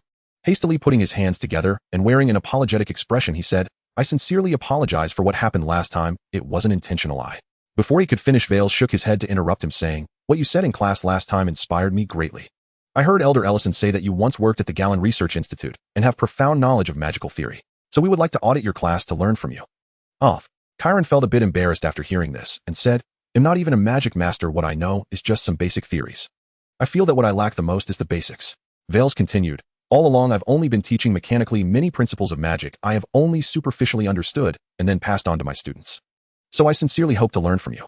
After pausing, he quickly added, "I will pay tuition." Kyron hesitated for a few seconds and said, "All right then, after I handle the graduation assessment, I will send you an invitation." After saying this, he felt he should be modest, so he added, "I may not teach very well, so please bear with me then." Initially, Kyron was reluctant to let teachers from other academies participate in his classes, but since he had previously audited a class at the Night Academy, it was only fair to reciprocate. Of course, when he invited Veils over, he would only teach ordinary magical theories. He would not easily share anything about logical arrays. With a joyful expression, Veils smiled and said, "Then it's settled. I look forward to your invitation." After a few exchanges, Vales also left. Taking a deep breath, Kalien descended the observation platform along the stairs heading toward the southeast gate. At this moment, all 11 students from the Red Leaf Academy had already come out. Mia saw Kalien approaching and waved excitedly, then eagerly asked, "Teacher, how did I perform in my battle against that person from the Night Academy last night?" Taken aback, Kalien scratched his cheek and said, quite well, you performed excellently." Nodding like a chick pecking at rice, Mia asked again, "Is there anything I need to improve?" Can I say that I saw nothing after dark last night? Just keep it up and continue strengthening your training." Mia nodded vigorously, indicating she understood. Turning to Jack and Sally, Kalien smiled and said, "You all performed quite well too. You should be qualified for graduation. Are you planning to continue your studies?" After hearing this, Jack and Sally immediately shook their heads, saying, "We know our own capabilities. With this little talent, it's better to stay and follow the teacher for a brighter future." Holding a spellcasting rifle, Jack laughed and said, "If we hadn't had battle gear, we might have been eliminated as soon as we stepped into the arena." So we need to stick to the teacher from now on. Well, do whatever you ask, just don't drive us away." Although Jack said it jokingly, his eyes were very serious. Sally and the others echoed. Even Mia spoke up, saying, "I want to stay too." Before she could finish, Kalien looked at her and shook his head, saying, "Mia, you must continue your studies. My abilities are limited to basic theories and magical devices, and I cannot guide you further. Your talent requires attending a top university to receive better education." But Mia slowly lowered her head and said, "I don't want to leave." Most of the students at the Red Leaf Academy were orphans taken in by the old principal, Fines, having grown up in the academy, just like Mia. Now that she was being asked to leave the academy, she suddenly felt reluctant. Gently patting her head, Kalien smiled and said, "Going out to study doesn't mean you won't come back anymore. The Red Leaf Academy is your home. You can come back whenever you want." "All right, the Red Leaf Academy has achieved a great victory, so we should be happy. You all have been busy for 2 days and nights, so go back and rest well. After the results are announced tomorrow, I will take you out for some fun." Upon hearing this, everyone was excited. Hooray! The next day, after the team leader and students had a good night's rest, they gathered again in the main campus to await the announcement of results. Before the overall scores of the academy assessment were released, individual scores were announced first. These were displayed on the bulletin board.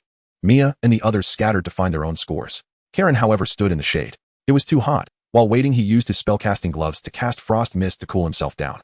At that moment, an owl flew over and landed on the railing not far from him. "Kalien, come to my office." The owl emitted Elder Ellison's voice. In the Palos Magic Academy at the Elders Hall of the main campus, Kalien knocked on the door of the office of the Elder in charge of affairs, and soon a voice from Elder Ellison came from within. "Come in." After opening the door, Kalien first peeked inside, and finding only Elder Ellison, slowly walked in and gently closed the door. "No need to be so sneaky." Elder Ellison, wearing reading glasses, looked up and said in a deep voice, "From your reaction, you should know what I want to discuss, right?" "Oh my, Elder Ellison, I do not know what you were talking about." Kalien feigned ignorance at first. "Stop pretending." Elder Ellison continued, "You performed quite well at the Hongya Academy, which was beyond my expectations. Before discussing serious matters, I want to ask, how did you achieve that?" With Elder Ellison's keen observation, he could naturally see that the students of the Hongya Academy were wearing some special devices which helped them achieve better results. Elder Ellison was very interested in the magical devices they used, but more importantly, he wanted to know how Kalien managed to elevate MIA's magic level to the 2nd tier in such a short time. Are you referring to this?" Saying so, Kalien took out a pair of casting gloves and handed them to Elder Ellison. Kalien was somewhat willing to disclose some information about the magical devices to Elder Ellison. On one hand, Elder Ellison indeed took good care of him and the Hongya Academy. On the other hand, Kalien needed Elder Ellison's help to protect the Hongya Academy. Therefore, he could not keep the reason for the strengthening of the Hongya Academy hidden, as this would not only fail to protect it, but could also arouse suspicion from the entire Palos Magic Academy. Moreover, Kalien had previously made public the magical chips like Frost Mist and Daylight in the royal capital. He did not mind letting others know about some simple magical devices. On the contrary, he wanted the world to gradually accept his ideas and embrace his rules. "What is this?" "Casting gloves." Kalien explained patiently, "As long as you use your mental power to trigger the magical chips, inside you can release magic. During the process, the user does not need to expend any magical power." This last statement made Elder Ellison's eyes widen in surprise, exclaiming, "No consumption of magical power. Where do the magical elements needed for releasing the magic come from?"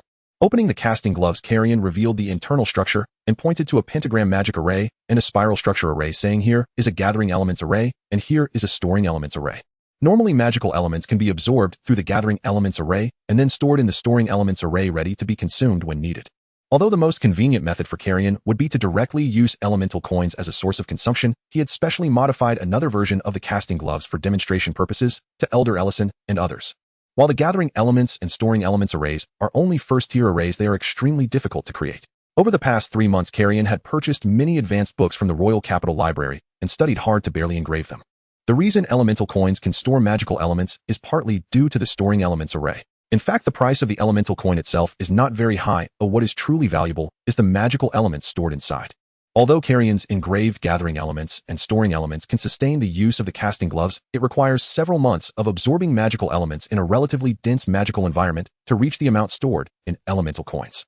Of course, in the Misty Forest, it might be sufficient in just a few days. Kalien had also considered using gathering elements, storing elements for bulk absorption of magical elements in the Misty Forest. But that is a plan for the future. Did you inscribe these two arrays? Elder Ellison looked up incredulous and asked, how did you manage that without any magical elements in your body? Normally, an engraver would at least need to be a magic apprentice. Can I say that I relied on the abundant magical elements released from elemental coins to assist myself in the engraving?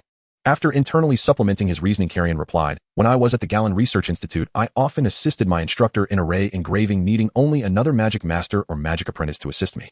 This was indeed the truth. However, Kalien had not done so while at the Hongya Academy.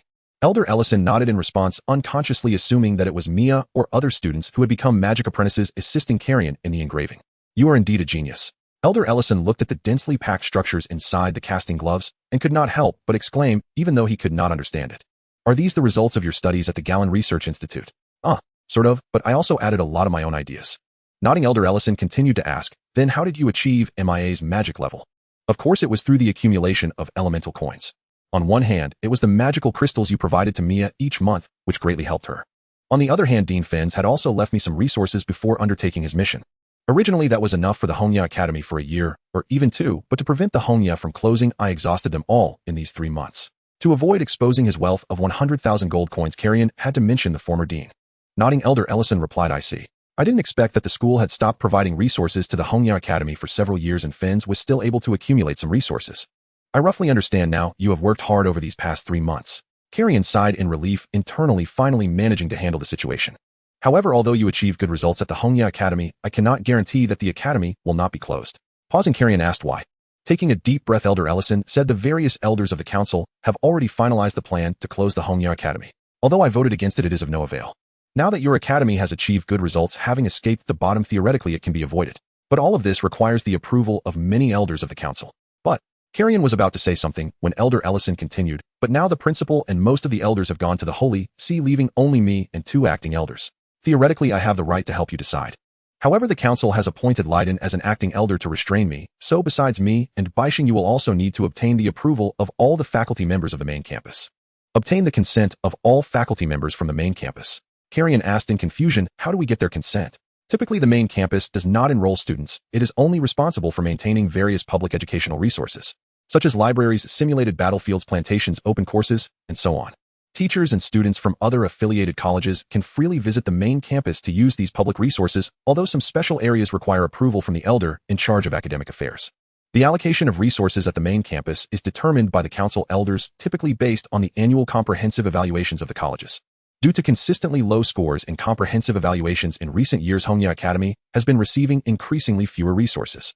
Moreover, many open courses at the main campus are available only to magic apprentices and above, and previously only Mia from Hongya Academy was eligible to attend open courses. Later, Kalien changed strategies and focused on students' applications of magical devices, so they had rarely used resources from the main campus in the past 3 months. However, their lack of use does not mean that other colleges haven't taken advantage of it. Teachers and students from other colleges frequently visit the main campus to utilize public resources for learning and to participate in open courses. Although the council holds the highest management authority over Palos Magic School, the majority of faculty members at the main campus are also appointed by the church. They possess a certain degree of administrative power. Elder Ellison looked at Kalien and continued, when the school wishes to make important decisions but lacks sufficient council elders, important faculty members can be drawn from the main campus to form an ad hoc decision-making meeting. For instance, Baixing was a senior teacher for the combat course at the main campus. Due to her formidable strength, she was promoted by the council to an acting elder. After hearing Elder Ellison's explanation, Kalien roughly understood his meaning. Are you saying we need to convene the faculty from the main campus for a decision-making meeting to determine whether to continue supporting Hongya Academy? Nodding, Elder Ellison replied, that's about the gist of it. However, before convening the meeting, you must make all faculty members at the main campus recognize Hongya Academy again and understand that it has the strength to continue. At this point, Elder Ellison pointed at the course schedule on the table, emphasizing, in 3 days, I will hold an open class on academic content, which all faculty members at the main campus will attend. At that time, I will give you 30 minutes to deliver a speech in front of all faculty members. It will be your chance to showcase the strength and education of Hongya Academy, and you must find a way to gain their recognition. Kalien was taken aback for a moment, then pondered, and said, "So you want me to secure the future of Hongya Academy solely through a 30-minute speech at your open class?" You could say that. Although your performance in this graduation assessment was quite impressive, that only reflects the students' abilities. Besides the students, you must also demonstrate the teacher's capabilities. Fines is no longer here, and you are the only teacher left at Hongya Academy. They all feel that such a college no longer has any significance, so I need you to give it meaning. If you can change the views of all faculty members at the main campus regarding Hongya Academy, I will convene the decision-making meeting. If you cannot, then I can only help you up to this point. Taking a deep breath, Kalien nodded firmly and said, "Thank you very much for your assistance with Hongya Academy." Staring at Kalien, Elder Ellison said, "I have given you the opportunity. Whether you can seize it is up to you. If you ultimately fail, just go to the Emerald Research Institute obediently. I will definitely succeed." "Very well, I look forward to your speech at the open class." After leaving the elder's office, Kalien immediately began to ponder how to prepare for the speech in 3 days. Magical devices will certainly be his primary tool, but he needs to think carefully about how to present them. As he turned the corner at the end of the hallway, Kalien nearly collided with someone due to his deep thoughts. He quickly stepped back and apologized. Upon looking up, he found himself facing acting Elder Li Duan. The Dark Knight, Dean, towered over Kalien, looking down at him with icy eyes. Kalien froze for 2 seconds, noting the unfriendly expression of the other party, and said nothing. He merely stepped aside to make way. Li Duan shot Kalien a disdainful and contemptuous glance, also remaining silent, and left with his hands behind his back. Following Li Duan was a pale-skinned youth. This was Hui, who had previously fought against Mia during the assessment. He kept his head down, following Li Duan with a hint of fear on his face. Kalien had learned from Wells that Hui was Leiden's direct disciple, so he found nothing strange about it. However, Kalien kept Leiden's disdainful gaze in mind. He had heard that it was Li Duan, the Dark Knight Dean, who proposed the closure of Hongya Academy. Therefore, if Kalien wanted to save Hongya Academy, Li Duan would be his greatest obstacle. To avoid him, he first needed to gain the support of all faculty members at the main campus. With this thought in mind, Kalien was eager to return to the academy to prepare. However, the final admission spots from the assessment had yet to be announced, and he still needed to stay at the main campus for a while longer. When Kalien returned to the main campus, Square, Mia, Sali, and the others had already gathered again. Seeing Kalien return, they excitedly exclaimed, "Teacher! Teacher!" Mia ranked 5th in the theoretical assessment and 1st in the practical assessment. Our academy's comprehensive evaluation ranks 2nd only behind the most populous Dark Knight Academy. Hearing this, Kalien couldn't help but laugh heartily. The efforts of the past 3 months were indeed worthwhile. Hongya Academy had only 11 members, yet their total points reached 2nd place, enough to demonstrate their strength. If the number of examinees from Hongya Academy were the same as that of Dark Knight Academy, they could easily leave them behind. Just as they were excitedly discussing their results, the bronze bell in the square rang again, and Elder Ellison's voice echoed, "All team leaders and students from every college, please proceed to the center of the square and line up according to your respective positions to announce the admission spots." "Let's go," Kalien said with a smile. "Let's find a good school for Mia." After saying this, Kalien led everyone towards the center of the square, but then he turned his head and noticed that one student was missing. "Where did Jack go?" Sali, with thick eyebrows, chuckled. "That guy had an upset stomach and went to the restroom." Hearing the sound of the bronze bell, Jack hurriedly pulled up his pants and rushed out of the restroom in the teaching building, running towards the square. However, at that moment, he thought he saw a figure flash by in the eastern plantation. Turning his head to look, Jack saw nothing. "How did I see it wrong?" Scratching his head, Jack hurriedly quickened his pace towards the square. "Jack, why did you take so long?" Salim raised an eyebrow as Jack dashed back, clicking his tongue. "Even the laziest man has the most urgent business." He gave Jack's shoulder a playful slap, to which Jack grimaced, "You talk too much." Kalien, standing at the front, raised a hand for silence. "The enrollment list is about to be announced. Hold your words." The students nodded and fell quiet, lifting their eyes toward the central dais in the square. At that moment, Elder Ellison, the academic dean, ascended the dais, leaning on his ornate staff. After a dry cough, he began. "I trust you've all reviewed your results. They'll spare you the usual rhetoric. You've heard it often enough. Per established regulations, students who successfully entered the designated territories during the practical assessment and passed the theoretical written examination shall be granted full graduation status and awarded the Palos Academy of Magic diploma. Subsequently, based on your individual scores and magical aptitude, we shall assign you to one of 4 enrollment tiers, and then formally recommend you to universities across the realm." After a brief preamble, Elder Ellison commenced the announcement of the graduating cohort. This assessment had divided students into 4 distinct tiers. Tier 4 comprised those who failed to graduate. Students below the age limit could retake the exam next year. Those who had reached the statutory cutoff would receive only a certificate of completion from Palos Academy of Magic. They would not advance to university and must instead seek alternative vocations. These graduates typically dispersed across cities and territories, taking up practical magical occupations, earning modest but respectable livelihoods. Some chose the perilous path of mercenary work, forming adventuring parties, raising funds, while seeking ways to further elevate their magical mastery. Naturally, most students admitted to Palos Academy came from families of comfortable means. After all, tuition here was steep, second only to the Crimson Leaf Academy. Thus, even those receiving certificates of completion could return home to inherit ancestral lands or family estates. Magic for them remained merely one avenue of self-cultivation. Tier 3 signified full graduation, but most were mere magical apprentices eligible only for admission to third-tier universities. Tier 2 consisted primarily of certified archmages, mostly of first rank.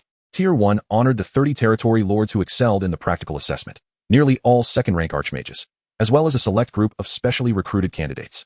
Students from the Crimson Leaf Academy, including Jack and Salim, had already opted out of higher education and thus did not appear on the list. Mia, however, was placed squarely in Tier 1 and ranked first overall. Also elevated to Tier 1 were outstanding students from other academies, Hui, Darren, Lena, and others. Upon graduation, Ellison continued, "You must now choose your life's vocation. Will you enter the ecclesiastical university to serve the divine sovereign, enlist in the Royal Military Academy to defend the kingdom, or pursue scholarly inquiry at the research university pioneering new arcane disciplines? These choices are yours alone, and they will chart the course of your destiny." Pausing briefly, Elder Ellison's tone grew solemn. "Yet there is one imperative I must impress upon you all. Remember this always, though dwelling in darkness, uphold your inner Tao. This is the first tenet of the doctrine of upholding, and the cornerstone principle guiding the dark ecclesiastical reform. For shadow elemental essence inherently tempts mortals toward decadence and indulgence. For centuries the fallen dark ecclesia wrought calamity upon the world. This was never the divine shadow's intent. Though the deity grants us freedom and champions spontaneity, such liberty is no license for moral collapse. For the divine also commands compassion and celebrates plurality. Chaos and lawlessness once reigned under the fallen faction, until 25 years ago when the upholding faction with the aid of King Pori 7 seized authority over the dark ecclesia. Thereafter the upholding faction initiated sweeping reforms, eradicating decadence and excess. Only then did the kingdom of Durant begin its slow recovery and flourish anew. To this day, every advancement of both nation and faith is rooted in fidelity to one's inner Tao. So engrave this truth deeply within your hearts. Just as Elder Ellison delivered his impassioned climax, a sharp crystalline burst of applause rang out, emanating from the great bronze bell at the square's center. Ellison paused, startled, his speech unfinished. Yet when he looked up at the bell, he saw the figure seated atop. It was no member of Palos Academy. As academic dean, he might not know every student by name, but he knew every faculty member intimately. Yet this figure, strange in countenance, was utterly unfamiliar. Kalien, standing within the square, also turned upward at the jarring sound and fixed his gaze upon the bell. Perched there sat a man in his early 40s. His fingers unnaturally elongated, his face painted in a grotesque mask of black, white, and crimson, evoking a simian visage. Clapping slowly, the masked man cackled, "How amusing! You servants of the fallen god preach purity while twisting doctrine and amputating your own limbs." A stunned murmur rippled through the square. "Master, who is that?" Mia asked, curious. Kalien frowned and shook his head. "I have no idea." Yet instinct whispered to Kalien something was profoundly wrong. From the dais, Elder Ellison's face darkened with fury. Raising his staff, he thundered, "Who dares trespass upon Palos Academy? Descend at once, or face my wrath." Even as he shouted, Ellison's mind reeled in disbelief. Though Palos was but a foundational academy, its formidable defensive wards barred all unauthorized entry. So how had this intruder slipped inside? Worse still, he had scaled the bell unseen, undetected, even by Ellison himself. The masked man rose, arms flung wide, laughing uproariously. "No need for alarm, Ellison the Annihilator. We've merely come to pay homage to a living legend." Those words confirmed Ellison's dread. This man was no mere interloper. He was a grave threat appearing at this vulnerable moment, endangering every student present. Without hesitation, Ellison chanted a binding incantation. His staff blazed with a complex black sigil, and instantly a colossal obsidian cage materialized around the simian-masked figure, sealing him within. Yet the masked man only laughed harder, then dissolved like smoke, vanishing into thin air. "We waited long for your defenses to weaken. How could we possibly let such an opportunity slip away?" His shrill voice echoed from all directions. In an instant, 4 towering pillars of light erupted, one each at the north, south, east, and west gates of the main campus square. "Children of the dark ecclesia, let us savor a feast of slaughter." As the man with the monkey-like demon face dissipated into smoke, the beams of light from the 4 cardinal directions began to spread horizontally, quickly connecting to form a diamond-shaped barrier. At the same time, a red mist started to permeate the barrier. Chaos erupted in the square. "It's the fallen magic blood mist." Not far from Karen were shouted in terror to the crowd, "Quick, cover your mouths and noses. You must not inhale this mist, or you will lose your sanity and turn into bloodthirsty demons." Compared to other academies, the Night Academy had a deeper understanding of past dark magic, where had seen many records of fallen magic, including blood mist. Therefore, when he saw the 4 colored beams of light and the red mist, he realized the severity of the situation. Upon hearing this, everyone immediately covered their mouths and noses. However, if they did not leave this place quickly, how long could they hold their breath? Chiron turned his gaze to the distance, seeing people near the edge of the square attempting to break through the 4-colored barrier, only to be repelled back and severely injured. This was a premeditated encirclement. But why? Who would do such a thing? Chiron instantly thought of the ancient ruins in the North County, and recalled that almost all the elders of the Palos Magic School had been reassigned because of it. And just at this moment, there was an invasion by external enemies. How could it be so coincidental? However, he had no time to think further as he had already inhaled a bit of blood mist, causing him to feel a bit dizzy. But soon he remembered something, snapped his fingers, and a gas mask appeared in his hand. This was a gas mask that Kalien had prepared for the blacksmiths and workers during the coal mining operations at the nearby Valley Factory in the Black Iron Territory, designed to block dust and harmful gases from the mine. A considerable number had been made at that time, and Kalien had conveniently marked a batch. He put one mask on with one hand while using the other to teleport the other masks into his hand, quickly handing them to Mia and the others, saying, "Put these on quickly." In the midst of the chaos, Mia had no time to wonder where the teacher had gotten these items, but instinctively trusted Karen's words, quickly taking one and passing it to Jack and Sally. Upon receiving the masks, they initially had no idea what they were, but after seeing Kalien put one on, they immediately understood what to do and hurriedly followed suit. On the high platform of the square, Allison's face turned pale as he saw the blood-red mist spreading throughout the square, and he hurriedly tried to use wind attribute magic to disperse the mist upward. But at this moment, the top of the four-colored barrier was sealed. This meant that even using a strong wind, the mist would continue to swirl within the barrier. "Who are you and why are you doing this?" Allison shouted angrily, then pointed his wand at a distant direction. Suddenly, in a previously empty corner, a figure appeared, painted with a snake demon face. He looked as if he had been struck by a giant hammer, his chest severely concaved, and he was thrown back, crashing into the barrier wall before bouncing back and collapsing to the ground bewildered. Part of the blood-red mist was blown out from his mouth. "Be careful, even though this old guy is only a sixth-tier magician, he was once a legend. Oh, don't mess this up." As the harsh voice spread through the air, a vast amount of black smoke suddenly surged around the platform where Allison stood, enveloping him. However, Allison simply jabbed his wand at the ground, and a wave of invisible shock dispersed the black smoke. He turned to another direction, having pinpointed the location of the attacker. But just as he prepared to launch an attack, he caught sight of students in the square who had inhaled the blood mist, losing their sanity and attacking those around them. His expression changed, and he temporarily abandoned the idea of attacking the enemy, instead directing his wand at those students who had lost their sanity, quickly reciting a spell. One by one, black bird cages appeared around those students, imprisoning them and temporarily halting their movements. But there were too many students, and with Allison alone, it was impossible to restrain them all. Protect the students. Without needing Allison to remind them, the leaders of the various academies had already taken action, using their respective magic to subdue the students who had lost their sanity. However, even mid to high-level magisters could be affected by blood mist. They could maintain their sanity for a longer period, but if they inhaled it for too long, they too would lose their rationality.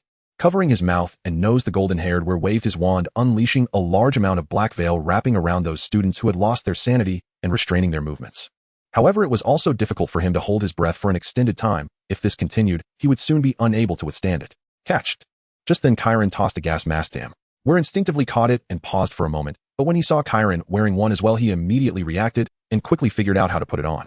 Confirming that Where was fine, Kalien turned his gaze to the distant Adrian. With a snap of his fingers, Kalien instantly donned his K7 combat suit.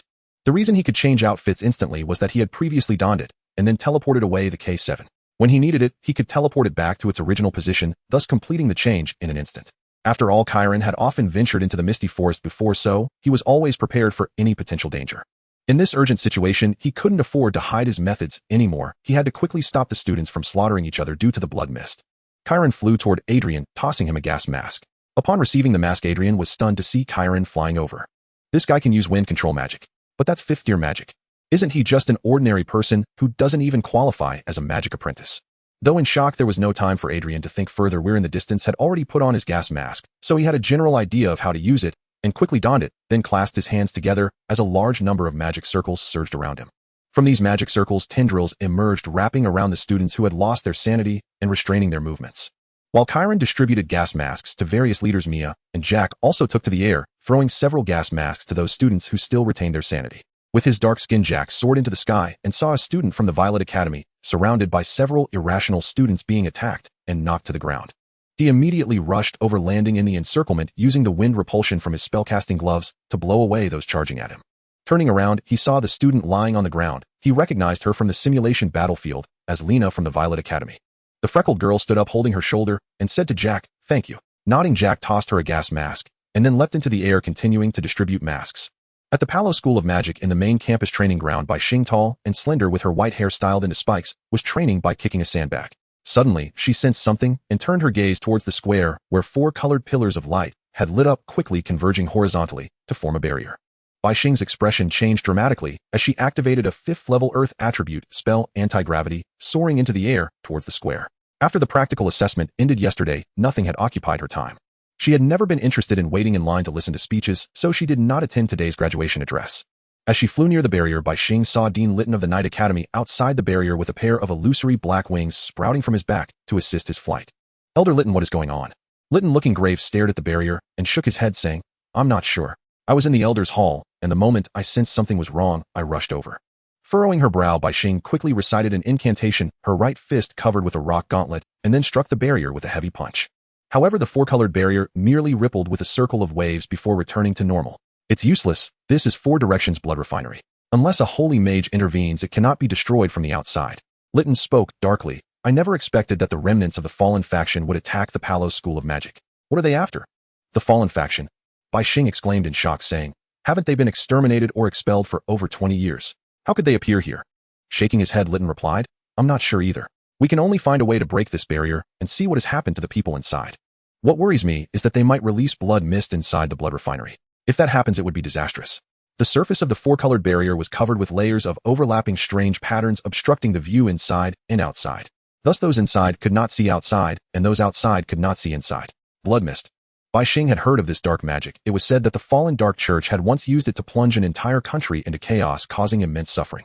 If such dark magic were unleashed inside the students. Thinking of this made Bai Xing shudder, and she covered her hands with rocks, striking the barrier with all her might. At that moment, several figures flew in from a distance, the various deans of the academies. Bai Xing, Litton, what has happened? Litton quickly recounted the situation, then said, we will try to attack from various directions to see if it has any effect. Everyone nodded. Before finding another way, they could only proceed with this method. Inside the barrier, Ellison waved his staff, binding several students. Turning to look, he found that over 70% of the students had already been controlled by various captains or those still conscious. This eased Ellison slightly. At least there would not be a large-scale massacre.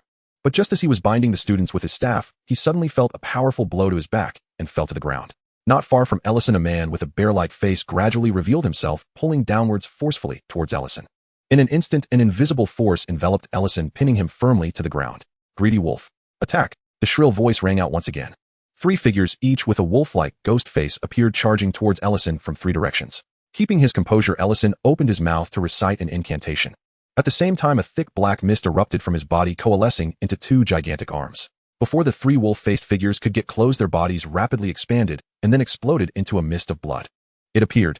The figure of the monkey-faced man once again coalesced above the bronze bell, excitedly screeching and shouting. This is Hand of Annihilation, a spell coveted by so many.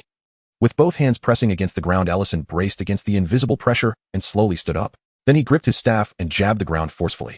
The bare-faced man who had released magic towards Ellison from a distance was immediately struck by his own spell, spitting blood, and forced to withdraw his magic. He quickly went into hiding. What is your relationship with the fallen faction from back then? Ellison questioned coldly. Hey, this is too scary. Are you still a 6th-level mage? The monkey-faced man exaggeratedly screeched, continuing, An old man, we are not fools. Why would we reveal our identities in a surprise attack? Otherwise, why would we paint our faces in such a flashy manner if not to avoid being recognized by you? Snorting coldly, Ellison controlled a gigantic hand of annihilation behind him, extending it forcefully towards the monkey-faced man. In an instant, the space surrounding the monkey-faced man collapsed inward. The man, along with the bronze bell, shrank into a single point. Boom! The point crashed into the ground, creating a deep pit. Furrowing his brow, Ellison realized that this blow did not kill the monkey-faced man, because it might have just been a clone. Turning his head, Ellison scanned the entire barrier, trying to locate the hidden enemies. By now, Ellison could not determine how many enemies were concealed within this square. He could only judge their positions based on elemental fluctuations. However, if the enemies did not release magic and instead controlled the elemental fluctuations to hide, it would be very difficult for Ellison to find them. Moreover, there were still over 1,000 students tied up inside the barrier, preventing him from unleashing his full power to attack. Elder. At that moment, Jessica from the Violet Academy jumped onto the platform, stepping on petals, and said, I'm here to help you. Just in time, help me find the enemies. Nodding, Jessica removed her glasses, her right pupil shining with a miniature magic array. 5th-level Ritual Magic Elemental Eye. This magic allowed Jessica to see the flow of magical elements, including the total amount of magic power within a human body. The attackers would definitely have a higher magic level than the students inside the square, so Jessica only needed to use the Elemental Eye to locate the areas with the most concentrated magical elements. After scanning the area, Jessica pointed to a distant location and said there. As soon as she spoke, a figure with a dog-like ghost face appeared at that location, looking flustered and trying to jump away. But just as he jumped into the air, his body swelled up and exploded into a mist of blood. With a grim expression, Ellison said, Next. With Jessica's assistance, Ellison apprehended 2 more enemies and swiftly dealt with them. Just as he was about to eliminate the next one, that piercing voice rang out again. Hey old man, if you keep this up my subordinates will all be killed, and that won't do. How about this? You kill one of my subordinates, and he'll kill 2 of your students. Sounds fair, right? As soon as he finished speaking, a barrage of light beams suddenly illuminated from above the barrier, piercing through the bodies of several bound students. Seeing the students being killed, Ellison's hand holding the staff froze in midair, no longer daring to use the annihilation hand. His eyes turned crimson, his chest filled with rage, yet he dared not act recklessly, only able to shout in anger, despicable and shameless. You have a point, old man. People like us are indeed despicable and shameless, forced to resort to tricks, otherwise how would we dare to provoke you? After the piercing voice echoed, a figure resembling a monkey-faced demon took shape in the swirling smoke. He scratched his ear with his pinky finger, grinning exaggeratedly as he said, "Now can we have a proper talk?" He then looked down and added, "By the way, you few down there, don't act rashly, or I can't guarantee that I won't accidentally kill a few of your beloved students." Adrian, who was originally planning to attack the enemy, had no choice but to cancel the magic array upon hearing this, staring furiously at the monkey-faced demon in midair. Just moments ago, 6 students from the Scarlet Iron Academy were slain by the beams of light, yet now he found himself powerless. Not far from him, Kalien slowly descended, first confirming that the students from Maple Leaf Academy were unharmed before looking up at the enemy in the sky. It was clear that they had fallen into the enemy's trap. The enemy's use of the barrier and the spread of bloodthirsty mist was not meant for the students to kill each other, but to force the elders and leaders to confine the irrational students. However, this meant that the trapped students became living targets, turned into leverage for the enemy to threaten them. On the high platform, Ellison gritted his teeth and roared, "What do you want to do?" With arms outstretched, the monkey-faced demon grinned maliciously and said, "Tell me the ritual of the annihilation hand." Hearing this, Ellison retorted angrily, "You wish? Huh, then this will become difficult." As he spoke, the monkey-faced demon's fingers glowed with the magic array, shooting a beam of light that struck a student's thigh below. The latter immediately screamed in pain. "Old man, let's not be reckless. You need to understand the situation. It's me who is threatening you now, and you'd better respond carefully." Ellison gripped his staff tightly, remaining silent, his teeth clenched as he desperately thought of a solution. The monkey-faced demon displayed considerable patience, sitting cross-legged in midair, and said, "Since you upheld the purge against the fallen faction over 20 years ago, the annihilation hand has nearly been lost to history. As far as I know, only 2 people still possess this ritual magic. I cannot provoke the other one, so I can only come to you. Ritual magic is a form of magic that only high-level magic masters can master. After signing a contract, a mid-level magic master must master at least 1 ritual magic to continue advancing. Compared to contract magic, ritual magic is particularly rare. Each ritual requires binding with the corresponding deity or elemental spirit and preparing a large amount of rare materials, incurring a certain cost to conduct the ritual. Moreover, the success of the ritual is not guaranteed. The success depends on 4 factors. First, the strength of the contract. If it is an elemental contract, the strength depends on one's affinity for the element. If it is a faith contract, the strength depends on the level of belief in the deity. Second, the materials. Each ritual requires specific materials, and the more accurately the type and proportion of materials are prepared, the higher the success rate. Third, the conditions of the ritual. Each ritual must be conducted under specific conditions. The more aligned the conditions are, the higher the success rate. Fourth, the cost. The stronger the ritual magic, the greater the cost required. However, there are many relatively weaker ritual magics that do not require a cost. Once the ritual is successfully conducted, the practitioner will forever obtain the corresponding ritual magic and thereafter can release the magic by chanting the corresponding incantation or using the appropriate medium. For example, Jessica's origin eye is a form of ritual magic. The annihilation hand is also ritual magic, and it is far more powerful than origin eye. At the level of high-level magic masters, the differences in strength due to different ritual magics are not uncommon. Please, old man, I have long admired the annihilation hand. If I cannot obtain it today, I will be very unwilling. As the monkey-faced demon spoke with a pleading tone, he simultaneously traced the magic array with his hands. Above the barrier, thousands of magic arrays lit up, seemingly ready to unleash beams of light at any moment. If you don't speak up soon, I will have to harm these poor little ones. Gritting his teeth, Ellison trembled with anger. Oh, it seems I've put you in a difficult position. The monkey-faced demon clicked his tongue twice, preparing to wave his finger. Wait. Ellison trembled and said, "Don't harm them, I will speak." Oh, that's wonderful. The monkey-faced demon put his hand to his ear, pretending to listen. Please go ahead, but don't lie. I roughly know part of it, and if what you say differs from what I know, don't blame me for accidentally getting out of hand. As Ellison's mouth moved a few times just as he was about to speak, a deafening explosion sounded from outside the barrier. Everyone looked up and saw the barrier ripple, yet it did not sustain significant damage. This was the external attack. Waving his hand dismissively, the monkey-faced demon said to Ellison, "You should know better than I do. The 4-square blood prison cannot be destroyed from the outside. It requires simultaneous attacks from all 4 directions. Your annihilation hand only works on material things, and it seems that no one else has the strength to break the barrier. Moreover, do you dare to move?" As he spoke, the monkey-faced demon waved his fingers up and down, indicating that he could unleash thousands of beams of light at any moment, killing all the students there. So, just be honest and tell me the ritual of the annihilation hand, and I will spare these lovely little ones. My patience is limited. Ellison, filled with rage, his temples bulging, took a few deep breaths and reluctantly said, 60 grams of dark spirit crystal. 300 grams of concentration grass. As he spoke, the external attacks continued unabated, with explosions occurring almost every 30 seconds. However, the monkey-faced demon paid no heed to this and urged Ellison to continue speaking. 50 milliliters of Akron River water. The hands of Hawk, dark demon. Nodding a few times, the monkey-faced demon pressed. What are the conditions? What are the conditions? Taking a deep breath, Ellison opened his mouth just as he was about to speak when a deafening explosion suddenly erupted from within the barrier. The monkey-faced demon suddenly turned his head to look down, discovering that in the 4 cardinal directions of the square, several huge iron-cast cylinders had appeared at some unknown time. The previous explosion seemed to have been caused by these enormous cylinders firing simultaneously.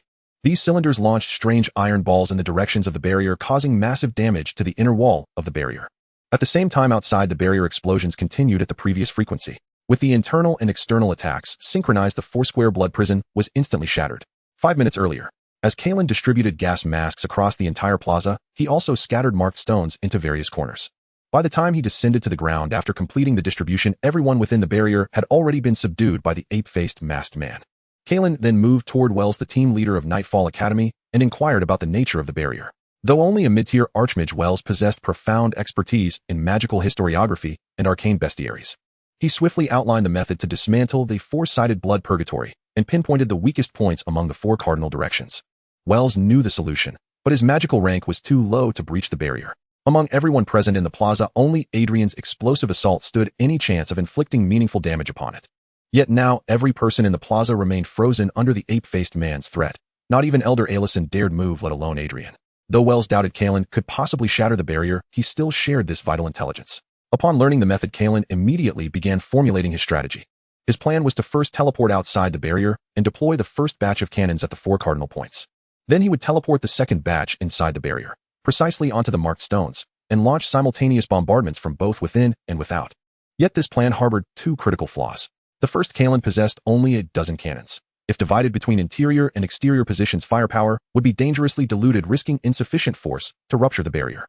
The second flaw, to position cannons outside the barrier, Kalien himself would need to vanish from within it.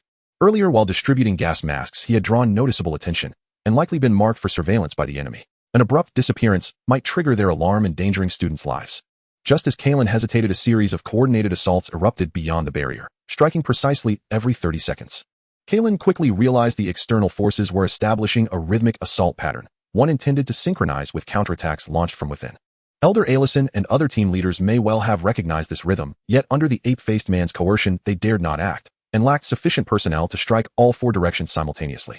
Kalien seized the opportunity, rapidly deploying all 16 cannons across the 4 cardinal points inside the barrier.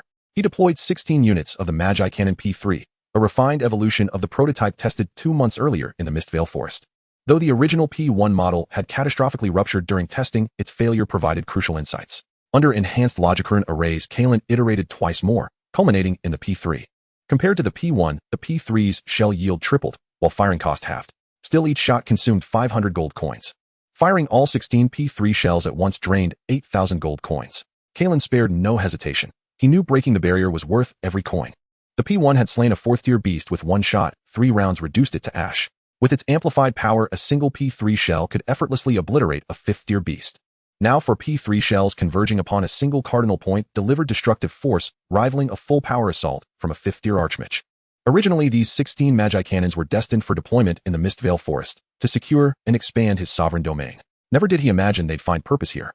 The moment the 4-sided blood purgatory shattered, the ape-faced man stood utterly stunned. Impossible. Who did this? He hadn't even glimpsed who'd hauled out those iron cylinders, nor anticipated the sheer devastation they unleashed. Outside the fractured barrier, acting Elder Riton paused, then locked his gaze upon the ape-faced man and dove forward. Remnant of the fallen sect, you court death. In the blink of an eye, Riton closed the distance and drove his arm clean through the man's chest. Eyes wide, the ape-faced man spat blood, his body dissolving into smoke, poised to flee. Riton merely sneered, clasped his hands, and murmured an incantation thick with archaic resonance. A dim, suffocating domain unfolded from Riton's core, expanding 30 meters in an instant. 7th-tier domain magic, soul-grasping nightmare. Every Grand Archmage commands a unique domain. Within it, the caster wields divine authority, channeling godlike power. The dissipating smoke fled barely 10 meters before recoalescing into the ape-faced man, now wildeed pupils, unfocused face twisted in primal terror. Riton seized the man's skull and demanded coldly, speak. Whose command brought you here? Moo. The ape-faced man began, but convulsed violently, then exploded in a flash of crimson mist. Riton stepped back, shielding himself with his forearm. Though the blast was cataclysmic within his own domain, he suffered negligible harm. Frowning, Riton realized the foe had escaped death. He slipped free of my domain. From a plaza corner, smoke coalesced anew, solidifying into the ape-faced man's form. Too close, I nearly died. Never expected a grand archmage to be lurking here. Clutching his pierced chest, the masked man staggered backward. At that moment, Bai Xing and the other academy heads descended onto the plaza, shielding students and launching precise strikes against concealed enemies. Seeing the tide turn irrevocably, the ape-faced man shouted in desperation. Bartolo, you've watched long enough. No sooner had he spoken than a golden domain erupted behind him, expanding over 300 meters, enveloping the entire plaza. By the light above, Bull, you were the one who forbade me from acting. A weathered voice resonated. Then a white-robed elder emerged, gliding slowly toward the ape-faced man. Elder Alison, standing atop the plaza's dais, stared in disbelief at the elder's robes. A light church inquisitor. What is he doing here? The Church of Light, the only orthodox sect of the Aloha Kingdom. It is the largest sect on the entire Ends continent, and it excludes all dissenters. Due to its exclusivity, the Church of Light has conflicts and contradictions with many other sects. In particular, the conflict between the Church of Light and the Dark Court has persisted for centuries. However, since the Orthodox faction took control of the Dark Court 25 years ago, the conflicts between the two sides have eased somewhat, at least not to the life and death struggles they once had.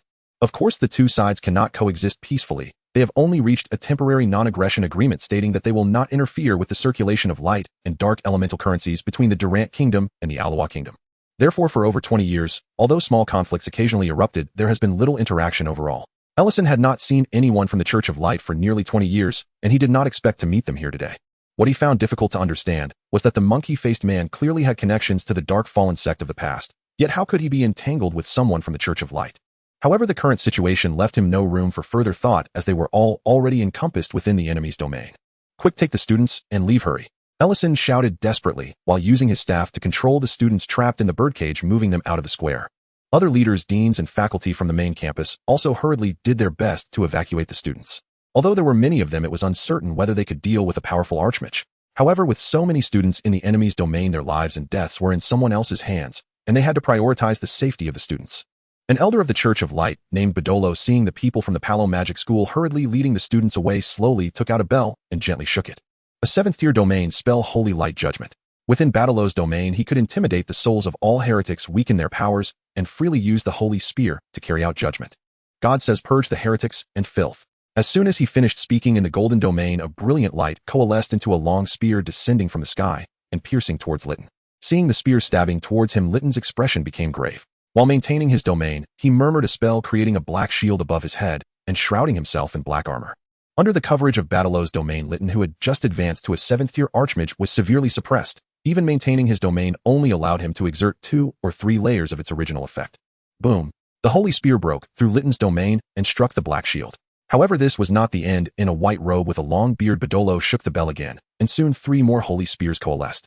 However, Badolo's domain had shrunk a circle compared to before. He controlled the 3 holy spears and thrust them fiercely at Litton, instantly breaking through the black shield and piercing through the black armor on Litton's body. Spitting out a large amount of blood, Litton's gaze dimmed as he fell from the sky, crashing onto the high platform of the square.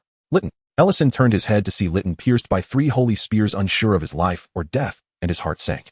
As the only 7th-tier archmage left at the Palo Magic School, he was so easily defeated by the enemy. Turning his head, Ellison looked towards the elder in the distance. To buy time for others, he said in a deep voice, "What is the Church of Light doing here? Have you forgotten the inhibition agreement?" Badolo smiled kindly and replied, "I have come to bring light to the world. How can there be any inhibition? This land has been shrouded in darkness for too long. It is time to bring forth the holy light of God." As he spoke, Badolo attempted to shake the bell again, but at that moment Ellison controlled the Hand of Annihilation and made a fierce grasp towards Badolo.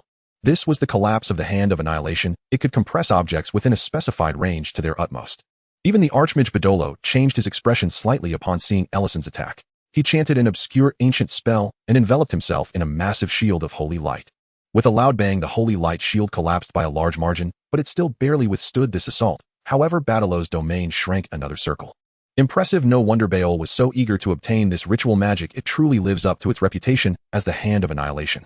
The monkey-faced man next to Badolo clutched his chest and sighed. It's a pity we were so close to acquiring the pose of the Hand of Annihilation. I wonder who ultimately disrupted the barrier. Turning to him, Badolo said, "Baol, I have already given you enough time. It is you who did not seize the opportunity." Now there is no chance left, so do not delay the mission. The monkey-faced man Beol lowered his head and said, I understand. On the high platform of the square, Ellison stared intently at Badolo and said coldly, You members of the Church of Light still speak such nauseating words with such a righteous facade. Maintaining his smile, Badolo shook the bell, coalescing a holy spear and thrusting it towards Ellison while saying, This is the will of God, who light will ultimately triumph over darkness. Looking at the holy spear rushing towards him, Ellison controlled the hand of annihilation to extend outward. Just 10 meters away from Ellison, the holy spear suddenly collapsed, shattering into pieces. This was the expansion of the hand of annihilation. It could make objects within a specified range rapidly expand, and besides being used on specific targets, it could also expand the space around Ellison by 10 meters. Objects within this 10-meter range would be stretched and shattered. Today is truly an eye-opener. No wonder you were a legend back in the day. Badolo couldn't help but exclaim, If I had stood here 30 years ago, I would surely have turned and fled without daring to stay for even a moment. Ellison did not answer him immediately. He glanced around, confirming that all students had retreated from the enemy's domain and were being sent into a training ground inside the main campus protected by various deans and faculty. However, the situation was still unfavorable for them, as besides Badolo and the monkey-faced man Beol, there were others attacking the rest of the school's personnel. If Ellison could not subdue Badolo, the Palo Magic School would likely suffer today. Turning his head, Ellison looked at Badolo, desperately contemplating a strategy. On the other side, the white-robed elder Badolo, having significantly shrunk his domain, stepped forward and walked towards Ellison. As he advanced, he stepped on a seemingly ordinary small stone. At that moment, 10 iron balls the size of a fist and covered in intricate patterns suddenly appeared beneath his feet. Boom! A tremendous explosion erupted in the square, producing a mushroom cloud.